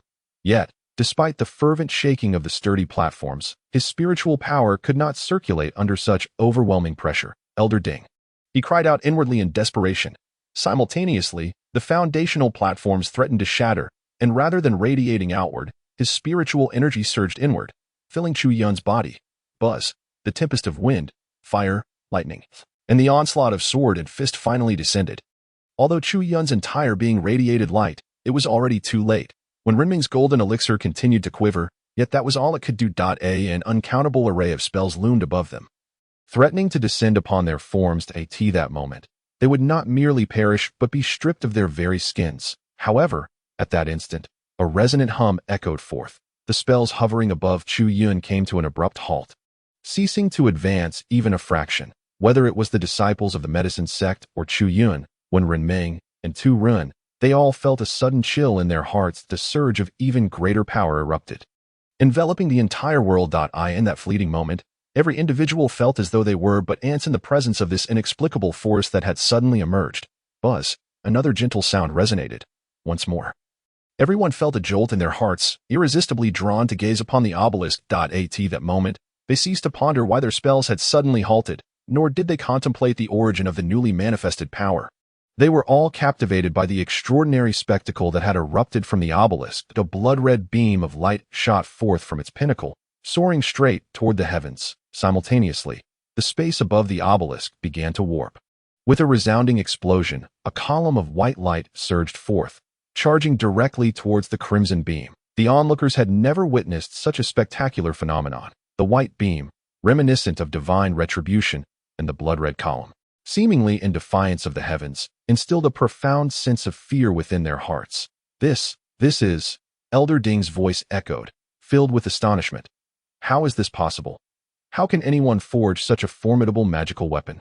Buzz. Before Chuyun could inquire further, another subtle sound resonated, and the monument trembled. In the wake of this sound, another miraculous event unfolded. The myriad spells conjured by the disciples of the medicine sect, hovering above Chuyun and his companions, seemed to be irresistibly drawn towards the intersection of the crimson and white beams. Without a sound, the spells were consumed entirely at the point of convergence. A chill swept through the hearts of the crowd, and a tinge of dread took root within them. For when their spells were devoured, the point where the red and white beams met erupted with a wave of ripples. Those affected by the ripples experienced a disquieting sensation as if their souls were being stripped away. It felt as though, should the powerful winds within the ripples intensify, their very souls would be whisked away. Look! Still reeling from shock, the disciples of the medicine sect shouted in unison. The crimson and white beams simultaneously retracted, revealing a sword at the center, a transparent blade, shimmering with a blood-like radiance. The artifact. The artifact has emerged. The sword floated in midair, slowly rotating. Even from a considerable distance, every onlooker sensed an overwhelming and terrifying aura emanating from it. Each individual felt as though they were pricked by invisible needles. An unbearable discomfort. The sword spirit has manifested. Indeed, this magical weapon within the obelisk is extraordinary. Elder Ding's voice resonated once more, urging Chuyun, insisting that he must not allow the sword spirit to enter the obelisk. Otherwise, should the soul and sword merge, the magical weapon would be born, leading to certain doom. The nascent sword spirit is most vulnerable. Shatter it. Elder Ding bellowed frantically. Drink. Freed from the pressure of spells, Chu Yun's spiritual energy surged back to its full capacity. He summoned his power, leaped towards the transparent sword suspended in the air. Cloud-piercing palm. Empowered by a thousandfold enhancement, Chu Yun's palm radiated a brilliant light. However, as he soared into the air, an ominous sound of air being cleaved reached his ears. Sensing danger, he turned to see a massive uprooted tree hurtling towards him. Let us all seize it. Ha ha. Many thanks to senior brother Guo Huan for the opportunity. The transparent sword exuded an extraordinary aura, causing the hearts of all present to race uncontrollably. They had awaited Guo Huan's words for far too long. No sooner had his voice faded than a disciple of the medicine sect leaped towards the sword. In the blink of an eye, more and more individuals followed suit, launching themselves towards the radiant blade. Fools, Chu Yun shouted, attempting to deter them that if time runs out, we will be unable to stop the sword spirit. In the heart of Ding Lao, a fierce curse erupted. Help me destroy that sword spirit. Simultaneously, Chu Yun shouted at Tu Ren and Wen Renming, then leaped once more. A melodic hum resonated through the air. Before any individual could lay a hand on the transparent longsword, an abrupt sound of sword song echoed. The celestial sword quivered in the sky, suddenly dashing toward a disciple of the medicine sect. Haha, I've obtained it. Yet, this transparent sword, lacking in imposing power, was effortlessly grasped by the disciple of the medicine sect with a mere outstretched hand. All present were momentarily taken aback. On the ground, Guo Huan's expression shifted. He intended to reap the benefits of the fisherman's labor and wished to see what strength the transparent sword possessed through the trials of the medicine sect disciples. However, he did not anticipate that the sword would be subdued with such ease. His hand clutched a stone picked from the ground, pure spiritual energy swiftly enveloping it. Yet soon after, a soft cry emerged. Guo Huan raised an eyebrow, noticing the disciple who held the sword suddenly release it. The sword slipping from his grasp, Guo Huan observed with alarm that the hilt of the sword was covered in terrifying spikes. Haha, you are unworthy of the sword. Behold my prowess. The other disciples of the medicine sect quickly regained their composure from their initial disbelief. One shouted, reaching out toward the transparent sword as if grasping at thin air. Luo, Tian hand seal. In the void, another pair of hands emerged, lunging fiercely toward the sword. The disciple of the medicine sect felt a surge of joy. He had successfully ensnared the transparent sword with his spell. However, before he could savor his triumph for even a second, his body trembled. The colossal hands in the sky collapsed at an alarming speed, ultimately retracting into the sword. Haha, such bizarre occurrences, rather than feeling strange, only heightened the excitement of those disciples of the medicine sect. The sword, indeed, was extraordinary. Taming a treasure was akin to taming a beast. If it refused to comply, one must subdue it. At that moment, another disciple of the medicine sect leaped before the sword. He bellowed, raising his longsword, and struck directly at the transparent sword. Blazing fire sword technique. In the blink of an eye, flames engulfed the longsword. With a resounding clash, when the fiery sword struck the transparent sword, a sharp sound reverberated. The transparent sword remained unmoved, while the fiery longsword shattered into two pieces. The nascent sword spirit possessed such formidable strength, insatiable and bloodthirsty. What kind of demonic weapon had been forged here? The unfolding scenes filled Ding Lao with a sense of dread. Chapter 46. The power of the beast core the sword spirit, soared and danced, weaving through one disciple of the medicine sect after another. The sword spirit seemed not particularly formidable, as nearly every disciple had held it at some point. Yet, it was exceedingly elusive, whether they grasped the hilt or the blade, or attempted to bind it with spiritual energy, it always managed to slip away. When Renming, we have temporarily refrained from attacking you, yet you still dare to vie for our treasures, utterly oblivious to your predicament. Courting death. Thus, the three were repelled time and again. Vile woman, having spared your life, you remain so ungrateful. If that is the case, meet your demise. As Tu Ren landed, he leapt once more. It seemed, however, that this action had thoroughly provoked several disciples of the medicine sect. Several individuals simultaneously roared in unison, unleashing their full might in an assault against the Turin. The Turin, unable to withstand the onslaught, was struck squarely in the chest, spitting forth a mouthful of blood as he plummeted from the heavens. Upon hitting the ground, Wen Renming hurriedly administered a medicinal pill to her. Chu Yun furrowed his brow in concern. He observed that as the Turin expelled blood, a translucent sword spirit surged forth, howling towards the sanguine discharged in the blink of an eye. It absorbed every drop of blood. This sword spirit was gathering essence and siphoning spiritual energy. Chu Yun was perplexed. Fortunately, the voice of Elder Ding resonated just in time, explaining that once this demonic weapon emerged, it would not only emanate a fierce aura but also possess extraordinary spiritual energy. However, since the sword spirit sought to collect blood essence and steal spiritual power, there was still time to act. Elder Ding's tone suggested a sense of relief. Such processes required time, and they should seize the moment to escape immediately. Buzz. Yet, no sooner had Elder Ding's words faded than the obelisk trembled violently, and the sword spirit's speed intensified. It simultaneously transformed from its transparent state to a pale crimson hue. Damn it! Elder Ding cursed vehemently, realizing that time was running out. The sword spirit was on the verge of completing its collection, making escape impossible. Hurry, devise a method to thwart its continued consumption of essence. How to proceed? Chu Yun's face contorted with indignation as he noted how the disciples of the medicine sect were blinded by greed. Single-handedly, he stood no chance of halting the sword spirit, let alone breaching the defenses of these disciples, unless he could complete the construction of all 365 foundation platforms right now. No, even without all 365, if he could merely increase the number of foundation platforms in his body from its current state, he might succeed. The disciples present, though all at the core formation stage, were merely low-tier practitioners. A thought struck him. With a raised brow, Chu Yun swiftly retrieved a medicinal pill from his storage ring. Instantly, a fragrant aroma wafted forth, accompanied by ripples radiating outward. This was indeed the pill refined for him by One Ren Meng from a beast core. No. Upon seeing Chu Yun prepare to consume the pill, One Ren Meng quickly raised her hand to intervene, warning that once ingested, the pill would require him to enter seclusion for refinement. Otherwise, the spiritual energy would disperse uncontrollably within him, potentially causing harm. With a resonant hum, the now pale crimson sword spirit howled, piercing the hand of a medicine sect disciple who sought to grasp it. Its power appeared to have significantly increased.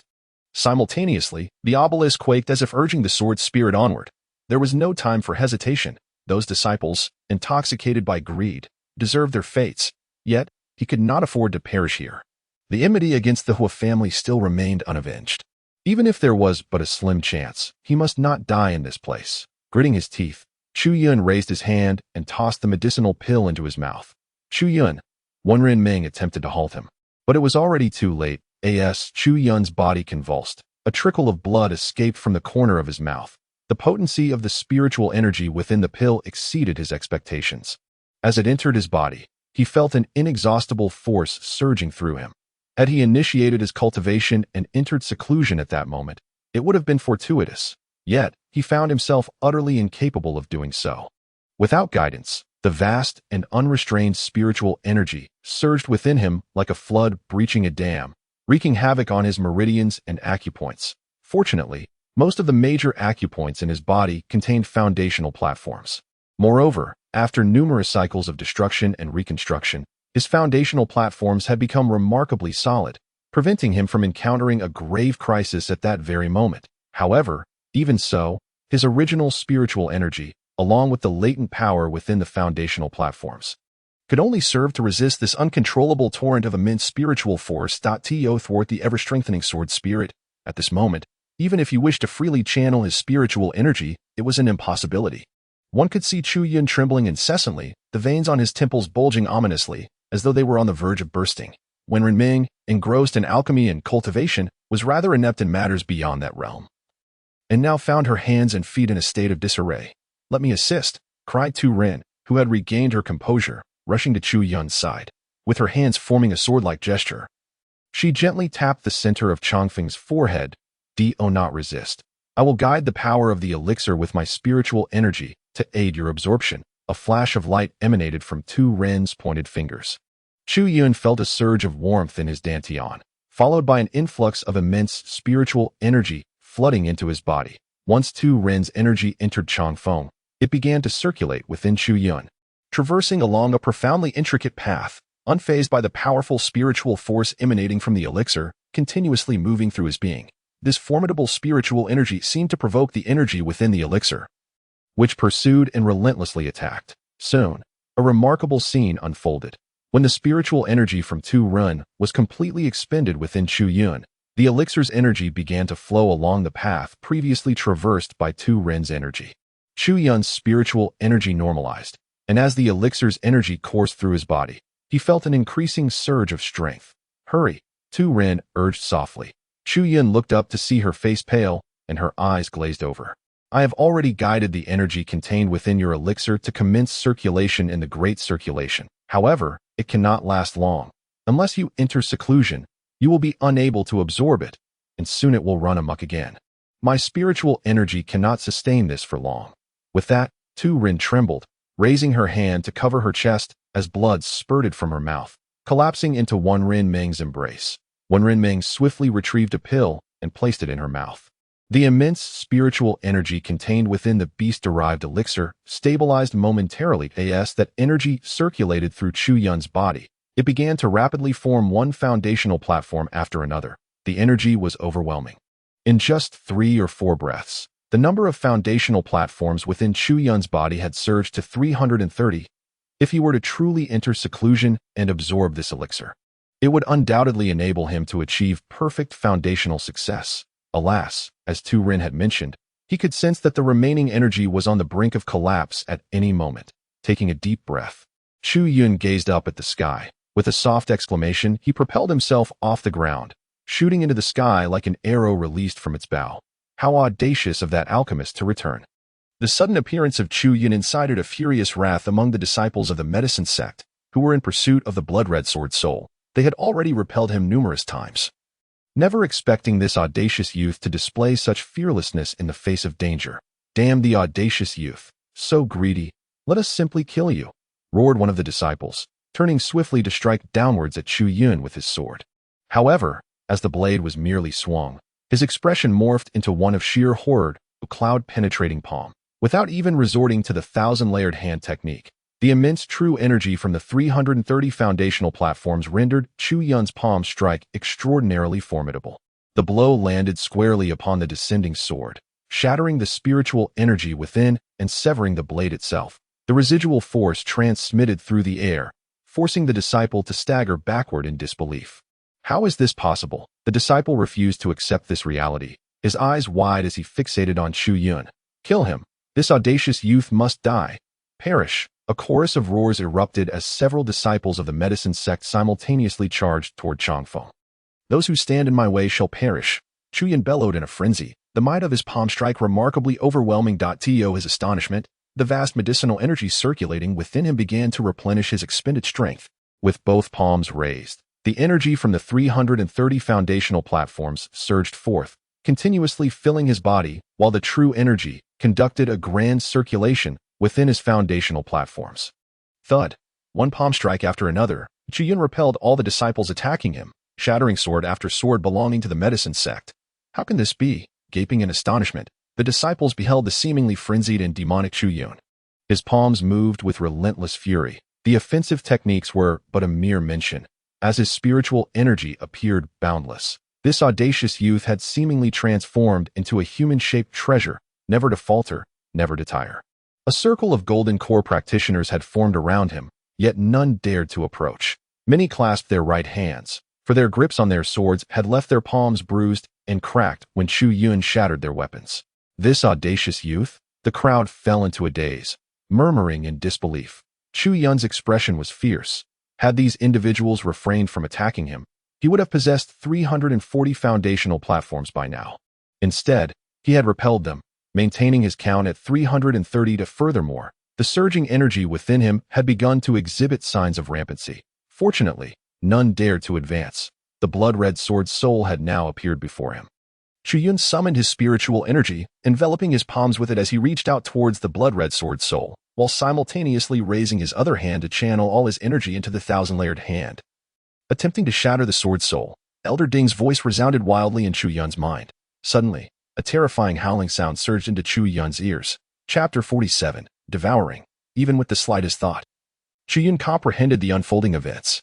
As the muffled sound reverberated, he swiftly turned and raised his foot to strike behind him. The cloud-penetrating palm gathered energy, and Chu Yun slammed his palm into a massive tree behind him, one thick enough for several people to embrace. With a light crack, the tree splintered inch by inch, ultimately disintegrating into dust. Guahuan, if you wish to avoid death, then behave yourself. Simultaneously, Chu Yun cast a fierce glare at Guahuan. who lay upon the ground. The blood-red sword spirit, which had been within his grasp, was now lost due to this delay. Howling as it fled, it seemed that the sword spirit, aware of the greatest threat posed by Chu Yun, disregarded him entirely and soared towards the other disciples of the medicine sect. Like a war god, Chu Yun repelled the disciples, leaving them both astonished and furious, while also feeling a deep sense of unwillingness. Given Chu Yun's displayed prowess, they had no hope of seizing that sword spirit. Yet, at this moment, the sword spirit charged back towards them, igniting joy among the disciples, who eagerly prepared to seize the opportunity. Since you all lack the strength to claim this treasure, then step aside. However, just then, a thunderous roar echoed. Guohuan, at long last, sprang into action, his brow furrowed, and a formidable aura erupted from him, as he propelled himself forward at a terrifying speed towards the sword spirit. Clear the way. The disciples of the medicine sect, standing in his path, could scarcely perceive Guohuan's movements. They merely felt a gale force sweep past, their bodies involuntarily recoiling at a 9th level core formation. It was indeed the 9th level. Though Guohuan had come to their aid, it was their first true glimpse of his strength, leaving the disciples utterly astounded. Those familiar with Guohuan were even more horrified, for they knew that prior to entering the trials in the rear mountains of the medicine sect, Guohuan had not reached the 9th level of core formation. Nowhere to run. In the blink of an eye, Guohuan caught up to the sword spirit, unleashing a mighty shout as he reached out to grasp it. The blood-red sword spirit let out a piercing cry, seemingly aware of Guohuan's might, and attempted to flee. Yet at that moment, Guohuan opened his mouth and expelled his golden core. Instantly, a brilliant light surged forth.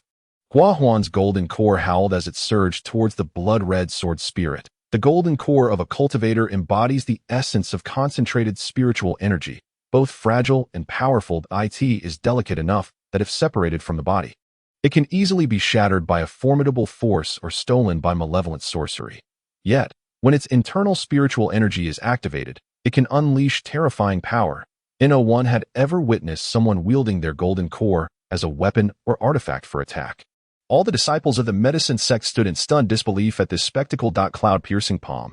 Before they could revel in the moment, a thunderous shout rang in their ears. Chu Yun had already reached Guohuan, lifting his palm to strike. That medicine boy seeks death.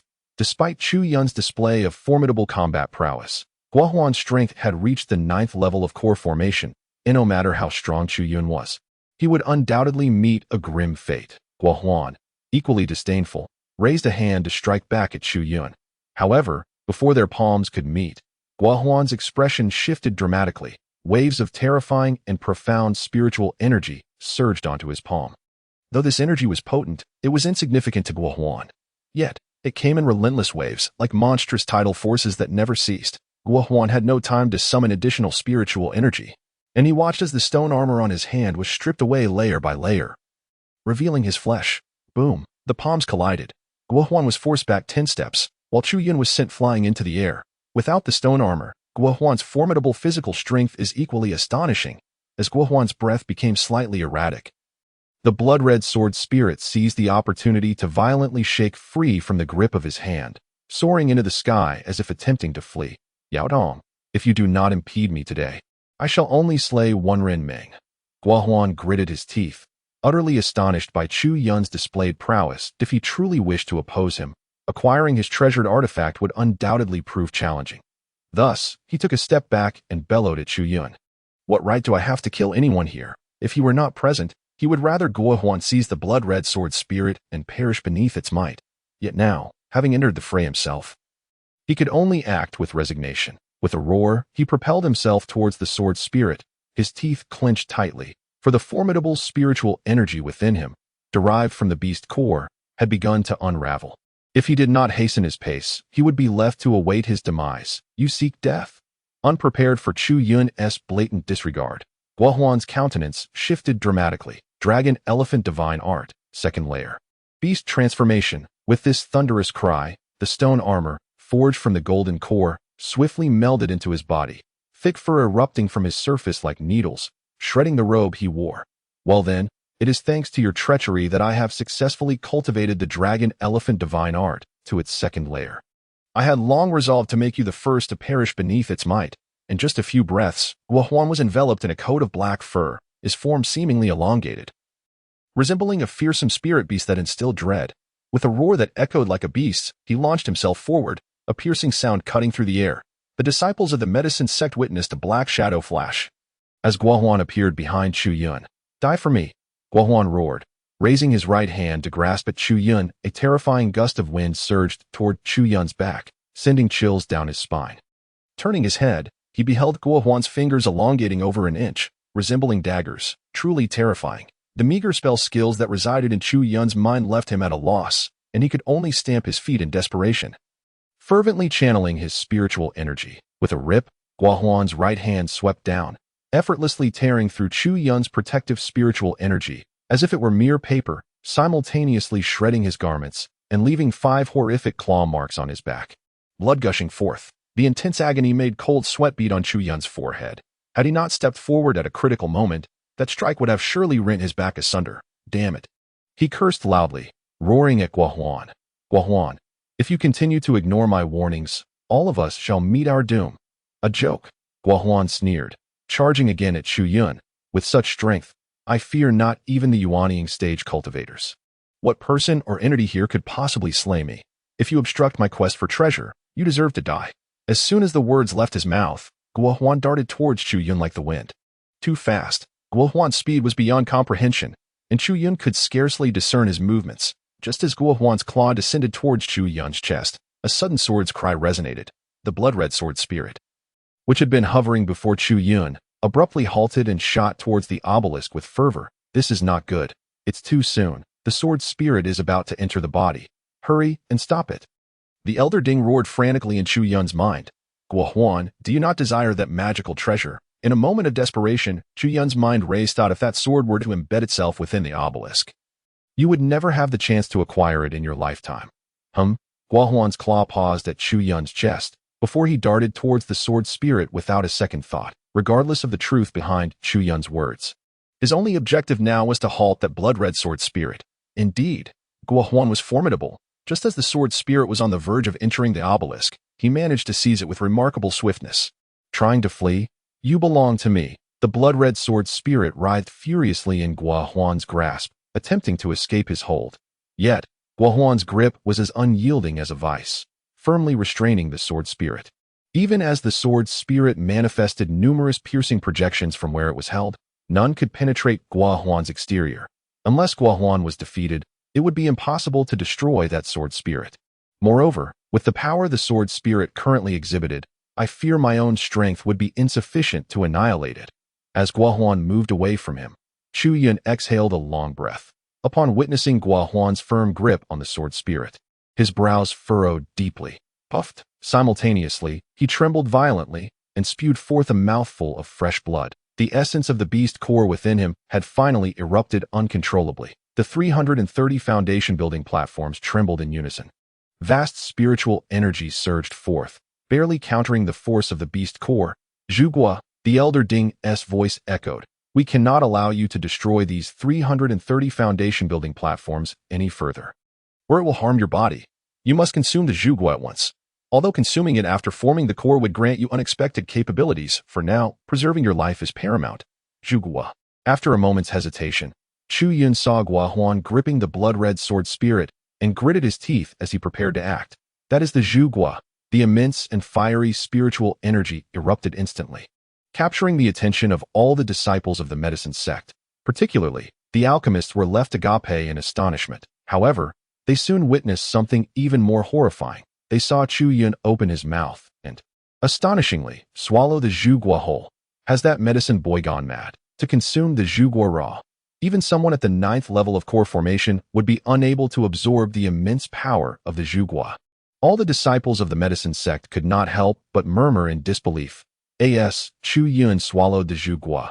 His complexion drastically changed. Suddenly, flames erupted from his 7 orifices. Chapter 48. Transformation Technique. Chu Yun had merely taken a bite of the Zhuguo, yet before he could even savor it, the fruit spontaneously transformed into a blaze, surging into his mouth. In an instant, he felt an overwhelming surge of scorching power enter his body. At that moment, both the 330 foundation-building platforms within him and the force from the beast core quaked violently, as if facing a grave threat, bracing themselves for what was to come. The 330 foundation-building platforms trembled uncontrollably. All spiritual energy was beyond Chu Yun's control, autonomously mobilizing to protect his meridians and vital acupoints. The power derived from the beast's core surged wildly, coalescing into a pure essence of spiritual energy. Yet, despite this, the formidable force that emerged from the consumption of the crimson fruit far surpassed it in the blink of an eye. A terrifying inferno engulfed Chu Yun's body. Not only were his internal organs ensnared, but his meridians and acupoints too were enveloped by the flames. The 330 foundational platforms shook violently, desperately attempting to fend off the onslaught of energy. But all efforts proved futile. The flames devoured every ounce of spiritual power, igniting a raging fire upon each foundational platform. Chu Yun was engulfed in excruciating agony. If this continued, the flames from the crimson fruit would surely reduce him to ashes. This power was far beyond his capacity to withstand. Originally, he had intended to consume the crimson fruit upon reaching the Dan formation stage, as I possessed a secret technique that could infuse the golden elixir with the essence of fiery spiritual energy. Now, it seemed he would simply waste it. The pain rendered Chu Yun unable to utter a word. Even his consciousness could not spare a thought. Fortunately, at this critical moment, the voice of Elder Ding resonated. Listen to my incantation. Draw in the qi like the vast ocean. Traverse the celestial circuits. Transform qi into fire, an eternal cycle.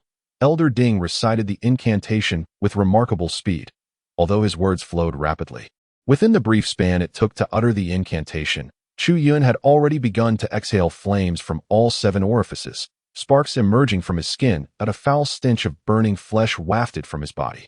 Chu Yun bit down on his tongue, the sharp pain reaching his mind, awakening him considerably. Summoning his willpower, he focused on Elder Ding's incantation, desperately channeling the foundational platforms to circulate the spiritual energy. The energy, shrouded by flames, did not dissipate. Rather, it ravaged Chu Yun's body as the spiritual energy began to circulate. The flames danced along every acupoint within him. With a sudden exhalation, a torrent of fire erupted from his mouth. Ha ha! At that moment, the disciples of the medicine sect, whom Chu Yun had previously repelled, burst into laughter, deriving a sense of vengeful delight from his predicament. The mere foundational stage medicine apprentice daring to consume the crimson fruit had indeed invited his own demise. Amidst their jeers, blood flowed from Chu Yun's eyes, ears, nose, and mouth. Soon, his skin began to ooze blood. In a fleeting moment, he transformed into a bloodied figure, yet his spiritual energy continued to surge within him. And he found himself powerless to halt its flow. It was as if the flames reveled in this chaotic trajectory. Even more astonishing and terrifying for Chu Yun was the fact that the power of the beast's core succumbed to the flames, joining in the tumultuous dance within him. This further accelerated the flames' frenzy. 1 celestial circuit, 2 celestial circuits, 3 celestial circuits. 18 breaths passed, and under the flames' compulsion, the spiritual energy had completed 18 grand circuits. A thunderous roar echoed within his consciousness, startling Chu Yun. A series of explosive sounds erupted. The foundational platforms crumbled to ashes beneath the inferno, their hidden power detonating and merging into the blaze. Instantly, a force akin to a volcanic eruption surged forth. Before Chu Yun could comprehend, an agonizing sensation of being ground to dust enveloped him, as his skin erupted in a myriad of fissures. From the very point of that explosive eruption, what emerged was not blood, but fire. Ha ha! This scene, witnessed by the disciples of the medicine sect, incited uproarious laughter among them, as they reveled in the irony of the backlash faced by that young apprentice. Surely, he must be the foremost among us in the medicine sect. How laughable, how absurd, to aspire for power beyond one's control. You ignorant child. He deserves to perish, indeed. Ha ha. A cacophony of derision echoed forth. Guahuan, gripping the sword spirit with all his might to quell its trembling, turned his gaze towards Chu Yun. Unlike the other disciples who mocked Chu Yun, his expression was one of palpable anxiety as he observed him closely. For he noticed that despite being engulfed in flames, Chu Yun's eyes grew increasingly spirited, more piercing with intensity. Boom! In the instant the foundation-laying platform transformed into flames, another resounding explosion rang out within Chu Yun. His veins, flesh, and internal organs vanished without a trace. Strangely, the sensation of pain also dissipated. Flames. When Chu Yun regained clarity, he beheld countless flickering embers dancing in the space before him. Indeed, those were flames. No. To be precise, They were spiritual energy in a fiery state, and he sensed within those tiny flames a terrifying power. Originally, during the process of forming the golden core, consuming this vermilion fruit and sealing its force with a secret technique upon the golden core would have allowed one to wield the spirit transformation technique with ease. Alas, this single vermilion fruit could only be utilized for this one occasion. What a pity! What a lament! The voice of Elder Ding resonated. Spirit transformation technique. Chu Yun murmured, casting a sidelong glance, and was suddenly jolted. He beheld his hands transformed into flames, his legs into flames. His entire being had become a figure of fire. The spirit transformation technique, transforming one's body into spiritual energy, becoming the very essence of spiritual power in the world. Elder Ding's voice rang out once more, devoid of the previous urgency, now imbued with lightheartedness and pride. Youngster, have you not always envied that fellow's prowess in bodily refinement? Now, let us see whether his physical strength prevails, or if my spirit transformation technique reigns supreme. The specks of fire floating in the sky instilled in Chu Yun an unparalleled confidence. He lifted his gaze towards Guohuan, raising his hand gently, with merely a thought. The countless embers suspended in the air surged forth into his palm at astonishing speed, coalescing into a blazing fireball. Feeling the heat radiating from the fireball, Chu Yun could not help but exclaim in awe.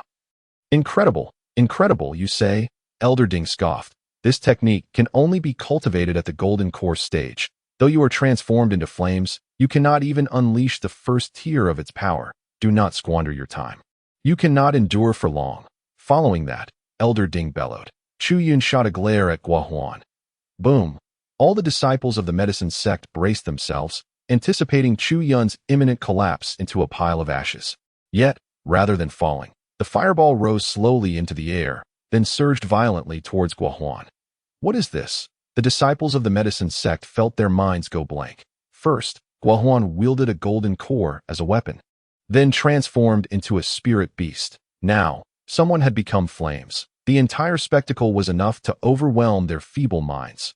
Once again, Guohuan demonstrates his vast knowledge and experience, given his ability to cultivate the southern barbarians' technique of the dragon and elephant power. He is undoubtedly aware of the myriad strange spells that exist in this world. Thus, despite his astonishment, he remains unafraid as he witnesses Chu Yun transform into a fiery figure rushing towards him. Guohuan lets out a wild roar, welcoming the challenge. Firmly establishing his stance, he raises his fist and delivers a powerful blow aimed directly at Chu Yun. This punch resonates with the faint sound of thunder, ripples emanating from his knuckles. With a resounding crash, his fist connects forcefully with Chu Yun's body, causing flames to surge and roll about him. The punch penetrates Chu Yun's chest effortlessly, being transformed into spirit. He possesses no tangible form. How could this be? Chu Yun is taken aback. While the Elder Ding merely smiles faintly, in an instant, Chu Yun regains his composure, disregarding the fist that has pierced through his chest, and raises his hand to strike back at Guohuan. With a move akin to a cloud-piercing palm and a technique of 1,000 layers of hands, the spiritual energy within Chu Yun does not concentrate. Instead, the fiery energy dancing in the sky wildly converges upon his palm. In the blink of an eye, he feels a power within his grasp surpassing that of the combined efforts of 330 cultivation platforms. Cultivators draw strength from spiritual energy, and my technique of spirit transformation allows me to become that very energy. With this hand, I shall seize this sword spirit and annihilate it. The Elder Ding commands within Chu Yun's body. Chu Yun echoes his fervor with a roar, striking Guohuan's palm with his own. Although lacking in overwhelming force, Guohuan feels no pain. Yet, in an instant, flames engulf his entire hand, swiftly spreading along his arm and throughout his body. Not only does the surface burn, but the fire also courses through him internally as the fire poison surges. Guohuan's sword-wielding hand trembles violently, a foul stench of charred flesh wafting from his fingertips. At last, he can no longer hold onto the sword spirit and releases his grasp. The blood-colored sword spirit breaks free from its bonds, trembling violently as it attempts to flee. However, with a sweeping gesture, Chu Yun conjures a palm of flames that ensnares the blood-colored sword spirit. Simultaneously, an endless torrent of fiery spiritual energy pours into the sword spirit, relentlessly assaulting it under Chu Yun's mental control. Although this sword spirit can consume blood essence and siphon spiritual power, it ultimately has its limits. At this moment, Chu Yun's might is beyond its capacity to resist or seize. You shall perish. Gua Huan swings his arm, and his formidable physique, nourished by spiritual energy, swiftly purges the fire poison from his body. He bellows loudly, then claps his palms together, transforming the flames that I shall disperse your fire. With a thunderous roar, Gua Huan sweeps his palms. Suddenly, a fierce wind erupts, slamming against Chu Yun, distorting his form, causing him to feel as if his very being is on the verge of disintegration. Too weak, indeed. Relying on this technique is still too feeble. The elder Ding admonishes, hastily urging him to exert his full strength to destroy the sword's spirit. Your foundation is unstable. This spell cannot be sustained for long. Chapter 49. The Demise of the People. Buzzing. Under Chu Yun's relentless assault, the blood-colored sword's spirit trembles wildly, emitting waves of ominous vibrations. The obelisk quakes in tandem, producing unsettling sounds that send shivers through the ground beneath. Do you wish to destroy this treasure? At long last. This bizarre scene enlightened Gua Huan. He comprehended that Chu Yun had no intention of seizing the sword soul. His ambitions would not come to fruition. With a single strike, he found himself unable to disperse the fiery figure that Chu Yun had transformed into, nor could he reach him. Observing his surroundings momentarily, Gua Huan dashed with remarkable speed towards a large boulder. This stone, towering like a small mountain, was several times the size of an adult. Even a practitioner at the core formation stage would require all their strength to shatter it. Gua Huan approached the boulder.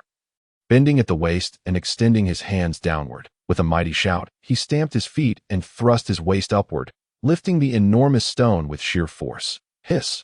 All present inhaled sharply, although some disciples of the medicine sect had studied the art of lifting. To hoist such a boulder was nothing short of a delusion. This young man possessed extraordinary strength. Even Elder Ding could not suppress a gasp of astonishment. In the next moment, Gua Huan, with the massive stone in tow, turned to face Chu Yun, slowly stooping down. How could Chu Yun remain oblivious to his intentions? Grasping the blood-red sword soul with one hand, he waved the other, summoning all the flame's spiritual energy he could sense. The fiery energy rapidly coalesced around him, transforming into fireballs. I shall scatter you, and let us see how you respond. Gua Huan bellowed, leveraging his legs to thrust his hands upward with great force. The boulder, resembling a hill, was hurled with tremendous power as it ascended towards Chu Yun. It moved with the swiftness of an arrow released from its bow, emitting a terrifying howl due to its massive size. This was far more frightening than the enormous stones flung from a catapult in the films of Chu Yun's past life. After casting the boulder, Gua Huan stumbled and fell heavily to the ground. The beastly fur vanished from his body, and he panted heavily. Chu Yun contemplated retreating, but the stone approached with astonishing speed. In a decisive motion, he commanded the massive fireballs gathered in the sky to charge downward towards the boulder. Boom! The stone collided with the fireballs, sending sparks flying. The sparks rained down. Molten rock also cascaded from the heavens. When this molten rock struck the ground, it created a significant crater. The disciples of the medicine sect gasped in astonishment once more, this time in awe of the power exhibited by the fireball. The fire technique unleashed by a practitioner at the 9th level of core formation could not possibly reach the temperature required to melt rock. At this moment, 1,000 regrets surged within all present. They lamented their ill-fated entanglement with such a little demon. Even Elder Ding was taken aback, realizing that the disparity in their levels was too great, and his body refinement techniques fell woefully short. Before Elder Ding could finish his thought, the boulder, larger than a person, crashed down upon the fiery figure that Chu Yun had assumed. Bang! The stone was instantly reduced to liquid, while the fiery form of Chu Yun disintegrated into countless sparks, vanishing without a trace. Chu Yun, 1 Renming, and 2 Ren gazed intently at him. Witnessing this scene, both uttered soft exclamations in unison. Ha ha! Gua Huan, momentarily stunned, erupted into hearty laughter. You dare to contend with me? A mere apothecary dares to contest with me. How ludicrous, how utterly laughable. He lies sprawled on the ground, unable to suppress his laughter. Is he dead? The disciples of the apothecary sect are momentarily stunned. Dead, soon. Their voices erupt in exuberant roars, reveling in the belief that the young man has finally met his demise. Ha! Each disciple's face is alight with unrestrained joy. Having all crossed paths with Chu Yun, they now relish the certainty of their own survival. Simultaneously, the blood-red sword's spirit shares in this exhilaration. Under the dual oppression of Gua Huan and Chu Yun, It seems to have succumbed to fear that as soon as it breaks free from Chu Yun's grasp, it emits a piercing sword cry and hurtles toward the obelisk with remarkable speed that it must be stopped. It cannot be allowed to enter the obelisk. The moment the blood-red sword spirit stirs, a roar reverberates through the void. Everyone is jolted. Guohuan suddenly scrambles to his feet, while the other disciples of the apothecary sect stagger backward, collapsing weakly onto the ground. How is he still alive? How can he be alive? The hearts of those disciples plunge into icy despair, in mere moments. They have oscillated between soaring heights and crushing lows, leaving them utterly bewildered. That voice belongs to Chu Yun, spirit manipulation, sword mastery. At that instant, Tu Run reacts swiftly, raising her hand and pointing skyward. An invisible ripple emanates from her fingertip, shooting toward the heavens. Just in time, as the blood-red sword spirit is on the brink of entering the obelisk, Tu Ren's spiritual force collides with the sword spirit. The sword spirit trembles, unable to advance another inch. I have subdued it. I have subdued it.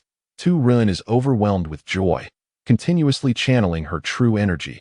Having endured the suppression from Guohuan and Chu Yun, the blood-red sword spirit seems significantly weakened.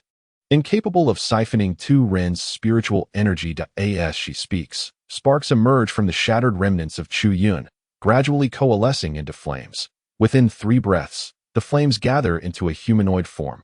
Yet, upon taking shape, the flames rapidly recede, and in just a few breaths, Chu Yun returns to his normal appearance. The power of the vermilion fruit flames dissipates, the beast core energy vanishes, and his flesh, meridians, and acupoints revert to their natural state. The foundational platforms restore to over 330. The sword spirit has weakened considerably. With your current strength, you possess the capability to annihilate it. Heeding Elder Ding's words, Chu Yun nods that he retrieves a spare robe from his storage ring to cover his bare form. Touching down, he scans the assembly, noting that the disciples of the apothecary sect tremble gently upon meeting his gaze. He offers a faint smile before glancing at Guohuan, who is visibly shaking in his legs.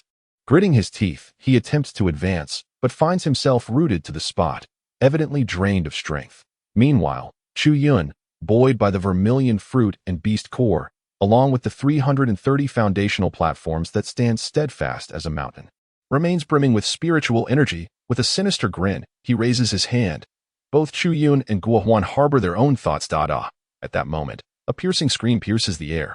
This sudden cry catches everyone off guard, prompting them instinctively to turn toward its source. They behold Tu Ren's face, as the blood drains from it at an alarming speed. Her lips were incessantly stained with blood, while a sword had pierced through her chest. Behind her stood a figure clad in the garb of an apothecary, wielding the very sword that had pierced the heart of the Turin. Chu Yun, the life force of the Turin ebbed away at a terrifying pace, the spark in her eyes rapidly fading. She recognized this apothecary. During the selection process at the 11 Valleys, he had been among those vying for the position of apothecary. A wave of astonishment washed over Wenren Ming, her expression transforming drastically. Her ethereal features, once reminiscent of a celestial maiden, contorted into a visage of demonic malice, a chilling aura emanating from her as she stood. You cannot kill me. The frigid atmosphere and the murderous intent made the apothecary tremble violently. He turned his gaze towards Guohuan in the distance. Guohuan, I have slain this Turin for you and prevented her from obtaining that treasure. I seek no reward, only your salvation, and for Chu Yun to perish, save me. Regrettably, the last sight that met his eyes was Guohuan's scornful smile. Die. A crisp command escaped Wenren Ming's throat as she struck the apothecary's shoulder. The aura transformed into ice, swiftly encasing him in a frozen tomb. Then, with a resounding bang, an overwhelming force erupted from within the ice sculpture, shattering it into a shower of crimson shards. Buzzing, as the Turin succumbed to death, the restraints on the blood-colored sword spirit lessened. A resonant hum emanated from above Chu Yun's head. The blood-colored sword spirit quivered incessantly, on the verge of breaking free. Behind him, Guohuan, grinning malevolently, swallowed the last of the Qianquan rebirth pills, rapidly restoring his spiritual energy as his aura surged. Quickly, destroy that sword spirit. Chu Yun remained motionless, fixated on the fallen Turin with her eyes shut tight. He had taken lives before, yet he had never fathomed the overwhelming sensation that accompanied the abrupt death of someone dear to him. Hurry! The Elder Ding's voice boomed within Chu Yun. Behind Chu Yun, Guohuan shouted and leaped upward vigorously. Although his spiritual energy had not fully replenished, he could not afford to wait any longer. As Chu Yun leapt, The thousand-layered hand had already channeled his entire spiritual energy into the cloud-piercing palm. However, after Guohuan struck his chest, Chu Yun found himself unable to control his trajectory, realizing he could not unleash his full power. He altered his palm strike into a grasp, seizing the blood-colored sword spirit in his hand. Puff! Chu Yun was flung backward, crashing to the ground, blood gushing from his mouth. This crimson spray landed squarely upon the blood-colored sword spirit. Once grasped by Chu Yun, the sword spirit thrashed violently, striving to escape his grip. Yet at that moment, the blood-colored sword spirit stilled, lying quietly in Chu Yun's hand. Simultaneously, the sanguine hue of the spirit seemed to animate, slowly burrowing into Chu Yun's body. Unfortunately, he remained oblivious to this phenomenon. Upon landing, Guohuan darted towards him with alarming speed, glaring menacingly. "Apothecary, hand over that sword. If you comply, I may consider granting you a swift death." "Guohuan, do not push me too far." Wenren Ming leapt protectively in front of Chu Yun, spreading her arms to shield him from harm. Guohuan was momentarily taken aback. The potency of the Qianquan rebirth pill had already begun to take effect. If he wished to eliminate Wenren Ming, it would be a trivial task. However, the peculiar behavior of Chu Yun instilled in him a sense of trepidation that he feared that if he expended too much of his spiritual energy on Wenren Ming, the enigmatic Chu Yun might unleash a terrifying spell, rendering his efforts counterproductive. Thus, Guohuan glared coldly at Wenren Ming. "Contemptuous woman, you are now in a precarious position, and yet you still aspire to champion others?" "Wenren Ming, only my senior brother Guohuan is worthy of that treasured sword." Behind Guohuan, the disciples of the medicine sect gathered closer, equally sensing the formidable aura emanating from him and observing Chu Yun's weakened state. Each one inwardly chuckling. They were resolute in their determination to incite Guohuan to eliminate that peculiar medicine boy. "Wenren Ming, if my senior brother Guohuan chooses not to kill you now, you ought to be profoundly grateful. Yet here you stand, shamelessly attempting to thwart his endeavors. Vile woman, step aside, lest we be compelled to subdue you ourselves." Their words were rife with invective directed at Wenren Ming. Yet, they were all wary of Chu Yun's strangeness, daring only to hurl insults. Wenren Ming, however, remained steadfast, resolutely shielding the fallen Chu Yun behind her. The incessant tirades of abuse and mockery reached Chu Yun's ears, and the loathsome, grotesque faces that filled his vision made him feel nauseated. The sword, the sword. He glanced down at the nearly colorless sword soul in his grasp. Were it not for this object, they would never have ventured here. Wenren Ming would not be subjected to such humiliation, nor would she remain silent, and the medicine boy would certainly not meet his demise. Everything stemmed from this cursed sword soul. Gritting his teeth, Chu Yun slowly raised the sword soul that he intended to destroy it and bring an end to it all. "Damn medicine boy, release that sword." Chu Yun raised his hand, uncertain of his intentions. Yet, still unable to rise from the ground, his predicament emboldened the disciples of the medicine sect, one of whom began to berate him vehemently. "Unprincipled and incompetent, what right do you have to wield that sword? Return it to senior brother Guohuan at once." "Medicine boy, you have heard them. That magical artifact is beyond your grasp. It belongs to me. Hand it over, and I shall grant you a swift end." Guohuan also extended his hand towards Chu Yun. "Mine? Give it to me? Right?" At that moment, an inexplicable surge of emotion surged within Chu Yun's mind, an unbidden fury that swiftly consumed his thoughts. "No, the fault does not lie with this sword soul." Abruptly, he lifted his head and glared at the disciples of the medicine sect. "The mistake lies with these people." He gritted his teeth, seething inwardly. Were it not for their greed, were it not for their refusal to heed his warnings, were it not for their ignorance, no amount of cursed weapons or sword souls would have led to such dreadful consequences. Indeed, the error lies squarely with these individuals. Chu Yun lowered his hand that clutched the blood-red sword soul, his gaze piercing into the eyes of the medicine disciples, suddenly igniting with a fierce brilliance. His gaze sent a jolt through the hearts of all present, causing them to involuntarily take a step back. Meanwhile, Guohuan's brow furrowed slightly. The expression on Chu Yun's face unmistakably indicated that he still possessed a hidden card to play. Unable to restrain herself, Guohuan took a step back. Wenren Ming turned around and saw that Chu Yun had already risen from the ground. He did not glance at Wenren Ming. Instead, he coldly fixed his gaze upon all the disciples of the medicine sect, declaring, "It is all your fault." The state of Chu Yun sent a jolt through Wenren Ming's heart. She retreated to his side and gently placed her hand on his shoulder.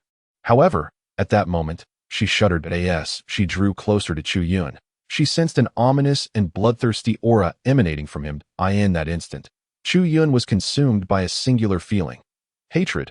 He loathed these ignorant cultivators, akin to ants, and everything about them. That a singular thought coursed through his mind. To eradicate them completely. That a faint voice whispered in his mind, seemingly calling out to him. Under the influence of this voice, Chu Yun lifted the bloodless sword spirit in his grasp. Thunderous rumblings echoed as the earth trembled. All the disciples of the medicine sect, including Wen Ren Ming, were struck by a profound change. Suddenly, a fissure appeared on the obelisk, and a terrifying sword cry resonated from within. In the blink of an eye, the obelisk erupted violently, revealing an incomplete sword embryo that emerged from within. That, indeed, was the true treasure. The scene was unmistakable. The sword embryo hovered in midair, and with a tremor of his hand, Chu Yun watched as it whistled and fell into his grasp, its essence merging into the sword embryo in an instant. In that moment, a crimson mist enveloped Chu Yun's body, and his aura surged uncontrollably. The moment the sword embryo fused with the sword spirit, an overwhelming force surged into Chu Yun's being. This power posed no resistance to him. Instead, it integrated seamlessly within his body, enhancing his strength at a visible pace. 1 Foundational stage, 2 foundational stages, 3 foundational stages, one after another. They formed under the influence of this power within the sword embryo. This force brought no harm to Chu Yun. It seemed as though it existed solely to serve him, having acknowledged him as its master. 1 breath, 2 breaths, 3 breaths, time passed in measured intervals. At last, 365 foundational stages fully materialized. A perfect foundation. At the moment the last foundational stage took shape, Chu Yun lifted his gaze towards the disciples of the medicine sect, a sinister smile gracing his lips. All the disciples recoiled once more. It was not just the malevolent smile on Chu Yun's face, but also the formidable power radiating from him and the terrifying blood hue surrounding his form that instilled fear within them. Gradually, Chu Yun raised the sword embryo in his hand, pointing it towards the disciples. It is all your fault. You all deserve to die. The word die echoed like a curse in the ears of the disciples, sending shivers down their spines and chilling them to the core. Whoosh! Before the disciples could react, a slicing sound pierced the air. In the next moment, Jian stood before one of the disciples. His expression impassive, his hand raised, the sword descending. Thud! A soft sound echoed, and blood erupted violently from the head of the disciple of the medicine sect. In the next instant, his body was cleaved in two, collapsing to either side. The disciples of the medicine sect were momentarily stunned. With a sharp gasp, just as they were taken aback, another light sound resonated, and yet another disciple was bisected. Run for your lives. At last, someone regained their senses, letting out a frantic cry and sprinting away. Instantly, all the disciples of the medicine sect, regardless of the fact that the individual before them was merely a medicine boy and that he was but a foundation establishment cultivator, fled in a frenzy. Death. The voice was chillingly terrifying, causing all who heard it to freeze in place. Several disciples found their legs severed simultaneously, collapsing to the ground. The only thing that did not fly forth was their blood, which was entirely absorbed by the sword embryo. Please, spare me, I beg you. No matter how they ran or how desperately they channeled their true energy, they could not outpace Chu Yun. Ultimately, the remaining disciples came to a halt. Their initial instinct was to resist, but upon witnessing Chu Yun's blood-red eyes and frigid expression, the courage they had struggled to muster vanished in an instant. All of them knelt down, repeatedly bowing their heads to Chu Yun. You treat my words as mere dog excrement. Why should I heed your words? Chu Yun's voice echoed like that of a hellish specter, sending shivers through everyone present. In a blink, he swung the sword embryo, unleashing a wave of sword energy that decapitated the remaining individuals. Guohuan. He then glared at Guohuan, declaring, You shall meet the same fate, in less than the time it takes to burn 1/10 of an incense stick. Aside from Guohuan, all the disciples of the medicine sect had been annihilated by Chu Yun. Entrails and severed limbs littered the ground. While this display of power might not be overly shocking, Guohuan, having consumed the Qinquan rebirth pill, could achieve the same. However, such a mindset was beyond his reach. Even if he was ruthless, to slaughter all his fellow disciples while remaining as calm as a still pond was something he could not accomplish. Very well, I shall leave this treasure to you. Chapter 51. The shadow of the demon sect. Now, even if Guohuan felt envious, he could only sigh in resignation, given the prowess Chu Yun had demonstrated. Although he had successfully attained the strength of the nascent soul stage thanks to the Qian Kuan rebirth pill, it was ultimately derived from the potency of the pill. Once its effects faded, his strength would diminish, and if he failed to deal with Chu Yun before then, it would be his demise. Considering the current circumstances, defeating Chu Yun before the medicinal effects wore off seemed quite challenging. Thus, without a second thought, Guohuan turned and fled. Chu Yun wished to pursue, but after a slight tremor, he halted. Turning around, he glanced at Wen Renming, who had icy eyes and was channeling her spiritual energy to its fullest. Cold mist emanated from her palms, her face betraying her murderous intent.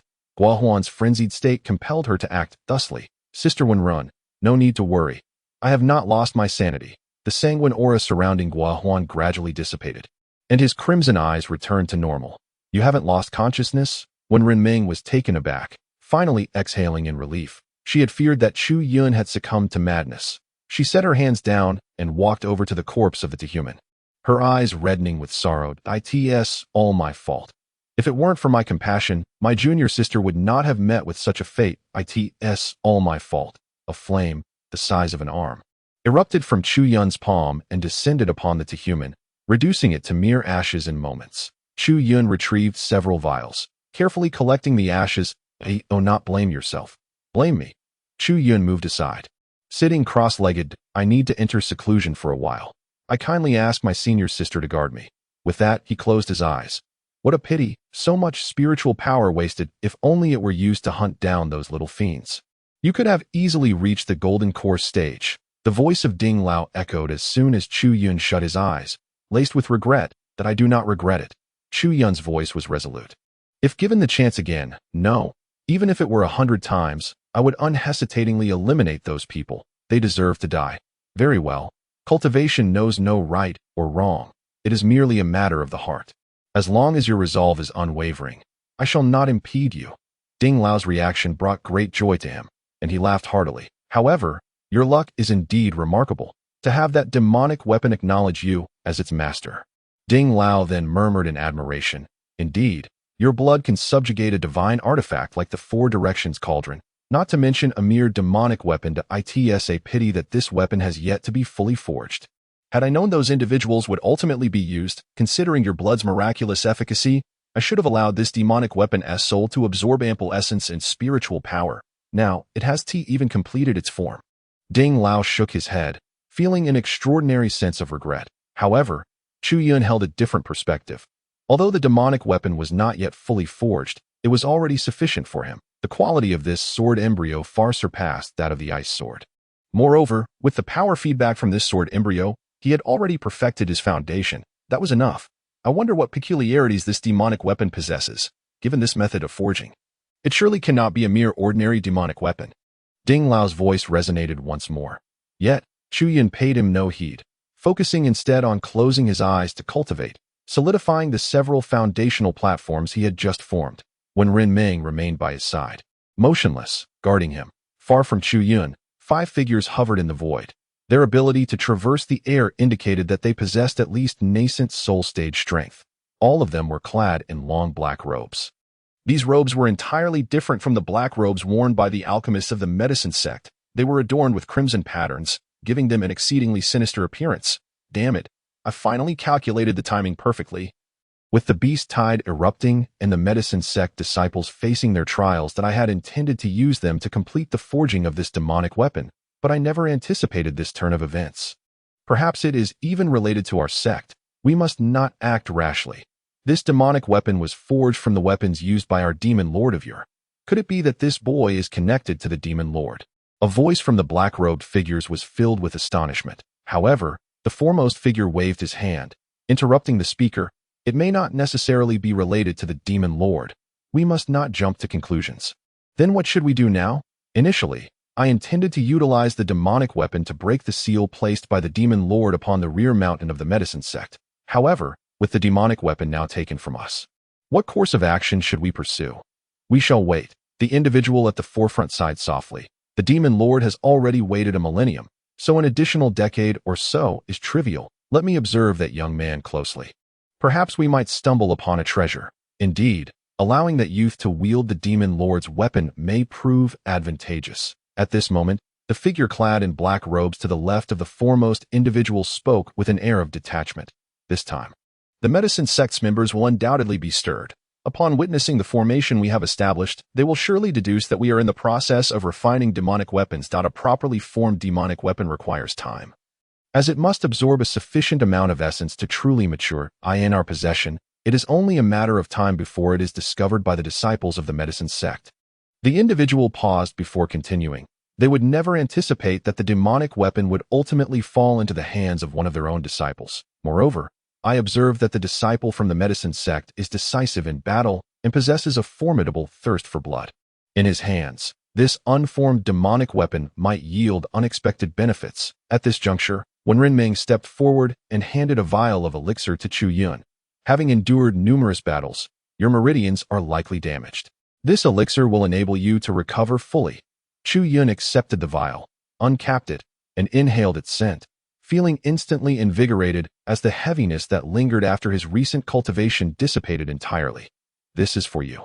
I cannot take it with me. Immediately afterward, Wen Renming waved her hand, conjuring a swirl of green energy, which revealed the divine wood royal cauldron. Chu Yun was momentarily taken aback, but he soon heard the voice of the cauldron elder, prompting him to grasp the divine wood royal cauldron. With Wen Renming present, he refrained from directly refining the cauldron using the square cauldron. Instead, he stored it within his spatial ring. Chu Yun remained silent. Having achieved perfect foundation establishment, he knew this was far from the end.to advance to the core formation realm. He required a significantly greater reservoir of spiritual power. With the square cauldron at his disposal, alchemy would become effortless. However, he lacked the requisite recipes. Had he not been within the medicine sect, he would have had no idea where to seek such formulas. After all, aside from its renown in alchemy, the medicine sect was the largest sect in the vicinity. Chu Yun. This place represented the optimal sect he could align with. In the end, Chu Yun nodded to Wen Renming, declaring, I shall remain in the medicine sect. As for Guo Huan, I will devise a strategy to handle him. Why? Wen Renming appeared somewhat astonished, not expecting Chu Yun to voice such sentiments. Remaining in the medicine sect only leads to a dead end. It would be better for you to descend the mountain with me. I have many other locations to show you. Chu Yun shook his head, asserting, the medicine sect is my best option, but if you are concerned for my safety, there is no need. You. Wen Renming paused, and after a considerable moment, she spoke slowly. If I were to beseech you to accompany me, would you consent? Wen Renming's voice had grown remarkably gentle, devoid of its previous coldness. This tone was reminiscent of one Chu Yun had heard before. In his past life, it was how his wife spoke to him. He turned to gaze at Wen Renming, noticing her eyes flickering. Her head bowed, and her cheeks flushed. You. Chu Yun's heart raced violently. Wen Renming's demeanor had unexpectedly unsettled him. Wen Renming, with a sudden clenching of her teeth, summoned all her courage to gaze at Chu Yun. Although it was abrupt, she felt compelled to express her sentiments. Ever since the demise of Sister Tu Run, I have been overwhelmed by a profound fear. I dread the thought of losing you as well. A sensation I have never encountered before. During your seclusion, I contemplated descending the mountain, yet the mere thought of leaving you here alone causes my heart to ache. Wen Renming's voice grew increasingly fervent. As if only through this intensity could she continue her discourse. Yun, let us descend the mountain together. With my alchemical skills, I can provide you with an abundance of elixirs. I am aware that this is all you seek. I alone am capable of supplying it. Tears brimmed in Wen Renming's eyes, stirring an ache within Chu Yun's heart. However, he resolutely shook his head, his teeth clenched. Sister Wenren, if it is elixirs you speak of, I can concoct them myself. Your assistance is unnecessary, sister. Wen Renming paused, her body trembling. Am I still your sister? Yun. She recoiled slightly, as if intending to rise and depart. I have a wife. Yet, at that moment, Chu Yun unexpectedly reached out, grasping Wen Renming's slightly cold hand.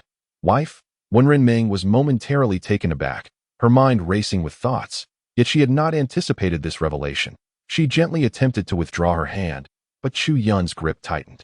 Alas, we are eternally separated, perhaps destined never to meet again. It was only later that I encountered a woman who bore an uncanny resemblance to her. I thought I had found love once more. Yet that woman callously abandoned me for a mere elixir on our wedding day. She harmed my kin and condemned my father to a life of mortality, perhaps due to years of repression. Chu Yun's voice quivered, tinged with a hint of sobbing that I scarcely wished to utter her name. Yet, as I vanquished those disciples of the medicine sect, I realized that the woman was merely a pitiable soul, ensnared by her desires, unable to forge a path beyond her limitations. Chu Yun shook his head, a serene smile gracing his lips, before his expression morphed into one of fierce fury. Wenren Ming could hear his teeth grinding audibly. What I loathe are those who insult my lineage, those who reduced my father to a mere beast. I do not require elixirs, Sister Wenren. Allow me to assure you that I can concoct any elixir imaginable, and each will be of the utmost quality. What I lack are the medicinal materials and diverse formulas. Should you provide me with the formulas I seek, I shall accompany you down the mountain. If not, I implore you, do not impede my path. Chu Yun's gaze locked onto Wenren Ming's, as he added, your words shall be etched in my memory. Wenren Ming had never encountered such a situation. Despite her superior cultivation, when Chu Yun bent slightly to touch his lips to the back of her hand, she perceived him as an imposing figure. It was as if an invisible force forged an unbreakable bond between them, a covenant not to be defied. Chu Yun released Wenren Ming's hand. Sister Wenren, if you truly wish to descend the mountain, I wish you a safe journey. The two merely sought to gather a few medicinal materials and hunt a handful of spirit beasts, resulting in the acquisition of 2 beast cores. Subsequently, Wenren Ming transformed 2 beast Dan into a medicinal pill for Chu Yun to consume. Beast Dan can only be possessed by demonic beasts of at least the spirit beast level, whose strength is akin to that of a core formation practitioner. The pill crafted from 2 spirit beast Dan would, even when ingested by Wenren Ming, elevate her power by at least 2 or 3 levels. Chu Yun had no choice but to seek assistance from Ding Lao, yet Ding Lao merely shrugged, displaying an expression of uncertainty. Chu Yun and Wenren Ming walked shoulder to shoulder to the entrance of the back mountain, where they discovered that others had long been awaiting their arrival. The responsibility of receiving the disciples had already shifted to several junior members of the medicine sect, judging by the terrifying auras emanating from them. They were at least of the nascent soul realm. What truly astonished Chu Yun was the sight of numerous individuals at this entrance, all disciples of the medicine sect. These disciples appeared disheveled and in a state of disarray, as though they had endured tremendous hardships. To his surprise, there were indeed so many of them. Chu Yun shook his head, realizing that these disciples of the medicine sect had been fortunate enough to resist the allure of the demonic soldiers. Guo Huan seemed to have gained considerable strength. In the days to come, he might have further opportunities. Wenren Ming gently nudged Chu Yun. Following her gaze, he noticed Guo Huan among the crowd, watching him with a smirk that bore a semblance of a grin. Before I descend the mountain, I will recommend you to my master. Your ability to refine finished pills will certainly earn her admiration, and perhaps, in light of my connection, she may even take you as her disciple. In that case, Guo Huan would undoubtedly think twice before causing trouble. Ultimately, Wenren Ming resolved to descend the mountain, for besides Chu Yun, there was little else to tether her to the medicine sect. Should she fail to discover a method to break through to the core formation stage, a century hence, Xiaohua would have aged, and she and Chu Yun would be fated to part ways. Chu Yun expressed no dissent. He would not descend the mountain for Wenren Ming, nor could he compel her to remain in the medicine sect for his sake. After hearing her words, Chu Yun nodded gently. This was a plan they had long agreed upon. Chu Yun sought to acquire more pill formulas without being entangled by Guo Huan, and this was the most prudent course of action. Although Chu Yun claimed to be a novice, if he truly could refine pills, it would be challenging to remain an apprentice alchemist. With a stroke of luck, should he become the disciple of Wenren Ming's master. And if he were willing to exert effort, he would eventually master all the pill formulas of the medicine sect. Wenren Ming lamented that she had once had the opportunity to learn all the formulas of the medicine sect. She had the chance to enter the sect's library in a month to study the formulas. Unfortunately, she had been preoccupied with breaking the constraints of her physique, merely skimming through formulas that would aid her. Private duels were strictly forbidden within the mountain gates. Yet with my abilities, it would be exceedingly simple to eliminate you. Be sure to keep your eyes wide open while you sleep at night. Wenren Ming's expression shifted as she opened her mouth to speak, but was abruptly grasped by Chu Yun, who urged her not to pay him any mind. The tender interaction between Chu Yun and Wenren Ming did not escape Guo Huan's notice. Inciting his displeasure, Wenren Ming offered a final piece of advice to Chu Yun before turning to descend the mountain. Once her figure had completely vanished from sight, Chu Yun swiftly turned and darted into his dwelling. Sitting cross-legged, he summoned the square cauldron and the divine wood king cauldron. While the old cauldron master also appeared, the girl had finally departed from you. As soon as the old cauldron master appeared, He began to wink at Chu Yun, exclaiming, "Ah, women can indeed be troublesome." "Enough?" Chu Yun interjected sharply. "What must I do?" "There is nothing you need to do. Simply place the divine wood king cauldron into the square cauldron." The old cauldron master chuckled heartily. "Kid, this time you have truly struck gold. Not only have you successfully established a perfect foundation, but you have also spared yourself the cost required to unlock the second seal of the square cauldron." Chu Yun lifted the lid of the square cauldron and, with a flourish of his hand, cast the divine wood king cauldron inside. And no sooner had he closed the lid than a verdant light burst forth from the square cauldron. The square cauldron was an exceedingly ancient artifact, a fact evident not only from the antiquated aura it emitted, but also from its weathered appearance, marked by rust and the passage of countless ages. Yet at that moment, under the embrace of the green light, it seemed as though the square cauldron had regained its youth, shedding its archaic essence and exuding an indescribable vitality in that instant. Chu Yun almost felt as if the square cauldron had come to life. Suddenly, a gentle sound resonated, and the square cauldron trembled slightly, the green light receding, and in the blink of an eye, the cauldron became utterly still. "All right, the second seal has been lifted." The old cauldron master's eyes sparkled with excitement. "Is that all?" Chu Yun had anticipated some extraordinary event following the breaking of the second seal, yet was taken aback by the tranquility that ensued. Reflecting on it, he recalled that the first seal of the square cauldron had also been uneventful. Regaining his composure, Chu Yun inquired of the old cauldron master, "What lies beneath this second seal?" "There are two crucial items." The old cauldron master closed his eyes momentarily before swiftly opening them again. "The first, naturally the most significant to you, is a tome titled Perfect Pill Formation." Perfect Pill Formation. Chu Yun was momentarily stunned, then elated. Although he had previously speculated that this second layer contained such a technique, he had hesitated to confirm it. Now, his suspicions had been validated. And what is the second? The square cauldron can be used for artifact forging. The old cauldron master smiled mysteriously at Chu Yun. Chapter 53.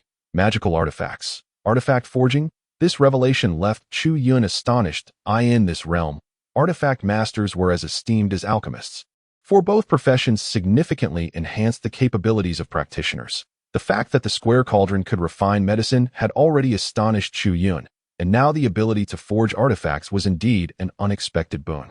Much like alchemy, by simply inputting the necessary materials for forging, the square cauldron could autonomously produce artifacts, and those crafted would be of the highest grade. Similar to elixirs, each grade of artifact also encompasses 9 tiers.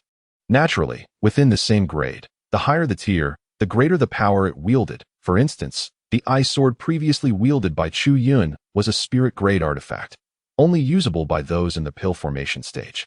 Yet it was also classified as a 5th-tier spirit-grade artifact, allowing Chu Yun, despite being merely at the foundational stage, to harness its power in the process of forging magical artifacts, once the grade of the artifact is determined.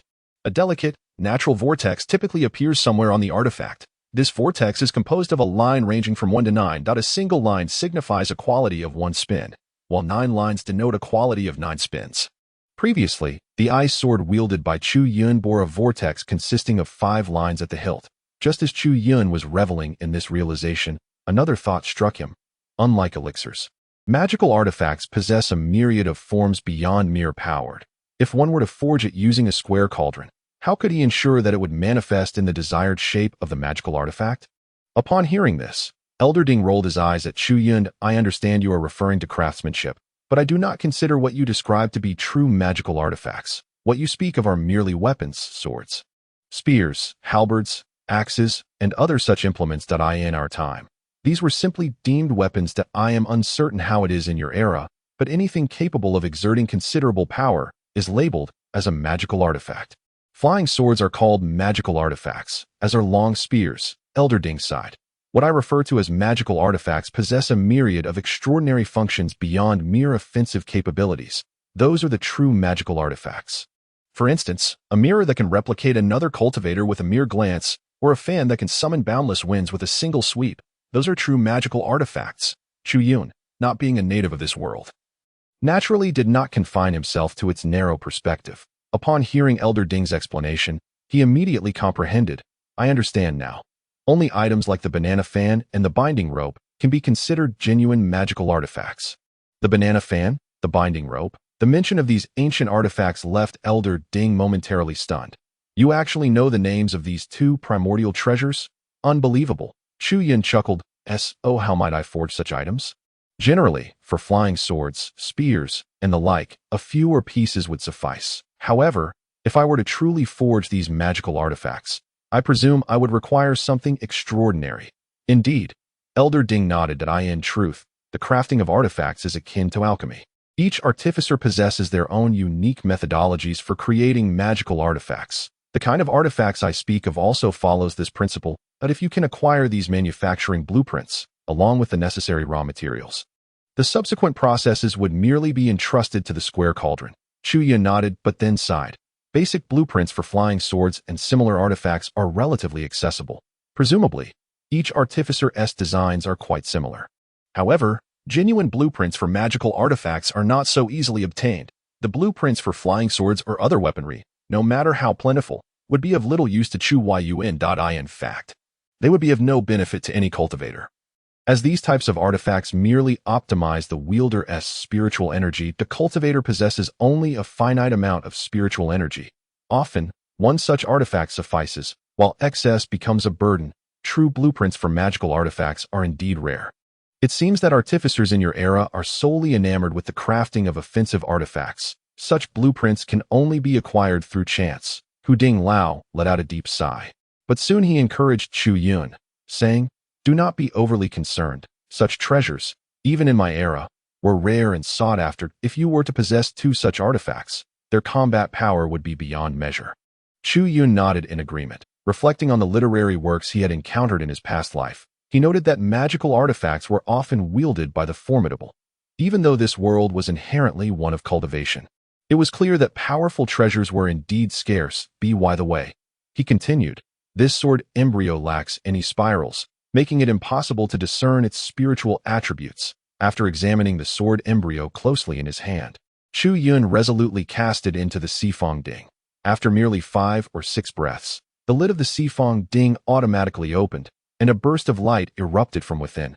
However, once the radiance subsided, Chu Yun found that the sword embryo remained unchanged. What is this? He questioned, waving the sword embryo in front of Ding Lao. There seems to be no difference. Are you deceiving me? Ding Lao wore a perplexed expression, and after a significant pause, he murmured, logically, this sword embryo should have merged with its weapon spirit, thus qualifying as refined. It merely awaits form, hence further refinement cannot proceed. However, it appeared even Ding Lao struggled to believe this assertion, as he coughed lightly afterward. By the way, if you were to refine flying swords, once you reach the core formation stage, you would be able to control the Sifong Ding and dictate the form of the items it produces. Ding Lao reflected before addressing Chu Yun again. Aside from the perfect techniques for core formation and artifact refinement, what else resides within the Sifong Ding? Chu Yun placed the sword embryo into his storage ring and continued to inquire of Ding Lao. There are numerous offensive techniques and spells. Upon seeing the brightness in Chu Yun's eyes, Ding Lao waved his hand. However, these can only be practiced upon reaching the core formation stage. For now, your primary focus should be on advancing to that level. At this, a look of distress crossed Chu Yun's face. The perfect foundation establishment technique states that as long as one absorbs a substantial amount of spiritual energy, success in core formation is assured. Yet, despite having consumed 2 beast cores to concoct elixirs, I have witnessed no progress. I wonder what constitutes a substantial amount. It turned out that Tu Ren was the youngest daughter of the Tu family patriarch. How did the Tu family react? Chu Yun furrowed his brow, fearing the Tu family might use this as an opportunity to trouble Wen Renming. However, when Renming shook her head, I made a promise to the Yaozong that I would concoct elixirs capable of elevating the ranks of golden elixirs. A number of individuals support me, including the Tu family patriarch, who will not act against me. Once I have dealt with my affairs, I shall recommend you to my master. Once you officially become an alchemist, I will take my leave. Chu Yun paused, but ultimately remained silent, simply smiling and nodding in acknowledgement. Did you truly allow that girl to leave? Just as when Renming departed, Ding Lao reappeared, incredulously asking Chu Yun, I believe that girl possesses a commendable disposition. She should not abandon you like that woman did. Chu Yun shook his head, lamenting that his actions within the medicine sect were ultimately but a means of survival. Should the sect discover his transgressions, he would undoubtedly face dire consequences. Moreover, he had now incurred the wrath of Guahuandas for Wen Renming. If her intentions towards him were pure, it would be better for her to remain oblivious. Since she had already expressed her heartfelt affections, how could he possibly entangle her in injustice? Her departure was the safest course of action. With a sorrowful shake of his head, Chu Yun resolved that once he had mastered all the alchemical formulas within the sect and avenged the Fire family, he would seek her out once more. Alas, Elder Ding sighed, ultimately advising Chu Yun to focus on forming his golden core for the time being. Chu Yun nodded, meditated for a while, but eventually rose. Pushing open the door to step outside, the pace of his cultivation felt painfully slow. It would be far more expedient to rely on medicinal pills. Relying solely on Wen Renming's concoctions would be insufficient. He needed a substantial quantity of medicinal materials to produce a large number of pills using the Four Directions cauldron. Regrettably, the most pressing lack he faced was precisely that, medicinal materials. Stepping out of the room, Chu Yun approached the edge of a cliff and gazed downward. Beneath the peak lay the 11 valleys, from which he could not procure any medicinal materials, even under the name of Wen Renming. He would first need to report to the medicine sect that as for the elixirs cultivated by Wen Renming, though they were of exceptional quality, their quantity was regrettably limited. Even if he were to harvest them all, he could not produce a significant number of pills. Furthermore, most of the medicinal materials she grew were intended for other purposes, not for crafting elixirs that enhanced spiritual power. That it appeared he would have to devise a plan to venture into the back mountain once more or seek out other locations for gathering medicinal materials. He mused inwardly. Hey, you there, the medicine boy. Just as Chu Yun was deep in thought, an arrogant voice pierced through the air. Hey, you there, the medicine boy. A haughty voice called out from behind him. Chu Yun furrowed his brow and turned to face the source of the sound. There stood a disciple of the medicine sect, distinguishable by his attire that set him apart from those in the Golden Core stage. Noticing Chu Yun's scrutinizing gaze, the disciple frowned. A jolt surged through Chu Yun as he sensed an oppressive aura emanating from the individual, causing his heart to race and compelling him to instinctively retreat. Having already achieved perfect foundational cultivation, it was inconceivable that someone at the Golden Core stage could evoke such a feeling in him. This could only indicate that the person's strength had reached the nascent soul stage. Though displeased, Chu Yun managed to force a smile and inquired, "May I ask, senior brother, what brings you to seek me?" The man nodded, producing a bag with a flourish. That a little over a month ago, when Ren Jr.'s sister agreed to concoct some pills for me. However, seeing as the sect's trials were imminent, I chose not to disturb her. Now that the trials have concluded, I request her to prepare a few divine yuan pills for me. With that, he tossed the bag into Chu Yun's hands. Without needing to open it, Chu Yun could already discern the rich aroma wafting from within.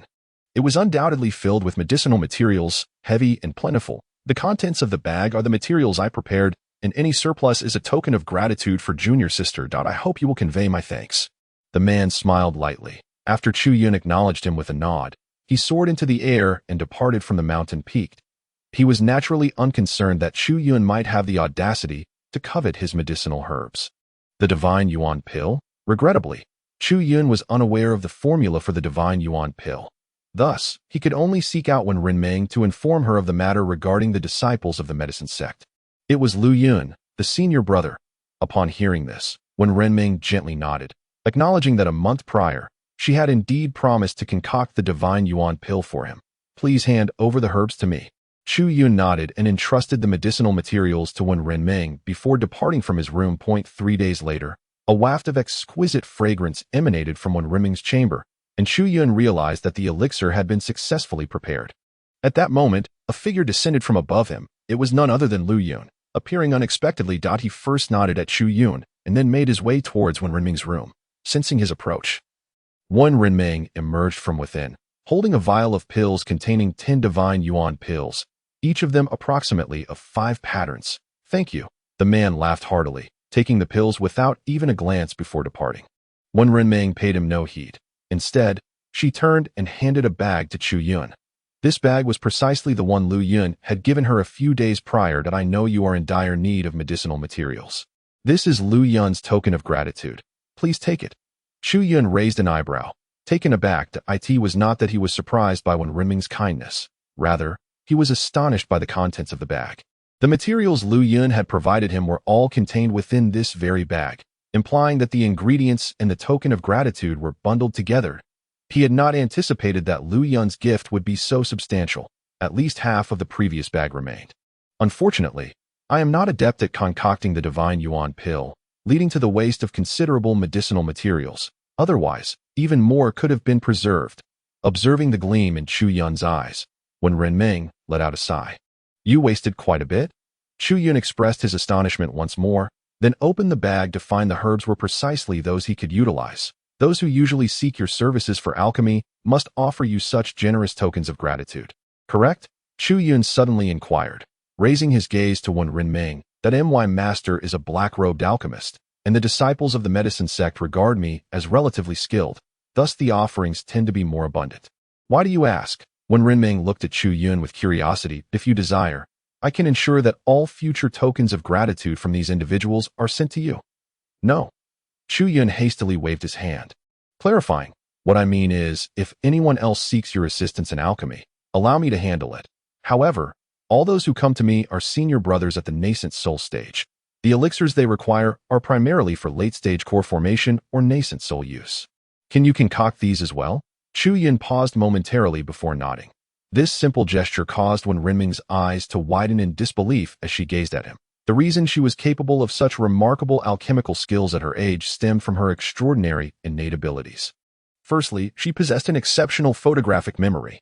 Secondly, due to her unique constitution, she had been captivated by alchemy since childhood. In terms of both innate talent and diligent effort, Wen Renming far surpassed the average person. It was precisely for this reason that she was hailed as a once-in-a-millennium genius of the medicine sect. Yet, even this genius had only managed to concoct pills suitable for the core formation stage or the early nascent soul stage. Undoubtedly, this is related to her capabilities.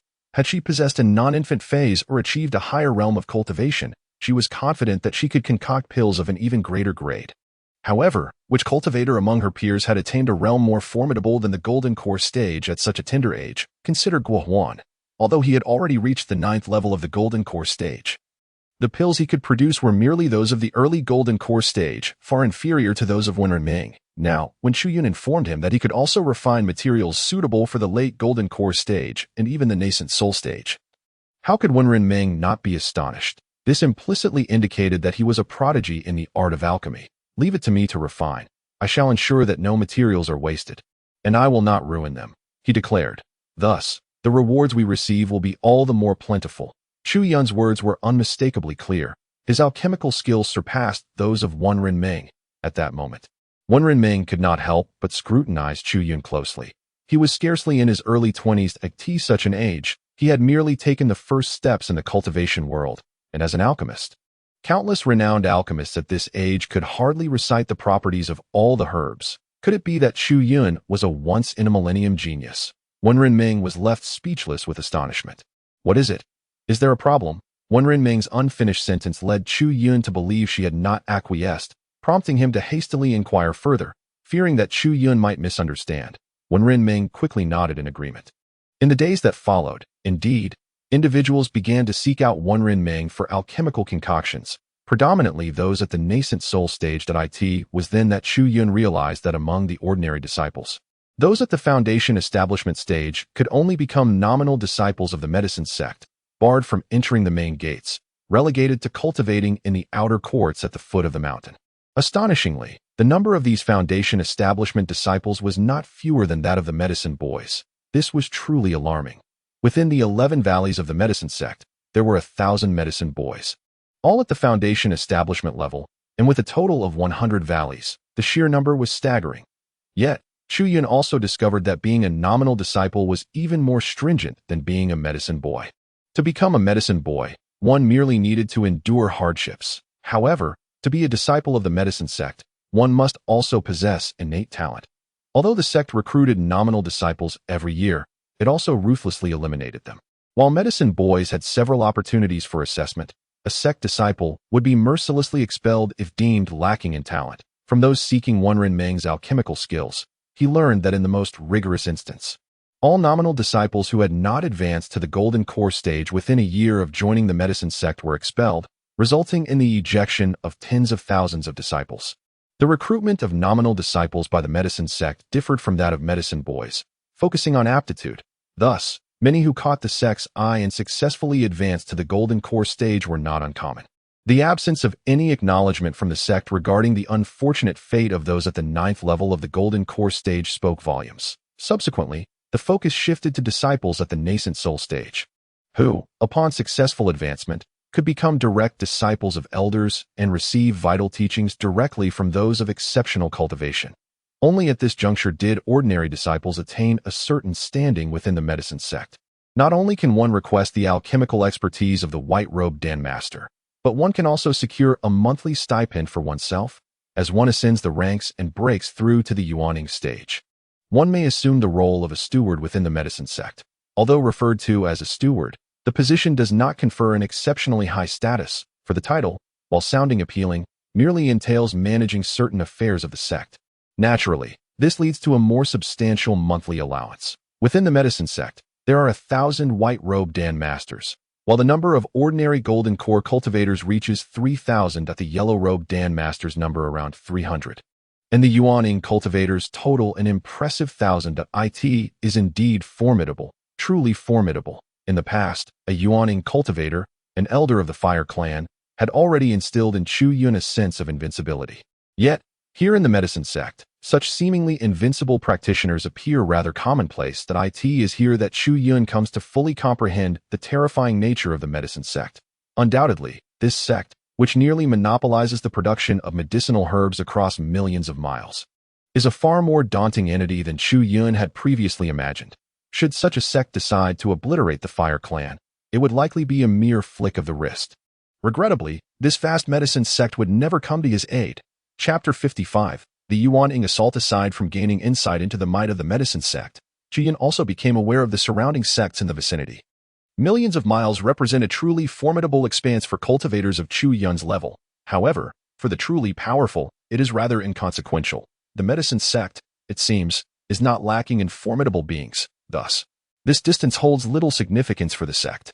Although the medicine sect stands as the sole behemoth within this vast area, it does not imply that it is isolated from the world. In fact, the interactions between the medicine sect and neighboring sects are more plentiful than one might imagine. Among the sects that engage with the medicine sect, there are several formidable sects that are by no means weak in comparison. These include the Qi sect to the south, renowned for its weaponsmiths, and the Sword God sect to the north, famous for producing sword immortals, with many powerful cultivators hailing from this sect. Additionally, to the east lies the Haotian sect, and to the west, Tongtian City. The Haotian sect is also celebrated for producing formidable practitioners. Albeit its ethos diverges from that of the Sword God sect, the Sword God sect values strength above all, while the Haotian sect aims to enlighten the masses, welcoming disciples from all walks of life, embodying the principle of inclusivity. Among these, Tongtian City is particularly unique. True to its name, Tongtian City is a metropolis devoid of ordinary individuals, filled solely with practitioners. Countless cultivators without a sect aspire to reach Tongtian City, believing it to be a land of opportunity. Once one enters Tongtian City, one can reap unexpected benefits. The most intriguing rumor is that the first lord of Tongtian City was once a powerful emperor of a great earthly empire, who forsook his mortal kingdom in pursuit of immortality, aspiring to establish a formidable divine nation. There are even whispers that this lord sought to unify the realm of cultivation. However, the cultivation world is akin to an unfathomable abyss. Its depths remain a mystery to all. Thus, despite several successive lineages, expansion has proven elusive. The Yao sect, Qi sect, Divine Sword sect, and Haoki sect, alongside Tongtian City, stand in close proximity to one another, forming a formidable alliance known as the Five Pillars of Power in this region of the Eastern Continent, which spans millions of miles. Undoubtedly, many lesser sects, both large and small, remain obscured within this alliance, some of which possess considerable potential and, given time, could grow to rival the likes of the Yao sect. I must confess, I am not one to fear the reprimands of the elders and stewards of the Yao sect. Thus, I shall speak candidly. In reality, these five allied powers are not as significant as they may seem across the vast expanse of the Eastern Continent. Before Chu Yun, Lu Yun sipped the tea that had been offered to him. Raising his eyebrows with a mysterious expression, he gestured for Chu Yun to lean in closer. Once Chu Yun lowered his head, Lu Yun glanced around to ensure no one was eavesdropping before he spoke. I have heard whispers that the Yu sect and the other 4 sects formed this alliance to confront a sect of terrifying strength. Upon hearing this, even Chu Yun, who was typically unfazed, felt a jolt of fear. To him, the Yao sect already seemed overwhelmingly powerful. It was astonishing to learn that such might required the collaboration of 4 equally formidable sects to contend with just one. But what is the name of this sect? Chu Yun found himself involuntarily asking Lu Yun. However, Lu Yun shook his head, replying, I do not know that I have inquired discreetly, but everyone speaks of it in hushed tones, as if it were a taboo. Very well. Chu Yun, my junior. With that, Lu Yun drained his cup of tea and gently patted Chu Yun's shoulder. Having finished their conversation, he declared, I shall return tomorrow for a more in-depth discussion. Afterward, he produced a small bag and handed it to Chu Yun, saying, I appreciate your assistance. With a hearty laugh, Lu Yun departed from Chu Yun's quarters. Among those who frequently sought Wenren Meng for alchemical assistance, Lu Yun was the most regular visitor, in just over half a month. He had come several times. Lu Yun was remarkably approachable. Despite having achieved the nascent soul stage, he displayed no airs of superiority in Chu Yun's presence. In fact, upon learning that Chu Yun's name contained the character Yun, he began to refer to him as a brother. Most of what Chu Yun had learned came from Lu Yun's accounts. Although the information Lu Yun shared may not have seemed crucial to Chu Yun at present, it could prove useful in the future, especially considering that he would not remain at the Yao sect indefinitely. Moreover, the Qi sect, which Lu Yun mentioned, might warrant a visit in the future, particularly as it focused on weapon forging, potentially housing blueprints for magical artifacts.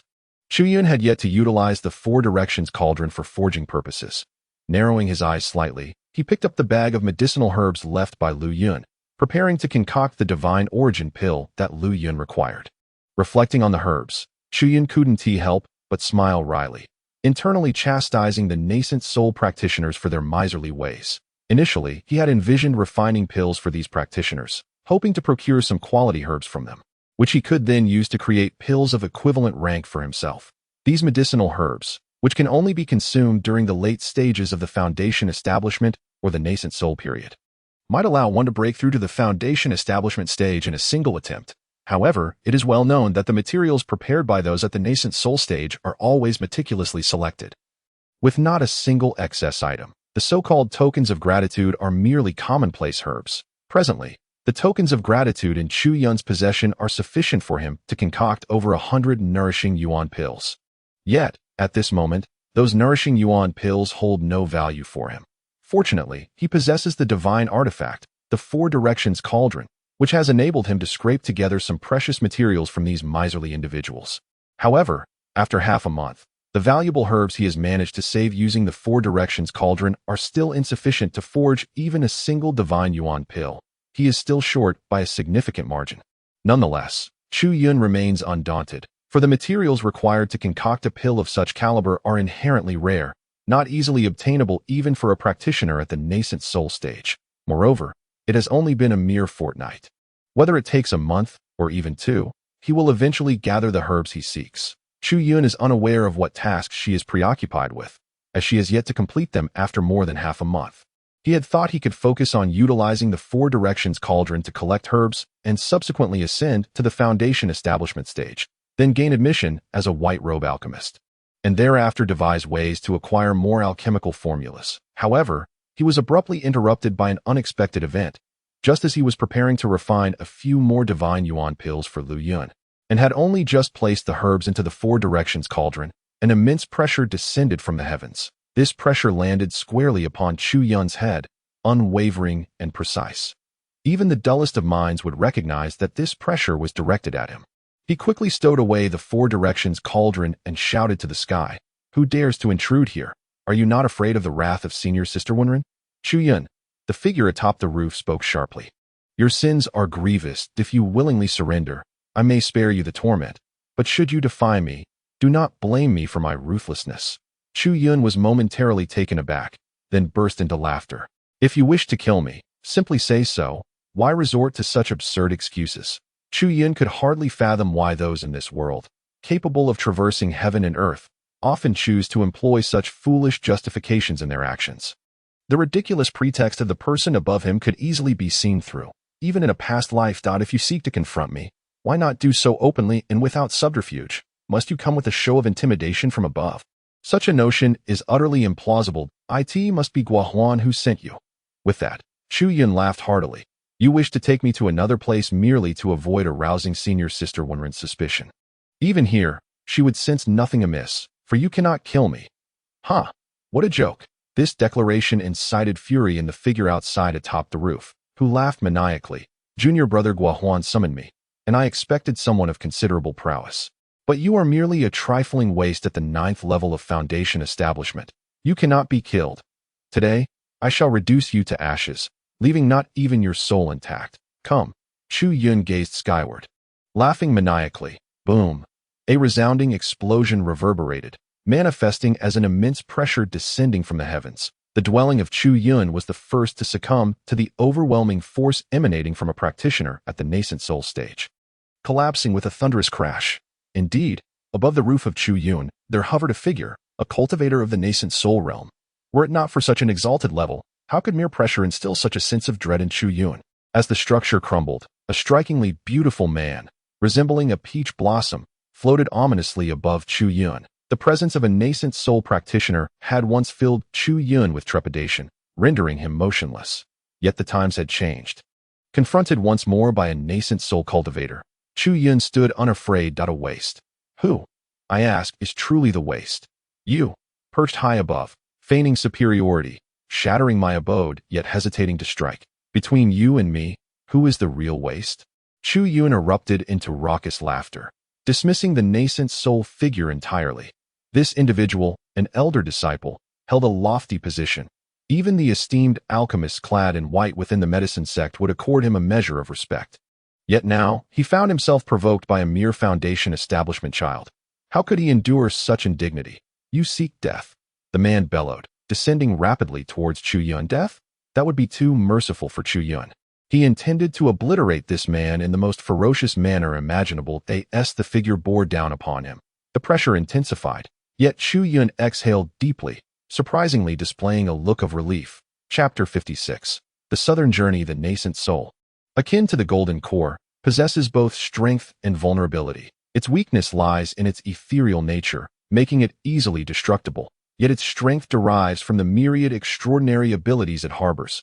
Although the physical body of a nascent soul practitioner is rendered unusable, the essence above it, the Tao of inquiry, can resonate with the cosmos. Should one achieve mastery in this realm, the capabilities formed at the inception of the nascent soul become divine powers available for the cultivator's use. Some nascent souls possess bizarre abilities sufficient to ensure their survival. Chu Yun remained unaware of the capabilities of this man's nascent soul, bracing himself for the impending confrontation. Should the nascent soul manage to escape, it could easily inhabit the body of a practitioner of a lower realm, seizing control and thus reviving itself. Moreover, as long as the nascent soul persists, the practitioner's cultivation would inevitably be restored. To slay a nascent soul cultivator, one must first eliminate their unformed soul. With the embryonic sword of the demonic blade firmly in his grasp, Chu Yun stood resolutely, fixated on the thunder array above. Within the formation, lightning struck relentlessly. Lifeless corpses were reduced to mere fragments. Yet amidst the remnants, a fleshy vessel remained, impervious to the onslaught of lightning. Boom! Before long, the flesh erupted, and a diminutive figure sprang forth. This little being bore an uncanny resemblance to the previously encountered cultivator, appearing merely as a miniature and translucent version of him. This, indeed, was the man's nascent soul. Upon its emergence, the nascent soul glared fiercely at Chu Yun. Albeit with its lips sealed, seemingly unable to utter a word at this juncture, the thunder array continued to surge with lightning. However, the bolts passed through the nascent soul without inflicting any harm whatsoever. Such an ability suggested that should the Tao of inquiry be mastered, this individual might possess the divine power of an external incarnation. Observing this spectacle, the voice of Elder Ding resonated, imbued with a palpable sense of regret. Lamenting, what a pity, truly a great pity. Were you to have achieved the golden core realm and consumed a pill to elevate your cultivation, I could seize this nascent soul for you, with my divine skills. Its powers would then be yours to command. Upon hearing these words, Chu Yun was taken aback. The fact that Ding Lao could seize another's golden core was already astonishing enough, but the capability to also capture a Yuan Ying was truly terrifying. Divine arts? Chu Yun scoffed. asserting that it was nothing but wicked sorcery.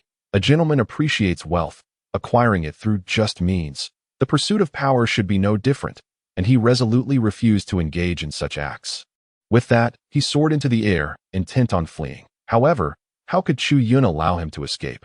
Yet, he found himself at a loss, instinctively casting the magic weapon's sword embryo towards the formless yearning. Fortunately, although the yearning possessed extraordinary abilities and transformed into nothingness, its speed was astonishingly slow. The magic weapon's sword embryo whistled through the air, swiftly catching up to the yearning. Futile. This sort of divine art requires specific incantations from the realm of spirit manipulation to gain control. Ding Lao shook his head, concluding that this time, he would have to let him slip away.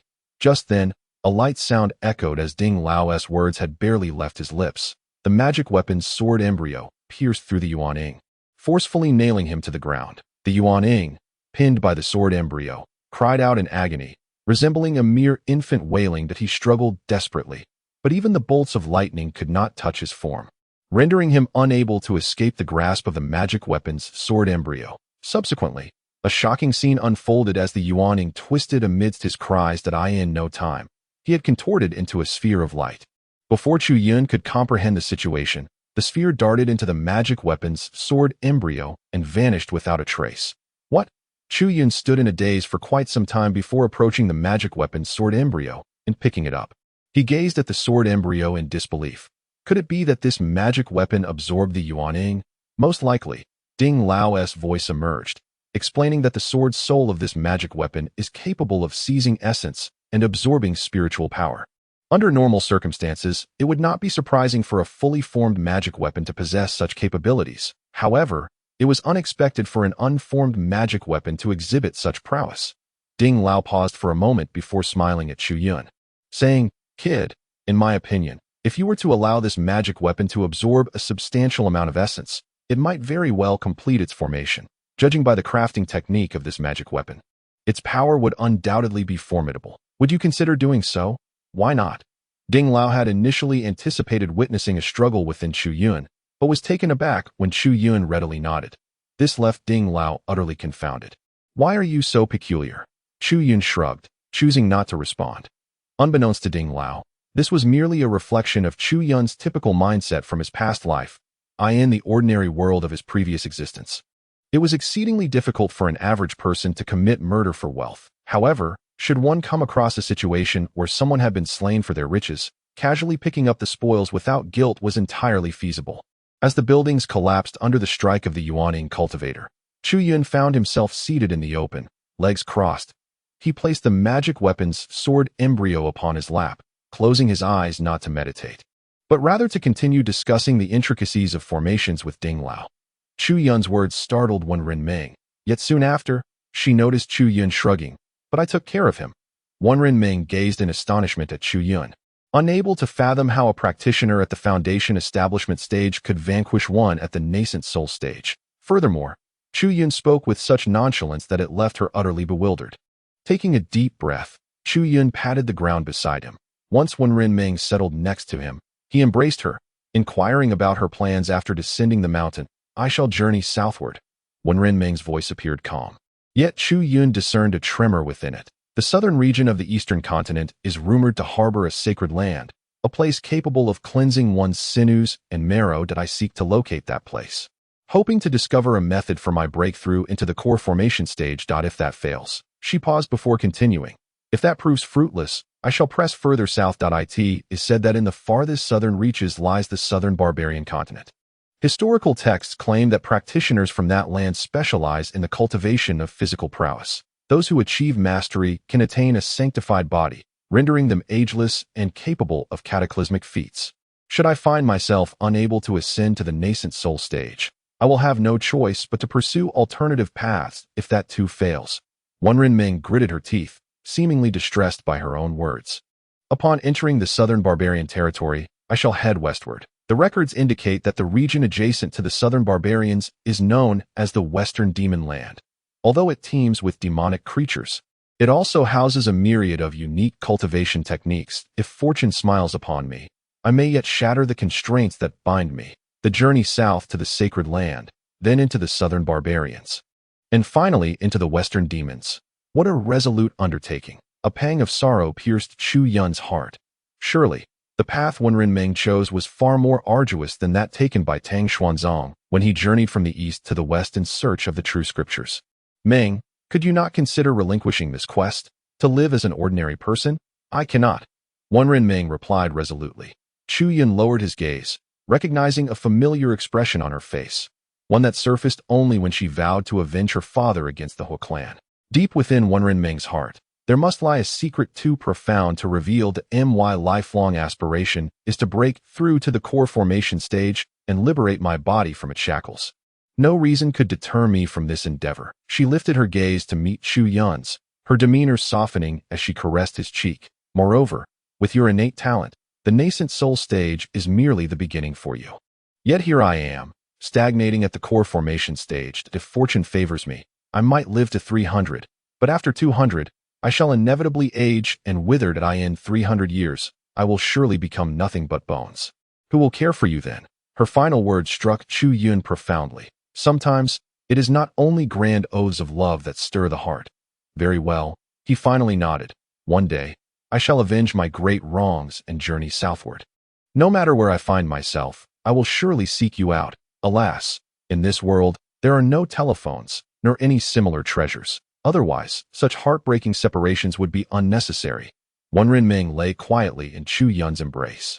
By the way, I have already arranged for my master to recommend you. Tomorrow, accompany me to Tianyang Peak, where several alchemists clad in yellow robes will assess you. Once you pass the evaluation, you shall become a true alchemist. Chapter 57. Interrogation tomorrow, Chu Yun exclaimed in surprise, glancing at Wenren Ming. With a faint smile, Wenren Ming reassured him, do not worry. Those yellow-robed alchemists are nothing to fear as long as you can refine a finished elixir in their presence. It matters not the grade or the number of patterns. Of course, they may inquire about your knowledge of herbs. The notion of refining alchemical potions in front of them was what troubled Chu Yun the most. While the characteristics of the herbs were not overly concerning, the actual process of concocting the elixirs posed a significant challenge. He relied entirely on a square cauldron, and should it be revealed, the consequences would be dire. The appearance of such a divine artifact would certainly implicate him. For the past fortnight, apart from studying formations, Chu Yun had been pondering this dilemma, how to pass the alchemist's assessment through unconventional means. He had yet to devise a plan, and now the time had come unexpectedly. He understood that Wenren Ming was considering his predicament, and he could hardly blame her for taking the initiative. Is there any possibility of preparing the elixirs in advance for the assessment? Chu Yun inquired. Wenren Ming shook her head. Those individuals are not like me. Upon seeing a finished elixir, they will assume it was you who crafted it. Unless they witness it with their own eyes, they shall not be convinced. After speaking, she couldn't help but chuckle that it was amusing how, without much thought, she had believed that the elixir Gongsun Bo handed to Chu Yun was indeed his creation.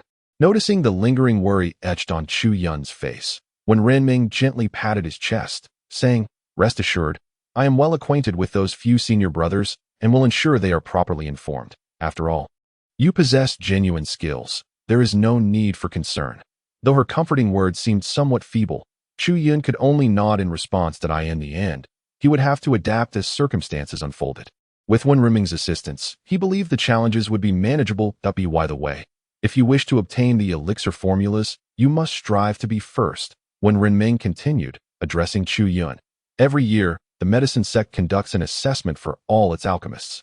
If you can emerge as the foremost among the white-robed alchemists, you will gain access to the first level of the medicine sect's library for a month, where you may study the elixirs at your leisure. Should you become the top yellow-robed alchemist, you will ascend to the second level. The purple-robed alchemist gains access to the third level, and once you attain the rank of black-robed alchemist, you may enter and exit freely. Below the black-robed alchemist, ordinary alchemists are afforded only one opportunity each month to access the library, and for merely 1 hour.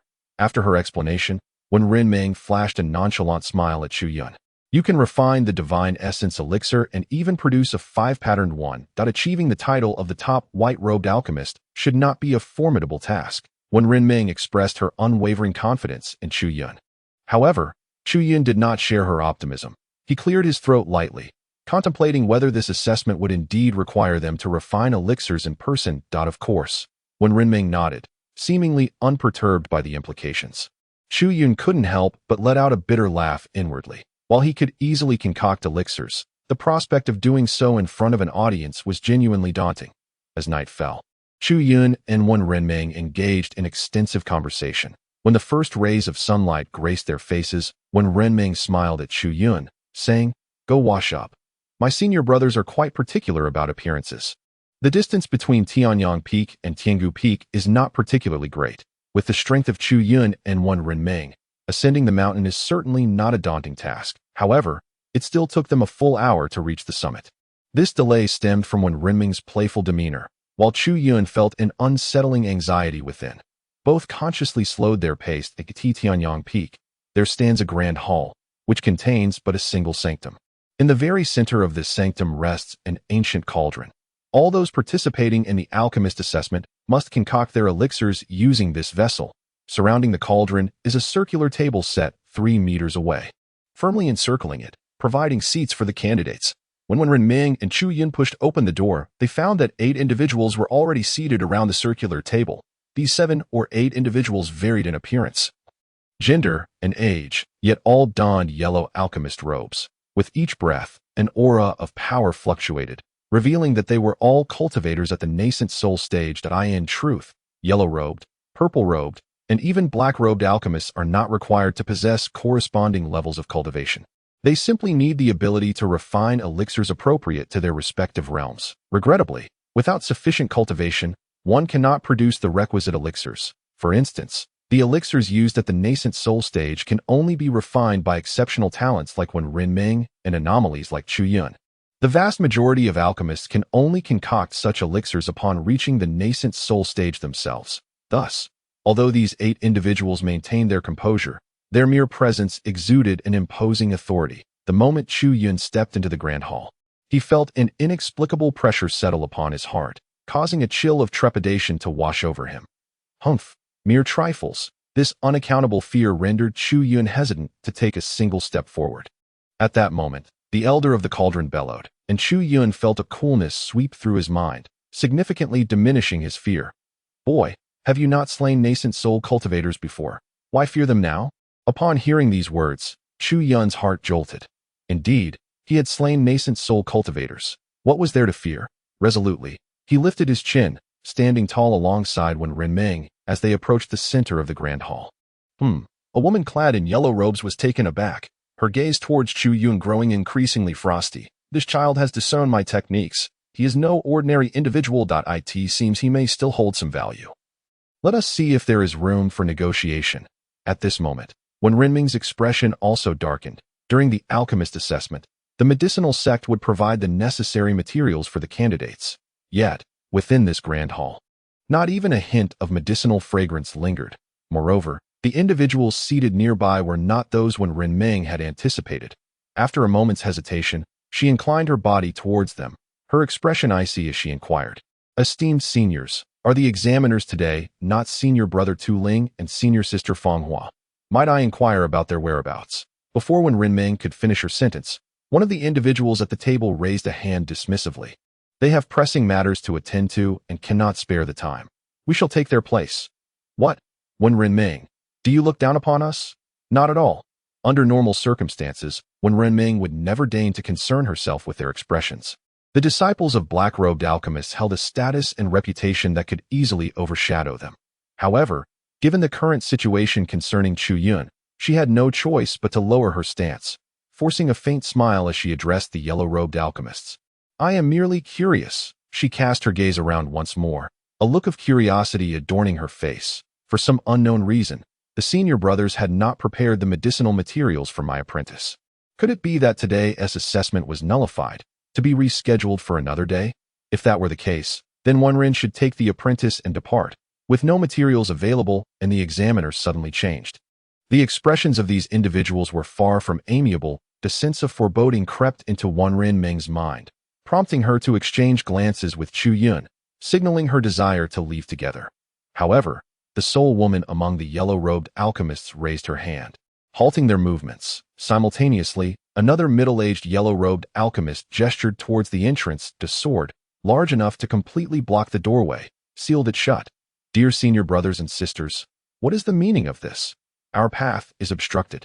Wenren Ming realized there was treachery afoot, her expression darkening. She turned her head, unflinchingly gazing at the individuals by the table, an icy aura emanating from her. How dared they confine her here, not fearing her masteress' wrath? The adage a higher official can suppress a lesser held true even in this realm of cultivation.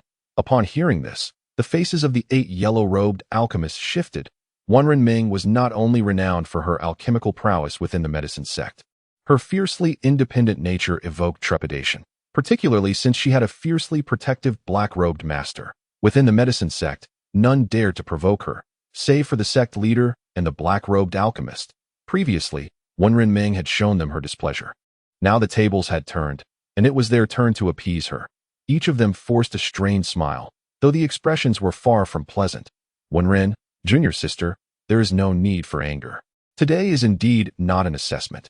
We merely wish to inquire about the apprentice beside you.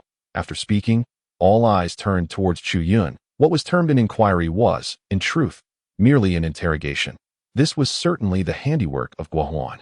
Unable to eliminate him through covert means, they had suddenly changed the examiner, transforming the assessment into an interrogation, seeking to eliminate him through conventional methods. Guohuan, after the trials in the back mountain, had indeed become more cunning, resorting to such underhanded tactics. Chu Yun silently scoffed. His eyes gleamed with a fierce determination, rendering the yellow-robed alchemists momentarily at a loss for words. This young man's temperament was truly formidable. It was unclear who among the group whispered, but it was evident that they needed to deliberate whether to eliminate him or keep him. If eliminated, they would be rid of a significant threat. Yet if retained, they might gain a powerful ally in the future. Chapter 59. A public declaration. I had heard that this young man, having only entered the 11th Valley for half a month, had already caught Wenren Ming's eye. She had even dared to chastise the deceased Tan Yu and Chu Jing for his sake. Observing his current demeanor, it was clear he possessed remarkable abilities. Chu Yun's composed demeanor astonished the yellow-robed alchemists present. Not to mention, he was merely a foundation-building disciple. Even a white-robed alchemist, under the scrutiny of so many yellow-robed alchemists in such a stifling atmosphere, would have likely knelt in submission. Yet, Chu Yun not only refrained from such submission, instead, he coldly stared them down, refusing to yield an inch. This compelled the alchemists clad in yellow robes to engage in clandestine communication through their arcane spells. I have heard that Wenren Ming has recommended this individual to her master.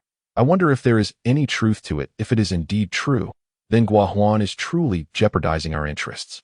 If not handled delicately, Guohuan will undoubtedly make things difficult for us. Should matters escalate, it would be hard to explain to Wenren Ming. Curse it, what is the true origin of this individual? Though the interrogation had yet to commence, the singular action of Chu Yun had rendered these alchemists in yellow robes cautious. Esteemed colleagues, there is no need for discreet exchanges. Feel free to voice your inquiries directly. Upon observing that the alchemists remained silent yet their expressions shifted incessantly, they all turned their gazes toward the solitary female alchemist among them. She cleared her throat softly and addressed Chu Yun. I wish to inquire whether, during the trials on the back mountain of the medicine sect, you took the lives of several dozen of our disciples and alchemists in pursuit of a magical artifact? The back mountain trials of the medicine sect do not prohibit combat. Mutual destruction is indeed the essence of these trials. Might I ask why my senior sister poses such a question? Before Chu Yun could respond, Wenren Ming interjected vehemently, defending him without restraint. Her unmistakable support for Chu Yun left the alchemists feeling quite perplexed. Senior sister Wenren. Yet at that moment, Chu Yun merely smiled at Wenren Ming. Witnessing his expression, she paused for a moment before nodding and stepping back. Simultaneously, Chu Yun advanced a step forward. The interplay of their expressions and movements did not escape the notice of the alchemists in yellow robes. Intensifying their suspicions, it was evident that Wenren Ming was the guest, while this medicinal youth was in command. Indeed, it was I who did it, Chu Yun declared nonchalantly as he stepped forward. Those disciples of the medicine sect were all worthless. A group of individuals slain by a mere foundation establishment stage medicinal youth. How foolish they were. To grapple with me over treasures is nothing short of deserving their fate. Each word from Chu Yun resonated like thunder in the ears of the yellow-robed alchemists, leaving them reeling. Such audacity. They could not fathom how this seemingly insignificant medicinal youth possessed such boldness. However, upon reflection, all the yellow-robed alchemists inhaled sharply. Initially, when they heard Guohuan's claims about Chu Yun annihilating the disciples of the medicine sect. They found it laughable, believing the youth must have seized an opportunity when others were unprepared or employed some wicked art. Yet now, it appeared that this medicinal youth's resolve was as solid as rock, his demeanor unwavering, and his composure both humble and astute. Perhaps he truly did slay all the disciples of the medicine sect by his own hand. The yellow-robed alchemists could not help but glance at their companions, only to find astonishment mirrored in each other's eyes. Chu Yun, the female alchemist, swallowed hard before continuing. Indeed, the trials of our sect do not forbid combat. However, your actions have far exceeded acceptable limits. This is nothing short of slaughter. While our sect accepts those of exceptional talent and noble character, we are still a righteous sect, and we will not harbor such a vile individual. A righteous sect. Chu Yun laughed wildly, exclaiming that he had never heard of a prestigious sect permitting its disciples to engage in mutual slaughter. There is no need for veiled words. Just speak plainly about what Guohuan has instructed you to do. Chu Yun shook his head, casting a derisive glance at the yellow-robed alchemists, which made them feel as if they were mere children. How audacious! One of the yellow-robed alchemists could no longer contain himself and shouted at Chu Yun. At the same time, a powerful aura emanated from him. Without even moving a hand, he observed Chu Yun tremble slightly, bowing his body. What is your station, that you dare speak to us in such a tone? He pointed a finger at Chu Yun, and a sound akin to a sword song erupted from his fingertip, unleashing an invisible sword chi that surged towards Chu Yun with great speed. You dare! Wenren Ming cried out beside him. If you lay a hand on him, everyone in this room shall accompany you to the grave. Her words were resolute and chilling, sending a shudder through all present. They were acutely aware of what Wenren Ming represented to the apothecary sect, that in comparison to her, the 8 yellow-robed alchemists were indeed insignificant. The yellow-robed alchemist who had pointed at Chu Yun gritted his teeth, ultimately waving his arm. Bang! A soft sound reverberated as the invisible sword chi grazed past Chu Yun, leaving a piercing hole in the wall of the grand hall. Wenren Shimi, your anger is in vain. All the yellow-robed alchemists sighed deeply. Then one of them addressed Wenren Ming, saying, We 8 are merely conveying a message. How to act is determined by those above us, that we implore you. Wenren Shimi, do not make things difficult for us. Those above us, humph. Upon witnessing the yellow-robed alchemist withdraw, Chu Yun became even more certain that these individuals dared not kill him. Thus he felt emboldened. He understood well that such people would only face a more tragic and the more cowardly they appeared. Wiping the sweat from his forehead, he sneered repeatedly. It is merely Guohuan's orders. There is no need for such elaborate discourse. Just tell me what Guohuan has commanded you to do. Chu Yun's straightforwardness and audacity caused the yellow-robed alchemists to break into a cold sweat. They had never anticipated that a mere foundational stage medicine boy would prove so obstinate and entangled to such an extent. Kill him. At that moment, one yellow-robed alchemist spoke in anger. This boy is far too headstrong. His temperament is strikingly reminiscent of that madman from a century ago. He must not be allowed to live. Indeed, you too have thought of that terrifying figure. As soon as the words left his lips, another voice chimed in. Senior brother speaks true.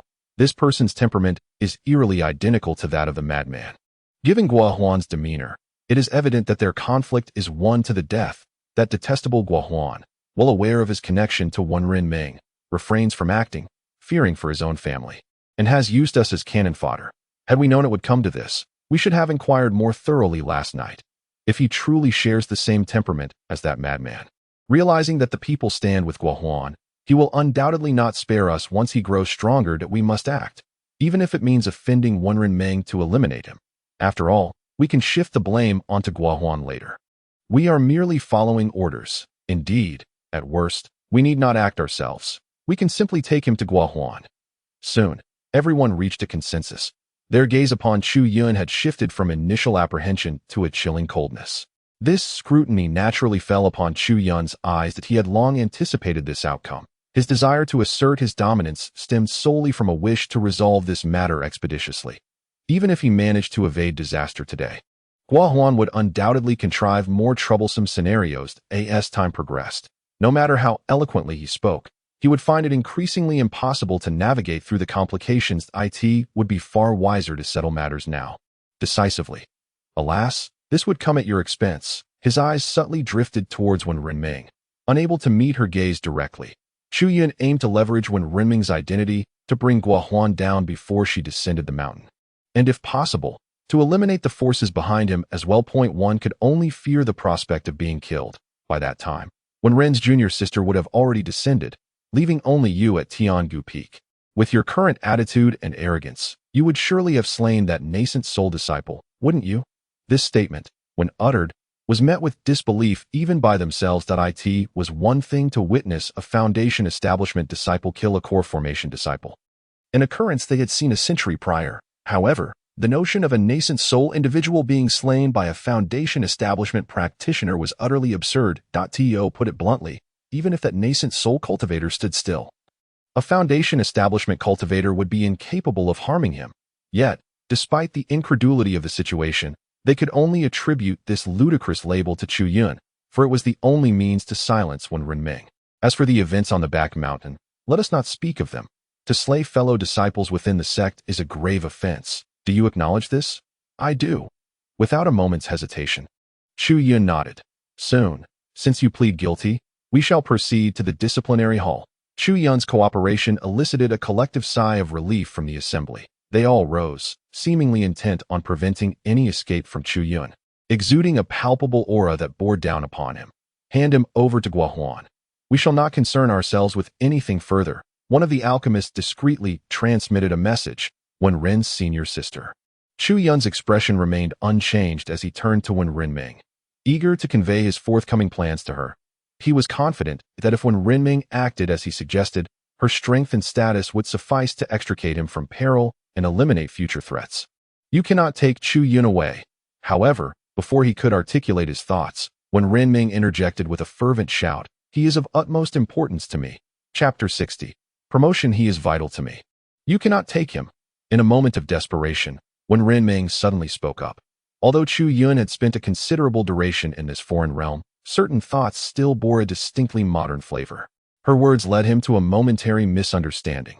Meanwhile, the several alchemists in yellow robes merely furrowed their brows, casting puzzled glances at Wen Renming, seemingly perplexed by the significance she attributed to such a mere medicine boy. Chu Yun can assist me. You all know that my prominence within the medicine sect stems not only from my talent, but also from my profound insights into the enhancement of the quality of golden elixirs. Wen Renming clenched her teeth, stepping forward and pointing at Chu Yun. He can ensure the success of my research.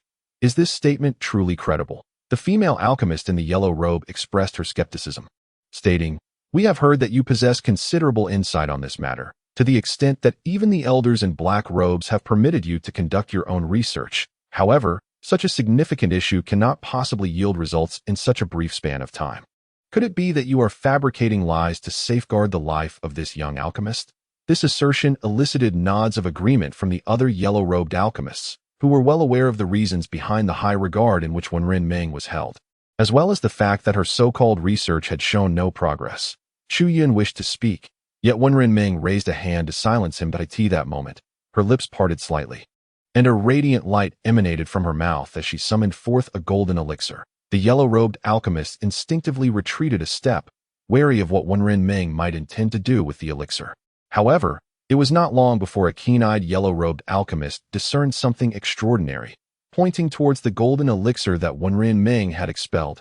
Soon, the others too noticed the anomaly in her elixir. They all understood that while this prodigy in alchemy was not particularly gifted in the path of cultivation, the elixir typically possessed only 4 colors. Although impressive, it was not remarkable. Yet now, amidst her 4 colors, there was an additional hue. The 5th color, albeit not fully formed, was undeniably vivid. A palpable sense of shock gripped the hearts of all the yellow-robed alchemists. Could it be that the quality of the elixir had indeed improved? They gazed at Wen Renming in disbelief. Even Chu Yun, upon witnessing their reactions, was taken aback. Elder Ding, is it truly possible for the quality of the elixir to be enhanced? Chu Yun could not help but inquire. Impossible, Elder Ding replied without a moment's hesitation. The quality of the elixir is akin to the innate talent of a cultivator. Talent is predetermined, and no matter how potent the spiritual herbs or treasures, they can only enhance one's cultivation level. To alter a person's innate talent is tantamount to orchestrating a rebirth of their very soul, an endeavor fraught with difficulty. The intensity of their astonishment was beyond what Elder Ding could comprehend. Enhancing the quality of the elixir was no mere matter of elevating one's cultivation. It signified a transcendent transformation of the individual that it appeared that their only course of action was to deliberate further. They engaged in hushed discussions, weighing the implications of this individual potentially being of assistance to Wen Ming. To eliminate him would undoubtedly provoke her wrath, sealing their fate to a path of destruction. Indeed, while the Guo family and their faction harbored intentions to eliminate Wen Ming, they had thus far only dared to act covertly. To offend Wen Ming was far more perilous than to incur the ire of her adversaries. By allowing this young man to live, they might mitigate their own suffering, perhaps even securing their survival. So, shall it be decided then? They concurred that it is settled. Behind Wen Ming stands the medicine sect, and we cannot contend with that. Ultimately, all the yellow-robed alchemists turned their gazes toward Chu Yun. Very well, very well. The female yellow-robed alchemist waved her hand dismissively at Chu Yun. Since your worth to Wen Ming is so significant, we shall spare your life. You may leave. Let today's events be as though they never occurred. Upon hearing this, Wen Ming felt an immense weight lift from her heart. You claim that nothing has transpired, and it is simply erased. The group of yellow-robed alchemists turned to leave, yet unexpectedly, a chilling voice from Chu Yun echoed through the air. They halted and turned to face him, only to find Chu Yun gazing at them with a frigid expression. A sneer formed in his heart. He had not anticipated that what appeared to be a solemn trial could be so easily dissipated by a single statement from Wen Ming. What did this signify? It indicated that within the medicine sect, apart from the superficial regulations, there existed no further constraints upon disciples. This also implied that under this unrestrained framework, Chu Yun could undertake far more endeavors. Since the yellow-robed alchemists were now wary of his potential aid to Wen Ming, he intended to exploit this to his advantage and accomplish even more. Young alchemist, do not overstep your bounds. What more do you desire? Originally, these yellow-robed alchemists had come to eliminate him, yet now they found themselves unable to do so, increasingly suppressed by his imposing presence. Their spirits greatly agitated. One of the yellow-robed alchemists could no longer contain himself and bellowed at Chu Yun. Today was supposed to be my assessment for ascending to the rank of white-robed alchemist. Chu Yun cast a cold glance at all the yellow-robed alchemists. Yet you inexplicably subject me to this interrogation, thwarting my endeavors, and now you wish to depart at your whim. The assessment for white-robed alchemists will need to be rescheduled. A female yellow-robed alchemist smiled at Chu Yun, aware that if Wen Ming truly succeeded in developing that extraordinary elixir, she would have no chance of ingratiating herself with her. Rather, she could place her hopes on this young alchemist. That cannot be allowed. Chu Yun seized the moment. Weaving his narrative further, my aspiration to become a white-robed alchemist is fundamentally tied to Sister Wenren's research. As long as you obstruct my ascension, you are merely prolonging the inevitable. With a cold smile, Chu Yun circled around the yellow-robed alchemists, his chilling aura instilling a sense of dread within them. Becoming a white-robed alchemist is merely a matter of time. I trust you are all aware of this. He cast a glance at Wen Ming, who was also observed by the yellow-robed alchemists. Indeed, to be favored by Wen Ming, this young alchemist's talent must be remarkable. Moreover, since he had come to take the assessment today, even if unsuccessful, he surely possessed confidence. Each yellow-robed alchemist pondered similarly that I had intended to seek a specific alchemical formula from the library after becoming a white-robed alchemist. Should the library indeed possess the formula I require, I could assist Sister Wen in refining the golden elixir. Chu Yun maintained an unwavering demeanor, his expression betraying no hint of deception. His eyes bore a subtle threat. Yet they now sought to impede his progress. He articulated his thoughts with meticulous precision, ensuring no loopholes remained. In the end, when Wen Ming could not produce the elixir she spoke of, it would be solely attributed to the medicine sect's library's lack of the formula he sought. Do not think I am unaware of who sent you here. It was Guo Huan, was it not? Chu Yun continued to smirk. If my ascension to the rank of white-robed alchemist is delayed by a few days, then Sister Wen's elixir will also be postponed. And you? Chu Yun's expression hardened as he pointed at the yellow-robed alchemists. Are entirely to blame for this. You deliberately obstruct my path to becoming a white-robed alchemist, intending to hinder Sister Wen's alchemical endeavors. Should the Yaozong truly cast blame, it would rest solely upon your shoulders. The hearts of the Dan masters clad in yellow jolted with trepidation. They were all too aware that the young man before them was merely engaging in idle chatter. Yet, They found themselves compelled to worry if even a fragment of what he claimed bore truth, they could not bear the weight of such a burden. This formidable label, even a fragment of its edge, was too great for them to wear. For Yaozong, Wenren Ming was of paramount importance. If she were not, how could a mere herbal apprentice, Guohuan, resort to such dubious tactics to confront him? Alas, let him assume the identity of a white-robed Dan Master. Ultimately, a relatively younger Dan Master in yellow conveyed to the others, if he possesses genuine skill, we shall consider it a favor bestowed upon us, and in future dealings with Wenren Ming, our requests may be better received. But should he lack true capability, at that moment, the expression of one yellow-robed Dan Master morphed into a visage both fierce and menacing, for on Tianji Peak, his time would be short-lived. Moreover, this individual's temperament bore a striking resemblance to that of a madman. Yet he lacked the requisite strength. Thus, trouble was inevitable. Given these circumstances, let him be granted this identity. The assessment shall be waived, for there is little desire to squander time on it. One yellow-robed Dan Master regarded Chu Yun as one would a harbinger of plague, filled with both apprehension and disdain, wishing to cast him aside immediately. Upon hearing this, all the yellow-robed Dan Masters pondered briefly before nodding in agreement. Still, it was the female Dan Master in yellow who offered Chu Yun a faint smile. Well, since you hail from Wenren Ming's side, you must possess some degree of skill. That is quite commendable. He chuckled heartily. Since you are so enlightened, should you require my assistance in the future, do not hesitate to ask. Absurd. This remark elicited scornful laughter from the other yellow-robed Dan Masters. Only the female Dan Master recognized the truth behind this matter. In the future, as Wenren Ming succeeds in her alchemical endeavors, Chu Yun would undoubtedly rise in status, never to be regarded as insignificant.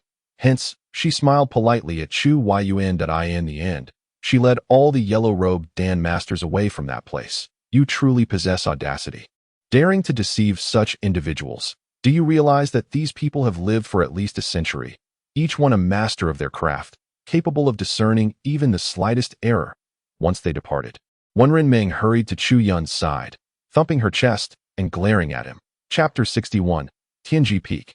Did you not also utter falsehoods? Chu Yun, in high spirits, laughed heartily and shrugged at Wenren Ming. I did not lie. Yet, Wenren Ming silently muttered to herself. During the trials on the back mountain, to alleviate the poison within her, Chu Yun had, under the influence of Ding Lao, refined medicine using his own essence and administered it to her, thus elevating her golden core from 4 lines to 4.5.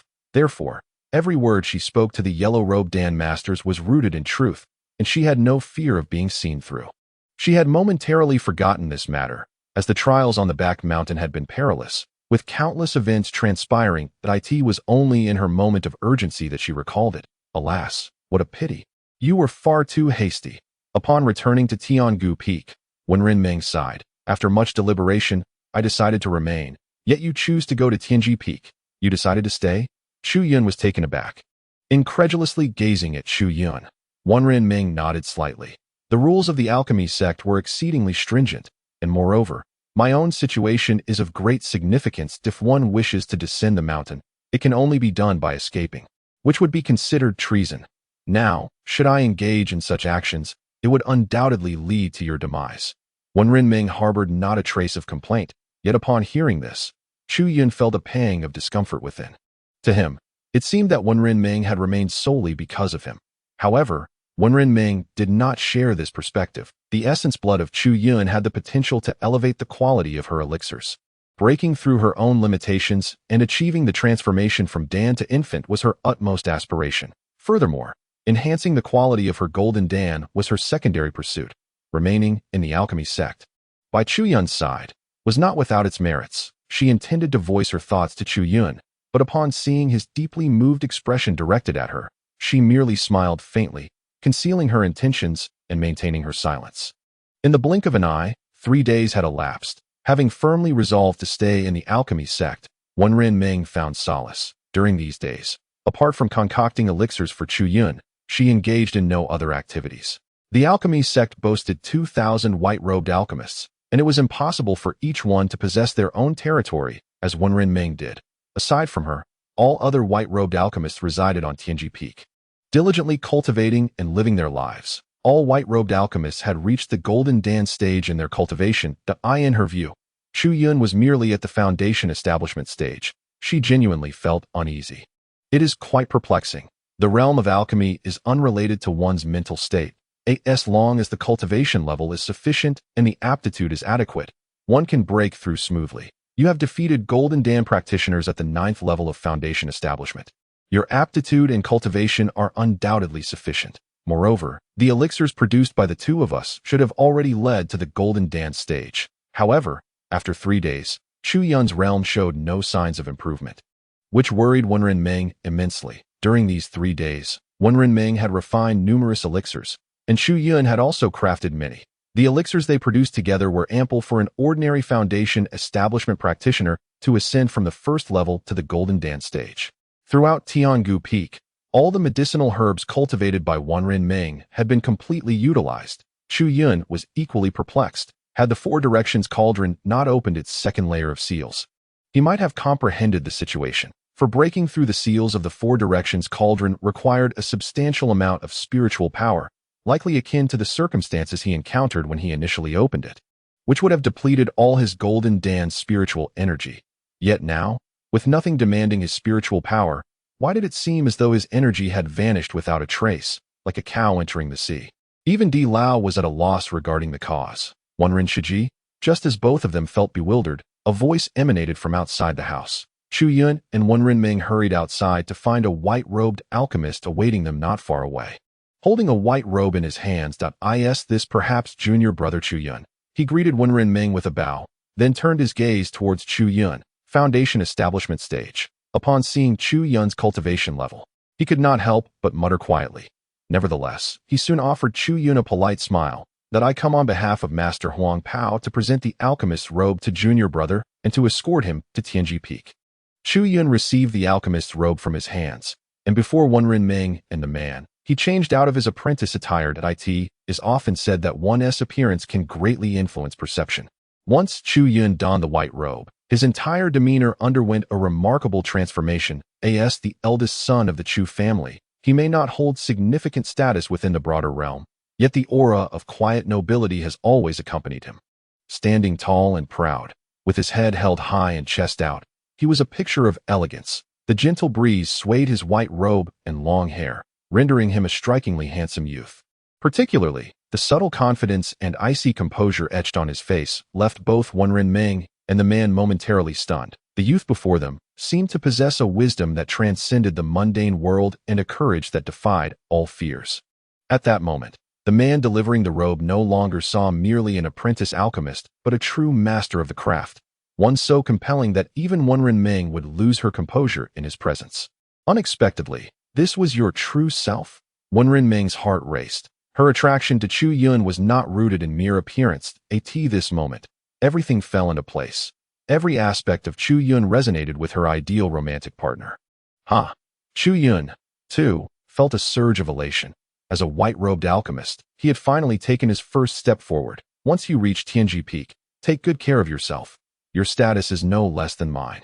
Do not stir up trouble at Tianji Peak. I shall visit you once a month, bringing along elixirs. Remember to enhance your strength. After sharing a smile, Wenren Meng imparted her final reminders. Chu Yun nodded, then gently cradled Wenren Meng's face and placed a soft kiss on her forehead. The man delivering the robe stood frozen in astonishment. Who is Wenren Meng, the cherished daughter of the apothecary sect? Her status as a white-robed alchemist is unparalleled, as cold and unapproachable as a millennium of ice. Any ordinary person would perish upon contact. Yet, what had this young man, merely at the foundational stage, just done? He imagined the next moment, Wenren Meng would unhesitatingly freeze him into an ice block and shatter him. However, the subsequent scene nearly made his jaw drop. Wenren Meng smiled at Chu Yun. Her cheeks flushed like ripe apples. Lowering her head, she playfully tapped his chest, exclaiming, "How annoying! There are others around." Tianji Peak, one of the 1,000 summits of the apothecary sect, boasts a summit that seems to have been flattened by immense force, creating a vast platform. Upon this platform stands a settlement. Indeed, a settlement, larger than the 11 valleys, where 2,000 white-robed alchemists reside. Although many white-robed alchemists perished during the trials on the back mountain, there remain plenty of alchemists atop Tianji Peak. Chu Yun followed the man to the entrance. He beheld the bustling scene at Tianji Peak. reminiscent of a lively village. Groups of white-robed alchemists gathered, either discussing the crafting of elixirs or engrossed in conversations over a recipe. This scene evoked memories of his past life as a student. Chu Yun, my junior brother, deep within Tianji Peak lies the Qitian Hall. Go there first to register with the senior brothers. They will prepare your accommodations. The individual guiding Chu Yun gestured towards the depths of Tianji Peak, then smiled at him, stating, I have some personal matters to attend to. So I shall take my leave. Chu Yun nodded and, lost in his thoughts, stepped into the heart of Tianji Peak. He hurriedly advanced deeper, feeling a sense of urgency. He must unearth a formula that could expedite his breakthrough to the Golden Core stage. If this continued, it would be utterly untenable. His body felt akin to an insatiable abyss, voraciously absorbing spiritual energy, leaving Ding Lao perplexed, which only heightened Chu Yun's concerns. Both perfect Golden Core and perfect Foundation establishment merely suggested that as long as one practiced diligently, success in forming a Golden Core was assured. Yet, the reality was far from such simplicity. The alchemists in white robes seemed oblivious to Chu Yun's presence. However, a sudden exclamation broke the silence. Hey, you there! Halt! A powerful voice commanded, halting Chu Yun in his tracks. Turning around, he was met by a brawny figure approaching him with deliberate strides. Who was this person? He appeared unfamiliar. The commotion soon attracted the attention of other alchemists clad in white. Within the confines of Tianji Peak, there were only a handful of individuals, most of whom had encountered each other at least once. Yet, Chu Yun was a stranger. How curious. This individual only possessed cultivation at the Foundation establishment stage. How could that be? Others began to scrutinize Chu Yun's cultivation level with a mixture of suspicion and incredulity. But a practitioner at the Foundation establishment stage could not possibly concoct the elixirs required for the Golden Core stage. How could he claim to be a white-robed alchemist? Impossible. If he truly possessed such abilities, wouldn't he that make him even more formidable than the prodigy Wen Renming? Humph! The burly man snorted derisively. You wretched apprentice, you must have stolen that white robe from somewhere. Attempting to masquerade as a white-robed alchemist. Alas, your aspirations are far too grand. No matter how convincingly you disguise yourself, you shall not escape my discerning gaze. Upon hearing this, the crowd collectively understood, casting scornful glances at Chu Yun. They thought it utterly amusing that this apprentice could conceive of such an implausible scheme. What do you intend to do? Chu Yun scanned the gathered individuals, ultimately fixing his gaze upon the burly man. Unlike the others, there was a glimmer of greed in his eyes. Clearly, this man had ulterior motives. Very well. Considering you are merely an apprentice, lacking any significant merit, relinquish all your valuable possessions to me, and I shall turn a blind eye, allowing you to proceed to the Tianji Hall. Tianji Hall? Chu Yun let out a cold laugh. The man's expression shifted, realizing he had inadvertently revealed too much. Yet, he quickly regained his composure, dismissively raising his hand. Indeed, I witnessed you being escorted to Tianji Peak by Junior Su Ming. But so what? Even if you are a genuine white-robed alchemist, your cultivation is merely at the Foundation establishment stage. You are but a mere lamb. Hand over all your valuables. With that, he bellowed at Chu Yun. Chapter 62. Lu Yun. What? Upon hearing the burly man's words, the onlooking white-robed alchemists were nearly astounded, their eyes wide with disbelief. Being escorted to the mountain by Su Ming indicated that this person truly had attained the status of a white-robed alchemist with only Foundation establishment stage cultivation. Is it possible for someone at the Foundation establishment stage to become a white-robed alchemist? Yes, but only if one were a genius among geniuses and possessed extraordinary artifacts. Otherwise, it would be utterly impossible for a practitioner in the foundational stage to condense medicinal pills. Damn it, this Xiong Xian is indeed a master of such matters. That brat must possess something extraordinary. Soon, a white-robed alchemist reacted. The alchemist stamped his foot furiously, prompting others to sigh in resignation. Now this fellow was bound to profit again. How infuriating.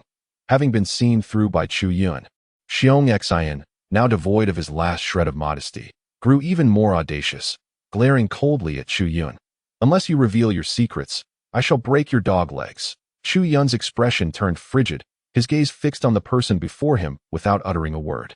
Yet, within his heart, a murderous intent began to rise. He refrained from rashly striking first, fearing only the potential for slander. He did not wish for his tenure as a white-robed alchemist to be cut short due to sect-related disputes. Damn, how dare you glare at me? Chu Yun's eyes were as icy as a block of ice, causing Xiong Xian to feel a creeping chill within, whether it was guilt or a desperate attempt to embolden himself. Xiong Xian bellowed at Chu Yun. Are you done yet? Chu Yun found the situation absurd. This man had been shouting for ages yet refused to make a move. Idiot. With a muttered curse, he turned to leave. Xiong Xian, if you do not seize it, I shall. Indeed. What now? Are you afraid? Weren't you fearless before? Xiong Xian's face flushed crimson. Filled with rage, he was not afraid. Rather, for a fleeting moment, when he looked into Chu Yun's eyes, he felt a pang of fear. Under the ridicule of the crowd, he steeled himself and roared at Chu Yun, lunging toward him. If I can just snatch your inner Dan, I refuse to believe a single golden Dan cannot lead you to success in condensing pills. Having finally approached his target, Xiong Xian was met with a smirk from Chu Yun, while Ding Lao chuckled and addressed Chu Yun. Stop. As Xiong Xian was about to pounce on Chu Yun, a thunderous shout resonated. The sound rolled like thunder, causing Chu Yun's ears to ring that if Chu Yun reacted this way, one could only imagine the effect on Xiong Xian, who froze mid-motion, halted in his tracks. Who dares to ruin my plans? Seeking death, he bellowed, turning around. But upon doing so, all his bravado dissipated, and he instinctively took a step back. Chu Yun also turned to see the newcomer, momentarily stunned that it was Lu Yun.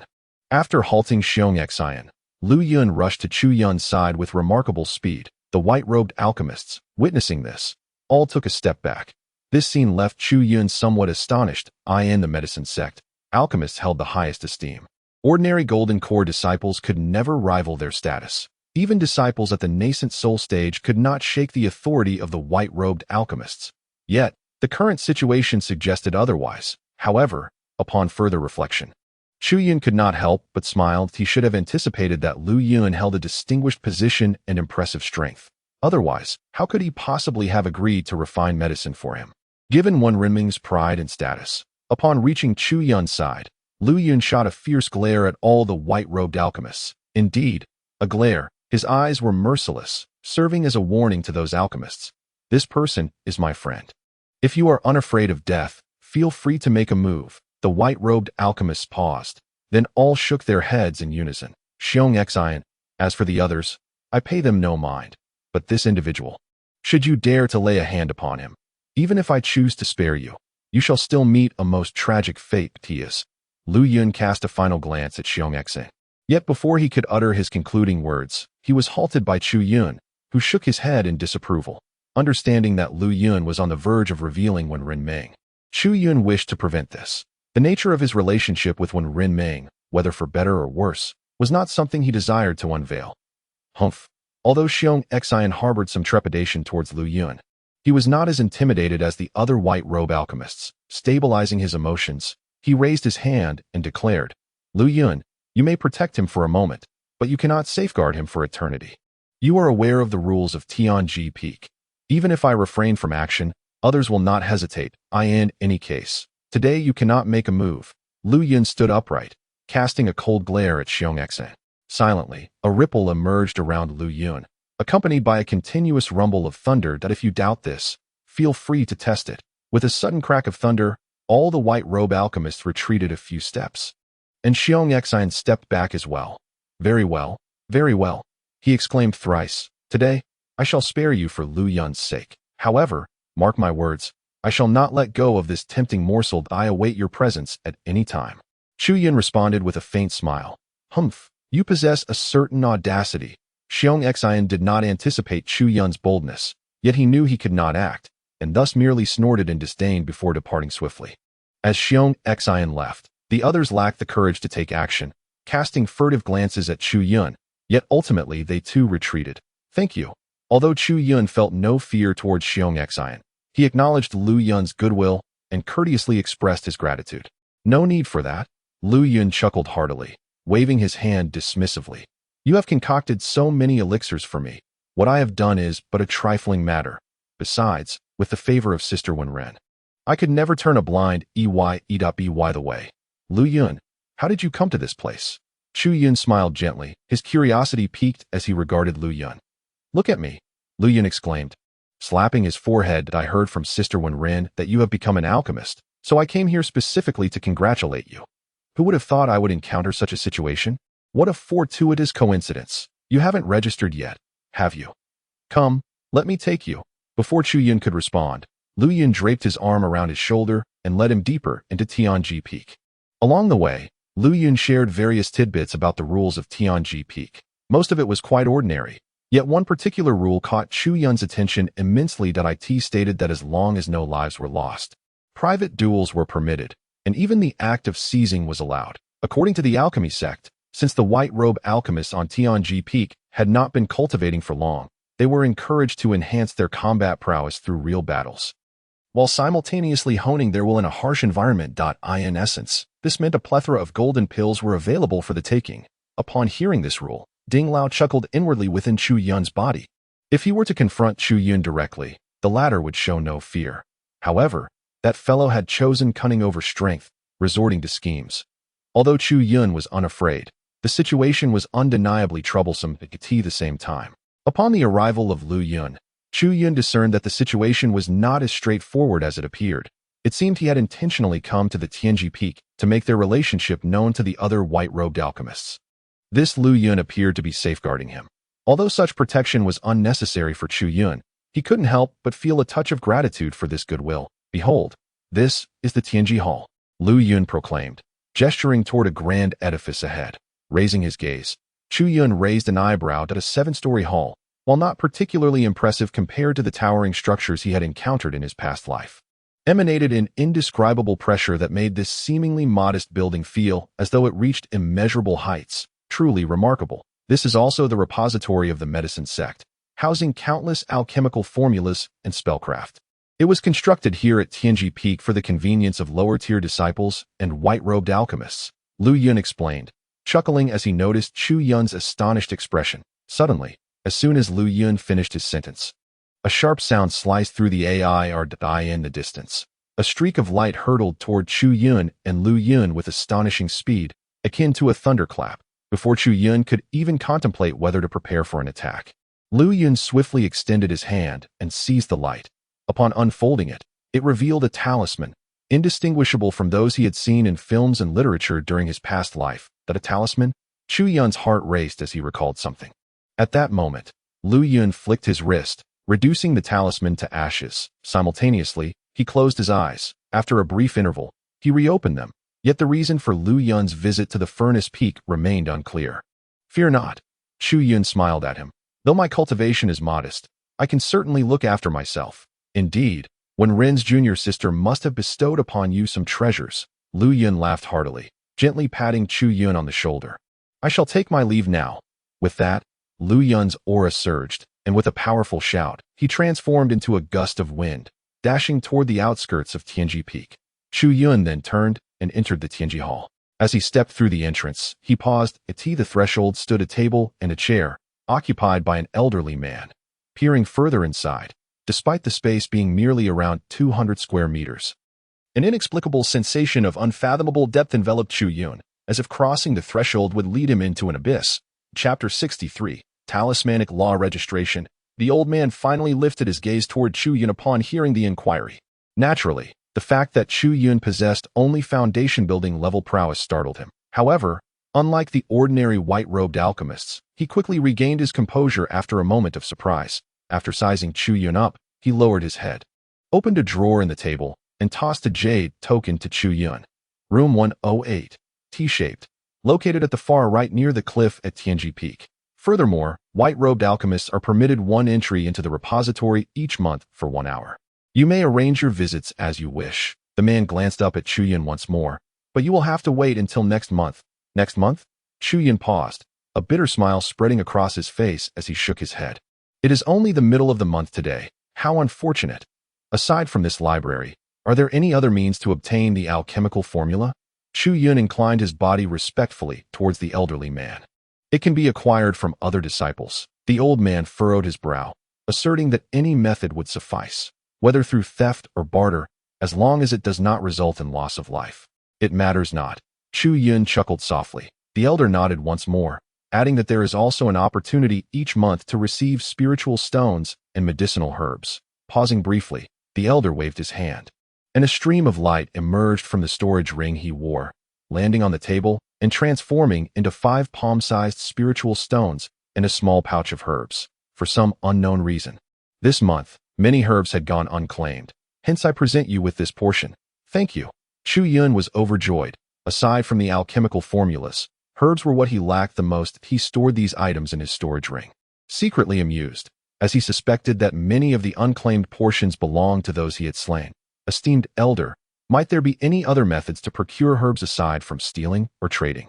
Chu Yun inquired further. The elder, displaying patience and devoid of anger, replied leisurely to Chong Feng. The more tasks you complete and the better their quality, the more herbs you can obtain. Chu Yun nodded in understanding. The herb sect is the foremost provider of elixirs within a 1,000,000-mile radius, so it is only natural that not all high-ranking alchemists are responsible for concocting every potion.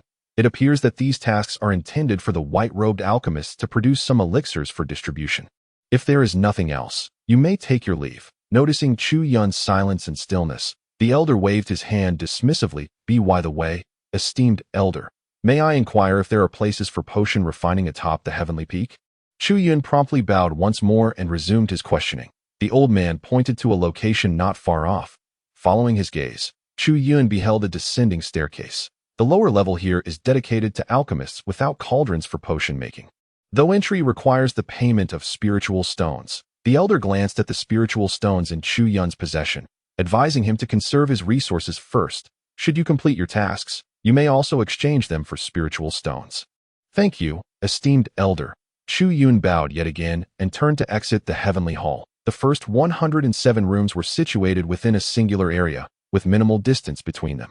However, the 108th room appeared to be isolated, situated at least a mile away from the T-junction area, right against the precipice. Very well, very well. Chu Yun surveyed the surroundings of this house and smiled, relishing the solitude without interruption. Just as he intended to push the door open, his nose twitched slightly. That moment, a peculiar fragrance wafted into his nostrils from behind. It was the scent of herbs. Faint yet invigorating, reminiscent of the exquisite herbal garden personally cultivated by Ren Ming atop the Heavenly Valley Peak. Turning to look, he noticed that directly across from his room, there was another dwelling. This house appeared exceedingly ancient. While each room numbered 108 at the T-junction was similarly secluded, it was evident that someone frequently cleaned them, as the doors were spotless and free of dust. In stark contrast, the house opposite was in a state of utter disrepair. The door of the room had fallen off halfway, and the windows were riddled with gaping holes. Wild vines climbed up the roof, as if intent on crushing the house beneath their grasp. What struck Chu Yun as particularly amusing was that his room 108 was precariously perched on the edge of a cliff, while the house opposite him was built atop a solitary, suspended rock, seemingly on the verge of plummeting into the abyss. Curiosity piqued, he thought the fragrant aroma of herbs emanating from within was rather extraordinary. It was then that he took a sweeping glance around, and the voice of Ding Lao echoed, urging him onward. Without needing further prompting, Chu Yun intended to investigate. Regardless of the type of spiritual herb, if it was left unattended, he had no qualms about claiming it for himself. Parting the vines that coiled around the entrance, Chu Yun stepped inside. The outside and inside of the door felt like two entirely different realms. Even standing at the threshold, Chu Yun could only catch a faint whiff of the herbal fragrance. However, once both of his feet crossed the threshold, the scent transformed abruptly, becoming overwhelmingly potent. A jolt of clarity surged through him, and merely inhaling the aroma revitalized his spirit significantly. The 365 foundational platforms trembled slightly, as if brimming with excitement. There was undoubtedly a spiritual herb nearby. He needed to search quickly. Ding Lao echoed this sentiment, urging him onward. Search for what, exactly? Chu Yun couldn't help but chuckle bitterly. The room was not large, merely over 60 square meters. Inside, he found a bed on the verge of collapse, a chair split in two, a table draped in cobwebs, and a dilapidated wardrobe. Nothing more. It was essentially laid bare. If there were any spiritual herbs, they could not possibly be concealed within. Keep searching. Ding Lao continued to press him, insisting that such herbs would undoubtedly benefit his cultivation. Perhaps there might be some hidden mechanism. Upon hearing this, Chu Yun ventured further in, taking a leisurely stroll around the room. He overturned the bed, shattered the table and chair, and rummaged through the wardrobe, yet found nothing at all.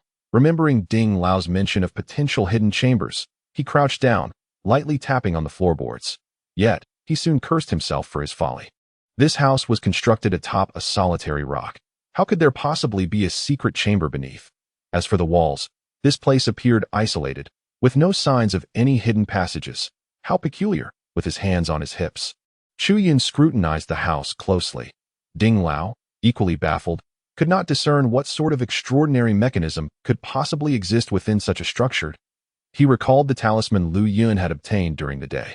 This talisman belonged to a niche practice, which could be considered a branch of formations. After a moment of contemplation, Ding Lao seemed to be gathering his thoughts.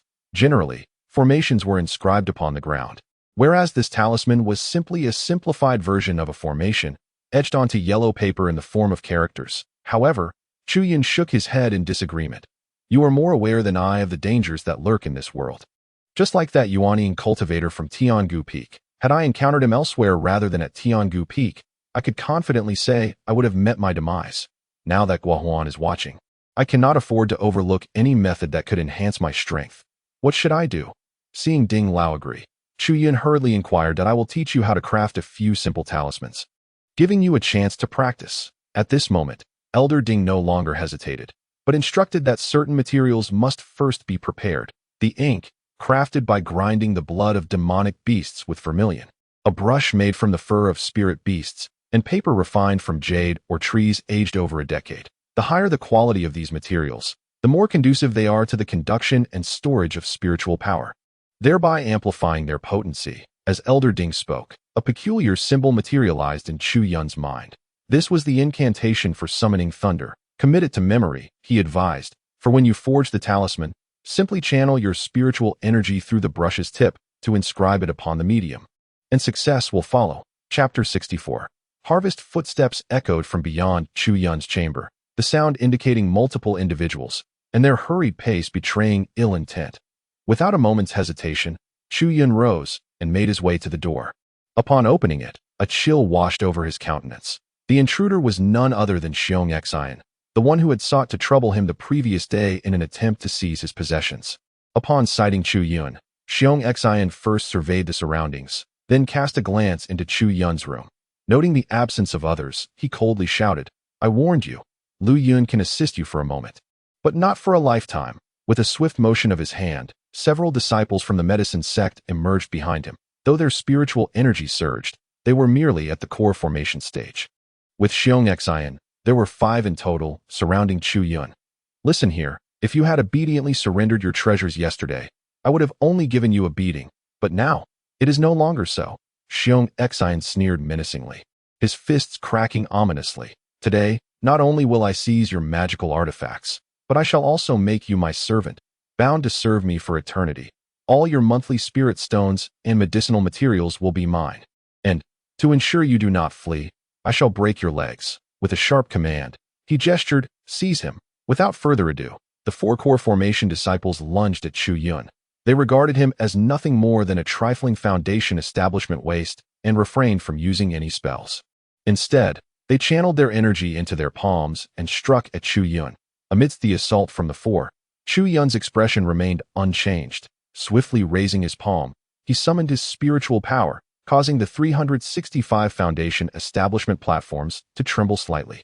Gathering energy into his hands, piercing cloud palm, he concentrated half of his energy into his palm and struck one of the core formation disciples. The sounds of flesh colliding erupted simultaneously as Chu Yun was struck by 3 core formation disciples at once. Their energy surged violently into his body, causing the 365 foundation platforms to quake uncontrollably. Yet, beneath the weight of these platforms, the energy from the 3 core formation cultivators was swiftly depleted. Ultimately, their combined assault merely caused a trickle of blood to escape from Chu Yun's lips, while his steadfast foundation platforms remained unyielding. The 4 core formation cultivators, failing to subdue Chu Yun, were met with Xiong Xian's incredulous gaze, his eyes nearly bulging from their sockets as he gritted his teeth and bellowed. Just as he unleashed his roar, the remaining 3 core formation disciples attacked Chu Yun once more. All 4 were forced to retreat a few steps simultaneously. As Chu Yun's lips once again bled, while another core formation disciple spat blood in return.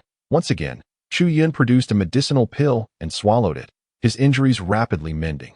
Brother Xiongxin, That brat possesses elixirs. A wounded Jedon disciple cast a bitter smile at Xiongxin. The implication was unmistakable, urging Xiongxin to share his elixirs with them. Yet, Xiongxin had no surplus elixirs to offer. The materials he received each month barely sufficed for him to refine a single batch, leaving no room for waste. The stolen ones were insufficient for much either. Despite being an alchemist himself, elixirs were of great value to him. With all his might, he gritted his teeth and glared at the two remaining Jedon disciples. As a mere foundation-building cultivator, he knew these two elixirs were surely the limit for them. If he were to be slain, countless benefits would await you. At that moment, the two Jedon disciples exchanged glances and drew the flying swords from their backs. As the treasured blades were unsheathed, a continuous chant of the sword echoed. Spiritual energy surged wildly onto their swords. With one hand wielding the sword and the other forming a spell, they charged towards Chuyun.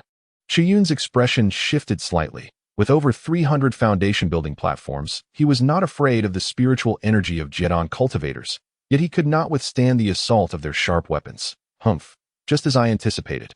Seeing Chuyun continuously retreat, Xiongxin erupted into laughter, the veins on his forehead bulging. That brat has run out of elixirs. Eliminate him.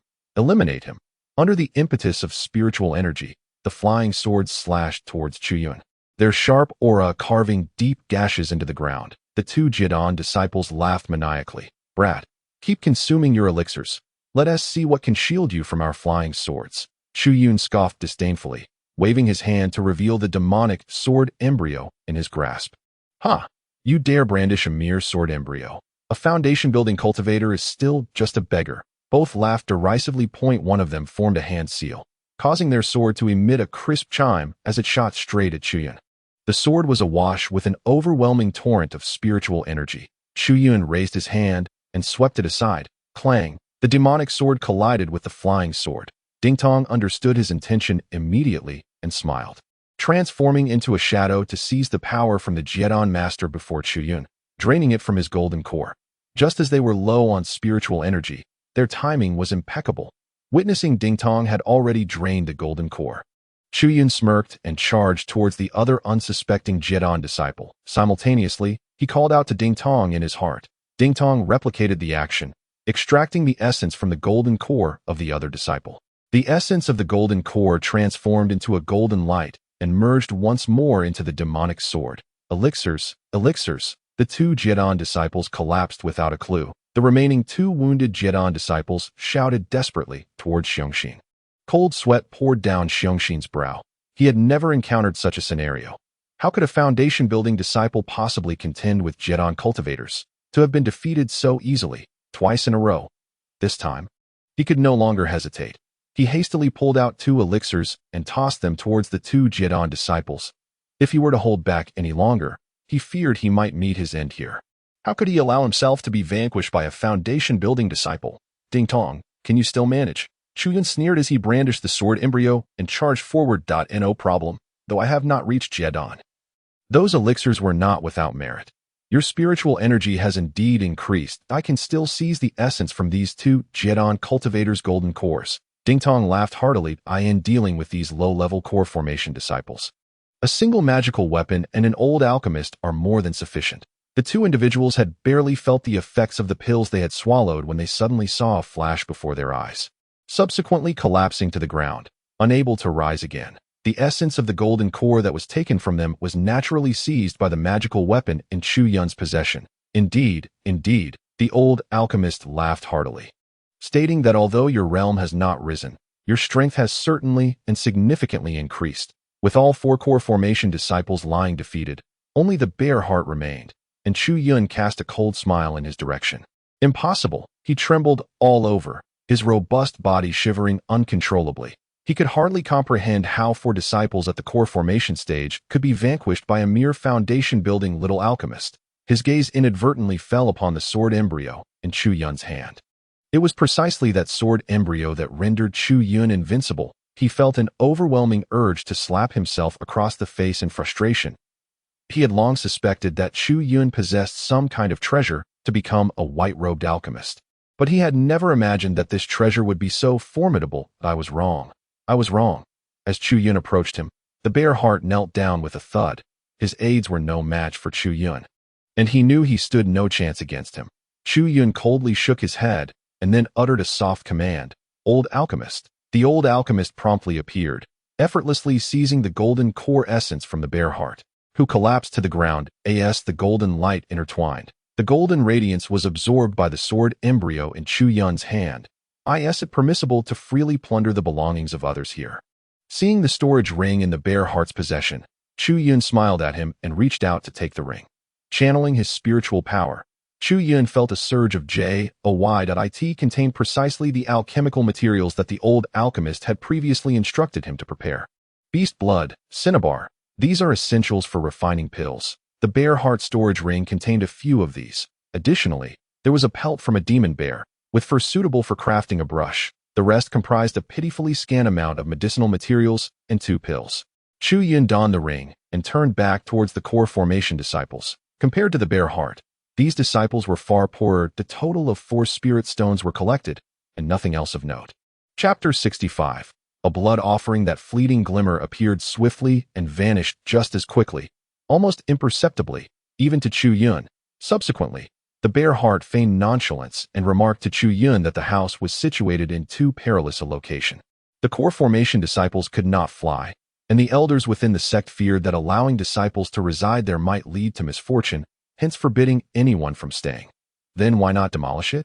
Chu Yun scoffed inwardly. If the bear heart thought such a flimsy lie could deceive him, it was laughable. Chu Yun did not believe it. That faint medicinal aroma was something only he could detect. If you do not speak the truth, I shall sever your tendons. Chu Yun's fists cracked ominously. In this continent, there exist pills capable of resurrecting the dead and restoring flesh to bones. However, such pills are absolutely unattainable for a minor figure at the core formation stage. If he were truly to have his tendons severed, he would be rendered incapable of using any spells, limited to merely channeling spiritual power. For an alchemist, this would be tantamount to being utterly crippled.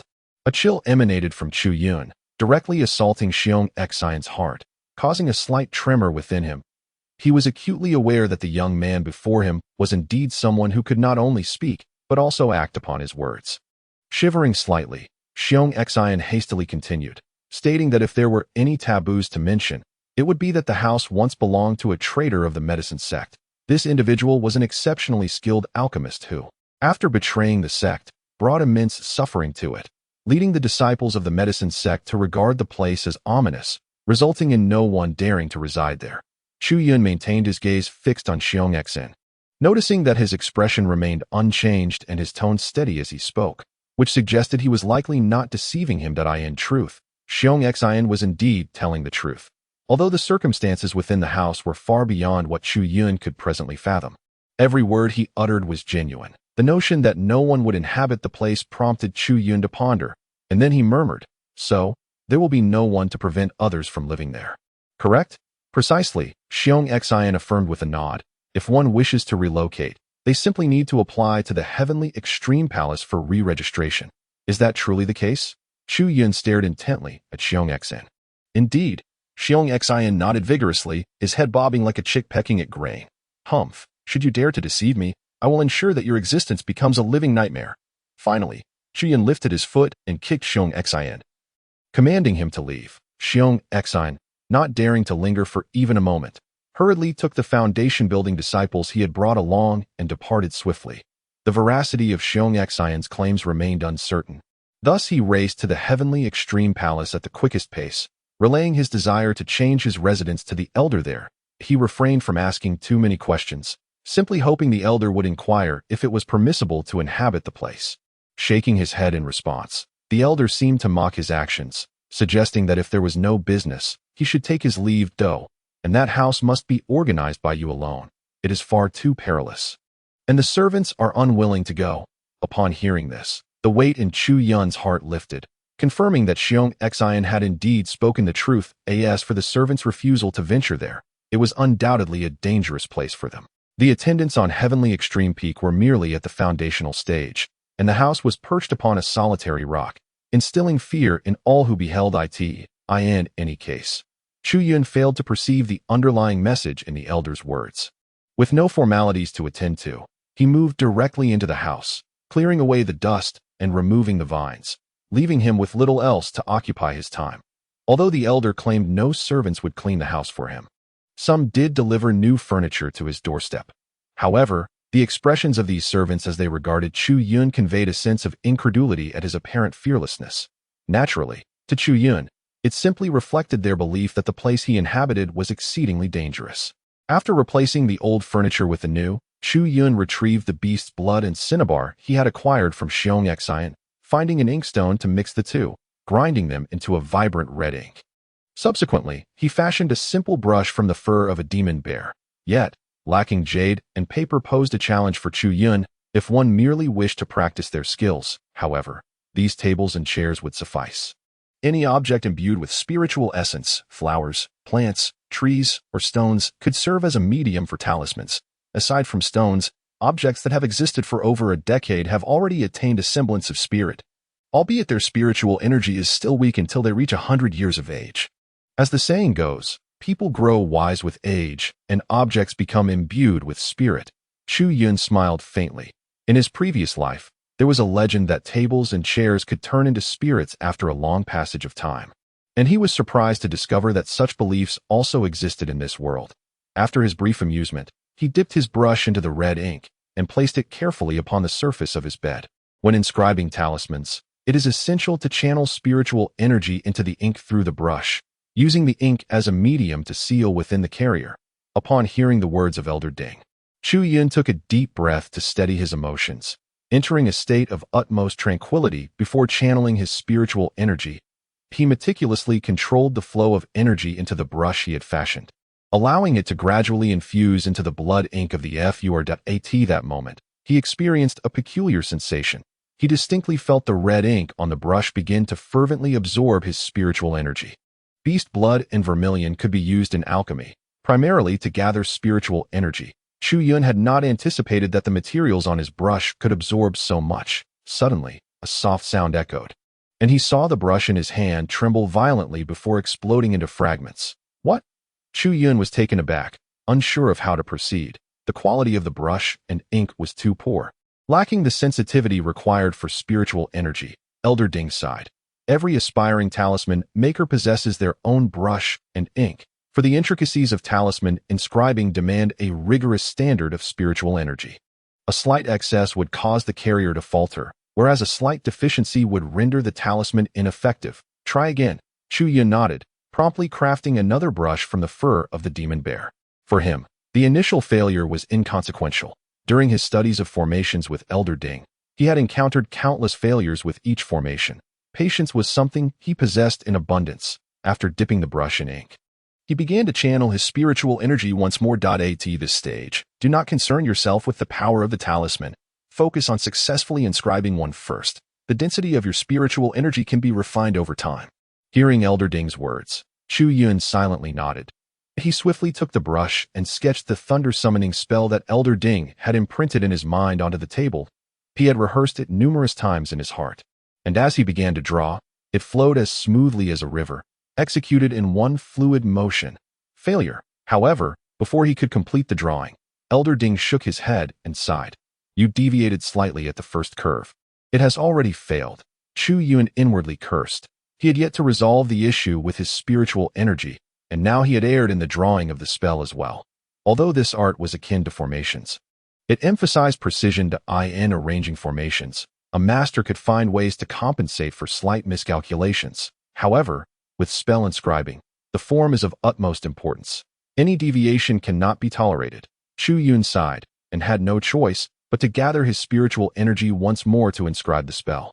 This time, he slowed his pace, striving to complete the spell accurately. Although it was somewhat slow, it was still methodical. After several breaths, he finally reached the last stroke. Failure again. Yet, before the final stroke could be completed, the voice of the elder resounded once more. Indeed, as his words echoed, a sudden sound of Pu-Chi was heard, and the cinnabar incantation ignited into flames, incinerating the traces entirely. Your final stroke caused a fluctuation in spiritual energy. It failed to converge evenly, hence your failure, sighed Chu Yun, who, with a heavy heart, seized the brush once again. After gathering his spiritual energy, he began to inscribe anew. Failure. This time, as Chu Yun was halfway through, The elder's voice interrupted again. The flow of spiritual energy severed. Start over. Failure. Once more, the elder's voice reverberated. This time, Chu Yun noticed that the ink-dipped brush in his hand could not leave a mark. The spiritual energy was trapped, failing to disperse, resulting in the cinnabar's inability to coalesce. Start over. Failure. Failure. Failure. The elder's voice echoed incessantly, and Chu Yun had filled the table before him with half-finished incantations, each one a testament to his unsuccessful attempts. Time had slipped away from noon to dusk, and beads of sweat cascaded down his forehead that he realized that these incantations were akin to crafting the circuit boards from his previous life. Each step required utmost precision. Though small in size, the task was considerably intricate. What? Are you giving up? Chu Yun glanced at the inkstone beside him, now completely depleted. The beast blood obtained from Xiong Xin had been reduced to a mere vial, now empty. At that moment, the elder's voice emerged, laced with a hint of mockery. Stop? Impossible. What I, Chu Yun, have set my mind to, I shall accomplish. Chu Yun scoffed, casting a look at the inkstone. He raised his hand, pricking his finger to let a drop of blood fall, which he then mixed with the cinnabar, beginning to grind it, using human blood as ink. Why not? It should suffice, for humans are also spiritual beings. The elder chuckled heartily. After grinding, Chu Yun lifted the brush once more, dipped it into the ink, took a deep breath, and then began to draw. Chapter 66. Challenge. Just as Chu Yun felt a sense of relief, believing the incantation to be successfully forged, he suddenly sensed a violent tremor within the 365 foundational platforms in his body. Then, the spiritual energy within those platforms surged forth uncontrollably, rushing out of Chu Yun like a torrent. Although he instinctively reacted, attempting to rein in his spiritual energy, it was utterly beyond his control. In mere moments, the energy surged forth like a flood, unstoppable. Within less than a breath, Chu Yun felt a heaviness in his chest, as if his very lifeblood was racing uncontrollably alongside the spiritual energy. Bang! Just as he raised his hand to clasp his chest, a soft sound erupted, and the table covered in incantations shattered into fragments. Among the debris, bolts of lightning seemed to surge forth incessantly. What is this? Chu Yun gazed at the splintered remnants, utterly bewildered. Had he succeeded? He could not help but inquire of the elder. Indeed, the elder replied, his tone calm. But what about my earlier attempts? The uncontrollable surge of spiritual energy had truly left Chu Yun in a state of alarm. At the moment of the incantation's completion, it would autonomously absorb the practitioner's spiritual energy for storage. Generally, the better the materials and vessel, the more energy extracted, resulting in a stronger incantation. Certainly, one cannot transcend the inherent limitations of the talismans themselves. Master Ding elucidated to Chu Yun. For instance, the thunder summoning spell I imparted to you can at most unleash the full force of a peak foundation establishment cultivator that I see. Chu Yun exhaled in relief, then inquired further of Master Ding. Could you teach me a few talismans that possess the might of core formation? No. Master Ding shook his head, explaining that talismans differ fundamentally from formations. Formations draw upon the spiritual energy of the world, while talismans are fueled by the cultivator's own spiritual power. Without reaching the core formation realm, one cannot provide such immense spiritual energy. Give up on that. As his words fell, several talismanic techniques materialized within Chu Yun's mind. I shall impart to you two more techniques. One is the Divine Speed spell, which will enhance your swiftness, and the other is the Stone Skin spell, which will bolster your defenses, since you have not learned other spells. Utilize these two for now. Chu Yun nodded eagerly. These were precisely what he lacked at the moment. Defense and speed had always been his shortcomings. With the beast's blood now depleted, he could no longer use his own blood for talisman crafting. Thus, in the ensuing time, Chu Yun began to engage Master Ding in discussions regarding formations. The next morning, as dawn broke, Chu Yun had just opened his eyes, contemplating where to hunt some magical beasts and gather yellow paper for his talisman crafting when a loud shout echoed from outside his room. Furrowing his brow, he wondered if that Xiong Xin was still unrelenting. He immediately stepped outside, only to be taken aback by the sight before him. A throng of white-robed alchemists had gathered beside his room, including numerous ordinary core formation disciples. All of them regarded Chu Yun with expressions of derision. So, it turns out to be a foundation establishment waste. How audacious for such a waste to dare show its face. Simply courting death. Kill him. This sort of person is clearly a menace. Each individual regarded Chu Yun with varying expressions. Some appeared eager for entertainment, Others seemed to anticipate his humiliation, while a few appeared as if they wished to devour him whole. At the entrance stood a disdainful white-robed alchemist. Another one come to deliver the essence of the golden core. This white-robed alchemist was merely at the third level of core formation, insignificant in Chu Yun's eyes. Simultaneously, Master Ding's voice resonated, imbued with excitement. You are Chu Yun. The man coldly barked at Chu Yun. Before he could respond, the alchemist pointed at the ground beneath him, demanding, kneel and admit your mistakes. If you do so, I shall spare your life today. Of course, he chuckled, but you must also surrender any valuable possessions you may have. What could a Foundation establishment waste possibly possess of value? Hurry and make your move. I heard that Xiong Xian suffered a loss at this brat's hands a few days ago. I am eager to see what sort of character this youth truly is. The surrounding white-robed alchemists clamored loudly. Make your move. Don't waste time. The shouts crescendoed, causing the expression of the core formation disciple before Chu Yun to gradually morph into excitement. Boy, do you see this? The crowd demands your demise. If you truly perish, it will be your rightful end. The man let out a cold, disdainful laugh, raising his hand as a flying sword whistled forth from behind him, wielding the art of sword control. The sound of the sword's song echoed as the blade shot straight towards Chu Yun, causing the ground to stir with flying sand and scattered stones due to its swift passage.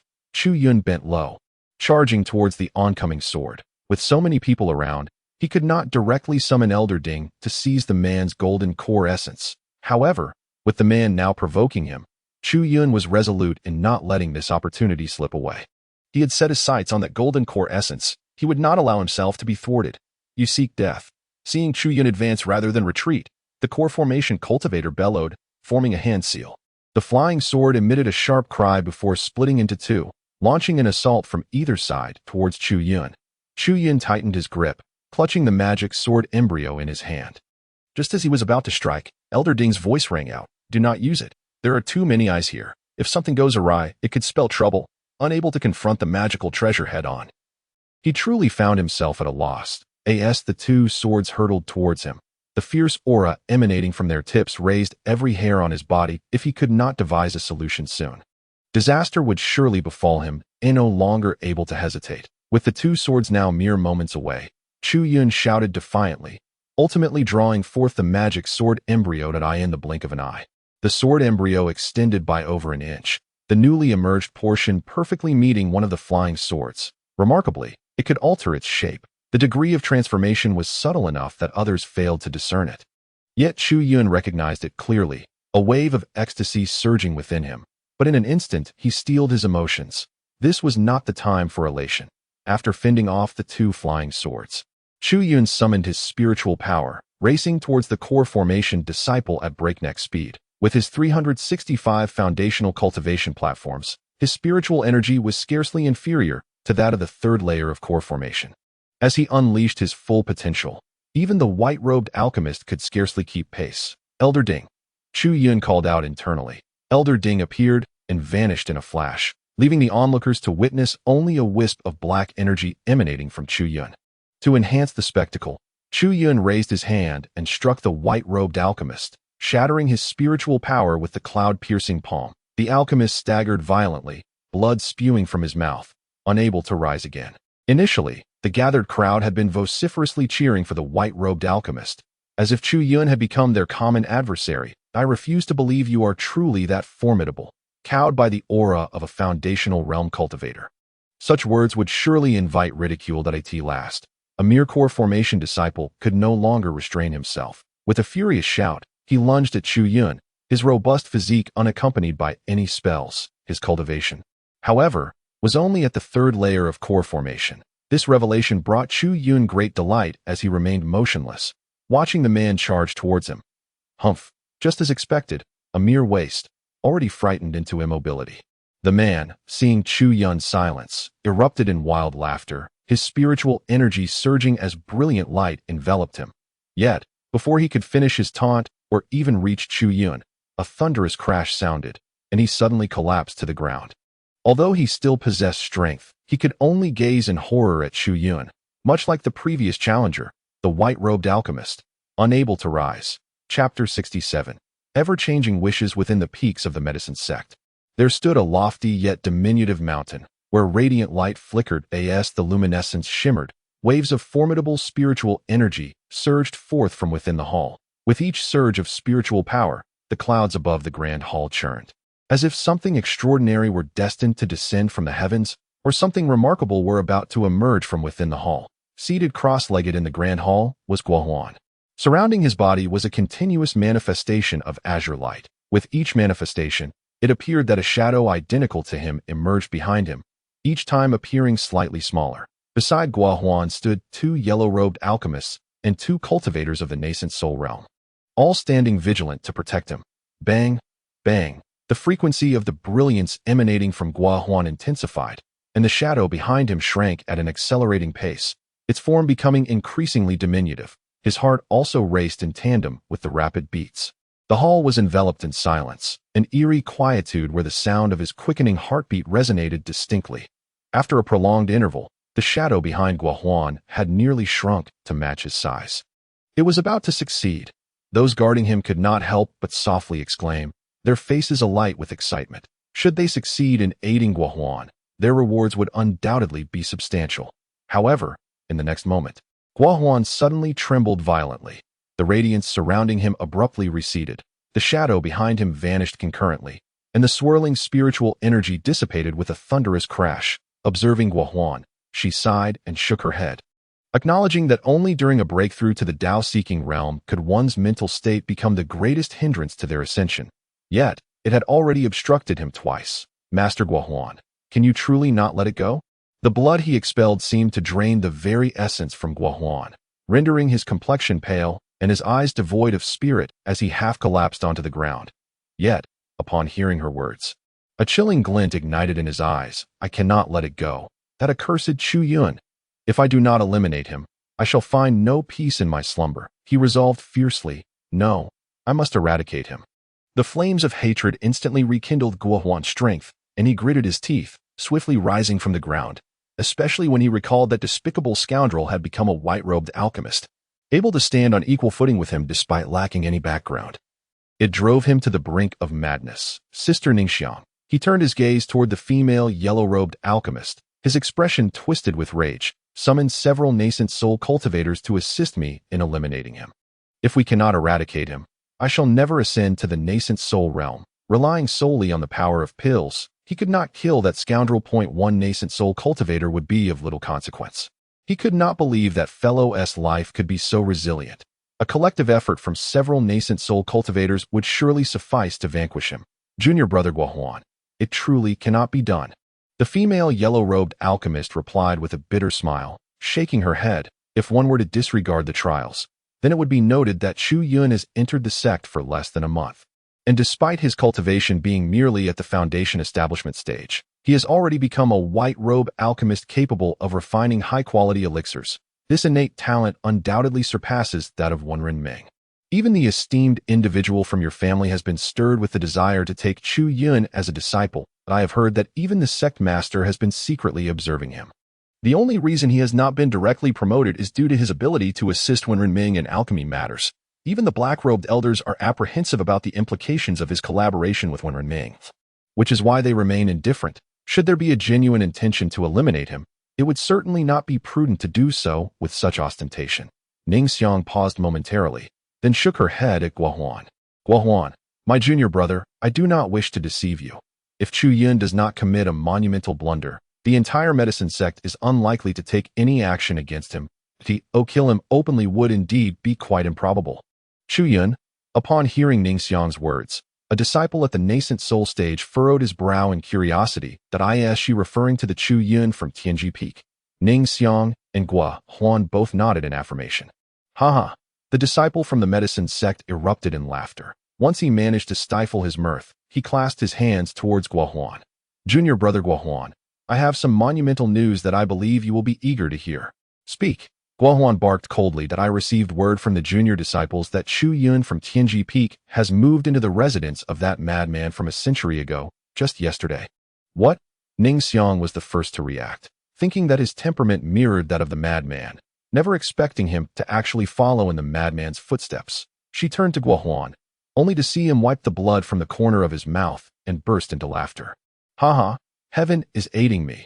That lad has indeed committed such an act. It seems that even if I do not take further measures, he is on a path to certain doom. Ning Xiang, I implore you to spread the word. Let it be known that if anyone can eliminate Chu Yun, I, Guohuan, shall offer substantial rewards. The corners of Guohuan's mouth twisted upward in a sinister grin. Truly, heaven is aiding me. Now even the sect master will have nothing to counter my claims. Ning Xiang hesitated, but upon seeing the madness etched across Guohuan's face, she sighed and swiftly exited Tianji Peak, room 109, which is currently occupied by Chu Yun. The table that had previously exploded had been replaced with a new one, upon which lay 5 storage rings. Since defeating 2 white-robe alchemists yesterday, Chu Yun had subsequently vanquished 3 more. The essence of the golden core from these 5 white-robe alchemists had naturally been seized by Old Ding, allowing the Devil Soldier's sword embryo to absorb it.as for the possessions of the white-robe alchemists. They had all been taken by Chu Yun. The 5 storage rings were acquired from them. What treasures could be found within an alchemist's storage ring?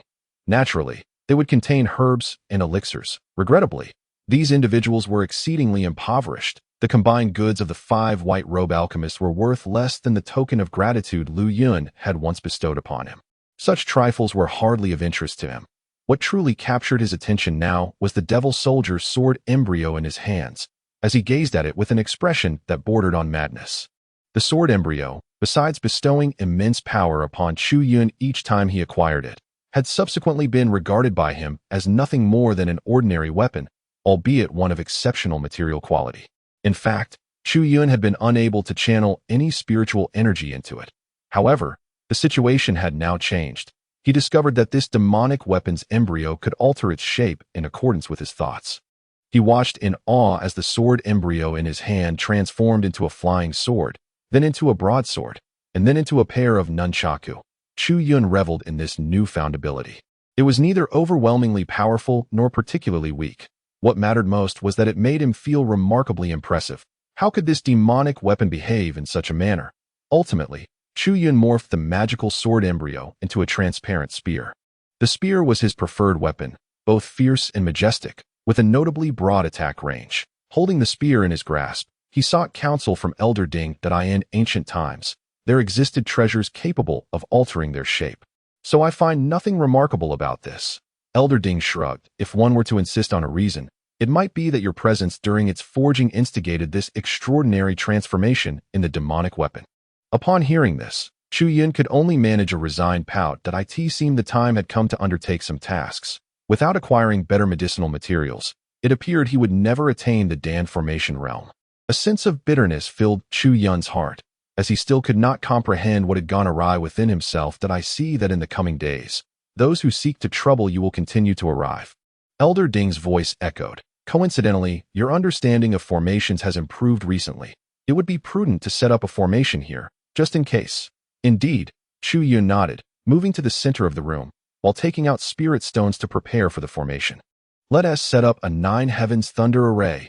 Elder Ding's voice once again resounded, urging Chu Yun to test the efficacy of my modifications. Chu Yun nodded, but then furrowed his brow. That I must ask. Elder Ding, how goes the matter we discussed? Have you begun to adapt the cloud-piercing palm into a weapon-usable spell? I have long since commenced. Elder Ding huffed in discontent. This is a modification of a technique, not merely a recipe adjustment. If you rush me, I might hastily alter it for you. Would you dare to use it? I wouldn't dare. Yang Yun shrugged with a wry smile. That it was a pity he could not break through to the Dan formation. Otherwise, with so many within the square cauldron, why should he have to wait for Elder Ding to make the modifications? That night, Chu Yun diligently worked on setting up the formation. However, given his low cultivation, the 9 heavens thunder array, though not an exceptionally formidable formation, was still beyond the scope of what he could complete in a single night's time. After a night's effort, he managed to position only some of the spirit stones, depleting his reserves entirely. Swallowing a medicinal pill, Chu Yun stretched his body and stepped outside. As expected, outside his room, numerous white-robed alchemists had gathered around him, one of whom was vocally berating him. Chu Yun truly could not comprehend whether these individuals were merely idle, having their fill, or if he had indeed committed an act so detestable that the white-robed alchemists atop Tianji Peak harbored such animosity towards him. Without uttering a word, Chu Yun swiftly vanquished the boisterous white-robed alchemist, seizing his golden elixir essence and plundering his possessions. Naturally, the golden elixir essence was entirely absorbed by the demonic soldiers. After defeating him, one after another, adversaries fell before Chu Yun, their belongings snatched away. Once the formation was established, I shall bring you all down. Gritting his teeth and glaring at the onlooking white-robed alchemists, Chu Yun seethed with resentment, even with his 365 foundational platforms. It was impossible for him to incapacitate all these people in one go. Only when he truly formed his Dan could he test his mettle, with no hope of forming a Dan. He could only place his faith in his formation. He had resolved that as soon as the formation was complete, he would lure all these fearless white-robed alchemists into it, ensuring they would face dire consequences. As for the other white-robed alchemists, after Chu Yun had consecutively defeated several, none dared to approach him again. Are you coming back or not? Hurry up. Chu Yun tossed a 5-pattern elixir pill into his mouth and shouted at the white-robed alchemists. Damn it. For reasons unknown, the white-robed alchemists stared at Chu Yun, their teeth grinding in frustration. One of them nodded and turned to leave. With a leader in place, the crowd immediately scattered like birds and beasts. Since they were merely there to observe, none possessed the confidence to confront Chu Yun. Soon, everyone had dispersed. However, Chu Yun was acutely aware that trouble would undoubtedly find him the following day. He was unafraid of any challengers. Yet, the daily nuisance of a few pesky fleas hopping before him was truly vexing. A bunch of cowards. With a disdainful huff, he strode towards the Tianji Palace. Is at you. As Chu Yun stepped into the Tianji Hall, the old man appeared somewhat taken aback, though he quickly regained his composure. Chu Yun gave it little thought and clasped his hands towards the elder. Senior, you mentioned there were tasks available. Might I inquire where I could accept one? What rewards are offered? There is a task to refine the Peiyuan Dan. For each furnace refined, yielding 10 pills, you will receive the necessary herbs to refine another furnace of Peiyuan Dan. Will you accept? Peiyuan Dan? Chu Yun chuckled bitterly. The Peiyuan Dan held little significance for him at this juncture. He found the offered herbs utterly unappealing. Is there a task for refining the Xinyuan Dan? Xinyuan Dan? As soon as Chu Yun uttered those words, the elder looked at him as if he had seen a ghost, his body leaning slightly forward in astonishment. You realize that the Xinyuan Dan is an extraordinary elixir for the Dan formation stage, even consumable by those in the nascent soul stage. Among the white-robed alchemists atop Tianji Peak, scarcely a handful possessed the capability to refine this elixir. Are you certain you can do so? In any case, Chu Yun was merely at the foundation establishment stage. It was not that the elder looked down upon him, but the facts were laid bare. I know. Chu Yun nodded. Wan Renming had once declared that he could refine the Xinyuan Dan. Becoming the foremost among the white-robed alchemists was no grand feat for him. He recognized the elixir's value, and his intent to refine the Xinyuan Dan was deliberate. He was preparing for what was to come. Senior, is there truly no task available? Chu Yun inquired once more. However, at this moment, the expression of the old man turned grave, his gaze fixed upon Chu Yun, sharp and fierce like that of a ferocious beast. Young man, do you comprehend the consequences of failing this task? If you desire the Xinyuan Dan, should you fail to refine it, forget about your monthly allowance for the next 6 months. He took a seat, scrutinizing Chu Yun intently. Chu Yun remained silent, merely smiling as he endured the scrutiny. Very well, the old man sighed. Let me observe whether you can indeed perform miracles. With that, he waved his hand, and a jade tablet along with a bag of herbs appeared upon the table. This is the quantity for 1 furnace of Xinyuan Dan. You need only produce 5 pills to complete the task. As soon as the old man finished speaking, he noticed Chu Yun opening his mouth as if to speak. Instantly, he grasped Chu Yun's intent. Upon the completion of the task, when you present the pills to me, the reward can be collected from here. This reward consists of materials sufficient for 2 furnaces of Xinyuan Dan. Excellent. Chu Yun responded with enthusiasm. Even the generous Lu Yun offered him only ordinary herbs as gratitude after refining medicine, though in substantial quantity. The 2 furnaces worth of materials for Xinyuan Dan was indeed a considerable bounty. Yet, soon after, a look of difficulty appeared on Chu Yun's face. What is this? Regret already. It's not too late to turn back now. The old man shot Chu Yun a disdainful glance, extending his hand. If you regret it, then return the herbs and jade tablet to me. I shall consider your novice status and treat this as if it never occurred. That is not my intention. Chu Yun shook his head vigorously. Scratching his head in hesitation, I merely wish to inquire if there are additional tasks for the Xinyuan Dan, for instance. Could I undertake 2 tasks at once, refining 10 pills for you? Of course. If there are 3 or 4 tasks available, that would be even better. Chu Yun laughed heartily. You foolish child. Yet, the old man slammed his palm on the table, causing Chu Yun to notice his beard quivering in anger. Do you have any idea how long it takes to refine a furnace of Xinyuan Dan? Even with the prowess of a white-robed alchemist, it requires at least 7 days of relentless effort. On Tianji Peak, even the most skilled alchemists can only produce a few pills at a time. Assigning this task to you is already a considerable favor, and yet you exhibit such avarice. The old man glared fiercely at him. Is there something else you wish to inquire about? I still wish to ask if there are. No. Before Chu Yun could finish, the old man incessantly waved his hand. If this task remains uncompleted, do not seek me out. Not so, senior. I merely wish to inquire if there are tasks that do not involve alchemy. The finest white-robed alchemists on Tianji Peak require 7 days to refine Xinyuan Dan, which implies that Chu Yun cannot possibly submit the task within such a time frame. Should he attempt to do so, it would be utterly outrageous. Gaining fame is not inherently negative, yet should his 4 directions cauldron be exposed, it would lead to his demise. The saying to possess precious jade is to incur blame encapsulates this principle. With alchemical tasks no longer an option, he must pursue other endeavors. Greed begets downfall.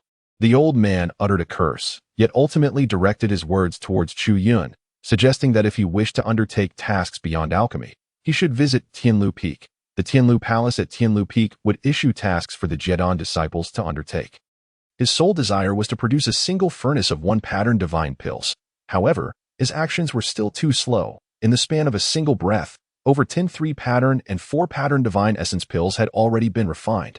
The 4-sided cauldron had unlocked its 2nd layer of seals, significantly increasing in power. This is a normal occurrence, the old cauldron remarked, both amused and exasperated as he spoke to Chu Yun at times. Being overly powerful is not necessarily a blessing. With a deep sigh, Chu Yun began to sort through the batch of pills, selecting 4 3-pattern divine essence pills and 1 4-pattern divine essence pill.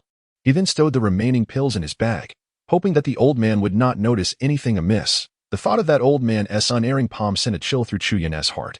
Even when facing the elder of the Hua family, he had never felt such a sensation. Under that palm, he found himself devoid of even the thought of escape. Chapter 69. The dwelling of the madman. That fellow is no simple character. Even the old cauldron could not help but exclaim, before turning to Chu Yun with a question, are you truly prepared to accept ordinary tasks? Chu Yun nodded, stating, I cannot afford to remain idle for the next half-month before I can access the library for alchemical formulas. Moreover, at this juncture, medicinal materials are of utmost importance to me. If I do not find ways to gather these materials, my future cultivation will likely stagnate even further. As he spoke, Chu Yun produced an inkstone. He had managed to seize some beast blood and vermilion from the reckless white-robed alchemist. To his good fortune, he had also acquired some paper from one of them. After the old cauldron's appraisal, it was determined that the paper was crafted from a fine-quality pine tree. For talismans, yellow paper or jade is the optimal medium. Thus, ordinary paper requires processing, necessitating refinement with spirit stones in a realm of profound yellow, which involves crafting as well. Fortunately, Chu Yun's 4-sided cauldron had already unlocked its 2nd layer of seals. He tossed the ordinary paper and spirit stones into the cauldron and covered it. After a few moments, he lifted the lid, and the spirit stones had vanished, while the paper had transformed into a profound yellow hue. The reason for this color change, as explained by the old cauldron, was due to the harmonious balance of yin and yang. Ultimately, this type of paper is the best for crafting talismans. Alas, the 4-sided cauldron cannot refine talismans. Otherwise, it would save me so much time. Chu Yun laid the spiritually infused yellow paper on the table. Truly, it would be best if the 4-sided cauldron could refine you into a divine being. The old cauldron rolled its eyes, yet upon seeing Chu Yun take up the paper and brush, it held its breath, reminding him to remain patient. Although Chu Yun had already experienced success once, a tinge of anxiety lingered. Fortunately, during this talisman crafting, his hands steadied considerably. After the first attempt failed, the second was successfully refined. Boom! As the final stroke of the thunder-calling talisman was completed, a faint rumble of thunder echoed, and a vast amount of spiritual energy was siphoned from Chu Yun's body into the talisman. This talisman, astonishingly, siphoned away a third of his spiritual power, While he reveled in joy, he also felt a sense of incredulity. Subsequently, Chu Yun's success rate surged significantly. Ultimately, he managed to craft 3 thunder calling talismans, 2 spirit movement talismans, and 1 stone skin talisman. After that, he utilized ordinary medicinal materials to concoct a selection of commonly used elixirs. Once he had stored them away, Chu Yun prepared himself to depart for Tianlu Peak. As for the formation at his residence, he had already exhausted his spirit stones, and since setting up the formation required at least a dozen more spirit stones, he had no choice but to abandon it. Tianlu Peak is situated in close proximity to Tianji Peak. Nevertheless, even so, it took Chu Yun nearly 2 hours to ascend to Tianlu Peak. In truth, had he possessed the ability to fly through the air, he could have arrived in an instant. The layout of Tianlu Peak was not vastly different from that of Tianji Peak, save for the presence of a grand martial arts plaza at the entrance. Ah, the white-robed alchemist has come to our territory. Chu Yun's arrival stirred quite a commotion. In the alchemy sect, alchemists held the highest esteem. The white-robed alchemists. Tianlu Peak was regarded as an unattainable realm, for its inhabitants were deemed unworthy of their presence. How could someone with merely foundation establishment cultivation possibly belong here? Simultaneously, gasps of surprise erupted as someone exclaimed, "When did the alchemy sect gain such a prodigy? Ah, isn't that Chu Yun? What brings this calamity here?" Among the crowd, some recognized Chu Yun. These individuals were often the ones who frequented his residence, hoping to witness him being humiliated. What? This white-robed alchemist has taken up residence there? Isn't that courting death? Soon, whispers began to circulate throughout the crowd that it seemed the tidings of this news caused those who coveted Chu Yun to retract their ambitions. Court death? Don't be ridiculous. Though this white-robed alchemist's cultivation is low, he possesses extraordinary treasures. Lower your voice. Just as this remark was made, someone quickly covered the speaker's mouth, for at that moment, Chu Yun cast a glance in their direction. If you lack the strength of Brother Xiong Xin, do not provoke him. Just hearing his name sends Brother Xiong into a frenzy. Are you referring to the fearless Xiong Xin? Many present gasped in unison and instinctively took a step back. Chu Yun overheard their hushed exchanges, finding them both amusing and perplexing. That it was ironic how they had sought trouble with him initially, yet now he had become an untouchable figure. The perplexing aspect was the underlying implications in their words, suggesting there was more beneath the surface. However, he chose not to dwell on it. As this situation was one he welcomed, it was far better for these individuals to fear him than to harass him intermittently. Following his intuition, Chu Yun successfully located the Hall of Tianlu. The hall was positioned at the same elevation as the Hall of Tianji. Upon entering, Chu Yun's brow furrowed slightly. The individual overseeing the affairs within the hall appeared to be a middle-aged man. Chu Yun's expression shifted. This man's cultivation was at the nascent soul stage, yet he was somewhat weaker than Lu Yun, and certainly inferior to the elder of Tianji Peak, that is the custodian of the library. The disparity between the two in terms of strength, temperament, and other attributes was exceedingly vast. Chu Yun chose not to engage in further conversation, casually producing a 5-pattern Pei Yuan Dan and tossing it before the man. As for the white-robed alchemist, I have no need to impersonate anyone.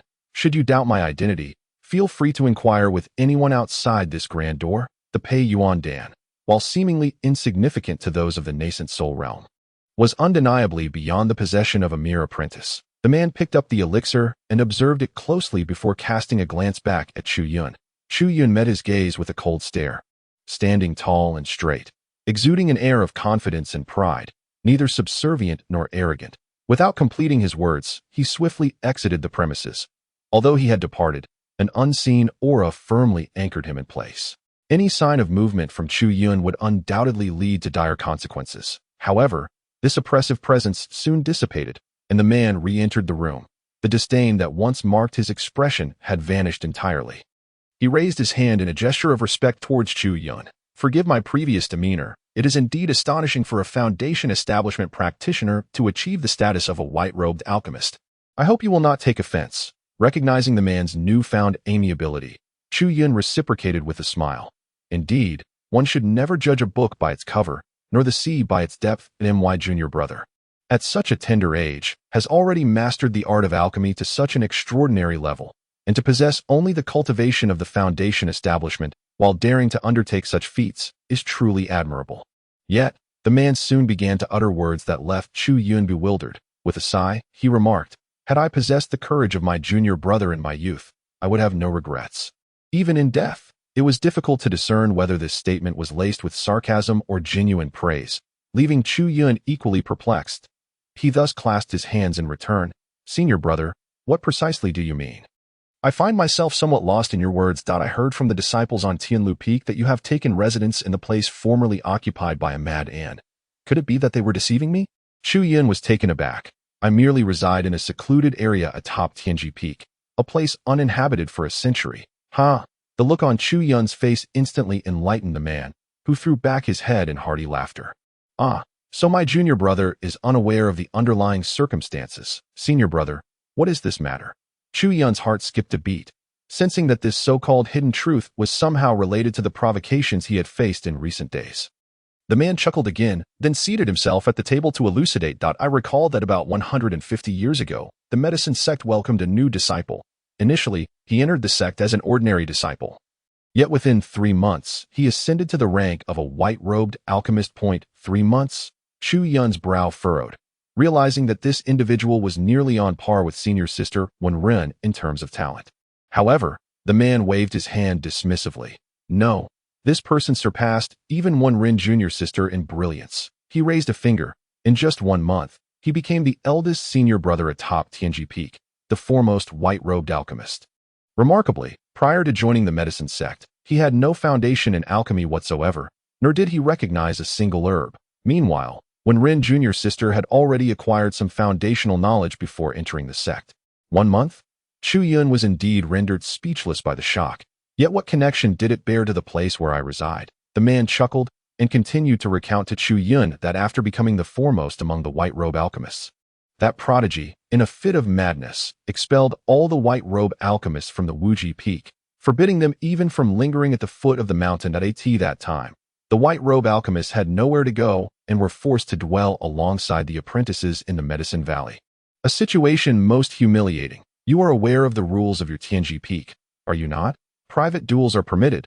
As long as they do not result in death, the sect will remain uninvolved. With absolute strength, that man cast everyone down the mountain, claiming Tianji Peak for himself. The white-robe alchemists, nay, even the yellow-robe alchemists, dared not approach even a step closer, lest they be met with a severe beating. Ha ha! Chapter 70. The formation beneath the land. Upon hearing this, Chu Yun couldn't help but smile inwardly. He was astonished that such a madman existed in the world. However, he soon shook his head. Were this to happen to him, he would never stoop to such extremes. To drive everyone off the mountain merely to monopolize a peak was an act too extreme. Until later, at this juncture, the man's brow furrowed slightly, as if recalling a most unfortunate event. That it seemed that for reasons unknown, that individuals suddenly began to challenge all the formidable experts within the sect, from the yellow-robe alchemists to the purple-robe alchemists, and he emerged victorious each time. Ultimately, his arrogance became intolerable to a black-robe alchemist, who could no longer bear it and decided to confront him. However, to everyone's astonishment, that man had set up a formation in his dwelling, trapping the black-robe alchemist within it, leading to a situation that escalated from an ordinary sect challenge to an act of treason. The sect leader was enraged and sought to execute him. What happened in the end? Chu Yun could not help but inquire. Yet, the man shrugged, uncertain, stating that the individual ultimately fled down the mountain, becoming a traitor to the medicine sect, with his life and death remaining unknown. As for the place where you reside, it was indeed the abode of that man from years past, perhaps due to his arrogance, or perhaps because the medicine sect wished to prevent another such madman from emerging. A custom gradually formed. Anyone who moved into that house was tantamount to challenging the medicine sect, and it was a duel to the death. What? Only then did Chu Yun let out a soft exclamation. His brow knitted tightly, his expression exceedingly grim. That damned Xiong Xian had the audacity to deceive him. However, he soon burst into laughter. It seemed that at Tianji Peak, no one was his match. Although residing there posed a troublesome predicament, it appeared to be a fortuitous opportunity. Daily challenges would not only strengthen him in practical combat, but also allow him to seize numerous valuable items. By the way, junior brother, what brings you to my Tianlu Hall? A task. The man's brow furrowed as he produced a booklet and began to peruse it. After quite some time, he shook his head, revealing that there was only one task available on the Tianlu Peak. But alas, it had already been claimed. He tucked the booklet away and smiled at Chu Yun, stating that while participation in the task midway was possible, he would advise against meddling in such matters. Though you possess extraordinary qualities, young disciple, you are merely at the foundational stage of your cultivation, which renders you susceptible to peril. The demonic sect? Chu Yun pondered for a moment, weighed his thoughts, and shook his head, ultimately deciding to forego the endeavor. The distance to the medicine sect spans 100,000 miles. Even if he wished to hasten there, it would consume a considerable amount of time. Moreover, as the individual before him indicated, his cultivation was still limited to the foundational stage, and he wielded but a few spells. While he felt secure atop the Tianji Peak, venturing beyond its confines rendered him vulnerable to unforeseen circumstances. Is there truly no other mission apart from this matter concerning the demonic sect? None. The man shook his head, emphasizing the gravity of the demonic sect's affairs, which were of paramount importance to the sect. Until this matter was resolved, no further tasks would be assigned. How unfortunate. Chu Yun sighed inwardly. Yet, it was fortuitous that he had unraveled the mystery surrounding the house he resided in. It was not a wasted journey. Regardless, understanding why he had been incessantly challenged was a small consolation. The formation. Chu Yun exited the Tianlu Hall and hastened towards Tianji Peak with utmost urgency. Along the way, the voice of Ding Lao unexpectedly resonated, prompting him to exclaim, "Indeed, how did I not consider the formation? If one were to set up an invisible formation without arousing suspicion, it would undoubtedly require some concealment." Chu Yun muttered softly, contemplating from his perspective how he would establish an imperceptible formation in that very location. Observing the spirit stones embedded in the ground, an idea struck him. Yes, if he intended to lay down an unseen formation, he would certainly need to refurbish the house once the formation was completed. The floor would need to be redone. Ensuring that the spirit stones and formation patterns were entirely concealed, he retrieved the magic weapon's sword embryo, and with a flicker of thought, it instantly transformed into a semblance of a flying sword. Without a second thought, Chu Yun wielded the flying sword and struck down upon the bluestone floor. Although the magic weapon's sword embryo could not gather spiritual energy, it was exceedingly sharp in its own right. With Chu Yun's two swift strikes, a piece of bluestone shattered and was cleaved away. Once the bluestone was removed, it revealed the earth beneath, which appeared distinctly different from ordinary soil. The surface of the earth was adorned with a layer of minuscule crystals, resembling grains of salt at first glance. However, when Chu Yun's hand gently brushed against those crystals, they promptly vaporized and vanished. Indeed, there exists a formation. Ding Lao's voice emerged, laced with excitement. Formations possess the ability to accumulate spiritual energy to a certain extent, and those not maintained by anyone would gradually deplete the spiritual energy within the spirit stones. Such a formation, buried underground, would retain and concentrate spiritual energy, thus forming these spiritual energy crystals. Ding Lao elaborated to Chu Yun, cautioning him to exercise utmost care, for the nature of the underground formation remained unknown. Should it be an offensive array, the moment you trigger it, it would activate. Chu Yun felt a twinge of anxiety as he recalled the words of the individual from Tianlu Hall. It was said that a formidable array had once ensnared a black-robed alchemist within this very house. Should he inadvertently activate that formation, it would spell his doom. With the magic weapon sword embryo in hand, Chu Yun meticulously began to strip away the bluestone slabs from the entire floor of the house. Simultaneously, he hastily retrieved the few spirit stones he had previously placed. However, a sudden realization struck Chu Yun. This house was constructed upon a solitary stone. If the floor were to be stripped away, it should reveal a stony surface, yet it appeared to be earthen instead. The very existence of a house built upon a solitary stone was an anomaly. Old Ding murmured softly, attributing it all to the formation's influence. Remove the soil layer and ascertain the true nature of this formation. Chu Yun nodded, acknowledging the peculiarity of the house's lack of a foundation. Yet it remained uncorroded. Subsequently, he transformed the demon soldier's sword hilt into a spade, cautiously scraping away the soil. There are formation patterns. After excavating layer upon layer, a frown creased Chu Yun's brow, but a slender thread materialized before his eyes. The fundamental components of a formation are spirit stones and formation patterns, the latter serving to connect the stones. In Chu Yun's previous life, one might liken formations to mere electrical wiring. Various materials can be employed to create formation patterns, and there are numerous configurations. It is the differing arrangements of spirit stones and their combinations with formation patterns that bestow a multitude of abilities upon the formation, the magnitude of its power. However, derives from other materials aside from spirit stones and formation patterns that as for the formation patterns, they are of paramount importance. Often, a formation can be distinguished by the arrangement of its patterns, revealing its inherent functions. Just as Chu Yun's excitement began to swell, a thunderous roar suddenly erupted from outside the door. Startled, he leapt to his feet, having been engrossed in the formation. "You bastard!" This exclamation marked his first curse since traversing into this world. He needed to devise a means to temporarily halt those individuals. If he wished to acquire the spirit herb, breaking the formation was unavoidable. Old Ding's voice echoed, warning that any interference during the formation's dismantling would surely lead to calamity. Chu Yun nodded, contemplating for a considerable time before resolutely dashing outside. Hadn't the senior brother from Tianlu Peak mentioned a life-and-death duel? Why not take decisive action and set an example? Chu Yun coldly mused.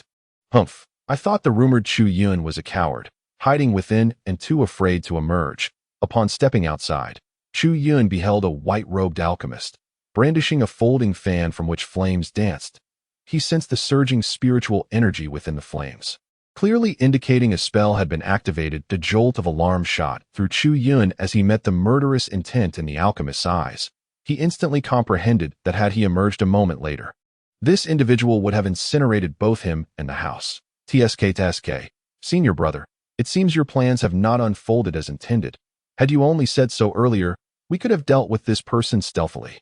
Beside him stood two women, both gazing at Chu Yun with derisive smirks. What a bunch of useless fools, unable to handle even a foundation stage, scoffed the other woman.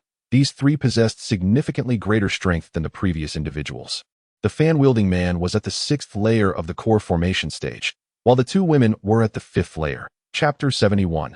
The Great Ambition. Aside from these three individuals, there were naturally other white-robed alchemists observing from the periphery that in recent days, the challengers against Chu Yun had all been low-tier disciples in the core formation stage. These white-robed alchemists, their defeats were merely seen as Chu Yun triumphing through the use of pills. However, the situation had now changed. Disciples at the 5th or 6th level of core formation could easily eliminate a foundation establishment practitioner. It was not merely a matter of consuming pills. They could certainly achieve victory before the foundation establishment individual even had time to react.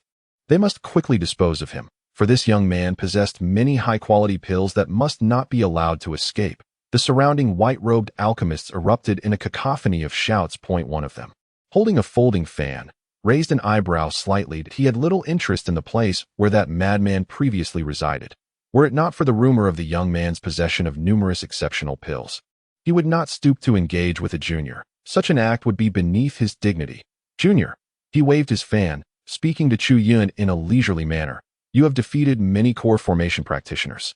You must know that my strength is unlike theirs. To kill you would be as effortless as crushing an ant. How about this? Hand over your pills, and I shall spare you. Brother, why waste words on this insignificant insect? Before Chu Yun could respond, one of the women beside the fan-wielding man sneered coldly. Since he is no match for you, just seize them directly. Well said, Chu Yun bellowed, having grown weary of their banter. Grasping a talisman of swift movement in his hand, he channeled his spiritual power, causing the talisman to shimmer. With a powerful push off the ground, he transformed into a fleeting shadow. So swift. This was Chu Yun's first time utilizing the swift movement talisman. The speed was so astonishing that he barely registered it before he found himself standing before the woman. Nevertheless, she was no ordinary foe, possessing the strength of the 5th level of core formation. Although Chu Yun's speed was remarkable, she managed to perceive his approach. With a cold smirk, she summoned her spiritual power and spat toward Chu Yun's face. The fireball erupted from her mouth, hurtling directly at him. Without hesitation, Chu Yun hurled a thunder-summoning talisman at the woman. As he activated his spiritual energy, the talisman shattered, releasing a surge of lightning. Boom! The lightning burst forth from the thunderball, colliding with the fireball.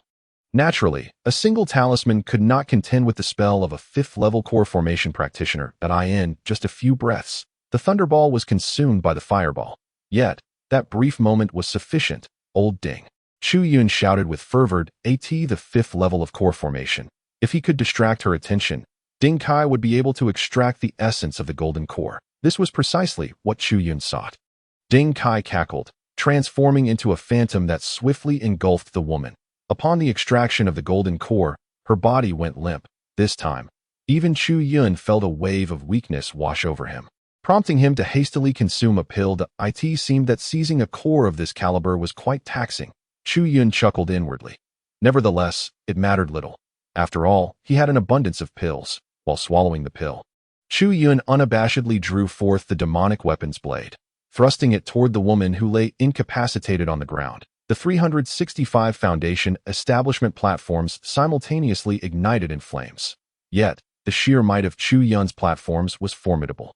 They quaked violently, and the spiritual energy surged forth like a deluge, extinguishing the flames with resolute force. Just in time, with a hearty laugh, Jian flung the female alchemist backward. Alas, unlike Chu Yun, the essence of her golden core had already been drained. Rendering her powerless against the flames, a horrifying scream escaped her lips as her flesh was scorched and shriveled in mere moments. Seizing another pill, she swallowed it, hastily attempting to replenish her expended spiritual energy. Cursed be it, I shall flay you alive 1,000 times. Just as she swallowed the pill, the fan-wielding alchemist lunged desperately at Chu Yun. He snapped the fan shut, its ribs glinting with a chilling light. The edges sharpened. Gale curse. Mid-charge, he swung the fan toward Chu Yun, unleashing a tempest that rose from the ground, ensnaring Chu Yun's feet and lifting him into the air. Within the whirlwind, the force was immense. Binding Chu Yun tightly, 1,000 layers of hands, Chu Yun shouted lightly as the spiritual energy from 365 Foundation establishment platforms surged forth in cascading waves, continually converging into his hands. The Laogong acupoint, situated between the index and middle fingers, coalesced within the embryonic form of the demonic weapon. At that moment, the voice of Elder Ding resonated. You have succeeded? Chu Yun was taken aback, yet there was no time for contemplation as he grasped the embryonic form of the demonic weapon.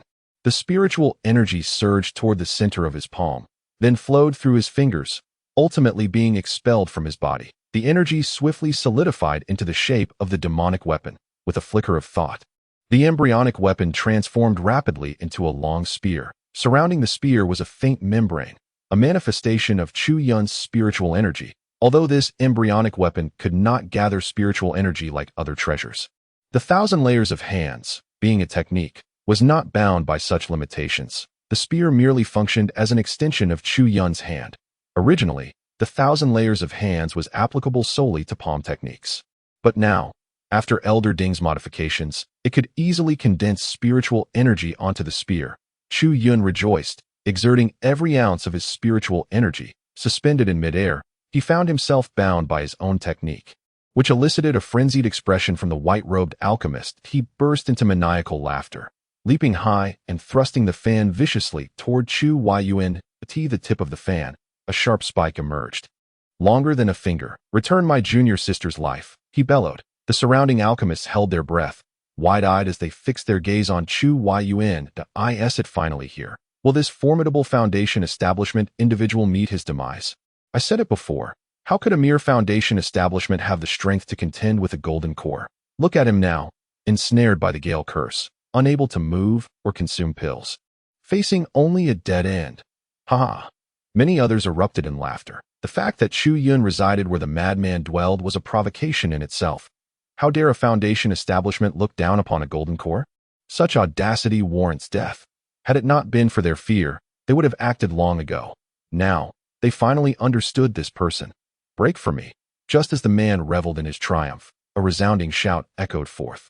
They were so elated that they failed to notice the embryonic weapon transforming into the shape of a spear, mistakenly believing it was something Chu Yun had retrieved from his storage ring. They too failed to notice the terrifying convergence of spiritual power upon Chu Yun's long spear. With a thunderous shout, blood trickled from the corners of his mouth as he channeled all his spiritual energy, amassed through the 1,000-layered hands, into the spear in his grasp. Though his body lacked the protection of spiritual energy, the foundational platform he had established was remarkably steadfast, trembling amidst the spiritual tempest, yet merely causing a disruption in his vitality. How absurd! Observing the long spear thrusting towards him, the white-robed alchemist scoffed disdainfully at a mere cultivator at the foundational stage dared to confront him. Clang! The spear's tip collided with the folding fan. Their spiritual energies clashed, and Chu Yun spared no effort, unleashing a torrent of energy from his 365 foundational platforms, all converging at a single point under the influence of the thousand-layered hands. The sudden eruption of formidable force from the spear caught the white-robed alchemist completely off guard. He had never anticipated that a practitioner at the foundational stage could unleash such terrifying power. With a mighty roar, he sought to summon the remaining energy within him. Yet at that moment, a shadow flickered, and the alchemist's expression twisted in horror as he felt a massive hand snatch away his strength. To seize the essence of the golden core from someone above the fifth layer of core formation, one must first suppress them. However, under the white-robed alchemist's momentary lapse, Chu Yun had effectively subdued him. An elder Ding seized this opportunity to claim the alchemist's golden core essence. A sharp pain coursed through Chu Yun's mind as his spiritual energy was utterly depleted, leaving him significantly wounded by Elder Ding's maneuver. Nevertheless, the force in his hand did not wane. The spiritual energies of Chu Yun and the white-robed alchemist dissipated simultaneously. Clang. The long spear truly pierced through the folding fan, with a crisp sound. The fan was instantly shredded by the spear, and finally, with a delicate thud, Chu Yun's spear effortlessly penetrated the alchemist's chest. Senior brother and sister, I shall avenge you. A colossal hand descended, and Chu Yun felt an overwhelming pressure mounting. Before it could descend upon him, he sensed his limbs growing heavy, unable to move. With his spiritual energy exhausted, how could he withstand such a blow? His limbs rendered immobile. He could not even ingest a medicinal pill. Ha! That fellow is out of spiritual energy. He can't take the medicine. This time, he is truly doomed. Ha! In an instant, roars of laughter echoed around as they witnessed the transparent shadow overhead looming ominously over Chu Yun. A mouthful of blood erupted from his lips. Chapter 72. Who gives face to whom? Oh no. On the summit of Tianji Peak, a slender, handsome white-robed alchemist wiped the sweat from his brow while hastily moving his feet towards the T-shaped area of Tianji Peak. So many had perished on Tianji Peak, and I was just dispatched a few days ago to seek out talented alchemists. How could such a tremendous uproar arise? Are you all seeking death?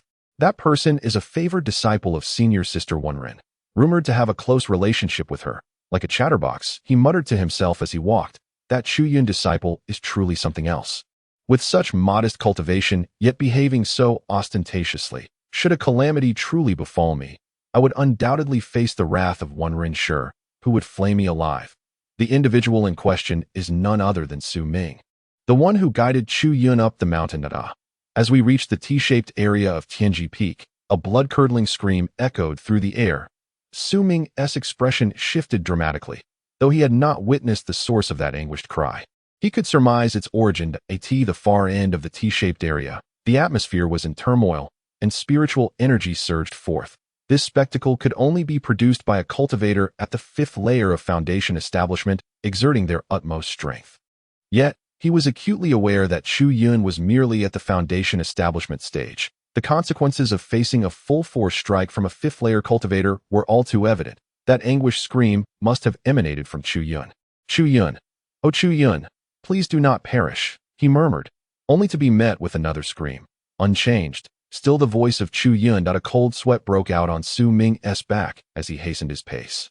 Meanwhile, the numerous white-robed alchemists encircling Chu Yun's residence stood as if petrified, rooted in place, gazing in astonishment at Chu Yun. The transparent hand from the heavens had descended upon him, bending his waist and causing his legs to tremble incessantly. Blood flowed continuously from his mouth, yet he remained standing. As for the woman casting the spell, her entire body quivered, her lips turning pale. She had already pushed her spiritual energy to its limits. However, she could distinctly feel that celestial hand as if it were striking an unyielding boulder, unable to shatter it, yet inflicting painful jabs to her own hands. I cannot yield. I must not. Yet she was resolute, gritting her teeth and refusing to relent. She understood all too well the dire consequences of withdrawal. They had come seeking the myriad elixirs rumored to be in the possession of this man. Should she cease, he would undoubtedly consume those potions. In stark contrast, she was devoid of any elixirs, her spiritual energy completely spent. How could she possibly survive? Her throat felt sweet, and her heart throbbed painfully. Yet she relentlessly urged her spiritual energy onward. With a sudden burst, Chu Yun expelled another mouthful of blood, but after doing so, a look of exhilaration spread across his face, for in that moment, he felt a powerful surge of spiritual energy erupting from within his sea of qi, flowing forth unceasingly. Moreover, beneath that energy, All 365 of his foundation establishment platforms trembled subtly. This was not a sign of damage to his platforms, but rather a sign of nourishment. The platforms fluctuated between solidity and void, and in this interplay, Chu Yun sensed an inexplicable force rising alongside him. Indeed, this was the essence of foundation establishment. The spiritual energy refined from the elixirs he had consumed in the past was not merely a stone ox sinking into the sea, but rather dormant deep within his being, awaiting its moment. Those powers had been in anticipation, awaiting the perfect opportunity. How could one with a flawless foundation establishment ascend to the realm of core formation like an ordinary practitioner? They were all waiting for a chance, a most opportune moment. That moment had now arrived, and Chu Yun stood at the precipice of life and death. The trials of life and death are the most arduous forge for the spirit. At last, the hidden powers within Chu Yun's body surged forth with vigor. Under immense pressure, the spiritual energy surged through every part of Chu Yun's body, his organs, meridians, and even his peculiarly strange blood. Ha ha, little girl, your power is far too feeble. Chu Yun, feeling the need for greater pressure within him, spat out a mouthful of blood and laughed heartily at the woman. Unfortunately, she was also teetering on the brink of collapse, lacking any strength to retaliate. Boom! With a resounding roar, the 365 foundational platforms suddenly vanished, transforming into a realm of extraordinary power. Simultaneously, the external spiritual energy desperately surged into Chu Yun's body. At first glance, vibrant nine-colored radiance erupted from Chu Yun, quickly retracting into his form. As it contracted, immense spiritual energy flowed into him as well. Had he broken through? The onlookers, stunned by Chu Yun's formidable display, were once again left in awe. All of them were at the core formation stage. How could they not be familiar with such a spectacle? As the nine-colored brilliance retracted, the spiritual energy entering Chu Yun's body would ultimately determine the hues of the golden core he would form. Yet, they had never witnessed such a rich concentration of spiritual energy. The energy flowing into Chu Yun was as dense as water. As it cascaded before them, they even felt a refreshing coolness emanating from it. An endless tide of spiritual energy, mingling with the power conjured by the 108 foundational platforms, transformed within Chu Yun into a vast ocean. As the golden core began to coalesce, all the spiritual energy would vanish. The elder Ding, somewhat anxious, urged Chu Yun to proceed. Chu Yun understood the truth of this. The reason the golden core realm surpassed the foundation establishment stage was not merely due to the quantity of spiritual energy, but rather its purity. For instance, while those in the foundation establishment phase must refine their spiritual energy through intricate techniques, a practitioner in the golden core stage could simply manipulate their energy with ease. A strike of spiritual energy from the golden core stage equated to a spell for those at the foundation establishment stage. Without further hesitation, Chu Yun roared. Thrusting his hands upward, spiritual energy surged forth from his palms, clashing against the enormous hand looming above him. The energy fell upon that hand, creating ripples. As the ripples spread, the colossal hand swiftly dissipated within them. Break! With a powerful shout, Chu Yun forcefully thrust his palms upward. Bang! With a soft pop, the hand above his head burst apart like a balloon. The woman casting the spell trembled violently, blood spilling from her lips. A chorus of incredulous whispers erupted. How could Chu Yun dare to retaliate while forming his golden core? Was he truly a monster? No. As her spell was shattered, the woman fell to the ground, watching in terror as Chu Yun approached her, spear in hand, begging for mercy. Those who cherish life above all else are most reluctant to part with it. If unscathed, she could easily live for 200 years. She did not wish to perish at this man's hands today. If you spare me, I am willing to serve you, to be your slave, to toil for you. Chu Yun's icy demeanor sent her into a panic, tears streaming uncontrollably from her eyes. As long as you let me go, I shall be at your beck and call. Bah! Chu Yun scoffed. In this world, men seek power, wealth, and pleasure. However, Chu Yun has always adhered to the principle of righteousness. And though he could disregard everything, he would never cross the line. The allure of feminine beauty captivated him. Yet, in his eyes, the person before him was no different from a skeleton. The avaricious and self-degrading visage truly repulsed him. Moreover, he had already set his affections on Wen Renming, and this woman was, in comparison, utterly unappealing. Without hesitation, Chu Yun thrust his spear towards her. Chu Yun, junior brother, stop. Just as the spear was about to strike the woman, a clear voice rang out. Chu Yun turned to see a familiar figure hastening towards him. Su Ming had arrived even before Chu Yun's counterattack. Like the other white-robed alchemists, he was taken aback by Chu Yun's performance. The unwavering aura of defiance left him profoundly shaken. In that moment, he completely forgot the purpose of his visit. The woman appeared to see a glimmer of hope, repeatedly calling for Su Ming's assistance. In this place, those who challenge me, regardless of life or death, do not think that I am unaware.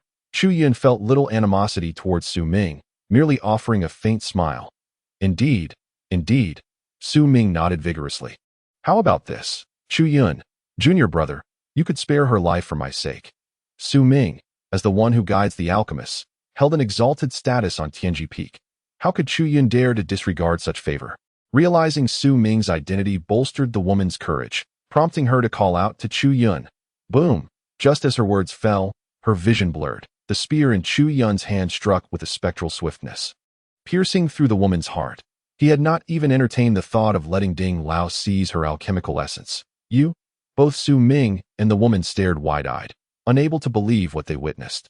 Perhaps, Su Ming, junior brother, you might grant me this favor and allow me to finish her. A smirk played on Chu Yun's lips as he gazed at Su Ming.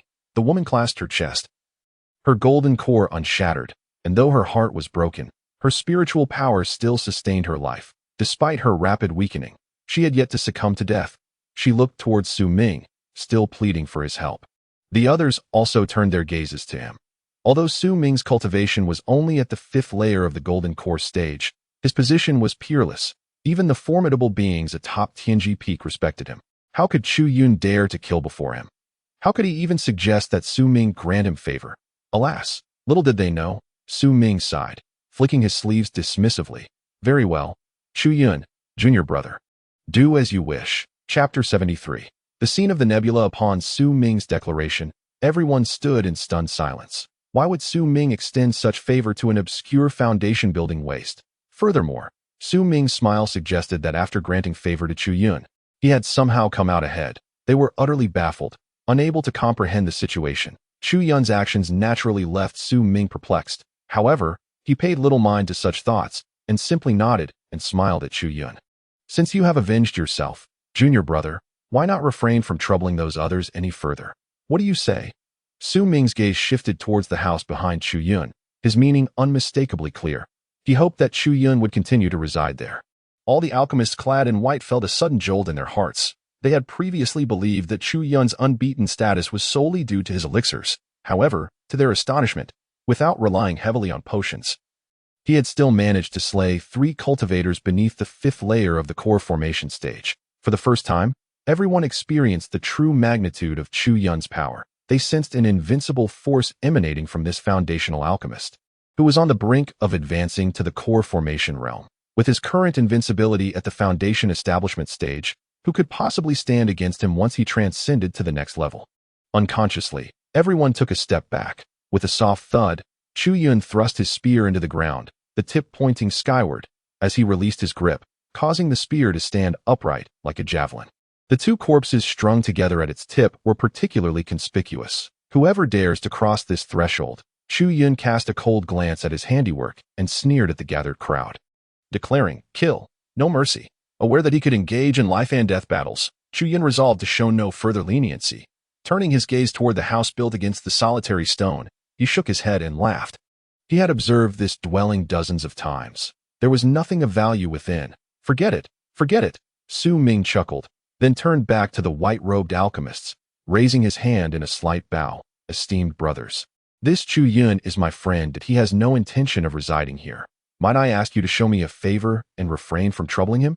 Unlike Chu Yun, those present displayed no hesitation upon hearing Su Ming's words. All nodding in agreement, Su Ming's reputation was indeed one that could not be disregarded.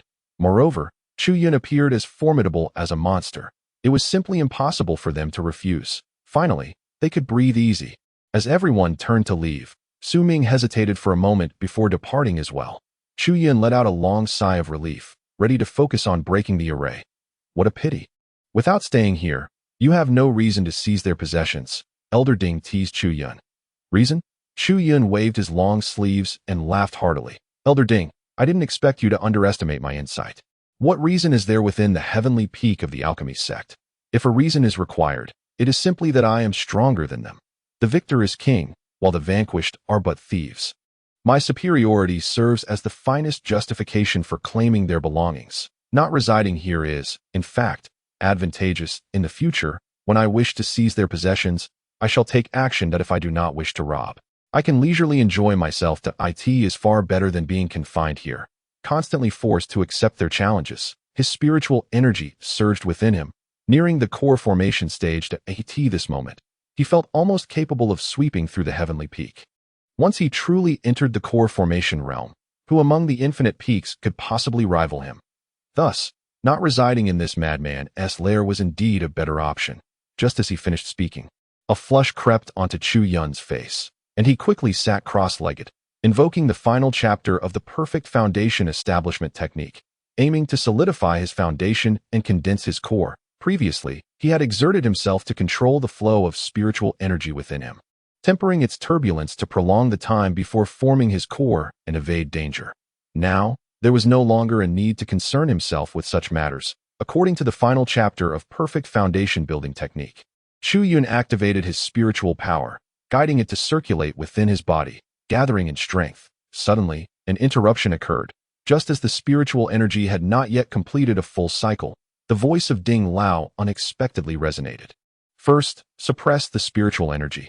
Only then can we break this formation. Chu Yun was taken aback, pausing his technique, desperately trying to control the vast spiritual energy within him. Ding Lao, are you joking? I still harbor the intention of having you attach the golden core to the 5 elemental forces at the moment of my foundation establishment, so that I can avoid utilizing that transformation technique. Ding Lao's tone turned serious. I sense that the spiritual herbs within this dwelling should be of assistance to you. Even if you are unable to attach the 5 elemental forces, it should still provide you with significant benefits during your golden core formation. Your idea is commendable, but I simply cannot achieve it. Chu Yun sighed in resignation, shaking his head. I have already reached my limit in controlling this spiritual energy to prevent it from condensing. How could I possibly have the capacity to suppress my advancement? That can be easily arranged. Ding Lao chuckled. As long as you agree to my proposal, I can make it happen. Chu Yun held a complete trust in Ding Lao. Although he was still unaware of the elder's true identity, this old man had consistently aided him. But if he truly wished to harm Chu Yun, he could have acted long before Chu Yun was anything more than an ordinary person. All right. Ultimately, Chu Yun nodded in agreement to Ding Lao. No sooner had the words left his lips than Ding Lao's shadow appeared before him. Upon his arrival, he reached out a hand toward Chu Yun. Instinctively, Chu Yun attempted to evade, yet Ding Lao's hand had already penetrated into his body. In an instant, an overwhelming sensation of weakness engulfed him. He felt his spiritual energy rapidly dissipating. When Ding Lao withdrew his hand from within Chu Yun, he witnessed a scene that would be etched in his memory forever. He beheld, cradled in Ding Lao's palm, a magnificent sea of stars. Indeed, it was his own spiritual energy, and its gathered form resembled the cosmic models he had seen in television shows from his previous life. Though it appeared chaotic, it actually presented a mesmerizing spiral configuration. The vast distribution of spiritual energy mirrored the spread of nebulae among the stars. Isn't it beautiful? Ding Lao gazed at the starry cloud in his hand, his face alight with admiration. In my lifetime, I have siphoned the spiritual energy from countless cultivators, those in the foundation establishment stage, the golden core stage, even those in the nascent soul stage. Yet, the condensed form of the spiritual energy from a foundation establishment cultivator is the most exquisite I have ever encountered. There are ancient legends of immortals that suggest the gathered spiritual energy of a foundation establishment cultivator resembles the gateway to the immortal realm. While I cannot ascertain the truth of such tales, its beauty convinces me of its authenticity. The notion of the immortal realm's gateway caused a flutter in Chu Yun's heart, a fleeting realization igniting within him, yet he could not grasp it. An ephemeral thought danced in his mind, eluding his attempts to solidify it. That moment, Ding Lao waved his hand, summoning the 4 directions cauldron from Chu Yun's storage ring. The starry cloud in Ding Lao's hand was absorbed into the cauldron. With the 4 directions cauldron's protection, your vital energy for forming the golden core shall be safeguarded. Deprived of that ethereal power, the 365 foundational platforms within Chu Yun's body reverted to their original state. And naturally, his strength diminished to that of an ordinary individual. Let us commence the dismantling of the formation. Elder Ding called out sharply to Chu Yun. Nodding in agreement, Chu Yun proceeded to continue the disassembly of the structure. Uninterrupted, his pace quickened significantly. Ultimately, as he peeled away another layer of earth and removed a section of the internal walls and ceiling, the complete visage of the formation within the house was finally unveiled before Chu Yun and Elder Ding. The floor, walls, and ceiling of the room were densely strewn with spirit stones, while the formation patterns sprawled in a haphazard manner that, at first glance, could induce a sense of dizziness and slight trepidation. Yet, upon closer inspection, one could discern an ineffable profundity within. Besides the spirit stones and formation patterns, several formation flags were planted in various corners of the house, interspersed with various tools used for formation arrangements. The most striking feature was a large piece of blue stone slab, sufficient for a person to stand upon, located at the center of the room. Embedded within the slab was a spirit stone the size of a fist, accompanied by peculiar formation patterns intricately carved into its surface. Chapter 74. The 8 trigrams. However, within this dilapidated house on the summit of Yaosong, Elder Ding expressed such sentiments regarding the formation. This must be a self-created formation. After a prolonged contemplation, Elder Ding spoke once more. Yet, even if it is a self-created formation, it should still adhere to fundamental theories or be based on an established formation. How could it be entirely unrecognizable? In the end, Elder Ding could not suppress a sigh. What lies at its core? He pointed to the blue stone slab at the center of the room, exclaiming, "This formation pattern is entirely unfamiliar to me." Naturally, if Elder Ding could not recognize the formation, neither could Chu Yun. However, as he gazed upon the blue stone slab, he felt an uncanny familiarity with the twisted and slanted lines. Could it truly be this? In that moment, Chu Yun was overcome with exhilaration. He turned to Elder Ding, pointing at the blue stone slab, his fingers trembling uncontrollably. "Incredible, truly incredible, do you recognize it?" Elder Ding responded with surprise. Chu Yun nodded affirmatively and crouched beneath the stone slab, connecting his index fingers and thumbs to form a circle.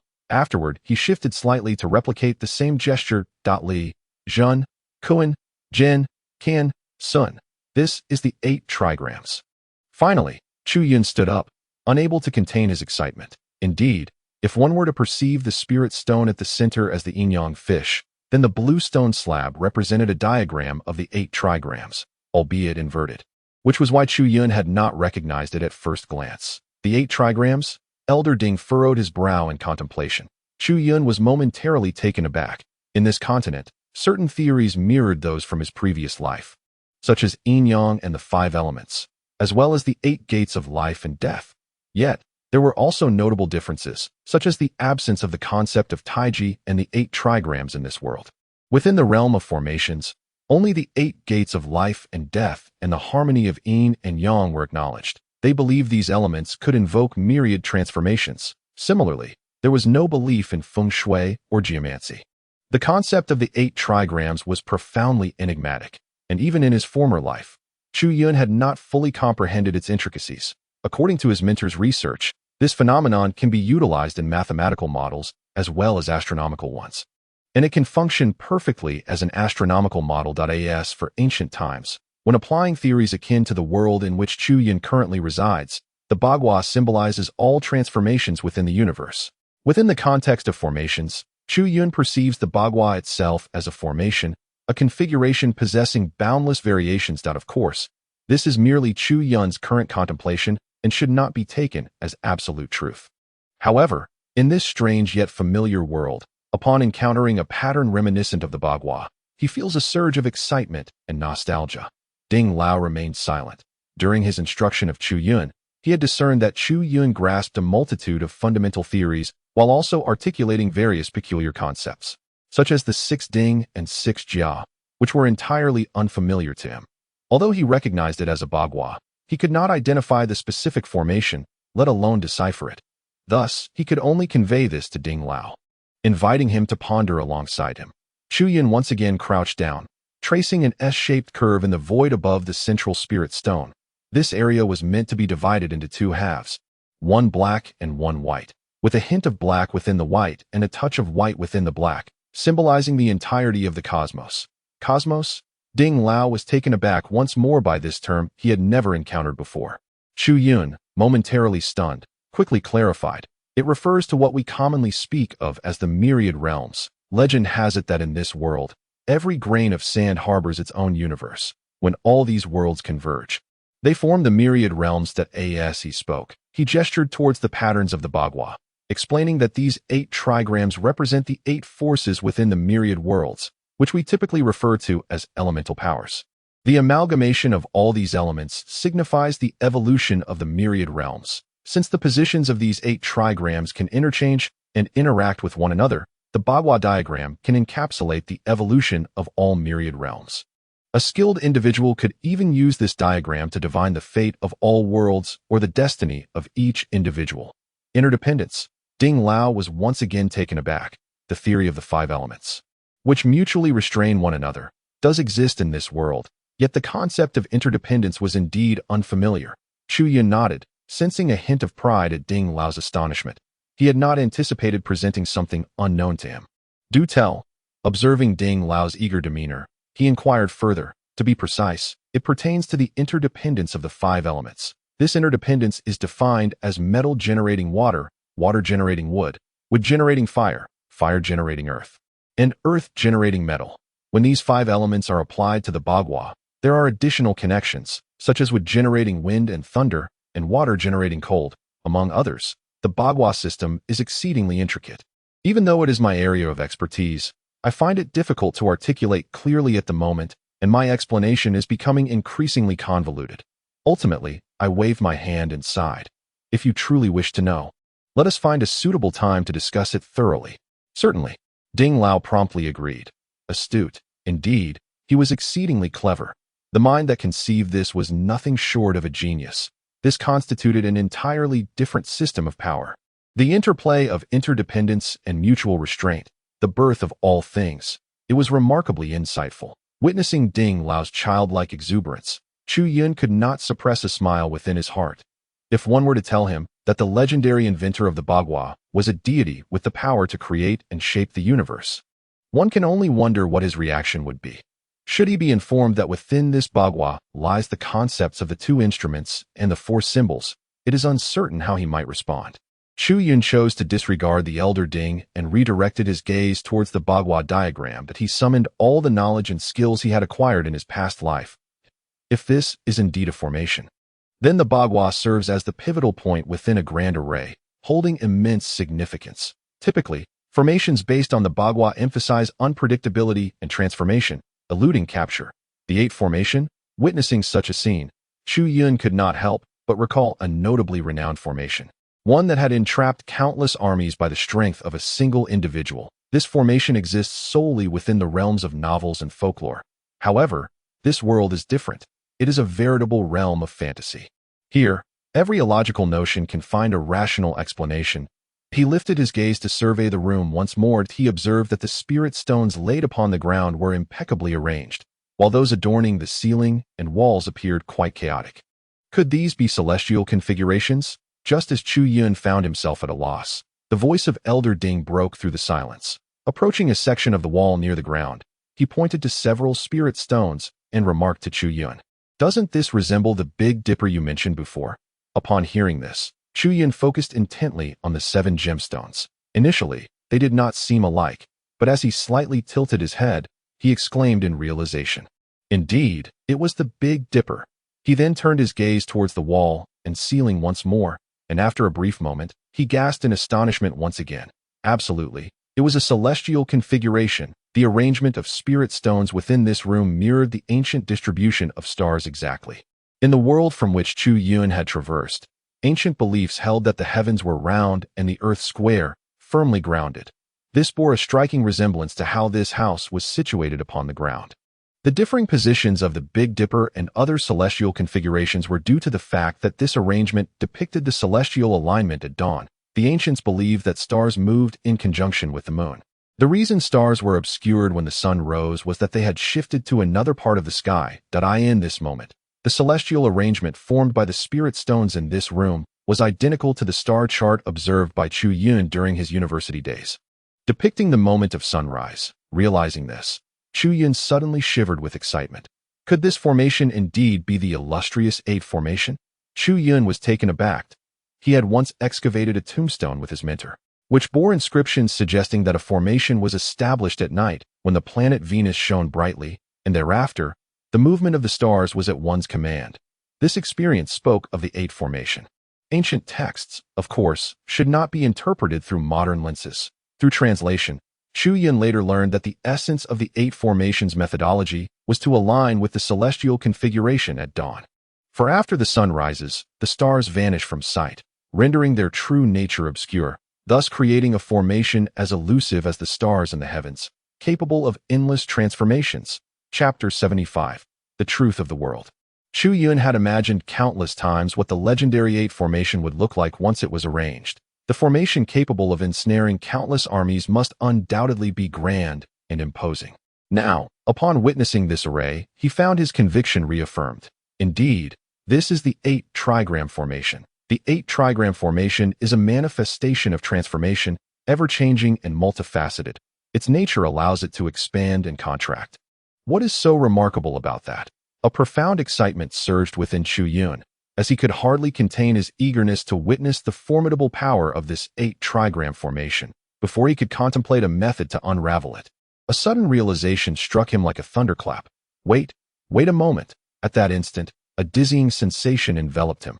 Chu Yun felt as though he could scarcely maintain his footing, gasping for breath, for at that moment, he became acutely aware of a grave and perhaps bizarre question.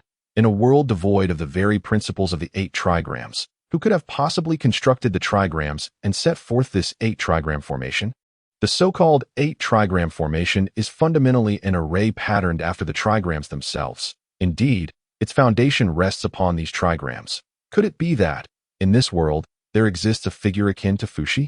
Or perhaps, the one who devised this formation is an adept of the 8 trigrams, hailing from the same realm as he? Chu Yun, panting heavily, raised his gaze toward the century-old building, and his heart began to race violently. Could it be that over 100 years ago, another individual, much like himself, traversed into this world? Was there once a compatriot of his standing upon this very land a century ago, unsteady on his feet? Chu Yun felt as if he were teetering on the brink of collapse. It was only when he grasped the wall that he steadied himself. Are you all right? His disheveled state caught Ding Lao's attention, who attempted to support Chu Yun, but found himself unable to even make contact. Chu Yun waved his hand, taking a deep breath. After a considerable pause, he managed to calm his tumultuous emotions, even if his speculations were not unfounded. 100 years had passed, and that man, seemingly his fellow townsman, had long since vanished, with his fate unknown. Overthinking would be of no avail. The pressing matter at hand was to break the formation. Approaching the 8 trigram diagram, Chu Yun turned to Ding Lao and declared, "I intend to activate this formation." "What?" Ding Lao exclaimed, taken aback, eager to dissuade Chu Yun. "This formation, even I do not comprehend its function, nor its power if it is a lethal array. Activating it would only lead to certain death." Chu Yun waved his hand dismissively, asserting, "This formation is an illusion array, not a killing formation. The method to decipher it can only be found within. One must experience the formation to escape it." Naturally, Chu Yun had studied this legendary array of antiquity and modernity. To break the formation, he would have to immerse himself within it, navigating through the various illusions of the 8 trigrams to seek a means of resolution. "Are you certain?" Ding Lao extended his right hand, hovering cautiously in the air. "Trust me." Chu Yun nodded, and then, with his hand poised in midair, he directed it toward the slab of bluestone beneath him. Whether this decision was right or wrong, whether it would lead to life or death, was now to be revealed. With a determined bite of his teeth, Chu Yun channeled his spiritual energy in the blink of an eye. That energy surged into the bluestone slab beneath him. Instantly, a radiant glow erupted from within the spirit stone embedded in the stone slab, spreading with astonishing speed across the 8 trigrams. In that moment, both Chu Yun and Ding Lao widened their eyes in astonishment. The 8 trigrams became infused with spiritual energy. A celestial nebula materialized above the azure stone slab. This vision bore an uncanny resemblance to the diagram that Elder Ding had previously extracted from Chu Yun's very essence. However, it swiftly transformed into a transparent spectacle, morphing into the forces of wind, fire, thunder, lightning, earth, wood, metal, and stone, simultaneously expanding outward. With the expansion of the nebula, the spiritual stones within the room began to illuminate one after another. In the blink of an eye, the stones on the ground radiated a soft glow, and both Chu Yun and Elder Ding beheld, in awe, as the ground beneath their feet dissolved into nothingness. Indeed, this was the 8 trigrams formation. A surge of joy flooded Chu Yun's heart. The transformation had commenced, and he could now ascertain the true nature of this array. Soon, the spiritual stones embedded in the walls and ceiling began to emit their own light. Gradually, the eyes of Chu Yun and Elder Ding widened in astonishment. They observed the ceiling and walls becoming increasingly transparent, the radiance of the stones diminishing until it coalesced into a mere point. After condensing into this infinitesimal speck, it proliferated into countless fragments scattered throughout Chu Yun's field of vision. What was this? The spectacle before them left Elder Ding utterly astonished. He seemed to have never encountered such a phenomenon before. This was incredible. After a moment's pause, Chu Yun could not contain his exclamation. Before he could articulate his next thought, yet another transformation occurred, as numerous tiny specks rapidly magnified. Ultimately, they coalesced into the form of celestial bodies. Indeed, at that moment, Chu Yun and Elder Ding found themselves amidst a multitude of planets. The room had metamorphosed into the vastness of the cosmos. As they gazed around, the confines of the room had become boundless. Chu Yun's breath caught in his throat. His mind blanked. He could scarcely perceive that he was still within a dwelling. Were it not for the absence of weightlessness and suffocation, he would truly believe himself to be suspended in the universe. The sensation was overwhelmingly breathtaking. Chu Yun felt as though he had ascended to divinity, wielding dominion over all. The very essence of this grand cosmos was nothing short of magnificent. The cerulean planet floated gently before him. The moment he beheld that celestial sphere, an ache welled in his nose, and tears brimmed in his eyes. Indeed, that planet was Earth. Chu Yun could also sense its radiance, blindingly brilliant. Yet, despite the discomfort, an irresistible allure compelled him to turn away. He acquiesced to this mystical force, slowly pivoting to AT first. He was overwhelmed by a piercing pain in his eyes, but it soon subsided. What he beheld next was the source of his attraction, another planet. One engulfed in flames. The sun. Indeed, it was the sun flames billowed forth, casting the only light upon this darkened realm. This was true greatness, bestowing illumination and warmth upon all, unafraid of the void, yet radiating brilliance. Such was true power. What, pray tell, was this? Chu Yun's heart sank, his mind swirling with countless thoughts, pondering everything. Yet in the face of such a scene, it all felt like an entangled mess, impossible to unravel. At that moment, Elder Ding's voice broke through the reverie. Chu Yun turned to gaze at Elder Ding. He observed that Ding Lao's mouth was slightly agape, his eyes seemingly bulging to their utmost limit, and his body was trembling incessantly. This scene appeared to have profoundly shaken him. Perhaps sensing that Chu Yun was watching him, Ding Lao slowly turned his head. His eyes were filled with confusion, as if he comprehended nothing at all. What on earth is this? Why does my heart race so rapidly? It seemed as though this spectacle was the very pursuit of my entire existence. Chu Yun was taken aback, his brow gradually furrowing. Ding Lao's demeanor suggested to Chu Yun that he was utterly oblivious to the cosmos, entirely unfamiliar with the vastness of space. T.O. Chu Yun. This was simply inconceivable. After all, this was a realm of cultivators.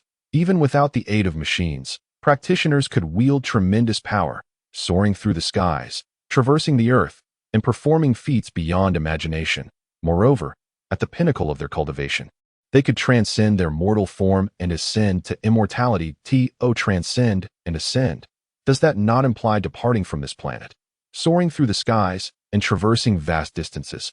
Could it be that no one has ever ventured beyond the ground beneath them? This is surely not an insurmountable task. If such feats are achievable, how could the inhabitants of this world remain ignorant of the universe? Logically, the powerful beings of this realm should witness such wondrous sights daily. Even if they cannot delve into the depths of space, surely they could at least soar to the very edges of the planets. Otherwise, what merit is there in discussing ascension to immortality or the destruction of worlds? Yet, Ding Lao's expression clearly conveyed a state of ignorance. Have you never witnessed such a spectacle? Chu Yun could not help but inquire of Ding Lao. Never. Ding Lao shook his head, casting his gaze toward the sun amidst the vast expanse of the universe. Slowly advancing toward it, could such a miraculous sight exist solely in the realm of the immortals? I have heard that within the immortal realm, the stars gather in splendor, with the sun and moon ever present.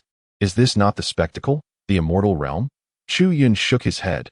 Ding Lao, this is not the wondrous place you speak of. On the contrary, this is the truth of our world, the true visage of existence. Chu Yun pointed toward the slowly drifting earth, addressing Ding Lao. Though our home spans billions of miles, in reality, we reside upon this minuscule planet. Compared to the vast cosmos, it is utterly insignificant, impossible, Ding Lao retorted. Shaking his head, do not underestimate me. Though I have never ascended to the heights of the 9 heavens, I am aware that above us lies a barrier. It is a test set for us cultivators. Below the barrier, we are but ants. Beyond it lies the immortal realm. Should one attain mastery and break through the barrier, they shall transform into an immortal that is for our current abode. How could it possibly be such a diminutive sphere? The immortal realm and the mortal world coexist. Across the myriad realms, aside from the immortal domain, there exists only the mortal realm. How could it be confined to such a trifling expanse? Absurd. Ding Lao's words left Chu Yun in a state of profound disbelief.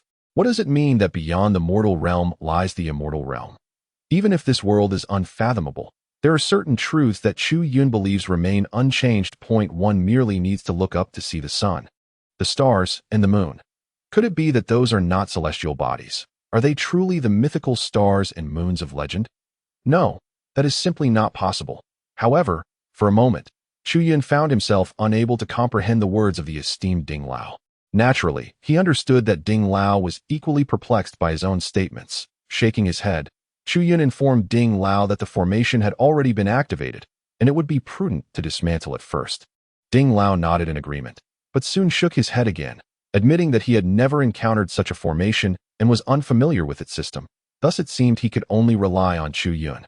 To break the formation with sheer force would require overwhelming strength, which regrettably, Chu Yun lacked. Fortunately, although this formation was known in Chu Yun's previous life as the Eternal Marvelous Formation, it was precisely for this reason that countless scholars had studied it. And Chu Yun had long since committed their theories to memory. For a full instant's duration, Chu Yun remained motionless. He synthesized the methods of formation dismantling that he knew in his mind and integrated them with the techniques he had previously observed in setting formations. Tentatively, he took a step to the right, murmuring to himself, if the Qian represents the heavens and the earth, then right brings forth life, while left brings forth death. With that, Chu Yun moved several steps to the right in succession. Suddenly, a thunderous roar erupted. The cosmic scenery before Chu Yun and Ding Lao shifted rapidly, and in less than a breath's time, they found themselves upon the earth. Then, the winds surged and the skies darkened. Lightning, thicker than a human arm, descended from the heavens, creating deep craters in the ground. Flames spread across the earth's surface. Though it was an illusory formation, Chu Yun could still feel a hint of scorching heat. What a formidable formation, Ding Lao exclaimed with a hearty laugh. Though it is an illusion, it can stimulate the spirit with spiritual power, making one perceive it as real. Even more astonishing is that for an illusion to possess such a function, it typically requires someone to preside over it. Yet this formation possesses this capability inherently. Impressive, truly impressive. While Ding Lao spoke, Chu Yun channeled his spiritual energy. A wave of coolness washed over him, dispelling the discomfort brought on by the lightning and flames. Chu Yun exhaled deeply. Fortunately, with his spiritual power at hand, he remained unscathed. One could only imagine the plight of the soldiers trapped within such a formation in ancient times. They were mere mortals, unable to withstand the might of this array. Despite his reflections, Chu Yun's expression could not help but shift slightly. The formation's transformation was within his expectations, yet its current form exceeded them, indicating that his earlier assumptions had been misguided. Left with no choice, Chu Yun had to contemplate alternative methods to dismantle the formation. The concept of breaking a formation, while seemingly arcane, was akin to solving a mathematical problem from the perspective of a modern individual. It involved logical deduction. Just as in mathematics, the greatest challenge lay not in the process of deduction, but in identifying the key point. The crux of a formation is the formation eye. Once the formation eye is located, a skilled formation master can easily dismantle the array. Regrettably, the 8 formation diagram, structured with the bagua, left him uncertain as to the precise location of the formation eye among the 8 trigrams. Previously, as Chu Yun moved several steps to the right, he found himself at the Qian position. Clearly, that was not the formation eye. Beneath it lay 7 other trigram positions. Moreover, it was not merely 7 trigram positions.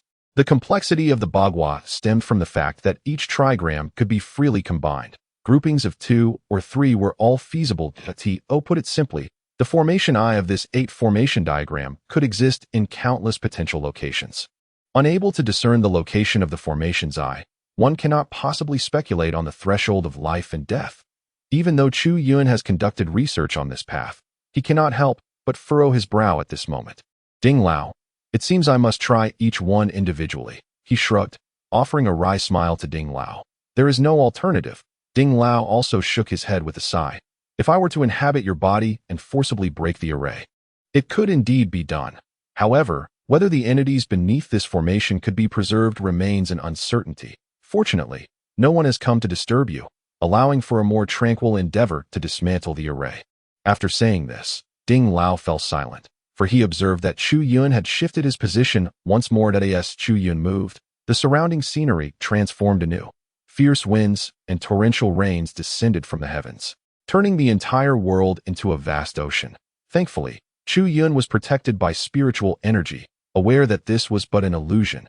Yet, the alchemists in white robes remained quite concerned about this individual dwelling in the madman's abode. Although they could not act against Chu Yun, several of the white-robed alchemists kept a distant watch on the house where he resided. Each of them stood, wide-eyed and speechless, as they beheld the house before them. At times flames erupted, and at others, thunder and lightning clashed. Rain poured down in torrents, followed by earth-shattering explosions. This bizarre spectacle left the white-robed alchemists utterly bewildered, unable to comprehend the nature of what transpired. Why did such celestial phenomena manifest solely around that house? That fellow must certainly be up to something. One white-robed alchemist fixated on the house where Chu Yun resided, his voice cold as he spoke. Such extraordinary occurrences must indicate the presence of something valuable. No wonder he forbids us from disturbing him. He has undoubtedly uncovered something. Another white-robed alchemist glanced at the long spear in Chu Yun's possession, which was threaded through 2 corpses. He trembled slightly before inquiring of the others. Does anyone wish to join me in uncovering what that individual is truly up to? Curiosity gripped the hearts of the crowd. However, when they recalled Chu Yun's formidable combat prowess, they all hesitated. It is well known that the sect prohibits life and death duels, yet such rules do not apply to Chu Yun. What is there to fear? We are not challenging him. We merely wish to observe what he is doing. Noticing the group's reluctance, the proposing white-robed alchemist quickly added, if he genuinely disapproves, we shall withdraw. Although he is ruthless in his actions, he has not yet reached the point of indiscriminately slaying anyone he encounters. Indeed, it is merely a matter of observation. There should be no issues. The house, crackling with lightning, truly piqued their curiosity. Finally, a soft murmur arose from the crowd. As if contagious, more and more voices began to echo the sentiment. Ultimately, everyone nodded in unison, and regardless of the long spear planted upon the ground, they advanced towards the house. With each transformation of that dwelling, a grand spectacle unfolded. Therefore, as each individual approached, they harnessed their spiritual energy, attempting to safeguard themselves. Yet, the closer they drew, the more they sensed the absence of necessity for such precautions. When the winds howled around the house, they felt not a whisper of force. As the flames danced, they sensed no hint of heat. Even as the torrential rain poured down, not a single drop fell upon them. Was it all an illusion? Until a man approached the house, allowing the bolts of lightning that surged forth from within to pass before him. He had already withdrawn his spiritual energy, yet he felt not a trace of power fluctuations. What on earth was that fellow up to? An increasing number of people congregated, their brows furrowed as they gazed upon the ever-shifting spectacle before them. Was all this commotion merely intended to frighten us? A white-robed alchemist snorted disdainfully, his gaze penetrating through the house as if he could see Chu Yun inside, surely engaged in some nefarious activity. Should we venture in to investigate? Perhaps not. What if this phenomenon proved to be genuine? Some nodded in agreement, while others shook their heads. The dissenters pointed to the lightning that erupted nearby, whispering their thoughts. This must be a formation. At that moment, a white-robed alchemist discerned the truth that I have witnessed my senior brother set up a similar formation before. Despite the flashes and the sword energy surging about, there was no lethality to it. My senior brother referred to this as an illusionary formation. Alas, my senior brother perished on the back mountain. Had he been here, he would have seen through this at a glance. The man shook his head, a look of regret upon his face. My senior brother once stated that if it were an illusionary formation, it would bear no lethal power as long as one's will is resolute. One can disregard the formation. Upon hearing his words, all fell silent.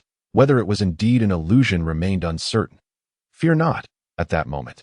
Another white-robed alchemist stepped forward, asserting that regardless of what this was, it was undoubtedly the work of that individual. Even if that person were exceptionally strong, he could not possibly surpass all of us combined. Let us join forces and venture inside. Surely, nothing will happen. Indeed, even if his combat power is formidable, he is merely at the foundation establishment stage. United, we shall assuredly be unharmed. In an instant, the white-robed alchemists began to murmur amongst themselves. Ultimately, they reached a consensus. Gathering closely together, they summoned their spiritual energies, shielding themselves and those around them. Let us proceed, the leader exclaimed, raising his foot and stepping into the seemingly innocuous lightning. Buzz. Yet, as soon as he placed a foot within, a sudden buzzing sound erupted. The harmless lightning rapidly expanded in all directions in the blink of an eye. All the white-robed alchemists were engulfed. The lightning continued its relentless surge, accompanied by a series of terrifying roars. Were it not for the fact that this lightning lacked true power, the scene would have been indistinguishable from the apocalypse.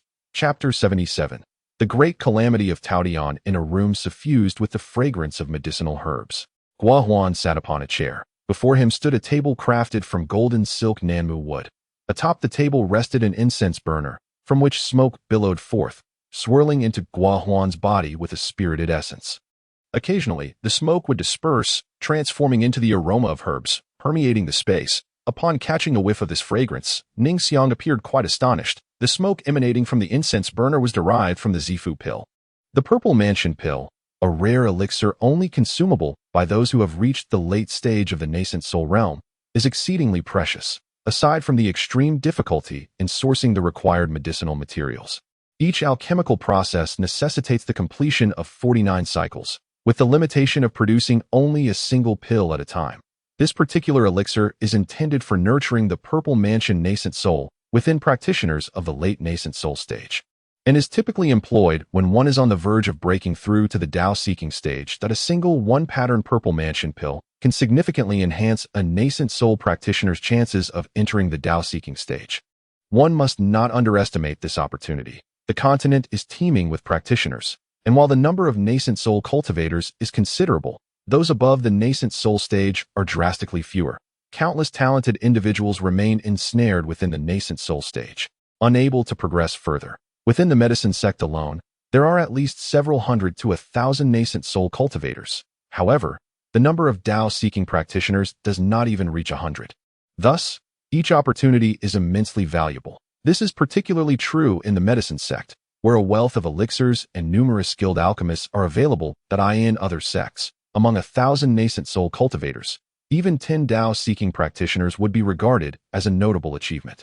Should one be fortunate enough to obtain a 9-pattern Purple Mansion pill, it could potentially grant 5 additional opportunities. If one still fails to achieve the Tao-seeking stage, it can only be attributed to a lack of divine favor, rather than talent. The Purple Mansion pill is not only rare, but also far beyond the reach of Gua Huan at this moment. It is indeed surprising that he has devised such a method to absorb the pill's essence gradually. The spiritual energy, meant for nurturing the Purple Mansion, is instead being squandered to cultivate his golden core, an extravagance of the highest order. However, Ning Xiang can only shake her head in resignation. If this pill were given to her, perhaps she could break through to the Tao-seeking stage. Alas, she is merely an ordinary yellow-robed alchemist, while Gua Huan is the sole heir of the Gua family, a lineage that has existed since the founding of the medicine sect. Wielding tremendous influence, sighing softly, Ning Xiang bowed to Gua Huan, who was engrossed in absorbing the pill's essence. Junior brother Gua Huan, it seems that the group on Tianji Peak has yet to consider taking action against Chu Yun. Moreover, yesterday, Su Ming intervened to ensure that they refrained from further disturbing Chu Yun. What?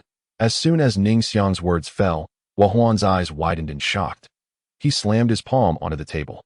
Grateful that the incense burner held precious Purple Mansion incense, he did not exert too much force. Why have they not acted yet? What kind of business are you running? Junior brother Gua Huan, you only instructed me to observe Chu Yun and report to you at any time. You never asked me to instigate others. Ning Xiang furrowed her brow, seemingly displeased by Guo Huan's attitude towards her. Furthermore, the families supporting Wen Renmeng have already taken note of your actions.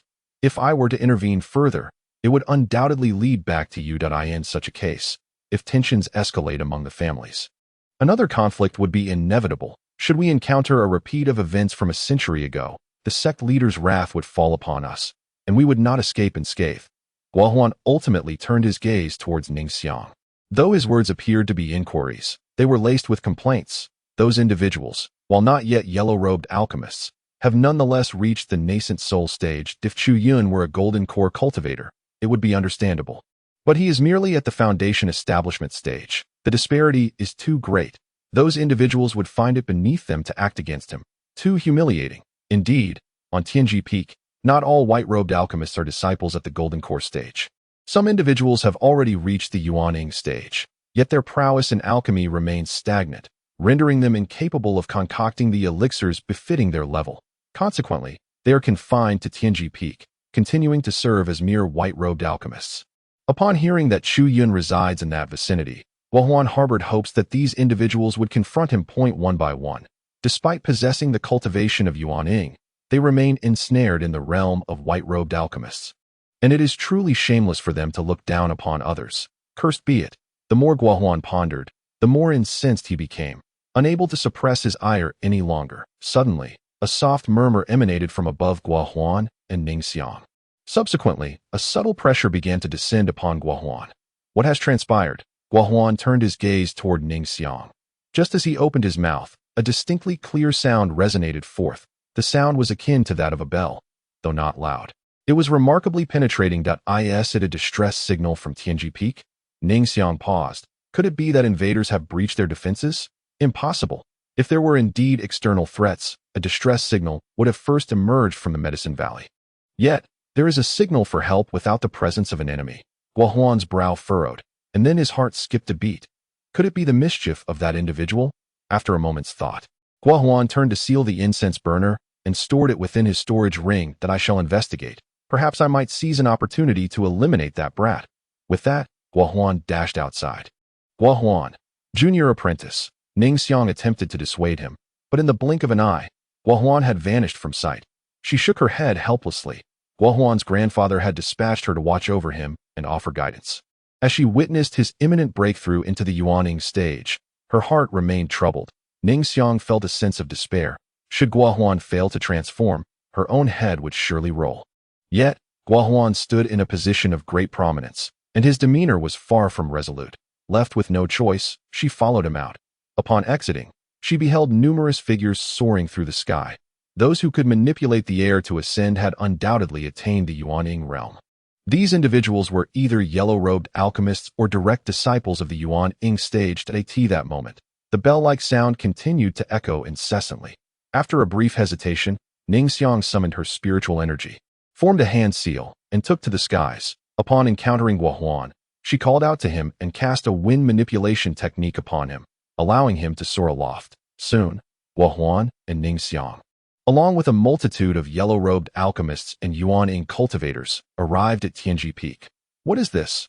Before they even landed, Guo Huan was rendered speechless in astonishment. Upon reaching Tianji Peak, they beheld that half of the area was enveloped in a bizarre spectacle. Within that region, thunder and lightning clashed, fierce winds howled, flames surged skyward, and torrents of water cascaded violently, a truly terrifying sight. Yet, that very area appeared to be bound by an immense force. Regardless of how fearsome the scenery was, none could breach its outer edges. This ever-changing tableau was exceedingly strange. Almost in the blink of an eye, it had spread across half of Tianji Peak, leaving no time for anyone to react. They were apprehensive that this area might further expand. Should it continue to spread as it had, they would have nowhere to flee. Though the lightning flashed and the flames roared, it seemed devoid of any immediate peril. A figure clad in a white robe descended from the heavens, approaching a multitude of white-robed alchemists. He was, indeed, the so-called waste that Guo Huan had spoken of, a being possessing the yearning stage. Yet still merely a white-robed alchemist, despite his cultivation, upon encountering the yellow-robed alchemists and the true disciples, he obediently touched down to the ground. Alongside him were several others. The hierarchy between the sky and the earth was starkly defined. As he gazed upon the extraordinary spectacle before him, he felt an urge to advance. "Senior brother, hold on." A white-robed disciple of the Jedi stage hastily intervened as the scene unfolded, swallowing up hundreds of fellow disciples. Now, after the passage of a mere incense stick's worth of time, there was still no word, and a sense of foreboding began to settle in. Foreboding, the man furrowed his brow, casting a disdainful glance at those in the sky, and exclaimed coldly. The alchemist held a prestigious status within the medicine sect, yet he was but a white-robed alchemist. Though he too possessed the yearning cultivation, the true disciples were not beholden to his whims. Furthermore, they were currently unqualified to stand alongside those esteemed individuals that a trace of ambition stirred within him. Thunder roared and winds surged, yet no forceful waves of energy emerged. Merely an illusion. What could be done? You are but Jedi stage cultivators. It is only natural that you cannot withstand it, but I have attained the yearning level. Thus I have no fear. With that, he extended his hand towards the forbidden boundary. As he immersed himself within, nothing occurred. This revelation brought him a profound sense of relief. I shall unravel this mystery. With that declaration, he plunged into the tempest of thunder and lightning. All eyes were upon him. However, the incense stick's worth of time passed, then half an hour, and finally, after the lapse of an entire hour, there was not a whisper of sound, not even the faintest echo. This left the onlookers perplexed. If there were indeed peril within this strange phenomenon, the white-robed alchemist who had entered should have produced some noise. That I believe the matter requires intervention from above. In the sky, a true disciple cast his gaze upon the white-robed alchemist below, preparing to strike the heavenly fate bell to issue a level 2 warning, seeking the aid of the elder administrators. Wait. Two white-robed alchemists on the ground were about to move when they were halted by a yellow-robed alchemist's admonition. The yellow-robed alchemist turned to the one who had spoken earlier. Are you seeking to summon the elder administrators now? Do you wish for death? The individual was momentarily stunned, only to see the yellow-robed alchemist smirk disdainfully.